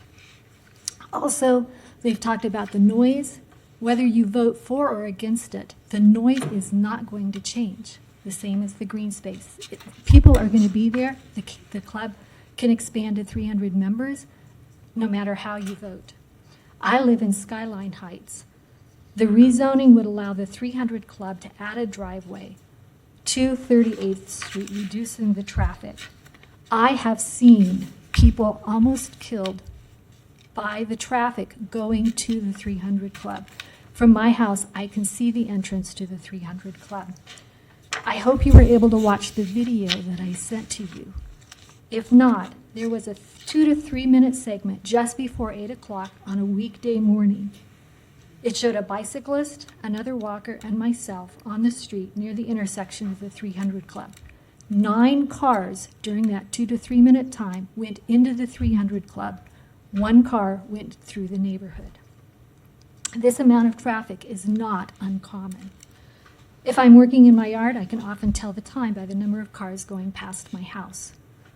If it's getting close to the top of the hour, there's more traffic, and if they're speeding by, then I know that they've either made their appointment late or they're trying to get there on time. And 2 houses either side of me on both sides of the street, there are 6 school-aged children and 4 additional children that regularly visit their grandparents. Many people walk, bike, and jog on our streets.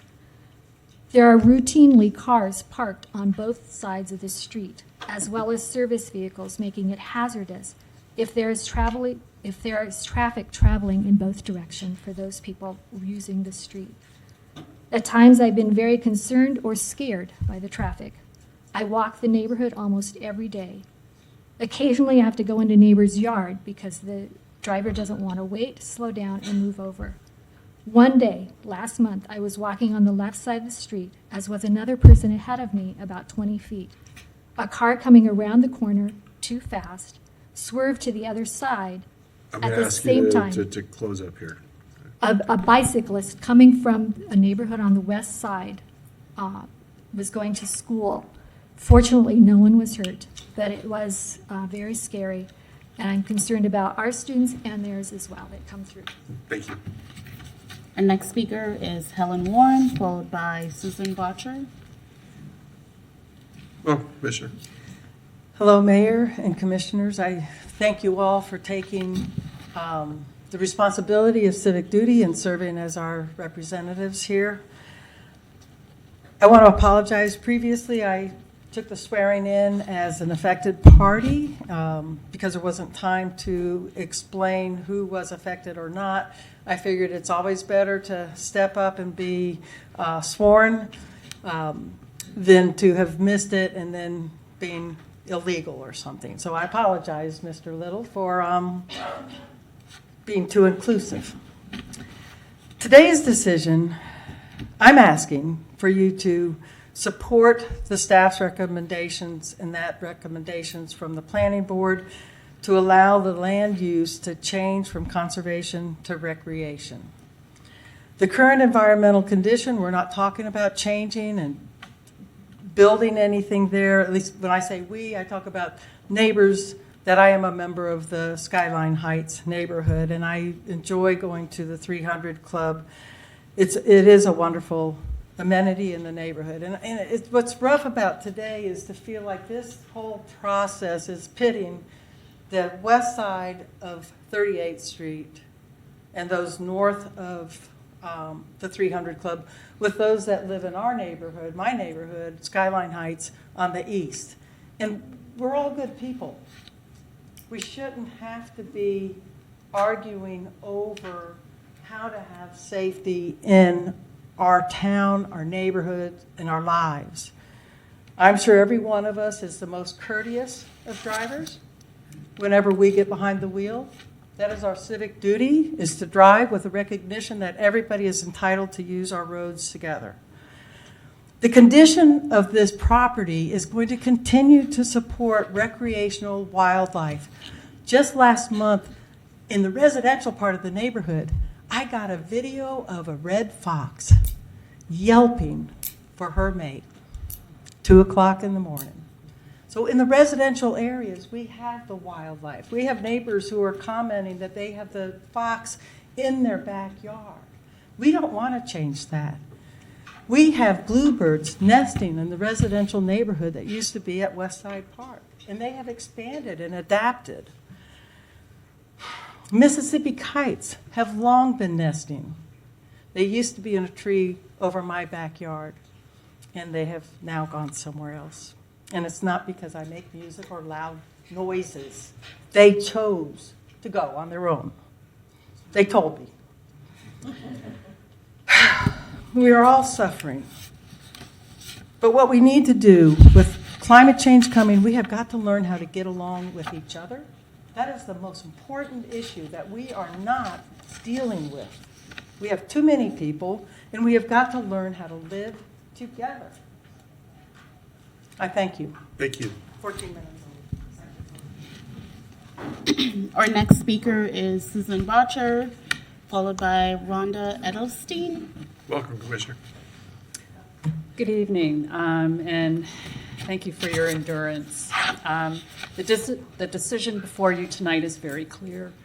Excuse me, the land use change should be approved based on the staff and plan board recommendations to do so. In brief, they stated that the factors in the petition in use of the property meets the goals, objectives, and policies found in the city's comprehensive plan, and that, quote, the recreation land use category more accurately reflects the existing and future uses of the property, end quote. Put another way, as stated in the staff report, the 300 club's use outdoor and active recreation, quote, does not fit with the definition of the conservation land use category, end quote, and frankly, it never did. Residents of the Libby Heights, Skyline Heights neighborhood have accepted the non-residential traffic that flows past our homes to the 300 Club for more than 60 years. Over that time, we've put in traffic circles, speed humps. We lowered probably 5 or 7 years ago, lowered the speed limit from 30 to 25. The 300 Club has been very responsive to our complaints. They've probably within the last month or two, they installed signs as you exit the club that says 25-mile-an-hour neighborhood speed limit and drive like your children be here. So we're doing everything we can to make people aware. But in recent years, with the club membership as strong as it is, and with the new popularity of pickleball, the traffic in front of our homes has increased tremendously. This is due to the fact that there's only one way in and one way out of the club, and that's through our neighborhood. Like many single-family neighborhoods in Gainesville, we don't have the safety of sidewalks or bike lanes. That safety of our residents, young and old, is what brings us here in support of both the land use change and rezoning. In the staff report is a copy of our petition and cover letter outlining our position and why there is strong supermajority support from our neighborhood, excuse me, for the club's ultimate intention to put a driveway, not a road, a driveway from 38th Street to their west parking lot. Our cover letter also identifies the opponent's concerns and offers basically a fact check or a rebuttal to each of their points. Tonight, you're not being asked to approve or reject that intended driveway. That is an entirely different process that the club's going to have to go through, and they will be having to come before you to have that considered and approved or rejected. Tonight, you are tasked with considering whether the land use and zoning should be changed per the facts as stated in the staff report. That report says the land use and zoning changes are consistent on all counts with the city's comp plan. The staff report and recommendation was thoroughly considered and discussed by the plan board in March. Then, after hearing public comment by the city's plan board, robust public comment by the city's plan board, they unanimously voted to recommend the City Commission approve the 300 Club's petitions. So please vote yes on the recommendation for these changes. Thank you. Mr. Mayor, that concludes our speakers. Okay, all right. So thank you all for your input and for sticking with the time. I appreciate it. We will, the process as described in our rules now calls us on us to for deliberation and vote of the commission. So we will hear from the commissioners at this point, and at some point there'll likely be a motion. So, Commissioner Book. Was there, so thank you, Mr. Mayor. Was there no closing arguments? We've done all those pieces, and we're back here. Yep. And we do have the opportunity to ask staff, petitioners, or affected parties to rejoin us at the lectern for questions. If okay, terrific. Thank you, Mr. Mayor. Such tremendous community engagement And it's exactly, I like the way that former Commissioner Warren characterized the fact that you all work together and have different views within a particular area. And this is a great example of that. And we have petitions that basically have equal numbers of people in the community, both for and against the petition, both the land use and zoning, and those are two different votes. I often don't refer to notes, but there was so many things and pieces that were important. I kind of put information in three buckets, and I want to be very concise because we've been here so long on this one issue, and we've probably all studied it and had some opportunities to view the property, to speak to people, and now I've heard a tremendous amount of input. So bucket one is some of the facts. Our staff has indicated that it's consistent with the comprehensive plan. It's interesting that to change it, we would have to come back before the commission, but it's currently a non-conforming use. And anything that occurs right now is locked into, if we were to move forward as it's stated by the plan board, they would be locked into the 300 Club to the conditions that are listed that we've talked about. For example, the impervious surface area, the fact that it's outdoor recreation and what that looks like, the number of access points and things along those lines. So that's a fact. I typically give great weight to our advisory boards. We had a fairly conflicted vote just a few weeks ago where our historic preservation board provided us some feedback, and we made a decision based on that with 4 different options, and there was no consensus there. So the fact that we have a plan board that unanimously recommends something has importance. It has weight because those are the people we put in place to help us make informed decisions. And then we're limited to 2 entrances regardless. And then you have kind of bucket 2. So those are some of the facts. And that deals with the fact that we have to be good neighbors. So I'm not going to take a lot of time, but what we heard about for the 300 Club to consider, regardless of what we're talking about here, is buffers for those neighborhoods along and to the directly north of the property. That's signage and wayfinding, which was just addressed and talked about. No cut-throughs. Deer, no crossing for the deers, Professor Little. Drive like your children live here. That's good neighbor intentions by an act in a recreational facility that's in the middle of neighborhoods. Education to the 300 Club users, not just the people coming as visitors, but who's seeing it. That's like emails to those potential users about what's around our recreational facility. So it's safer in 360 degrees. You know, there's some references that we're not going to deal with up here on the dais, like lighting. I don't know what the lighting looks like at night, but there are things. You upgrade metal halide and you upgrade it to directional lighting, and you've changed the lighting that it's more efficient, it's more effective, it's cheaper, and it actually benefits the facility. I don't know what that has in the 300 Club, but it's important for a consideration regardless of what you do going forward. And then the facts like you have other bike paths and an ability to get to a location safer. So that's bucket 2, some of the good neighbor considerations for both the 300 Club, which is actually neighbors, and the surrounding community, which leads me to bucket 3. I'm speaking fast because we've been here a long period of time for this issue, and it merits a lot of discussion, a lot of input, and that deals with this environmental concern. I would not want to be cross-examined by Professor Little, but I can tell you that he made a lot of discussion about the environmental impacts of even small parcels of land. And this is 3 parcels, the one owned by the city, which is the driveway, that I think it's about half an acre is what we've looked at on the parcel, which is the piece that is probably most in issue, and then the 6.64 acres, which is currently zone recreation. And we do need to consider that as environmental. It is heavily wooded.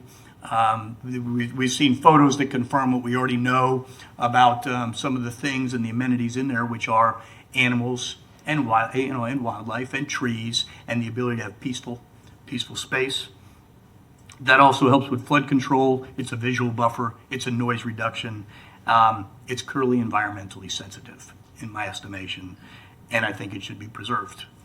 So I'm going to stop there, Mr. Mayor. There may be other considerations here. I am prepared to make a motion that's going to be slightly different than what is the staff recommendation, but it will involve splitting the parcels and providing for something that Ms. Audit made a very intentional discernment and had a very intentional discussion about the manner in which you can still do things in that main part of property and still preserve some recreation and buffers. And I thought that that was very nuanced, and I think Mr. Duffield referenced that also. So I'll be prepared once I hear from my colleagues and what they think to deal with that motion. Thank you, Commissioner Book. Commissioner Eastman. Thank you, Mr. Mayor.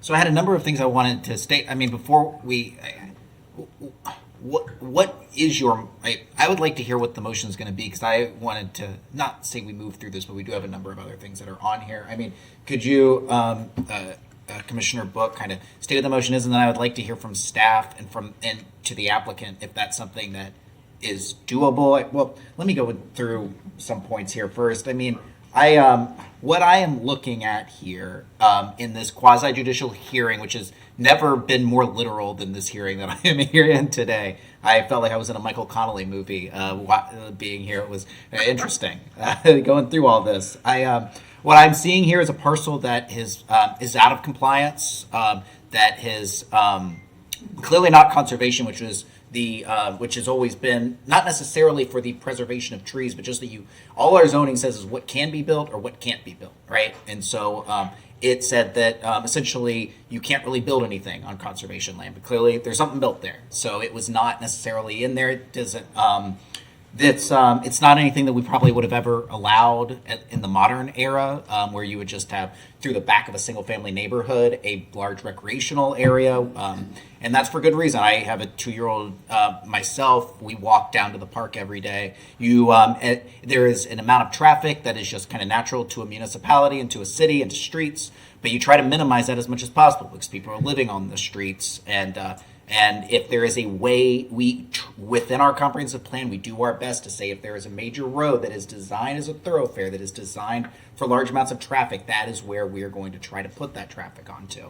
And the fact that we have the 300 Club abutting a street like that, and we haven't connected that, it seems like a fairly easy solution. You'd say, okay, well, just connect that street there. But I'm also looking at an incredibly restrictive plan development that is essentially kind of locks into place exactly what's there with the driveway, and any other changes will have to come back to us for a vote, the same way that if we voted no today and they wanted to come back and do any other change, we can't lock a future commission into a vote. So it would be that this is the 300 Club could certainly have come forward to us with a lot looser restrictions, could have asked for things that would have been that would have allowed them to build more things in the future, but that's not what the 300 Club ended up coming forward with. They ended up coming forward with a much more restrictive plan development, and that's what we're voting on today.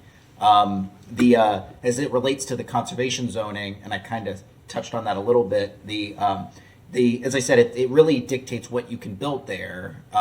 This still limits what you can build there. It is very similar to what was in there previously. I heard Helen Warren and Professor Little talk about animals that they had seen within residential single-family zones.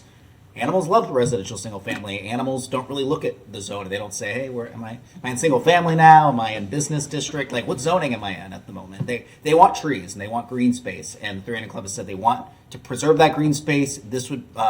you have to take them at their word, because under conservation they could tear down that green space just the same, but they're choosing not to.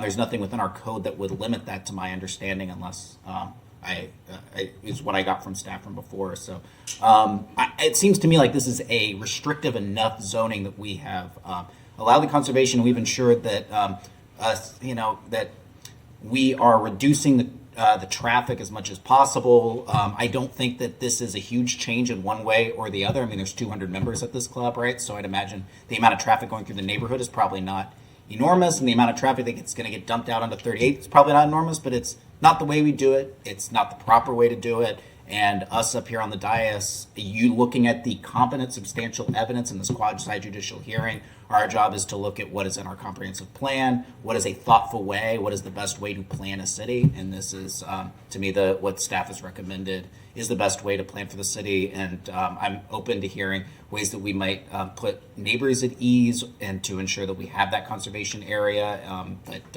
as a whole, I think that staff and the 300 Club has come forward with, I thought, very restrictive plan that kind of mitigates a lot of the harms that could have come from this. But I would like to hear from that so that we can kind of figure out those questions, see if the applicant will be okay with it, and then move on to other agenda items. We'll roll back around to you because we've got some other folks. So thank you, Commissioner Eastman. Commissioner Willits. Thank you, Mr. Mayor. I just want to, from staff, I want to confirm we're really just talking about two parcels. The city-owned parcel that is currently land use conservation and zoning conservation is really not part of this application, this petition, correct? Mr. Mayor, Commissioner, that is correct. Okay, and so we're talking about for land use, we've gone back and forth. I've heard things. We're talking about going from conservation land use to recreation land use. And from the current zoning, I'm sorry, even I'm losing it. It's been a long meeting. To a PD, with a pretty restrictive on the land on the zoning issue. Pretty restrictive. If we were gifted this property today, and we wanted to fill in the pool and build 4 pickleball courts, we would attempt to have this not be conservation, right? We want it as some sort of recreation or availability for us to continue to use it and perhaps be in compliance. Mr. Mayor, Commissioner, trying as best I can to avoid, a really big hypothetical. But sure, if the land was vacant, and whether or not a private owner came to staff to propose something, or the commission itself came to staff to propose something in this area, we would look and assess it for what is the most appropriate. As you all have seen, because it is surrounded by residential single family, that really limits a lot of what staff would analyze or say is appropriate. For properties of a size that are in these types of areas that are all coming in under a unified plan, then what staff may, under circumstances, suggest is exactly this process. Is there something that has a benefit to the commission, to citizens, that actually fits in this puzzle piece for this situation? And of course, that can be different in different areas for different properties across the city, and that's exactly what this process is for, is to bring it to you all, of course, after staff's analysis. Okay, thank you, Edison. And what other parcels or sections of land that we might be familiar with has land use of conservation? So there has been this conversation for this petition, and of course you've seen it in the staff report as well. So historically, conservation has been used for both landscape buffers and protection of natural resources. Over time, the emphasis for that land use or that conservation has shifted to really being focused on preservation of the natural resources. And part of the reason that we can do that is that we've also added additional code language and restrictions and requirements over time. So of course, this property had a lot of the zoning and things happen to it in the 60s, developed even before most of our federal level environmental regulations and requirements. And so since then, we now have protections for sinkholes that are very specific, that would happen regardless of what the land use and zoning is. Creeks, you've seen protections for trees, heritage trees, and things like that. So what we have moved to is using conservation for these overall big, broad, natural resource, high-value areas, and away from using them from landscape buffers, both because we can do landscape buffering, as you saw Mr. Chan present in our table and our code that we have already, and then also because we have these additional protections that are very, very specific for the resources once they are identified on site. And so speaking of that, with the changing times, did recreation exist as a land use in our code is it 1981? previously when we did conservation land use, but did recreation exist? I believe so, but I do not know that for 100%. I would have to go and check historically. Okay. And then I guess that after this, I kind of a slightly more comment, less so a question. There's been some discussion about the green space surrounding the 300 Club, but both of the parcels are 300 Club. So any green space, it is the 300 Club. It is not somehow surrounding it. Besides the city's conservation parcel to the west, immediately abutting 38, which will continue to be conservation. Sounds like it has a water retention facility on it of some sort. I say facility, but something engineered, correct? For that parcel, Mr. Mayor, Commissioner, I do not know the answer to that offhand. My point is that it's definitely that's a conservation parcel. Land use That parcel, yes, staff does not intend to change the zoning or land use for that. In this case, in this point in time, the conservation is doing what we would like for it to do. Okay, and then on the PD, the zoning change, it's gone through staff and the plan board, and in some of those conversations, I'm sure the idea of how it fits into our city, as it has to sit into the plan, the city plan. 38, I'm sure was considered. There are some pedestrian or bike facilities on there, right? There's like a bike lanes. Is there sidewalk on both sides or one side, or is it partial? I believe there is a sidewalk on the west side and bike lanes, at least on the east side, if not both. West and, yeah. And are there any other traffic calming? We talked about kind of the Libby Heights or Skyline. There's some form of either speed bumps or some traffic circles at intersections. Are there some traffic calming measures that have gone in there? I can't remember if that's a city or a county road. 38th. City. It's a city road. I do not believe there are any traffic calming devices on that. I of course, this is outside of my purview as the city rights of way, but I do not believe there are any traffic calming on that street. Okay. I think that's all I have for staff. Thank you, Mr. Mayor. Thank you, Commissioner. So I've got a couple things to say, and then we'll go back to Commissioner Book unless I see other lights. There are a lot of issues to consider here. I will point out that, looking at the map, we would never today design for entry into a commercial space to come through a neighborhood on neighborhood streets. And I'm using neighborhood streets as different than intentionally different than 38th, which is a collector. It goes through a neighborhood, but it's a collector, unlike 12th Avenue and 36th Drive, which are absolutely neighborhood streets and were always intended to be neighborhood streets. They were platted that way in the first place. They're not meant to connect or collect. We would never approve such a situation as currently exists. We're blessed that no one has been majorly injured there, because it absolutely can happen.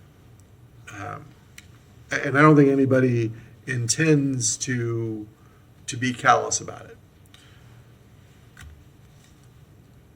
On 36th and 12th and the other roads through Libby Heights and Skyline Heights, as neighborhood streets, there are no sidewalks, there are no bike lanes. On 38th, the city of Gainesville intentionally improved that to include bike lanes and sidewalks on large portions of it. A little farther north from this map, there's a roundabout it's actually a stop sign, but it's a weird stop sign. It's not quite a roundabout, not quite a normal stop area. It is better suited to cars. It just is. I mean, anybody objectively looking at the difference between these neighborhood streets and 38th would say, yeah, 38th makes more sense for cars. It's objectively, not knowing what we're talking about otherwise. A lot of folks are used to hearing me say I don't like PDs, planned developments. I don't. But every now and then, they have a really interesting use. We can, because we're talking about a PD, make requirements to that property that aren't required if we just changed zoning to vanilla zoning. We can say, what about a fence along the north side of the property that would help out with some of the, not only perhaps future light issues, but current light pollution issues into the neighborhood north of it, and might act as an additional sound buffer. We can write that into the PD. Or not. That's something that is available. Nobody's asked for it, but that is certainly something we could do. This doesn't have to be an A or a B, a black or a white. It can be, yeah, we can open it up for a driveway, but we can require some things that help make it quiet and help make it lightproof, more lightproof than it already is. I don't make motions, but I suggest that though that's a thing that we could put in there. I absolutely believe that traffic will flow better with the addition of this driveway. Objectively, I think that without the other information that we have, if you were just designing this, you would design it that way. You wouldn't say, well, we should take all the traffic through the neighborhood. You wouldn't do that. Those are my thoughts on it now. I'm very interested to hear what what Commissioner Book's motion will include, and we'll see where we go from there. Thank you all. And seriously, thank you for being patient through this and for working through a very weird process that feels clunky and is sloppy. But again, democracy is sloppy. It's just the best way we know of. Go ahead, Commissioner Book. All right, thank you, Mr. Mayor. So there's nothing revolutionary here related to what we're talking about. And actually, what you just covered was two pieces that are going to be included in that, which deals with the basically balancing 38th Street, which is a throughway and a corridor with bike lanes and sidewalks, which is a better travel corridor, so thus a safer corridor, versus the same travel through neighborhoods where you don't have those safety factors. I think Ms. Ellis made a reference to that. Commissioner Willits made a reference to that. Yourself made a reference. So that's an important factor, is the amount of safety factors that you put in traveling in one location by the other. This is the motion. I think probably the city attorney may have to determine if this is clear enough, because it is slightly different to what we see on the land use change here under 2023-276. It is direct city staff to adopt an ordinance changing the land use category of the first parcel, the east parcel, and that's the 6 and 6.4 acres. That's the majority of the property. It's almost the entire PD portion of what's been proposed by the 300 Club. So to change the land use category of that parcel located at 3715 Northwest 12th Avenue from, in fact, conservation to recreation. But the second parcel, the west, approximately half-acre parcel, which is currently zoned conservation and is a buffer and in his easement next to the city, remains conservation, which addresses some of the other factors. So that's is that clear so far to my colleagues and Commissioner Eastman? I think so far. Yes, that's clear. Sure. I'm trying to find a map so that I can see where. Right. We may want to put up there the one map that showed the parcels. That's probably our best pictorial that we have, Madam Clerk, if we put that up on the screen so folks know what we're talking about. We've already talked about what that... Everybody's got a copy of this. Yeah, we've already talked about what that westbound parcel means. It's basically a half an acre that has many, many pieces that flow into what we call the environmental factors that have been talked about quite a bit this evening. And part of that PD should involve some type of, I don't know if I'm using the right term, buffer or fencing on the northern boundary of the 300 Club where the driveway is put in. So that's backing up to the residents there. That would be one addition to the PD requirement. And that's it. Is that? I'll look and see, is that clear enough? I'm on hour 11 of this meeting, so I might need to. It is tough. There's even a better one that's a little bigger with the. Here, put this up on the thing. I mean, that's. Yeah, Mr. Chan, as you're putting it up there, realize we're talking about 3 parcels. The large bulk of what we consider the 300 Club, a rectangular slice, which is right next to it to the west, which is currently zoned conservation also, and then the piece that's also zoned conservation, which the city owns, that's where the driveway is. And so the big square, or the big essentially rectangle, PD, conservation to recreation. The second one, if you just put your finger on that, thank you, right there, remains conservation. If conservation and recreation were the same thing, we'd call them conservation or recreation. They're not the same thing. They're slightly different, so we leave that conservation. And the only thing that's added beyond that is that some, under the PD, buffer on the northern side of the property that basically abuts some of our single-family residents on the northern side. And that's something that I think we heard the 300 Club was interested and certainly willing to consider. And I'll leave it at that. So, Commissioner Saco. Thank you, Mr. Mayor. So based on the map that I'm looking at, which was in the presentation, or I think as one of the proposals, I don't, I'm sorry, did we get a second for that motion? No. Okay, yeah. I don't think, staff can correct me if I'm wrong, but one of the slides, I believe it's slide 7 of 23 in the presentation, shows that motion doesn't allow the changes to be possible. It's clearly outlining the 3 different parcels and what is needed. Seeing that that motion failed, I would move staff's recommendation with conditions, with the 5 conditions included. At least for the land use portion, I think we need a second vote for the zoning. Say that last part again, please. Move staff's recommendation for land use. I think we need a second separate motion for zoning. Yes, we should do 2 separate motions. All right, so you're moving staff recommendation for the land use. Is there a second for that? Second. All right, there's a motion to, yeah. Mr. Mayor, I'm not, I want to make sure I understand the motion, because the concern is that while you could condition the PD zoning. Well, Yeah. hold on. You're on the That land motion use, failed for right. lack of a second. Okay. So now we're on to just a motion for staff recommendation. I'm sorry then, I was distracted. But That's all right. we'll come back to me if there's a motion to try to split things up. Okay.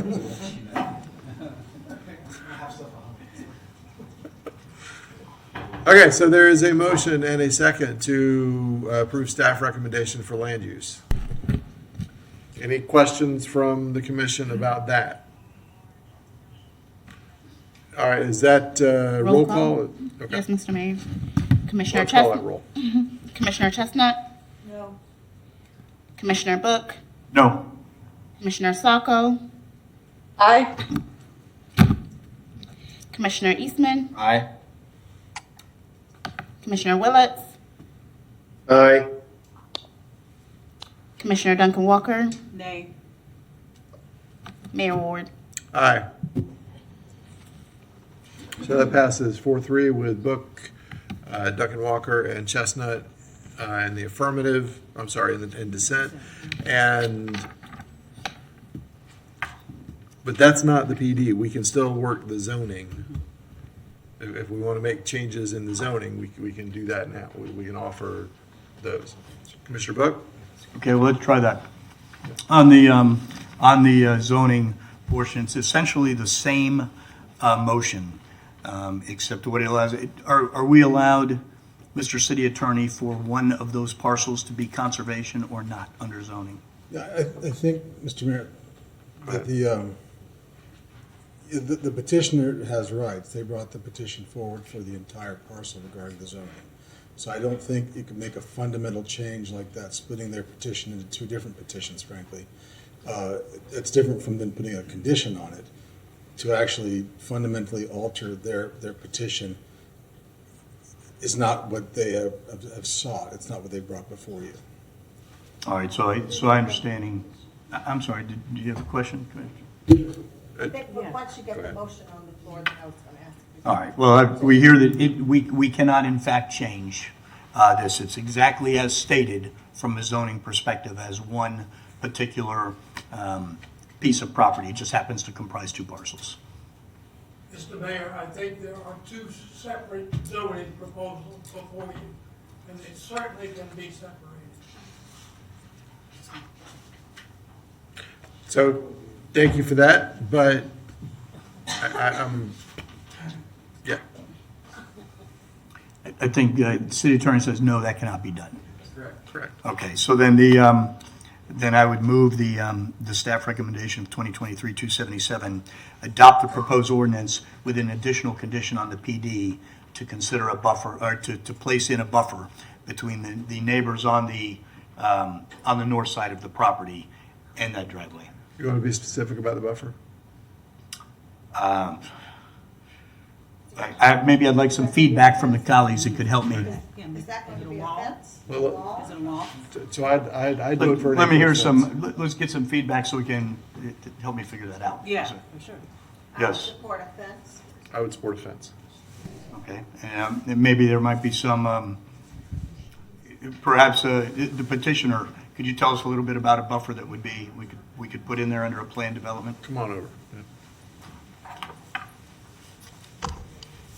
Yes, as I think I had mentioned earlier, that we wanted to work with the neighbor to put in whatever buffer. What we, looking at it and actually being out there with the city arbor, that we would actually take the road further and not divert it to the entrance as quickly as shown in that picture. That would avoid the picture that Mr. Little showed, that the cars would turn and actually point to the house. It would buffer, it would put more of a vegetated buffer between the cars and their home. We're actually willing to work. I mean, if you put in a constraint that we needed to put in a fence, we would work with that. But because of the rerouting of the road, I would think that would be something that would be worked out nicely when we actually work with the city on the final design that's going to occur for that. But, putting in something and doing buffering, we're totally in favor of that because we want a happy neighbor there as much as we can. Sounds correct to me. I need more than that? I would be careful with just saying a buffer at this point, because we can't fix the PD once we write the PD. All right, so let's say that it is some type of fence and it has both visual and noise dampening capabilities. Are you comfortable with that? Well, I'm not sure what that fence is, but, but any fence is going to have some noise dampening capabilities. I think the real issue is going to be, what's the height? Yeah. Obviously, I don't think they're going to want a, 15-foot fence sitting there blocking it, so. How does an 8-foot fence sound? Is that the specificity that we need to have? I'm here. Is it, I mean. Hold on. We're going to go in order. When you're finished with your questions, we'll go to, we got a whole bunch of lights, so. Okay. All right, so do you want to come back to? Yeah, let's hear from the feedback. All right, hold that place. So the motion that's going to be made is going to be Commissioner Book's motion, the next one that we hear, but we'll hear from everybody. All right, I don't know which commissioner this is. Both, okay. Commissioner Willits. Thank you, Mr. Mayor. But just saying a buffer is pretty generic. Buffer to me means distance along a line or a parcel boundary, something like that. So a buffer is a little vague. Something like a fence, particularly we recently dealt with a PD that dealt with some kind of a wall along the northern boundary, something that is perhaps familiar. I'm glad we were clear that these two parcels come together as a petition to us. This is not something we don't propose it. It comes to us as a petition. and so that we can't separate out those two parcels, though we can make some conditions, as we've already established 5 conditions. So if there's something that can be worked out that helps, buffers the neighbors to the north. I support the idea of that, particularly if we can arrive on something. Unfortunately, right now, it may not be the best time to arrive at it at 9 o'clock at night with not literal experts on this. Thank you, Mr. Mayor. Thank you, Commissioner. I agree with you. It's not the best time, but it's the time we have. Commissioner Eastman.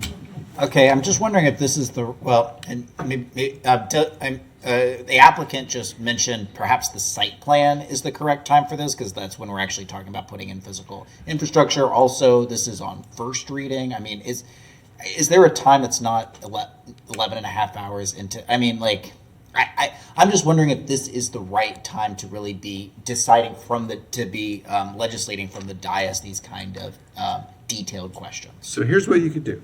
We could put in something, we could say a buffer tonight on first reading, I'll get just a second, and be more specific on second reading with 2 weeks or a month in between to work on that.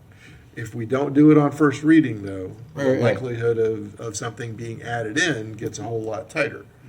It's modifiable, but if you want a buffer to be there,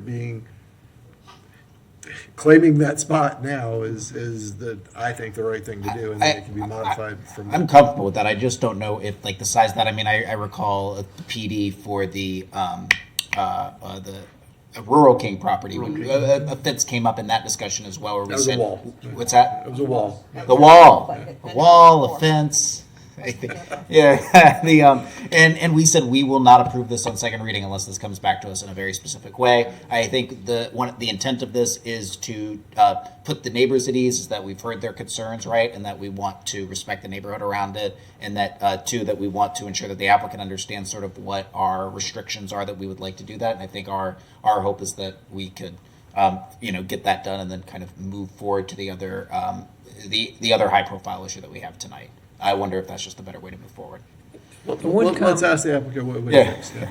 I think the one thing we should be sensitive to is what Mr. White wants, that he should be involved in the decision of the buffer, putting a wall, that would, his side yard would be something terrible, I would think. That having a vegetated buffer would be much more aesthetic for him, but I can't speak for Mr. White. So I would just advise, if we're going to do something as far as the buffering, that we allow us or the city to talk with Mr. White to come up with what would be more pleasing to him as far as a buffer. Because I'm afraid that if we put in here that we're going to put a 8-foot fence, he would resist that potentially. I don't know. So let's say a buffer, use language, a buffer tonight. Not And to then that can be- exceed. Yeah, but it can be fixed and when it comes back on second reading with his input prior to that. Okay, well, since this is my time to speak, I keep seeing Mr. Persons want to say something. Sorry.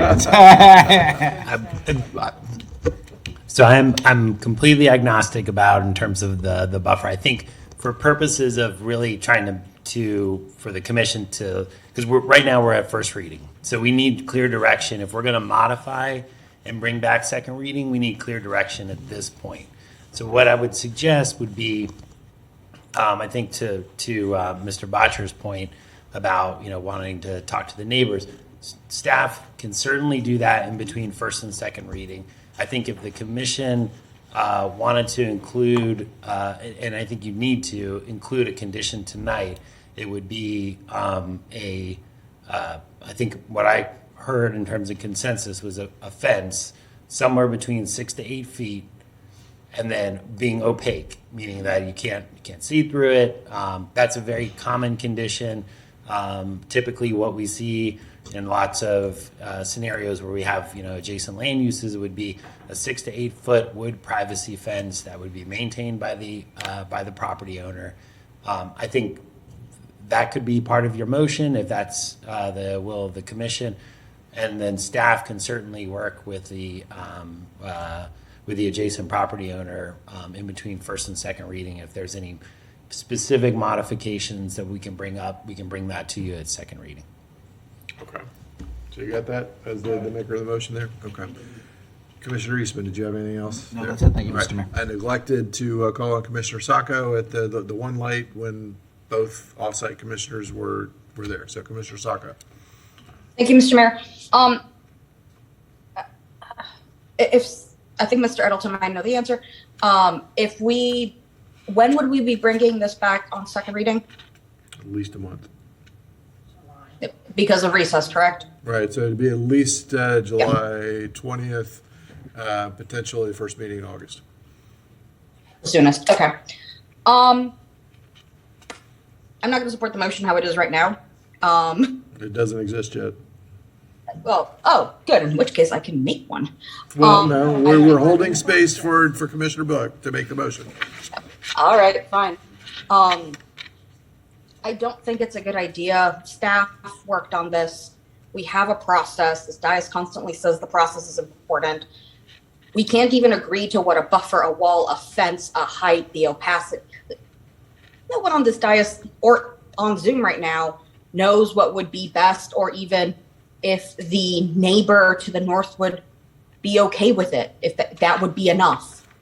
And yet we are trying to bring up a solution that we don't know would even be accepted, rather than doing what we are called upon to do in this hearing, to accept or reject what is before us. We have a simple solution in front of us, and we're running around it with a potential non-solution that may not appease anyone at all. So if the motion goes forward, how Commissioner Book said, I will not be voting for it. I'm strongly in support of staff's condition, which had clear industry standard and defined parameters and conditions that can be explained and measured. I don't think it's fair to staff, the applicant, or any of the neighbors to go chasing what an appropriate buffer would be, to then come back and then us not like it at second reading and then keep going back and forth. That is not fair to anyone, not staff, not the applicants, not any of the affected parties. Thank you, Mr. Mayor. Thank you. I can measure a fence, by the way. That's measurable. All right, Commissioner Duncan Walker. Thank you, Mr. Mayor. I am grateful to hear that staff is willing to take another look at this so that we can try to meet our neighbors in the middle. I'm always interested in ways that we can potentially compromise and try to satisfy folks where they live. And I do think it's important that we rely on the expertise of those who do this. No, I don't know a whole lot about fences or buffers for that matter, but we have staff who do, and staff who know how to figure it out. I heard Andrew just say something about a privacy fence, and but there are a number of things that staff can actually discuss, and they're willing to reach out to the impacted neighbor. That is something that I'm glad to hear about. This has been a long conversation, and everybody in here is passionate and deserving of having their community evolve in the way that they want it to evolve. And I'm grateful that we're able to even consider compromise. That's what being a good neighbor is about, in my opinion. So I'm grateful, Mr. Barcher, that you're willing to entertain that. I'm grateful to staff for being willing to go back to the drawing board, and I will support that motion. I just have no idea, like very many of us, we don't, what that is, but I think that's where we lean on the expertise of our staff to bring that back. What are the options that are before us, whether it's a privacy fence, whether it's a thick shrub, I don't know. But whatever it is, we need something clearly that's going to allow everybody to be satisfied or as close to that at the end of the day. I conclude. Thank you. Commissioner Chestnut. Thank you. I support the direction that Commissioner Book's motion is taking, and I think that staff will have time during the recess to get with the neighbor, Mr. White, and to see what is acceptable, but to move towards that. And so I would be happy to support the concept that Commissioner Book is bringing forward. Thank you. Thank you, Commissioner. Commissioner Book, do you want to go ahead and make that motion? And it sounds like just using the word buffer probably works at this point as a placeholder. Exactly, that's, I think, exactly where we end up. Mr. Mayor, I thank you. Yeah, I understand that we've been here a long time. It is important, so that since there's such nuanced and different conversations amongst what the property looks like, it can be developed in a way that retains its conservation value, which is what it appears to be doing, provides some additional safety with an extra entrance, and still also gives some peace of mind to the neighbors that directly abut that property. So for 2023-277, I move that we adopt the proposed ordinance with the provision that there is a buffer that is brought back by staff that deals with the northern bound properties and subject to our approval on the second reading. And that could take a very different look, but that'll be working, I think, with both the neighbors and the 300 Club. Right? Just stop right there. It stopped about 3 sentences ago. I seconded when it was midway. Right.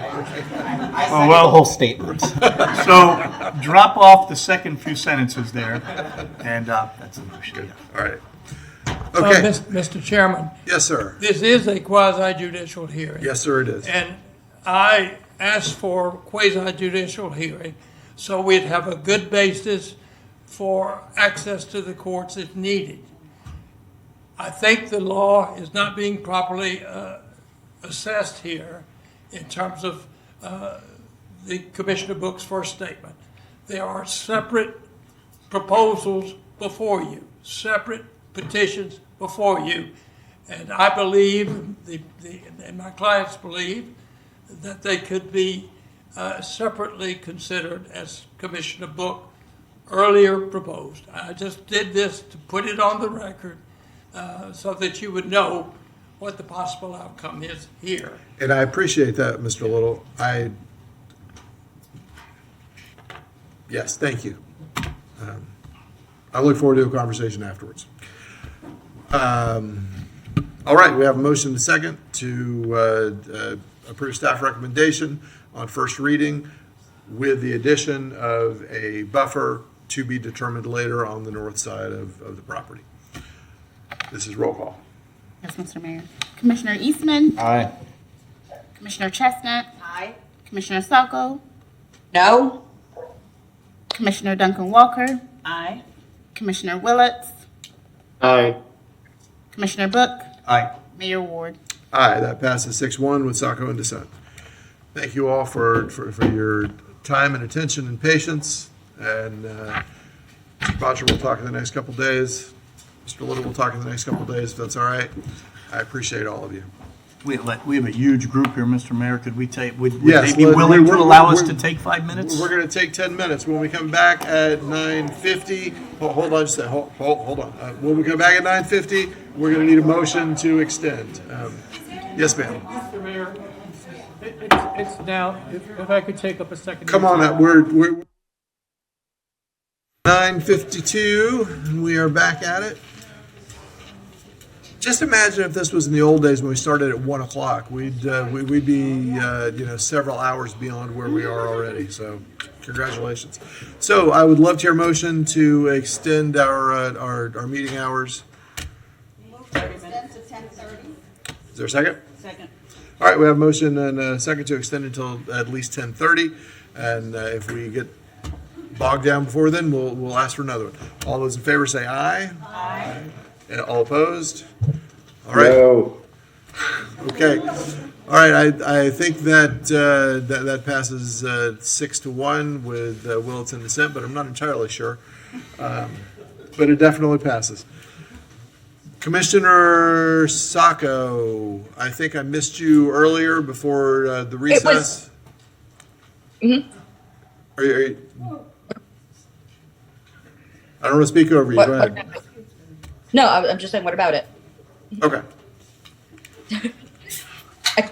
I'm not sure what the question was. No, I think I missed you before the recess, and I apologize that if you had anything to add, this would be a good time.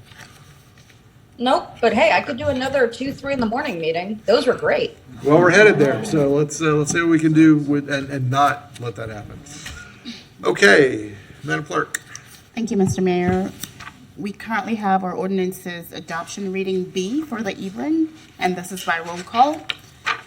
Item number 2023-237, LD 23000002, Blues Creek Land Use Change, an ordinance of the City of Gainesville, Florida, amending the future land use map of the comprehensive plan by changing the land use category of approximately 36.7 acres of property generally located at the 7,000 to 8,000 block of Northwest 57th Drive, as more specifically described in this ordinance, from single-family SF to conservation CON and planned use district PUD, providing land development regulations, providing directions to the city manager, providing a severability clause, providing a repealing clause, and providing an effective date, with a recommendation that the City Commission adopt the proposed ordinance. All right, thank you. We are, this is the land use piece, but we will, unless there's objection, we'll have the same presentation for land use and the zoning. Zoning is quasi-judicial, all the same warnings and directions as before, with the difference that this is not under quite the same rules as the other one, because no hearing was requested 7 days prior. So this moves on like one of our more normal land use and zoning procedures. Yes. Mr. Mayor, if I might, do you want me to also read the second Yes, item? please. then? Okay. Our next item is 2023-275, Quasi-Judicial Rezoning, LD 23000003, Blues Creek and Plan Development Amendment, an ordinance of the City of Gainesville, Florida, amending the zoning map atlas pertaining to approximately 36.7 acres of property, referred to as Blues Creek, Unit 5, Phase 2, located at 7,000 to 8,000 block of Northwest 57th Drive, as more specifically described in this ordinance, by rezoning a certain portion of the property from Planned Development PD to Conservation CON, and amending development conditions for the existing Planned Development PD portion of the property, providing directions to the city manager, providing a severability clause, providing a repealing clause, and providing an effective date, with a recommendation that the City Commission adopt the proposed ordinance. Thank you.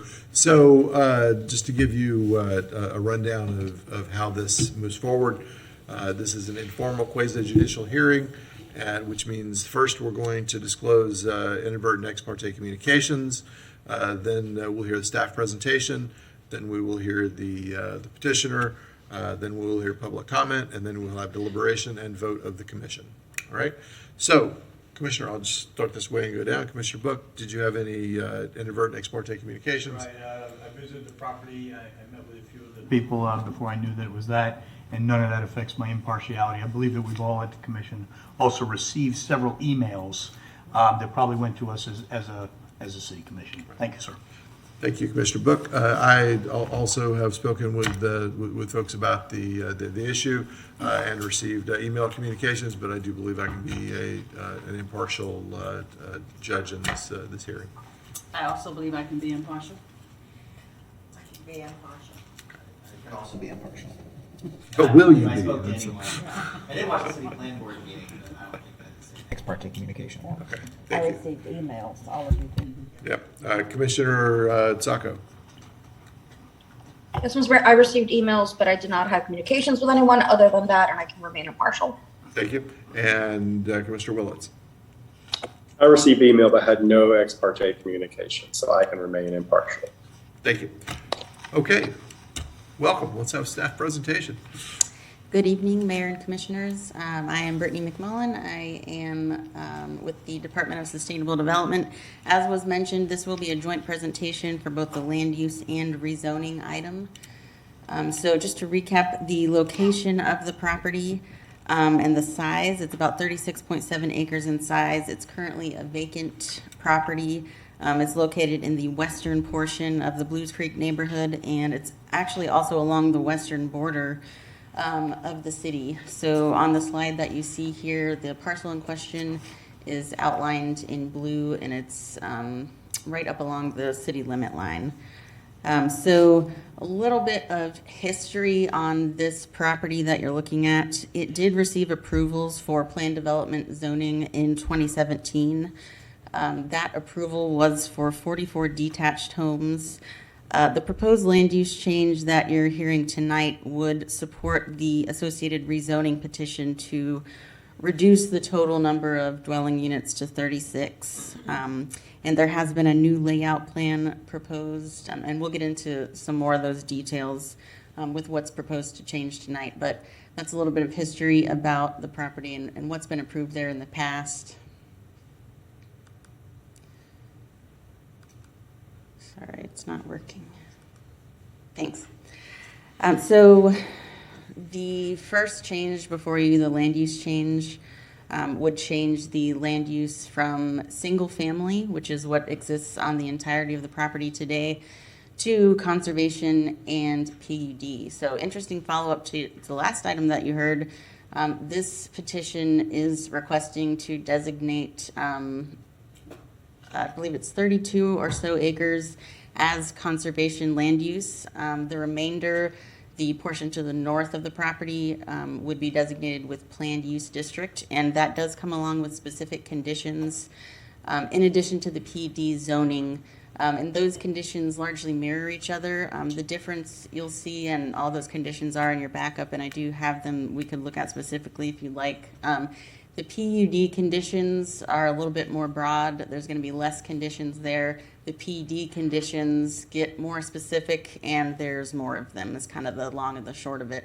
They all address density and how the property can be used, what type of uses can be in the property, things like that. So looking a little bit at some of the major conditions that I've called out here with these bullet points for the planned use district land use, and that's for the 4 or so acre property to the north. The PUD is actually an overlay category, so the underlying future land use would be residential low. So it's for the 4.2 acre portion. It would allow a maximum of 36 dwelling units. That's 8.6 dwelling units per acre. The maximum building height would be 2 stories. Maximum of 72 bedrooms. It would allow single-family attached units, accessory garages, and common areas. So that's one of the major things that differs here from what was approved in the 2017 approval. Was those were detached units. These are proposed to be attached units. So this would also allow for vehicular access with a private driveway. It would require sidewalks. The maximum trip generation would be set to 259 new average daily trips, and the associated PD zoning would specify the dimensional standards such as setbacks and things like that. So you'll see some of those specific conditions with the PD zoning. So what these two maps show, the map on the left shows you the existing zoning of the parcel outlined in red. I don't know how clearly you can see this, but the rest of the neighborhood is also zoned PD, plan development. So what's being proposed with this change is just the portion in the north, the 4 acres or so would be zoned PD. The remainder would be zoned conservation. So it'd be conservation land use and zoning. The property owner is also proposing to place the conservation zoned area in a conservation easement. So what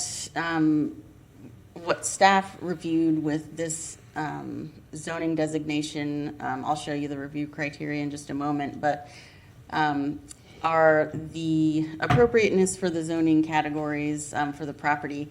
The area that you see that's in green, that would be zoned for conservation, does have natural resources to protect, and there was a very involved environmental report that was submitted with the application and is available in your backup.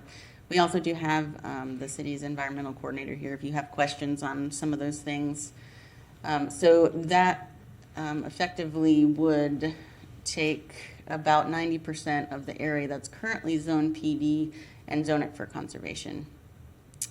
So with the PD amendment, and it is a PD amendment because the entire property currently is zoned PD. So with the amendment, it would reduce the size of the planned development to 4.2 acres by removing 32.5 acres of land.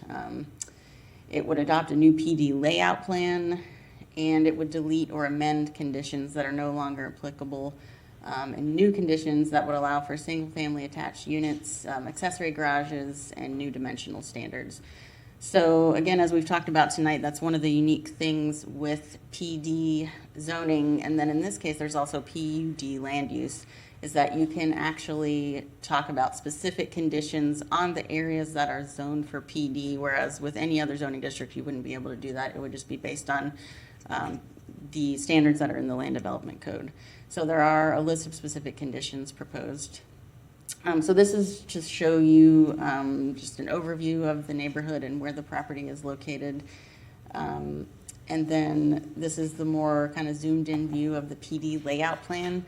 Now this is a little bit more broad of a plan than the plat will be. So, and I can talk a little bit more about what the future process will be. But the point of this plan is to show just the general areas of where things will be. So the green area at the top, it would be designated as a natural undisturbed area. The yellow areas are where the units would be able to go. The sort of orange area that you see in the middle is where the detached garages would be. And I guess also the kind of lighter green that you probably can't really see is the common area. And then you'll also see there's a driveway entering and parking spaces. So this is the plan that would get adopted as part of the ordinance. With the zoning, this would be what would be allowed to be developed in the future. In terms of the process, this request covers the zoning change. What are being proposed are individually platted lots, although they are attached. So if this change is approved, the property owner would still need to apply for a design plat, construction plans, and a final plat. The design plat goes to the Development Review Board. The final plat will actually come back to you for approval. So this won't be the last time that you see this. You'll also be looking at the plat ultimately. However, if you do adopt this, the plat's got to conform to what this is. So, it's not really going to look too much different than what you see here. It's just going to be a little bit more detailed. So as you saw with the prior petition, there are some specific criteria that staff and the plan board and the commission need to review these applications by. For the future land use change, that is this list of criteria here. So staff did review this criteria and does find the proposed change to be consistent. In addition to the rezoning review criteria, so sort of some similar considerations, compatibility of permitted uses, the character of the district, and other things looking at environmental resources and things like that. As I mentioned, there are some environmentally sensitive resources on the property, in both areas of the property. The area that is proposed to be kept as PD does have currently a disturbed wetland on the property, so it's something that's already been disturbed. And the applicant and our environmental coordinator could tell you more about that if you have questions.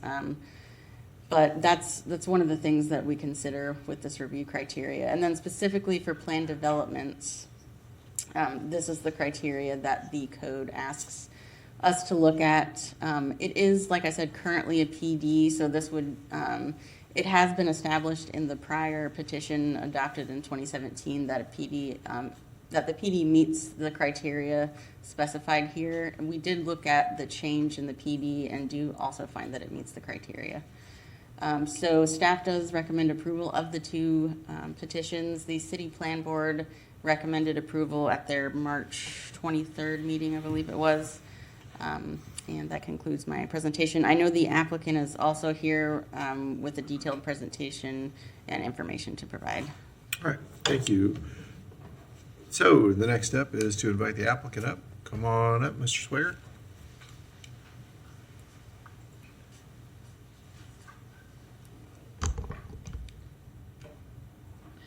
Good evening, Mr. Mayor and Commissioners. I'm Clay Swager with EDA Consultants. I'm a certified land planner here in Alachua County.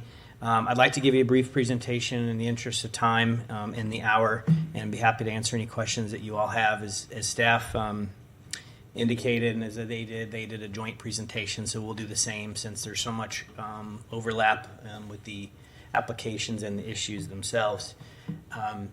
This slide shows the existing PD plan for Blues Creek. The existing development is everything outside of the area outlined in red. The area outlined in red is the approximately 36 acre project area. Blues Creek has its own, oops, I hit the button. Blues Creek has its own PD. The 36 acre property has its own PD. So the amendment to the PD is just for this property. It does not affect the neighborhood's PD that's existing today. Something important to note, and I have a couple slides, this is the existing PD layout plan for the 36 acres. You can see there are zoning entitlements for 46 residential lots currently sprinkled throughout that 36 acre property. That is a valid PD. Those are the zoning and land use entitlements, if you will, today. So that is really what sort of the baseline of what you're considering these proposed changes on. 44 single-family detached units. So just a few facts and figures. Again, it's about 36 acres. We would like to retain just over 4 acres for that cluster residential development. And then the remaining 32 plus acres would be put into conservation land use and zoning, meaning there would never be development on those properties. The remainder of that property, that's almost 90% of the entire property that currently has single family entitlements. That would be put into conservation. As staff indicated, there would be a requirement for conservation easement on that area. So permanent protection of those resources. It reduces the potential impacts because of that to the environmentally sensitive areas sprinkled throughout, including wetlands, floodplains, trees, and a creek crossing to the south, which I'll show you on the next exhibit. This is a proposal to actually reduce the density in this case from 44 detached units to 36 attached units in a more clustered fashion. So impacts on utilities and traffic through the neighborhood, it's a net reduction from what the zoning allows today. I'll have an exhibit in just a minute that shows that there's an increase in the landscape buffers and setbacks from the neighbors to the north and to the east in this plan. So reducing density, clustering the development, putting 9/10 of the property in conservation, adding buffers is what we're proposing. This is another exhibit. Everything that's shaded in green of the 36 acres would be put into conservation land use and zoning, with the remainder 4.2 acres. Oops. I don't think that's me.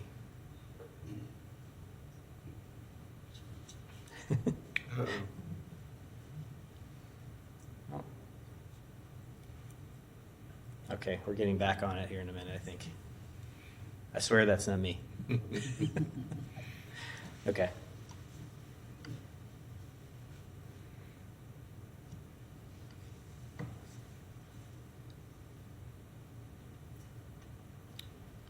All right, thank you.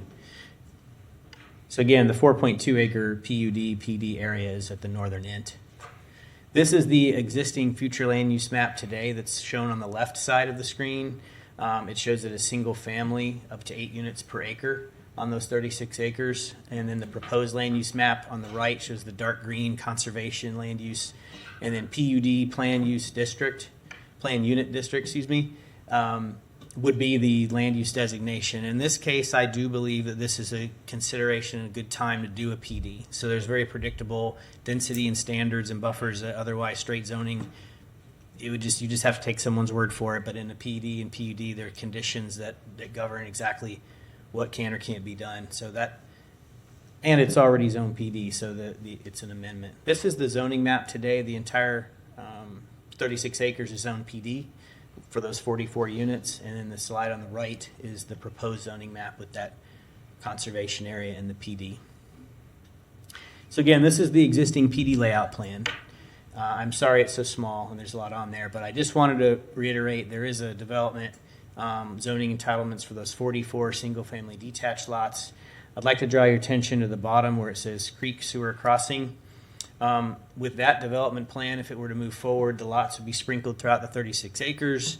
Because of the topography of the land, the sewer line would run to the south, and it is approved to have a GRU sewer crossing underneath Blues Creek, which was the subject of a lot of conversation back in 2016 about, is that safe? Is that, and so that is what's approved today. But by clustering the development on the northern end, we do not have to run sewer anywhere in that area. It goes gravity north into the existing infrastructure in the neighborhood just to the north.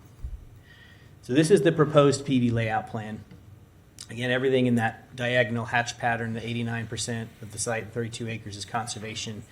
And then the PD area is outlined in red. Again, it's a reduction of 8 units, 36 attached units in a more of a cluster fashion. There's a reduction of about 160, 180 trips, daily trips, based on this, the reduction of the number of units. And this is the PD layout plan. The PD, PUD is everything in red. I'll have an exhibit in just a minute talking about buffers, but not the entire 4 acres is being cleared and developed. All those dark green areas in the red, particularly in the north end, will remain natural. The vegetation will not be removed. Buffers will not be impacted. And then everything to the west and to the south is all of that larger conservation area. The areas in yellow are where the townhouse units would go. These would be platted, subdivided lots for home ownership. They would be in a townhouse design. And there would be garages as well that are proposed in the center of that loop. So there are many conditions involved. We agree with all that staff has brought in the ordinance. Again, a reduction of the number of units to 36. There's a maximum of just 2 bedrooms per unit, maximum height of 2 stories. There's also enhanced standards for lighting. The poles can only be 15 foot tall with the shielding on it to make sure there are no adjacent light impacts. There will be a requirement for a homeowners association to make sure the area is managed and maintained. And there will also be a interconnected sidewalk network connecting up into the existing phase of Blues Creek. So this is another comparison slide. The image to the left is the existing approved PD plan. And I want to draw your attention to 2 areas. Area 1 on the northern tip there has an approximate 15-foot buffer between the lot that's approved in the zoning today and lot 10. And then Area 2, on the east side, there's no buffer prescribed between the lots in the current PD and the existing lots in Blues Creek on the east. And so the PD does propose significantly larger buffers for adjacency and compatibility. Area 1 is 120 feet, so there's over 100 additional feet of buffer in a natural area. And then Area 2 is 95 plus feet, depending on where you measure, versus 0 buffer requirement currently. So we did our best to cluster everything away from the environmental resources, put as much as we can in conservation, but also have some buffering that's in addition to what's on the plan today. So the advantages, I think I've covered them all, but almost 90% of the property will be put into conservation. Those environmentally sensitive areas will be permanently protected. There's increased buffers and setbacks. We're reducing the number of lots and units. In our discussions with neighbors, we had a couple neighborhood meetings. Certainly one of the concerns is traffic. No one wants any more traffic in the neighborhood, myself included. And I did want to point out that this is a reduction in the number of units and the trip generation that would ultimately come. And so additional single-family attached units in the subdivision. This development does have some single-family attached units currently, but it would add to that housing type diversity. We do feel that we're compatible with all the surrounding uses between the conservation zoning and the additional buffers. There are many policies in your comprehensive plan. Planned use districts are really for innovative design that are compatible with character surrounding areas and environmental conditions, which is really the basis of how we put this all together. There are conservation policies that really call for permanent buffers between certain land uses. So that's what we have here. There are several housing objectives and goals, of course, that promote housing in the urban cluster where there's services available. This has had the single-family and residential entitlements for decades at this time, so this is kind of a final phase build-out. And obviously, housing needs to be consistent and compatible with the area and protect environmentally sensitive lands, which we really feel strongly this application does that. So we are consistent with the code and comprehensive plan, compatible with the area. As I've indicated, there's public facilities available. We're reducing the development footprint significantly from what's approved today. Your planning staff recommends approval. The city plan board has recommended approval. And we would respectfully ask for your approval tonight. And we really feel strongly this is striking a good balance between allowing for development of the land, but doing it in a sensitive way for the environmental resources for all the reasons that we presented to you tonight. So I'll conclude and answer any questions that you have tonight. Thank you, Mr. Swager. Can I get a motion to extend? To 10:45. It depends on how many folks have questions. Well, I think they need some direction.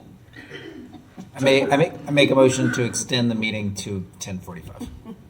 11 o'clock. I make a motion to extend the meeting to 11 o'clock. All right, is there a second? Second. All right, we have a motion and a second to extend to 11 o'clock. All in favor say aye. Aye. Any opposed? Aye. All right, that passes 6-1 with Willits in dissent. Okay, so the next item up here is public comment. So let's go ahead and hear public comment, and then we'll come back for deliberation and vote of the commission and questions. Thank you, Mr. Swager.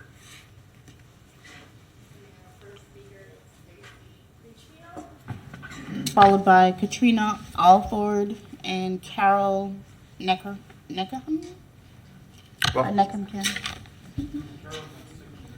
One of the speakers, Carol, had to go home because she was sick. She's over 80 years old.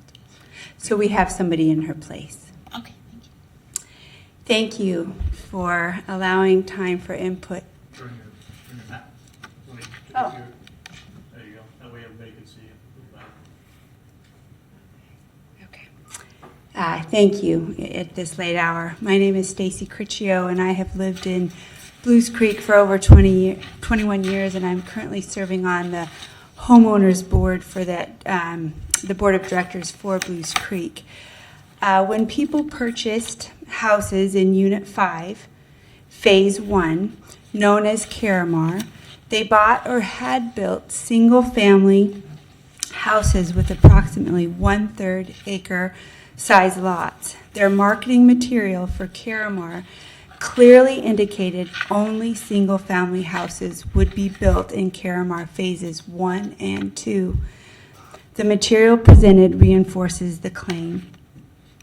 Blues Creek buyers based their house purchases on the developer's representations. Had the developer represented building townhouses to prospective buyers, many would not have purchased houses in Blues Creek. Additionally, building townhouses will cause current homeowners wrongful financial harm through lower property valuations and negative lifestyle changes.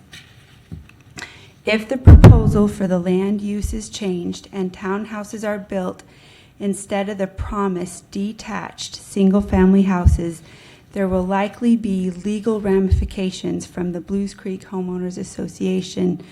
The legal ramifications will be backdated to include all individual and resources utilized in defending a position which was a breach in the original agreement to Caramar homeowners. Further, Blues Creek signage indicates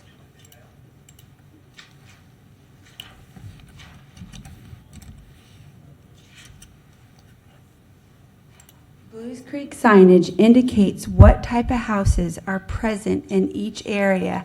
The Caramar sign is direct evidence which details the intention of what was planned: single-family detached homes with 1/3 acre lot sizes.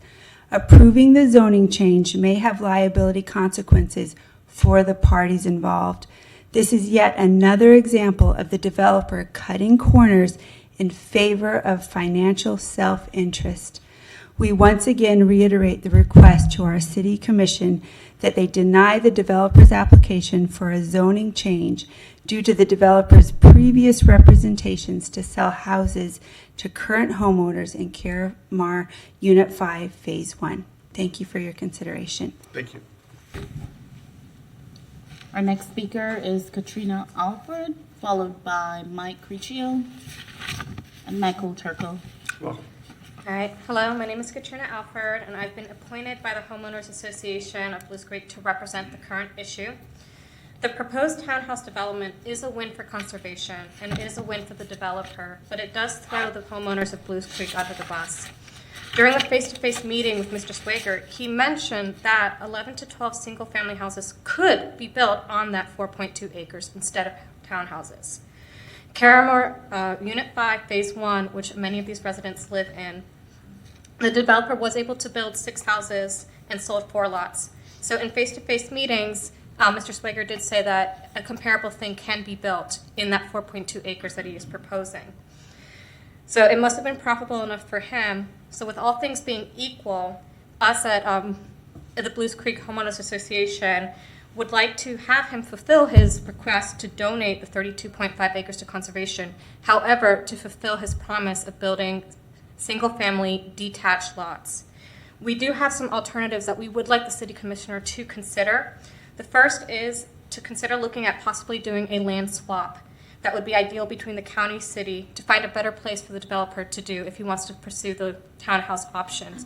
Because of his proposal to do 32.5 acres in conservation, we're only looking at 4.2 acres of a land swap.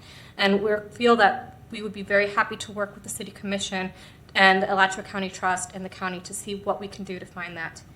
If that is not necessarily an option to be considered, we would like to present an alternative plan, and that is that the developer does donate the land. We really do like that idea a lot, but to have him continue to use the current PD of those 11 to 12 houses that would be on that 4.2 acres. That is, so basically yes on the conservation, no to changing from a PD to a PUD. At this point, I'm going to stop representing the homeowners association and speak personally as myself. When you look at the plan that the developer is proposing for those townhouses, he's trying to spin it that it looks like it's, condensing everything, it's helping the environment and such.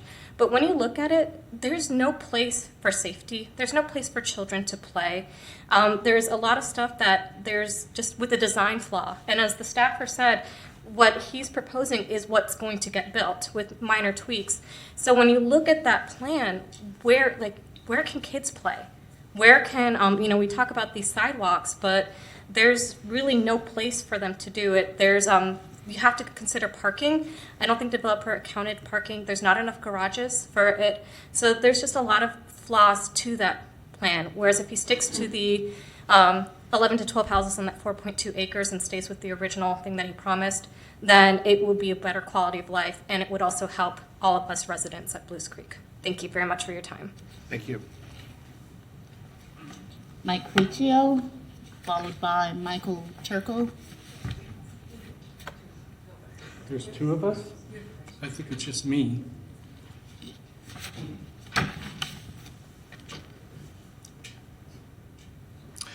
Good evening, Mayor Ward and City Commissioners. My name is Michael Turco. I live at 5630 Northwest 80th Avenue in Blues Creek, which is part of Unit 5, Phase 1. As a prospective new home buyer in 2006, we looked at many properties. At Blues Creek, we were presented with marketing materials and were told that Caramar section of Blues Creek was single-family homes with a minimum house size of 2,500 square feet. This was the representation provided to us prior to our commitment to purchase a home in Blues Creek. It assured us of a particular lifestyle that would be in sync with any additional development. It gave us the confidence that our property values would be in kind with additional development. This sheet here is a piece of the marketing material. I'd like you to look at it and see that this was put out by the developer. Everybody saw that? This sheet here was the number 2 page. I can give you the whole packet if you'd like to inspect it yourselves. And the lots, this is Unit 5, Phase 1. These lots here, they're promoting as Unit 5, Phase 2. These are full-size lots, similar in size to our lots. So this is their marketing material. What you were shown before on the Caramar sign, that was just installed by the developer. He obviously intended for Caramar to be both of these sections and cover this entire area. Now, Caramar is its own section. We have other sections like the gardens, and they show up as being single-family homes, but they're smaller homes, and they're delineated by certain titles that they have or certain signs that they have. So we have these different sections where the developer has done this, and that's what he did here. Changing the future development now to townhouses breaks the developer's representation to us when we were prospective buyers. Had the developer told us he would build townhouses in future sections of Unit 5, we would not have purchased our house. We do not believe the developer has the legal right to break his original representation to us and stand with our homeowners association and neighbors in this regard. We request you deny the developer's application for zoning change and steer clear of ensnaring our city in potential litigation. There are other options where conservation and developer and community all win.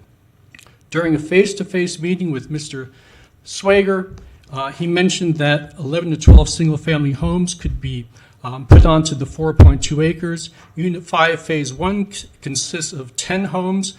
The developer built 6 and sold 4 lots. Assuming that that was a profitable venture for him, all things being equal, the 11 to 12 new single-family homes should be profitable for the developer, and he can still fulfill his desire to donate the 32.5 acres to conservation. It allows him to preserve his representation to the homeowners of Unit 5, Phase 1. To me, that's a win-win-win. Right now, what he's proposing is a win for him, for the developer, a win for conservation. We love conservation, but we get thrown under the bus. Thank you very much for your time. Have a good evening. Thank you.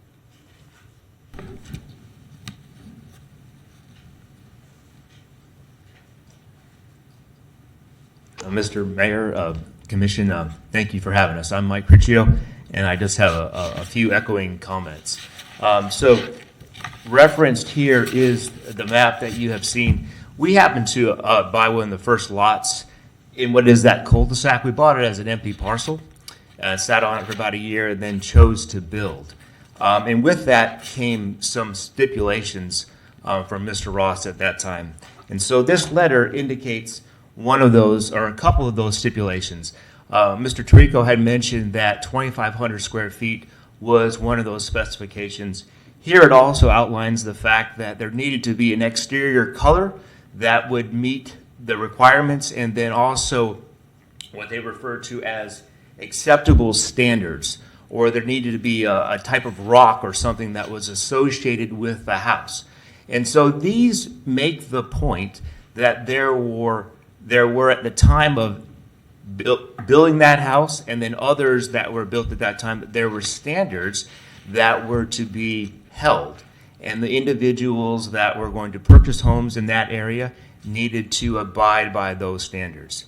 It seems now that after some time has spent, those standards are called into question, or they seem to be one-sided in favor of the builder who stands to wield financially at the expense of the individuals who were expected at the time to meet standards. Thank you for your time. Thank you. Our next speaker is Guri Kumar, followed by Teresa Howell and John Lai. Good evening, Mayor and Commissioners. My comments pretty much echo what Mike Turco said, because my husband and I are original homeowners in Blues Creek, and we live in that lot 10 that Mr. Swager just showed. I'm here to support the position of our HOA and neighbors in requesting that you not approve the builder's proposed zoning modification from single family to PUD. Back in 2006, when we were considering buying a house here, New Generation Homes led us to believe that this neighborhood would consist of single-family houses built to higher specs with a minimum square footage of 2,500 square feet, built on 1/3 of an acre. This housing footprint and having the conservation area directly behind us, where we thought no houses could be built, were the two most important factors that led us to buy property here. Had we known that there would be townhomes built in our backyard that disrupts the current aesthetics and reduces our property values, we would never have purchased a house here. We do not believe the builder should be allowed to deviate from the original plan to build single-family detached houses with the minimum specs mentioned earlier. The townhome proposal may be profitable for him, but it will create financial loss for homeowners in Caramar. Any potential development needs to be done in a way that benefits not just the builder, but also homeowners who bought houses based on the builder's original plans and agreement not to damage conservation areas. This change may undermine the value and appeal of Caramar homes for future buyers. Our HOA has already presented options that can be beneficial for conservation, current homeowners, and the builder. In light of the above concerns, we strongly urge you to deny the zoning change application. Thank you for your time. Thank you.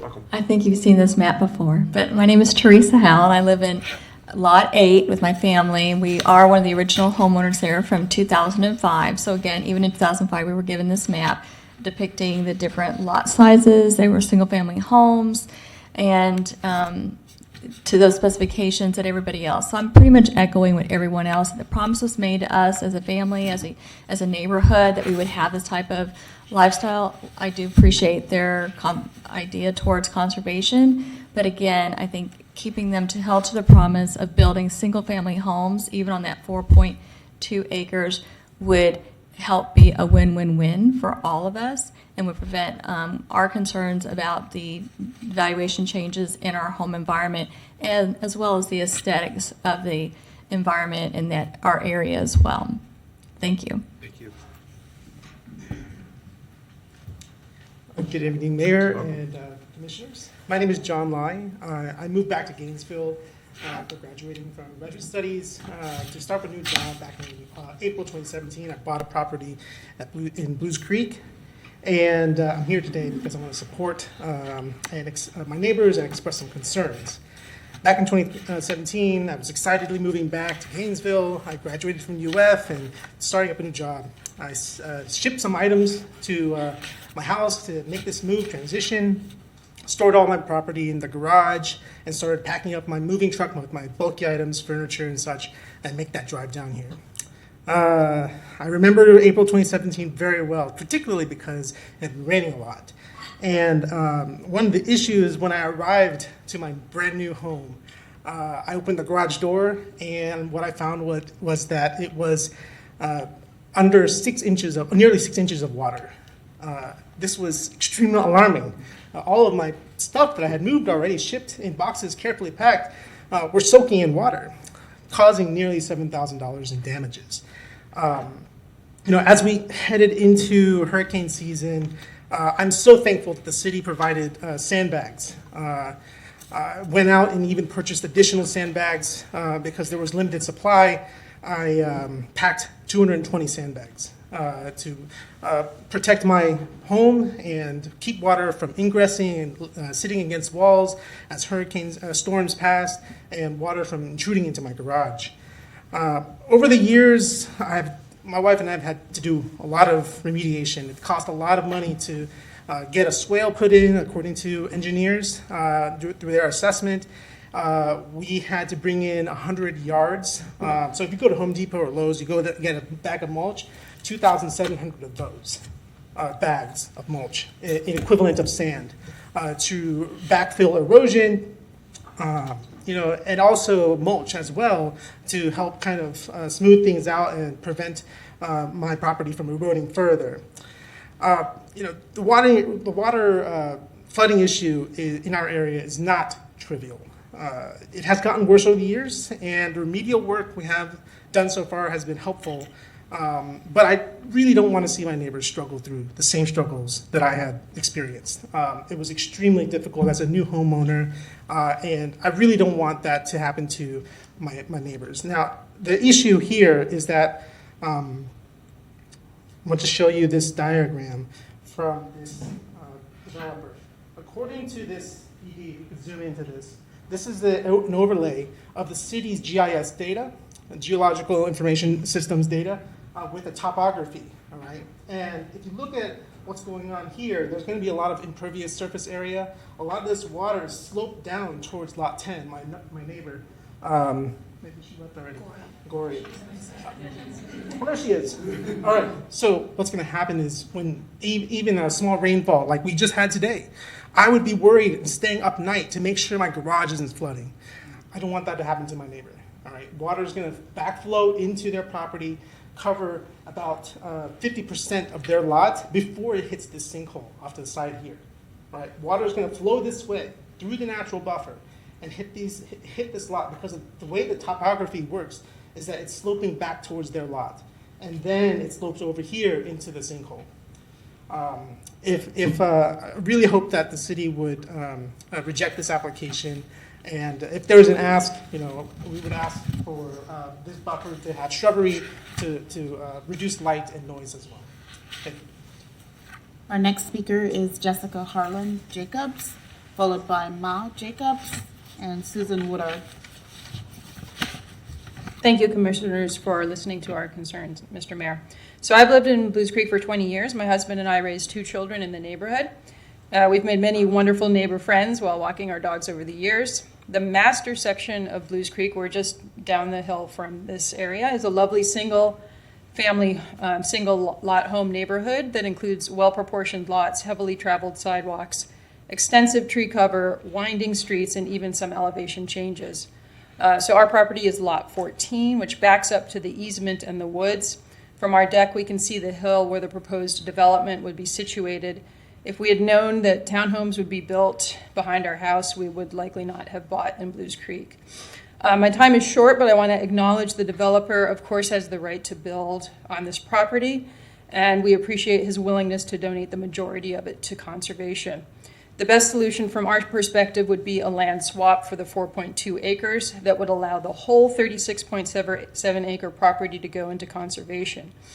Any development, even the more limited one proposed, will have a profound impact on the land and the animals, plants, and other organisms who have already adjusted to the human presence in Blues Creek and with whom we share this home.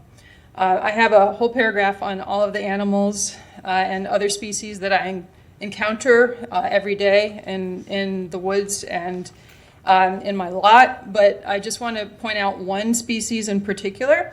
I've seen crayfish dragging their bodies through our backyard and remarkably on the road in Caramar, near the little pond by the mailbox stand. I collect them off the road and take them back to the water's edge. I'm not confident that the ponds and the crayfish will still be here if the proposed townhouse development goes through. I'm not just concerned about the plant and animal life, of course. Either the approved or the proposed plan will have significant negative impact on our property and the neighborhood, which Matt will speak to next. But I just want to urge finding a way to preserve all of this land and its biodiversity in the 32.5 acres proposed for conservation and the 4.2 acres behind our lot. Failing a land swap and the dedication of the whole property to conservation, I ask the Commission not to change the 4.2 acres to PUD. I support our Homeowners Association proposal to keep it as SF and develop a dozen or so single-family homes in the style and the spirit of Caramar. Thank you. Thank you. Susan Woodard and Alea McDowell. Thanks, Mayor Ward and Commissioners. Before I get into my specific remarks about this, I just want to say professionally, and obviously I'll be speaking personally, professionally I'm director of the Bob Graham Center for Public Service at UF. This is public service and civic engagement. Thank you. We really appreciate it. So we, as Jessica said, we live in lot 14, which is that little sliver, it backs up to that little sliver of red that where that little kind of pinky finger sticks up in there, if you will. that area, as she mentioned, obviously there's a lot of water runoff there. The city folks came out and took a look at that. They determined that we're about 1.5 feet above 100-year floodplain level. With that as it is, maybe 2 feet for the 500-year floodplain. There's a lot of water issues that we deal with, that our neighbors deal with right next door to us. Obviously, that runs all the way back down through that extended 37 acres. If you go all the way through it, that is one of the challenges that the developer faces here if they want to proceed with the plan as it has previously been approved in 2017. I will also note that the traffic issue is perhaps more serious than what is originally presented. Yes, 72 or the 36 units, 72 bedrooms, is a reduction from the 44. It's roughly 420 trips down to 259, but that's 259 above what we already have, and it's 259 concentrated in a very tiny area, whereas because there's only one way in, one way out, those 400 would still be that one way in, one way out, but it would extend that traffic all the way back down through, as opposed to putting 259 trips a day into a very small quarter-mile area where everybody's trying to go in and out. And then the other piece to that is the parking piece. There is simply not enough parking in there. There are not completed sidewalks in the main part of Blues Creek that lead into that area either. And so we want to be very cognizant of those safety issues, the parking issues, and the traffic issues, because it will fundamentally change the dynamics in that part of the neighborhood where we live and where others obviously live as well. Thank you. Thank you. Susan Woodard, followed by Alea McDowell and Monica McDowell. Hi, I'm Suzanne Woodward. Thank you all for listening. I've lived in Blues Creek for nearly 24 years, and echo what my neighbors have been saying in regards to, of course, we greatly appreciate the conservation that they want to change to the conservation area. It's an area that is very sensitive, very wet, very low. It's needed to be conservation, so we appreciate their thoughts on that. And I would agree that if the land swap could work, that would be ideal. If not, the reduced number of single-family homes. And a concern that I bring to you all too is, as one of my neighbors talked about, that we do have problems with flooding there. And so we have had, I know he said how his garages have been flooded. We've had numerous homes in the neighborhood have been flooded during heavy storm times. And I've even spoken with the city workers who've come out in the middle of the night, in the middle of the storm, and they're pulling up the drain holes and, trying to get things to work smoothly and not flood homes. They're trying to mitigate the damage, and have been told by them that the lift station that supports Blues Creek simply cannot keep up with the water under current conditions. So the minimum amount of homes that could be put on the property or a land swap would be ideal. Adding 36 units, and then you're adding that water when the lift station can't keep up now, is really a disservice to the neighborhood and to the people who live there. So thank you for listening. Thank you.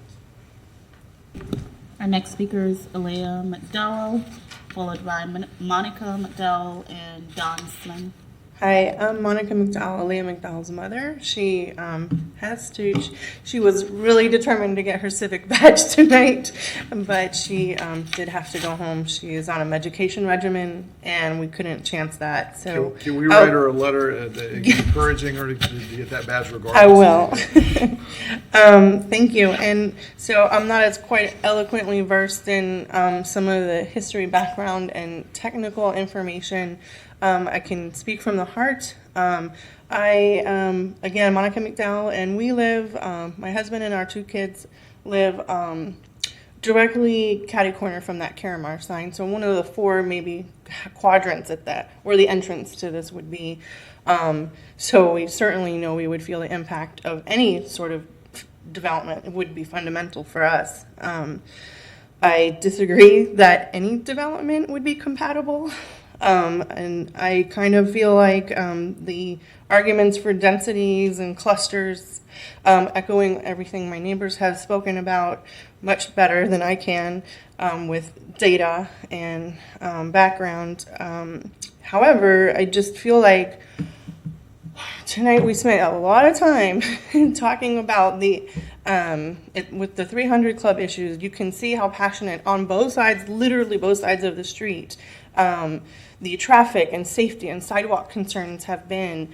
And as a family with 2 small children who play up and down this cul-de-sac on purpose, I'm really concerned about the fundamental changes that would bring to our area and how that will impact our safety.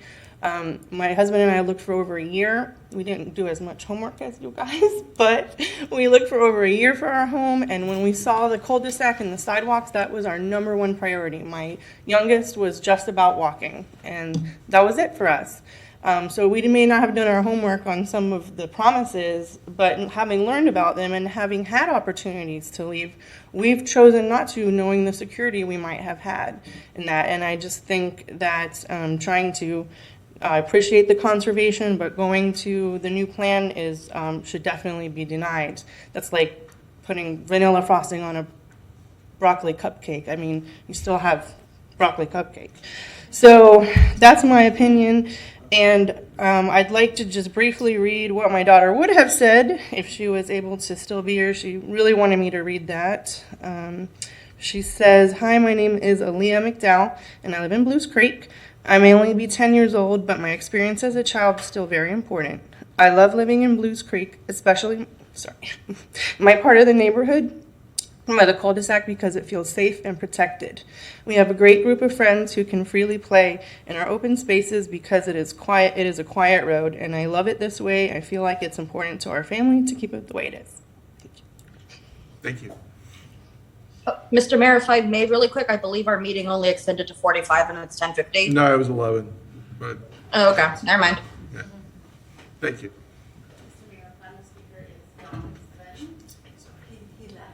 Okay.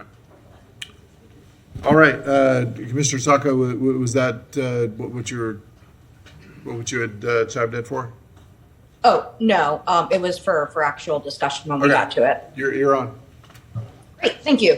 I did have a couple of questions for staff. Mr. City Attorney, is the city responsible or liable for any representations made by the builder or developer to prior customers? Sorry, Mr. Mayor, no. Okay. I'm sorry, I couldn't hear that answer. So the answer was no. No? Okay, thank you. And as far as anyone from Sustainable Development, I can't see the room very well. If Mr. Edelston's still around, or Brittany even, but does the department or any of our staff, expert staff, have any data or proof that townhomes, single attached homes, or new construction lowers property values of the surrounding areas? Is there any studies or data in your expertise or your field that has shown that? Mr. Mayor, Commissioner, I do not believe that any sort of analysis for that was done as a part of this specific petition. I meant more in general. Has that, as far as the industry goes, new construction brings down property value? I apologize, Commissioner. I am not prepared to have a full, discussion and lecture about property values for different types of construction and development, and particularly for site specific. It would be beyond my expertise to be able to predict what sort of values would come out. You're off the hook. You're good. Thank you. Thank you. No, and I appreciate the candid response. So my comments is I am inclined to go forward with the applicant's proposal and staff's recommendation, if only because I see two issues here. The city is not liable or responsible for any promises made to surrounding neighbors by the builder. That is between them and the homeowners that purchased in earlier phases. If they sincerely have grievances, they have other avenues. It is not here. Our job is to make sure this complies with our plan and that housing becomes available for all of our community. And the second consideration is, if it were truly so terrible for the environment, no one would have moved in here in the first place. If the environment and conservation were such a grave consideration, no one would have purchased property here to develop in the first place. I am strongly opposed to getting mine and then denying others having their opportunity to home ownership. And so this is an updated and much better plan to allow 36 families, and that could be of any composition. That could be a single person, that could be 2 adults, that could be an older person, that could be someone with 3, 4, 5 kids. It is 36 families of whatever composition that is, not necessarily with the same priorities or lifestyle as anyone who's spoken tonight. And it will free up conservation in perpetuity for a considerable portion of that community and offer a diversity and I believe usually much more affordable option for home ownership and that path towards generational wealth. So I am inclined to move forward with staff's recommendation, and when the time comes, I would happily make the motion. Thank you, Mr. Mayor. Thank you, Commissioner Saco. Commissioner Eastman, will you give us 15 more minutes, please? Yes, I'd like to make a motion to extend the time to 11:15. Is there a second? All right, we have a motion and a second to go to 11:15. All in favor, say aye. Aye. Any opposed? Aye. Commissioner Willis, you're not going to oppose this one? No.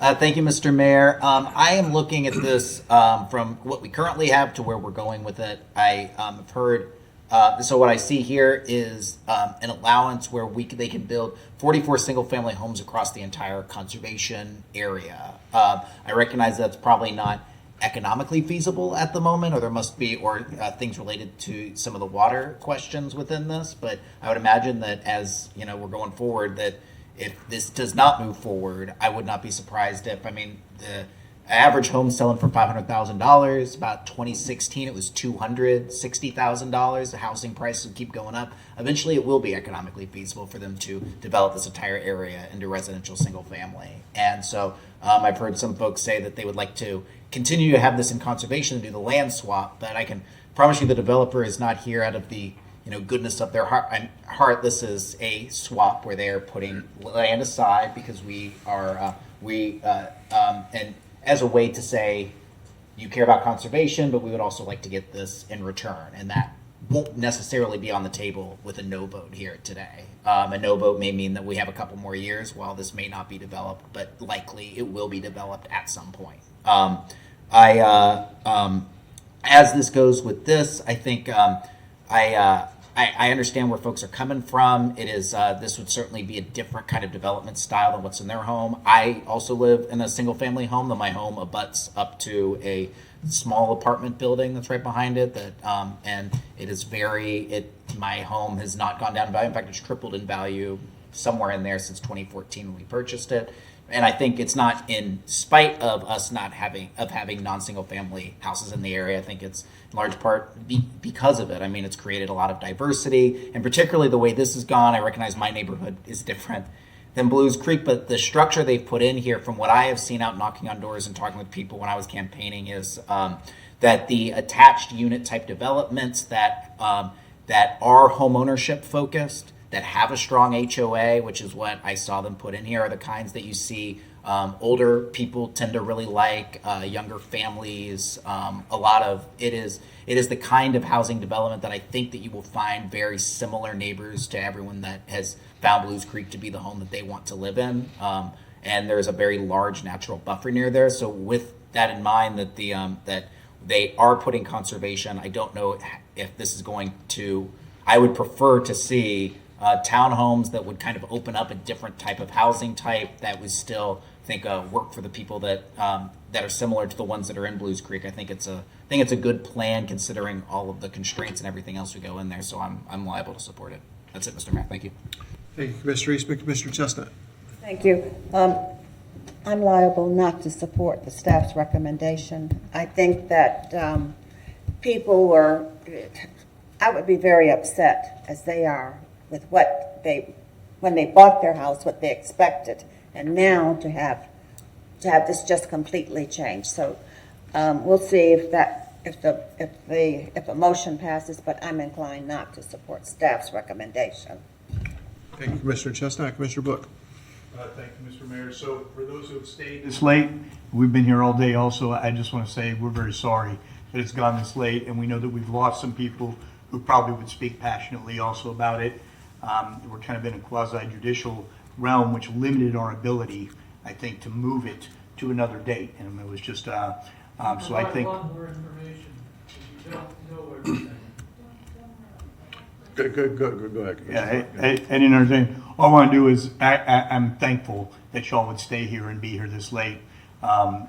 We feel the same. We know it's been a long day there, so thanks for that. I really just kind of going to the core of the issue. I think everybody, what was wrong with the existing zoning? Who could answer that? That would be my question. And it's not designed to sound negative. I just really think that's just to start with that. What was wrong with the existing zoning that we had? Could anybody answer that? Hold on. Stop, please. We don't holler out from the audience.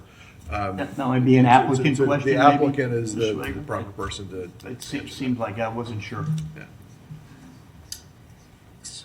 Mr. Mayor, to answer the Commissioner's question, the current zoning is valid. It's a PD. It allows 44 single-family detached lots sprinkled throughout the 36 acres. And the landowner is respectfully coming to you all to consider a change to that, to allow the different unit type clustered and put the rest of the land into conservation. So it is a humble request for the change based on the merits of the application. There are rights to go and build throughout the whole property with the lots that are on the zoning map today. Yeah, thank you. I always feel like when you answer questions, you answer them very sincerely and authentically, and that's important. Thank you. So why change from the 2017 plan then? Well, the landowner is a home builder, and he builds detached units and he builds attached units. And townhouses and attached units are a very popular housing type currently. The market is very strong for those. He has an appetite to do that. Developing on the entire 36 acres would be detrimental to the land. It would require a lot of land clearing. It would take years to do, and there would be a lot of time and extended construction period. This can be done quickly and efficiently. Construction phase is one phase and done. And that he feels very strongly as a local home builder that there's a really solid market for this type of unit. Yeah, And we're doing everything we can to provide, if you want to call them trade-offs or offers, to try to make this an improvement on what's already approved. Yeah, there's thank you, Mr. Yes, sir. Slager. There's no doubt about that. I mean, there's some compelling conservation things. I think that's been recognized by all the people that live in the area. That's attractive to everybody. That's attractive probably around the city to the vast majority of citizens. So that is a good thing. But I would say that I don't hear anybody, nor did we. In looking at emails, is there anybody here other than the person interested in building this who's actually for this proposal? Because I would be very interested in hearing from the counterpoint of that. I mean, that's what we do, is we listen and try and make decisions based on that, and as the city attorney directs us, competent evidence and objective and factual types of things. Mr. Swiger.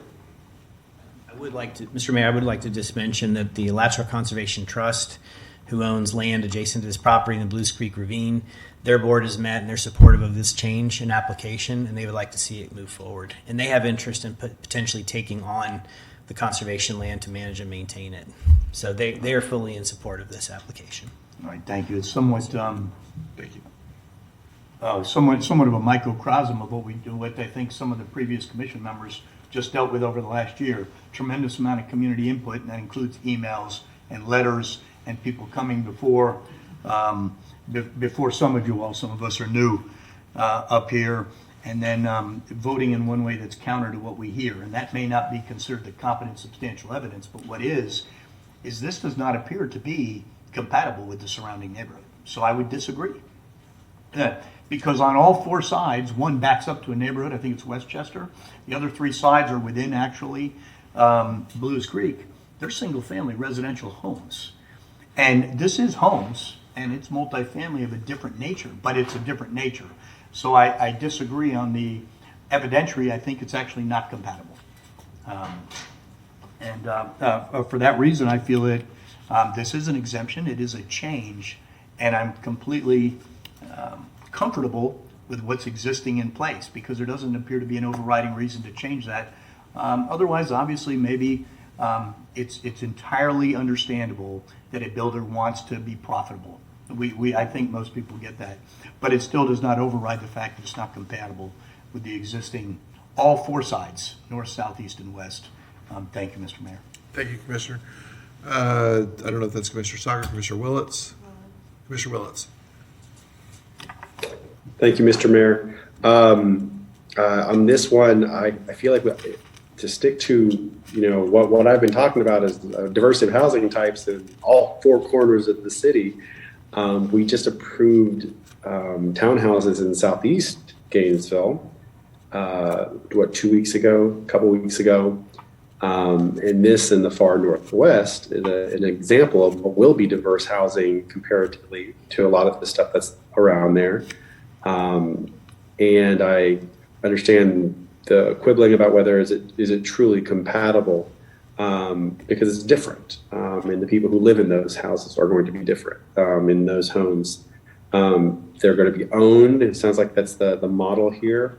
I will say, for one of the reasons when I ran, I knew that we had not approved particularly any condo units, only about 30 over the course of 13 or 14 years, 30 units. Which means that form of ownership just really wasn't available to the people in the city of Gainesville when how they needed to get into ownership to start, building their own family wealth is, shared resources. You buy in a portion and you share some expenses in a condo or an HOA situation. So I still feel like this is diversifying a corner of our city that is arguably and perhaps rightfully pegged as not being diverse as the rest of our city for reasons of zoning, how we decide to build things. I don't think we'd get much more diversity with 44 single detached spread out over a long street that will end up costing even more because of the length and the spread out nature. Those homes would go for even more because they've got to spread that construction cost out. And so I feel like this is far more in lines with our city plan about a diversity of housing. And I think that's probably, why this has gone through the city plan board and staff recognizes it. It is definitely something different, but I think I'm going to support this to keep with the fairness and equity of spreading out attached homes in all corners of the city, not just in the southeast, not just in the southwest, but there's a lot of townhomes, but to make sure we spread that out to all corners of our city so that in the future we don't have segregated by income, by race patterns. We got to start some of that now, getting rid of those kind of economic segregations, and I think this is a piece of that. Thank you, Mr. Mayor. Thank you, Mr. Willets. Commissioner Duncan Walker, did you want to weigh in before we go forward? Yes. Okay. Thank you. Thank you, Mr. Mayor. I've been trying to be very thoughtful and I've been trying to listen as well. And I want to first of all thank everybody who came out. It's late, everybody's tired, and I appreciate you all for waiting and sitting through this. It was not lost on me, and I really appreciate Commissioner Book for asking the question that went through my mind. What was wrong with this? What was wrong and what changed? Now I totally understand the idea of being profitable. I absolutely do. But I will tell you that I do struggle with something that has very little to do with the decision that we actually have to make tonight. And that is telling people one thing and doing something else. That for me is just a problem.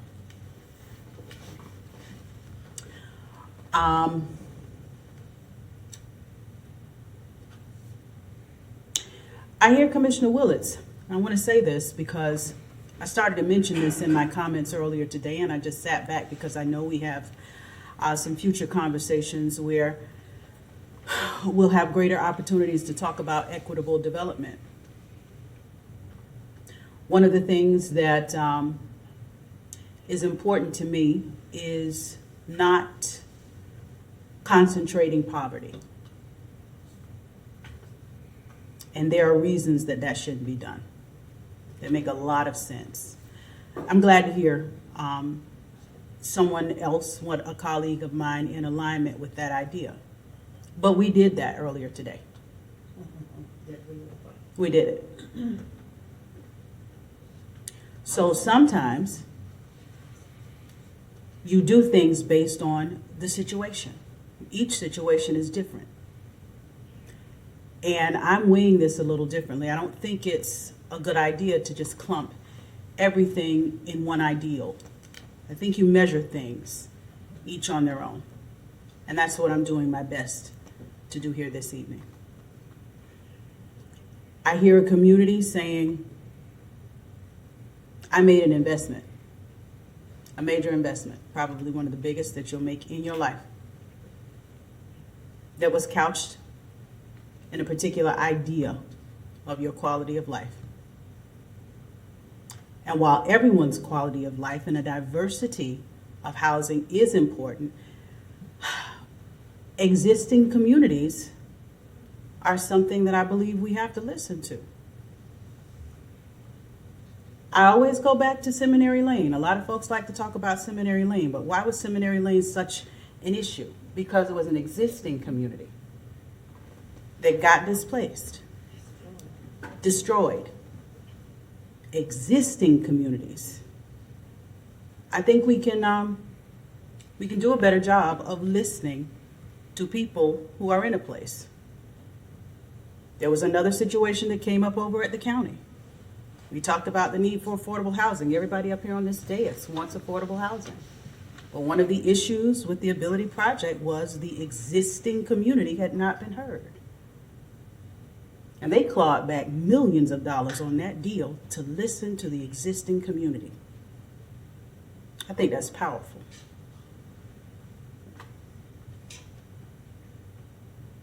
I think that's powerful.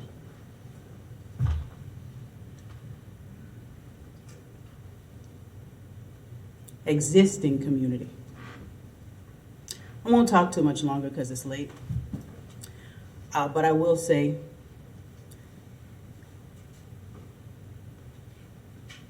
that this proposal, to me, I like the original concept. I'm bothered in my spirit watching people put down papers on this desk here that say this is what I thought I was going to get. And so I'll stop talking. And I'll say I would support the original idea, but I will not support what's being proposed. Okay. I would love to hear, and need another 15 minutes. We're, Oh, no. I mean, we could do, I mean, it will end when it ends. I motion that we extend the meeting to 2 a.m. we won't have to make any more motions that way, that's for sure. I'll second that. Come on, y'all. Seriously, come on, just do something. Yeah. Go to 12. And then Go to 12. I motion to approve that we extend the meeting till midnight. Second. All right, we have a motion and second to extend till midnight. All in favor, say aye. Aye. Any opposed? Aye. All right. It doesn't actually mean we'll go till midnight. It will end when it ends. Right. So But don't we worry, won't have to everyone. make any We'll more be of these done soon. motions. That's the beauty of it. Okay, the nature of what we do is that we're done with public comment. I'm sorry, unless we have specific questions of the applicant.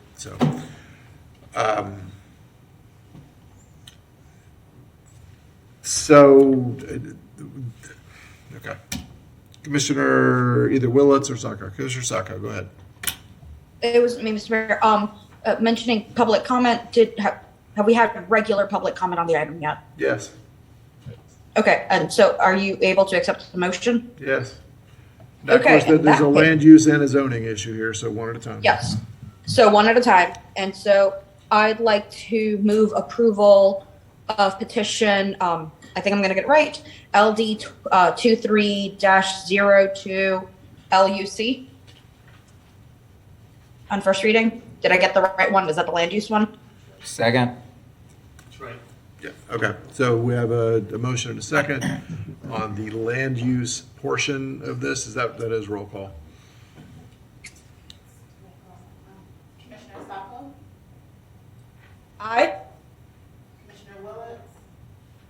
Aye. Commissioner Book, Nay. Commissioner Eastman, Aye. Commissioner Chestnut, Nay. Commissioner Duncan Walker, Nay. Mayor Ward. Aye. Now, let me tell you why I voted aye on that, because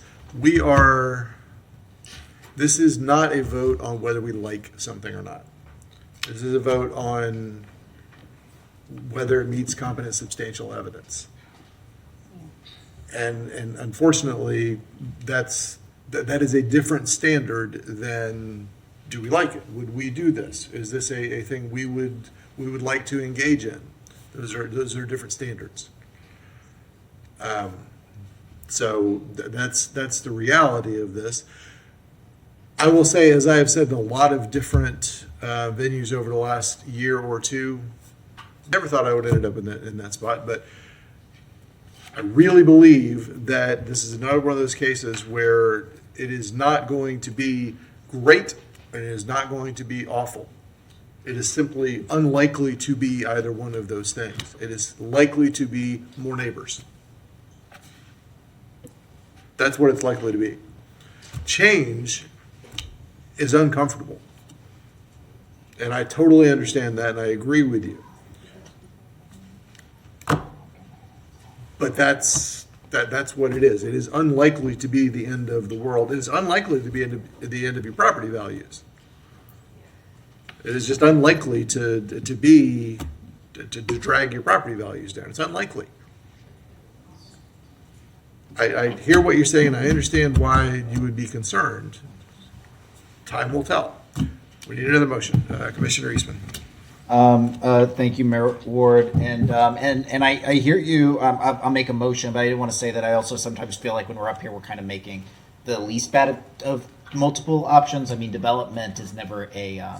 Sometimes I get excited for a new development. Generally speaking, it's like, well, this is something new going in, and so to me, a yes vote is one of saying, are we going to conserve 39 acres of land, or are we going to build large lot suburbs over 39 acres of land? And to me, a yes vote is a better option out of those two. So I will make the motion to approve. We already did the land use change. This is the zoning. Approve petition 2023-275 quasi-judicial rezoning LD 23-000003 Blues Creek and Plan Development Amendment. Second. We have a motion second for the zoning portion of this item as a roll call also. Commissioner Willets, Aye. Commissioner Chestnut, Commissioner Saco, Aye. Commissioner Duncan Walker, Nay. Commissioner Book, Nay. Mayor Ward. Aye. That passes 4-3 as well, with Book, Duncan Walker, and Chestnut in dissent. Does that take us to the end? That concludes our items, Mr. All Mayor. right, commission comment. Does anybody have commission comment? They want to keep us here till midnight? I didn't think so. All right, we'll see y'all at 7:30 in the morning at the Cotton Club.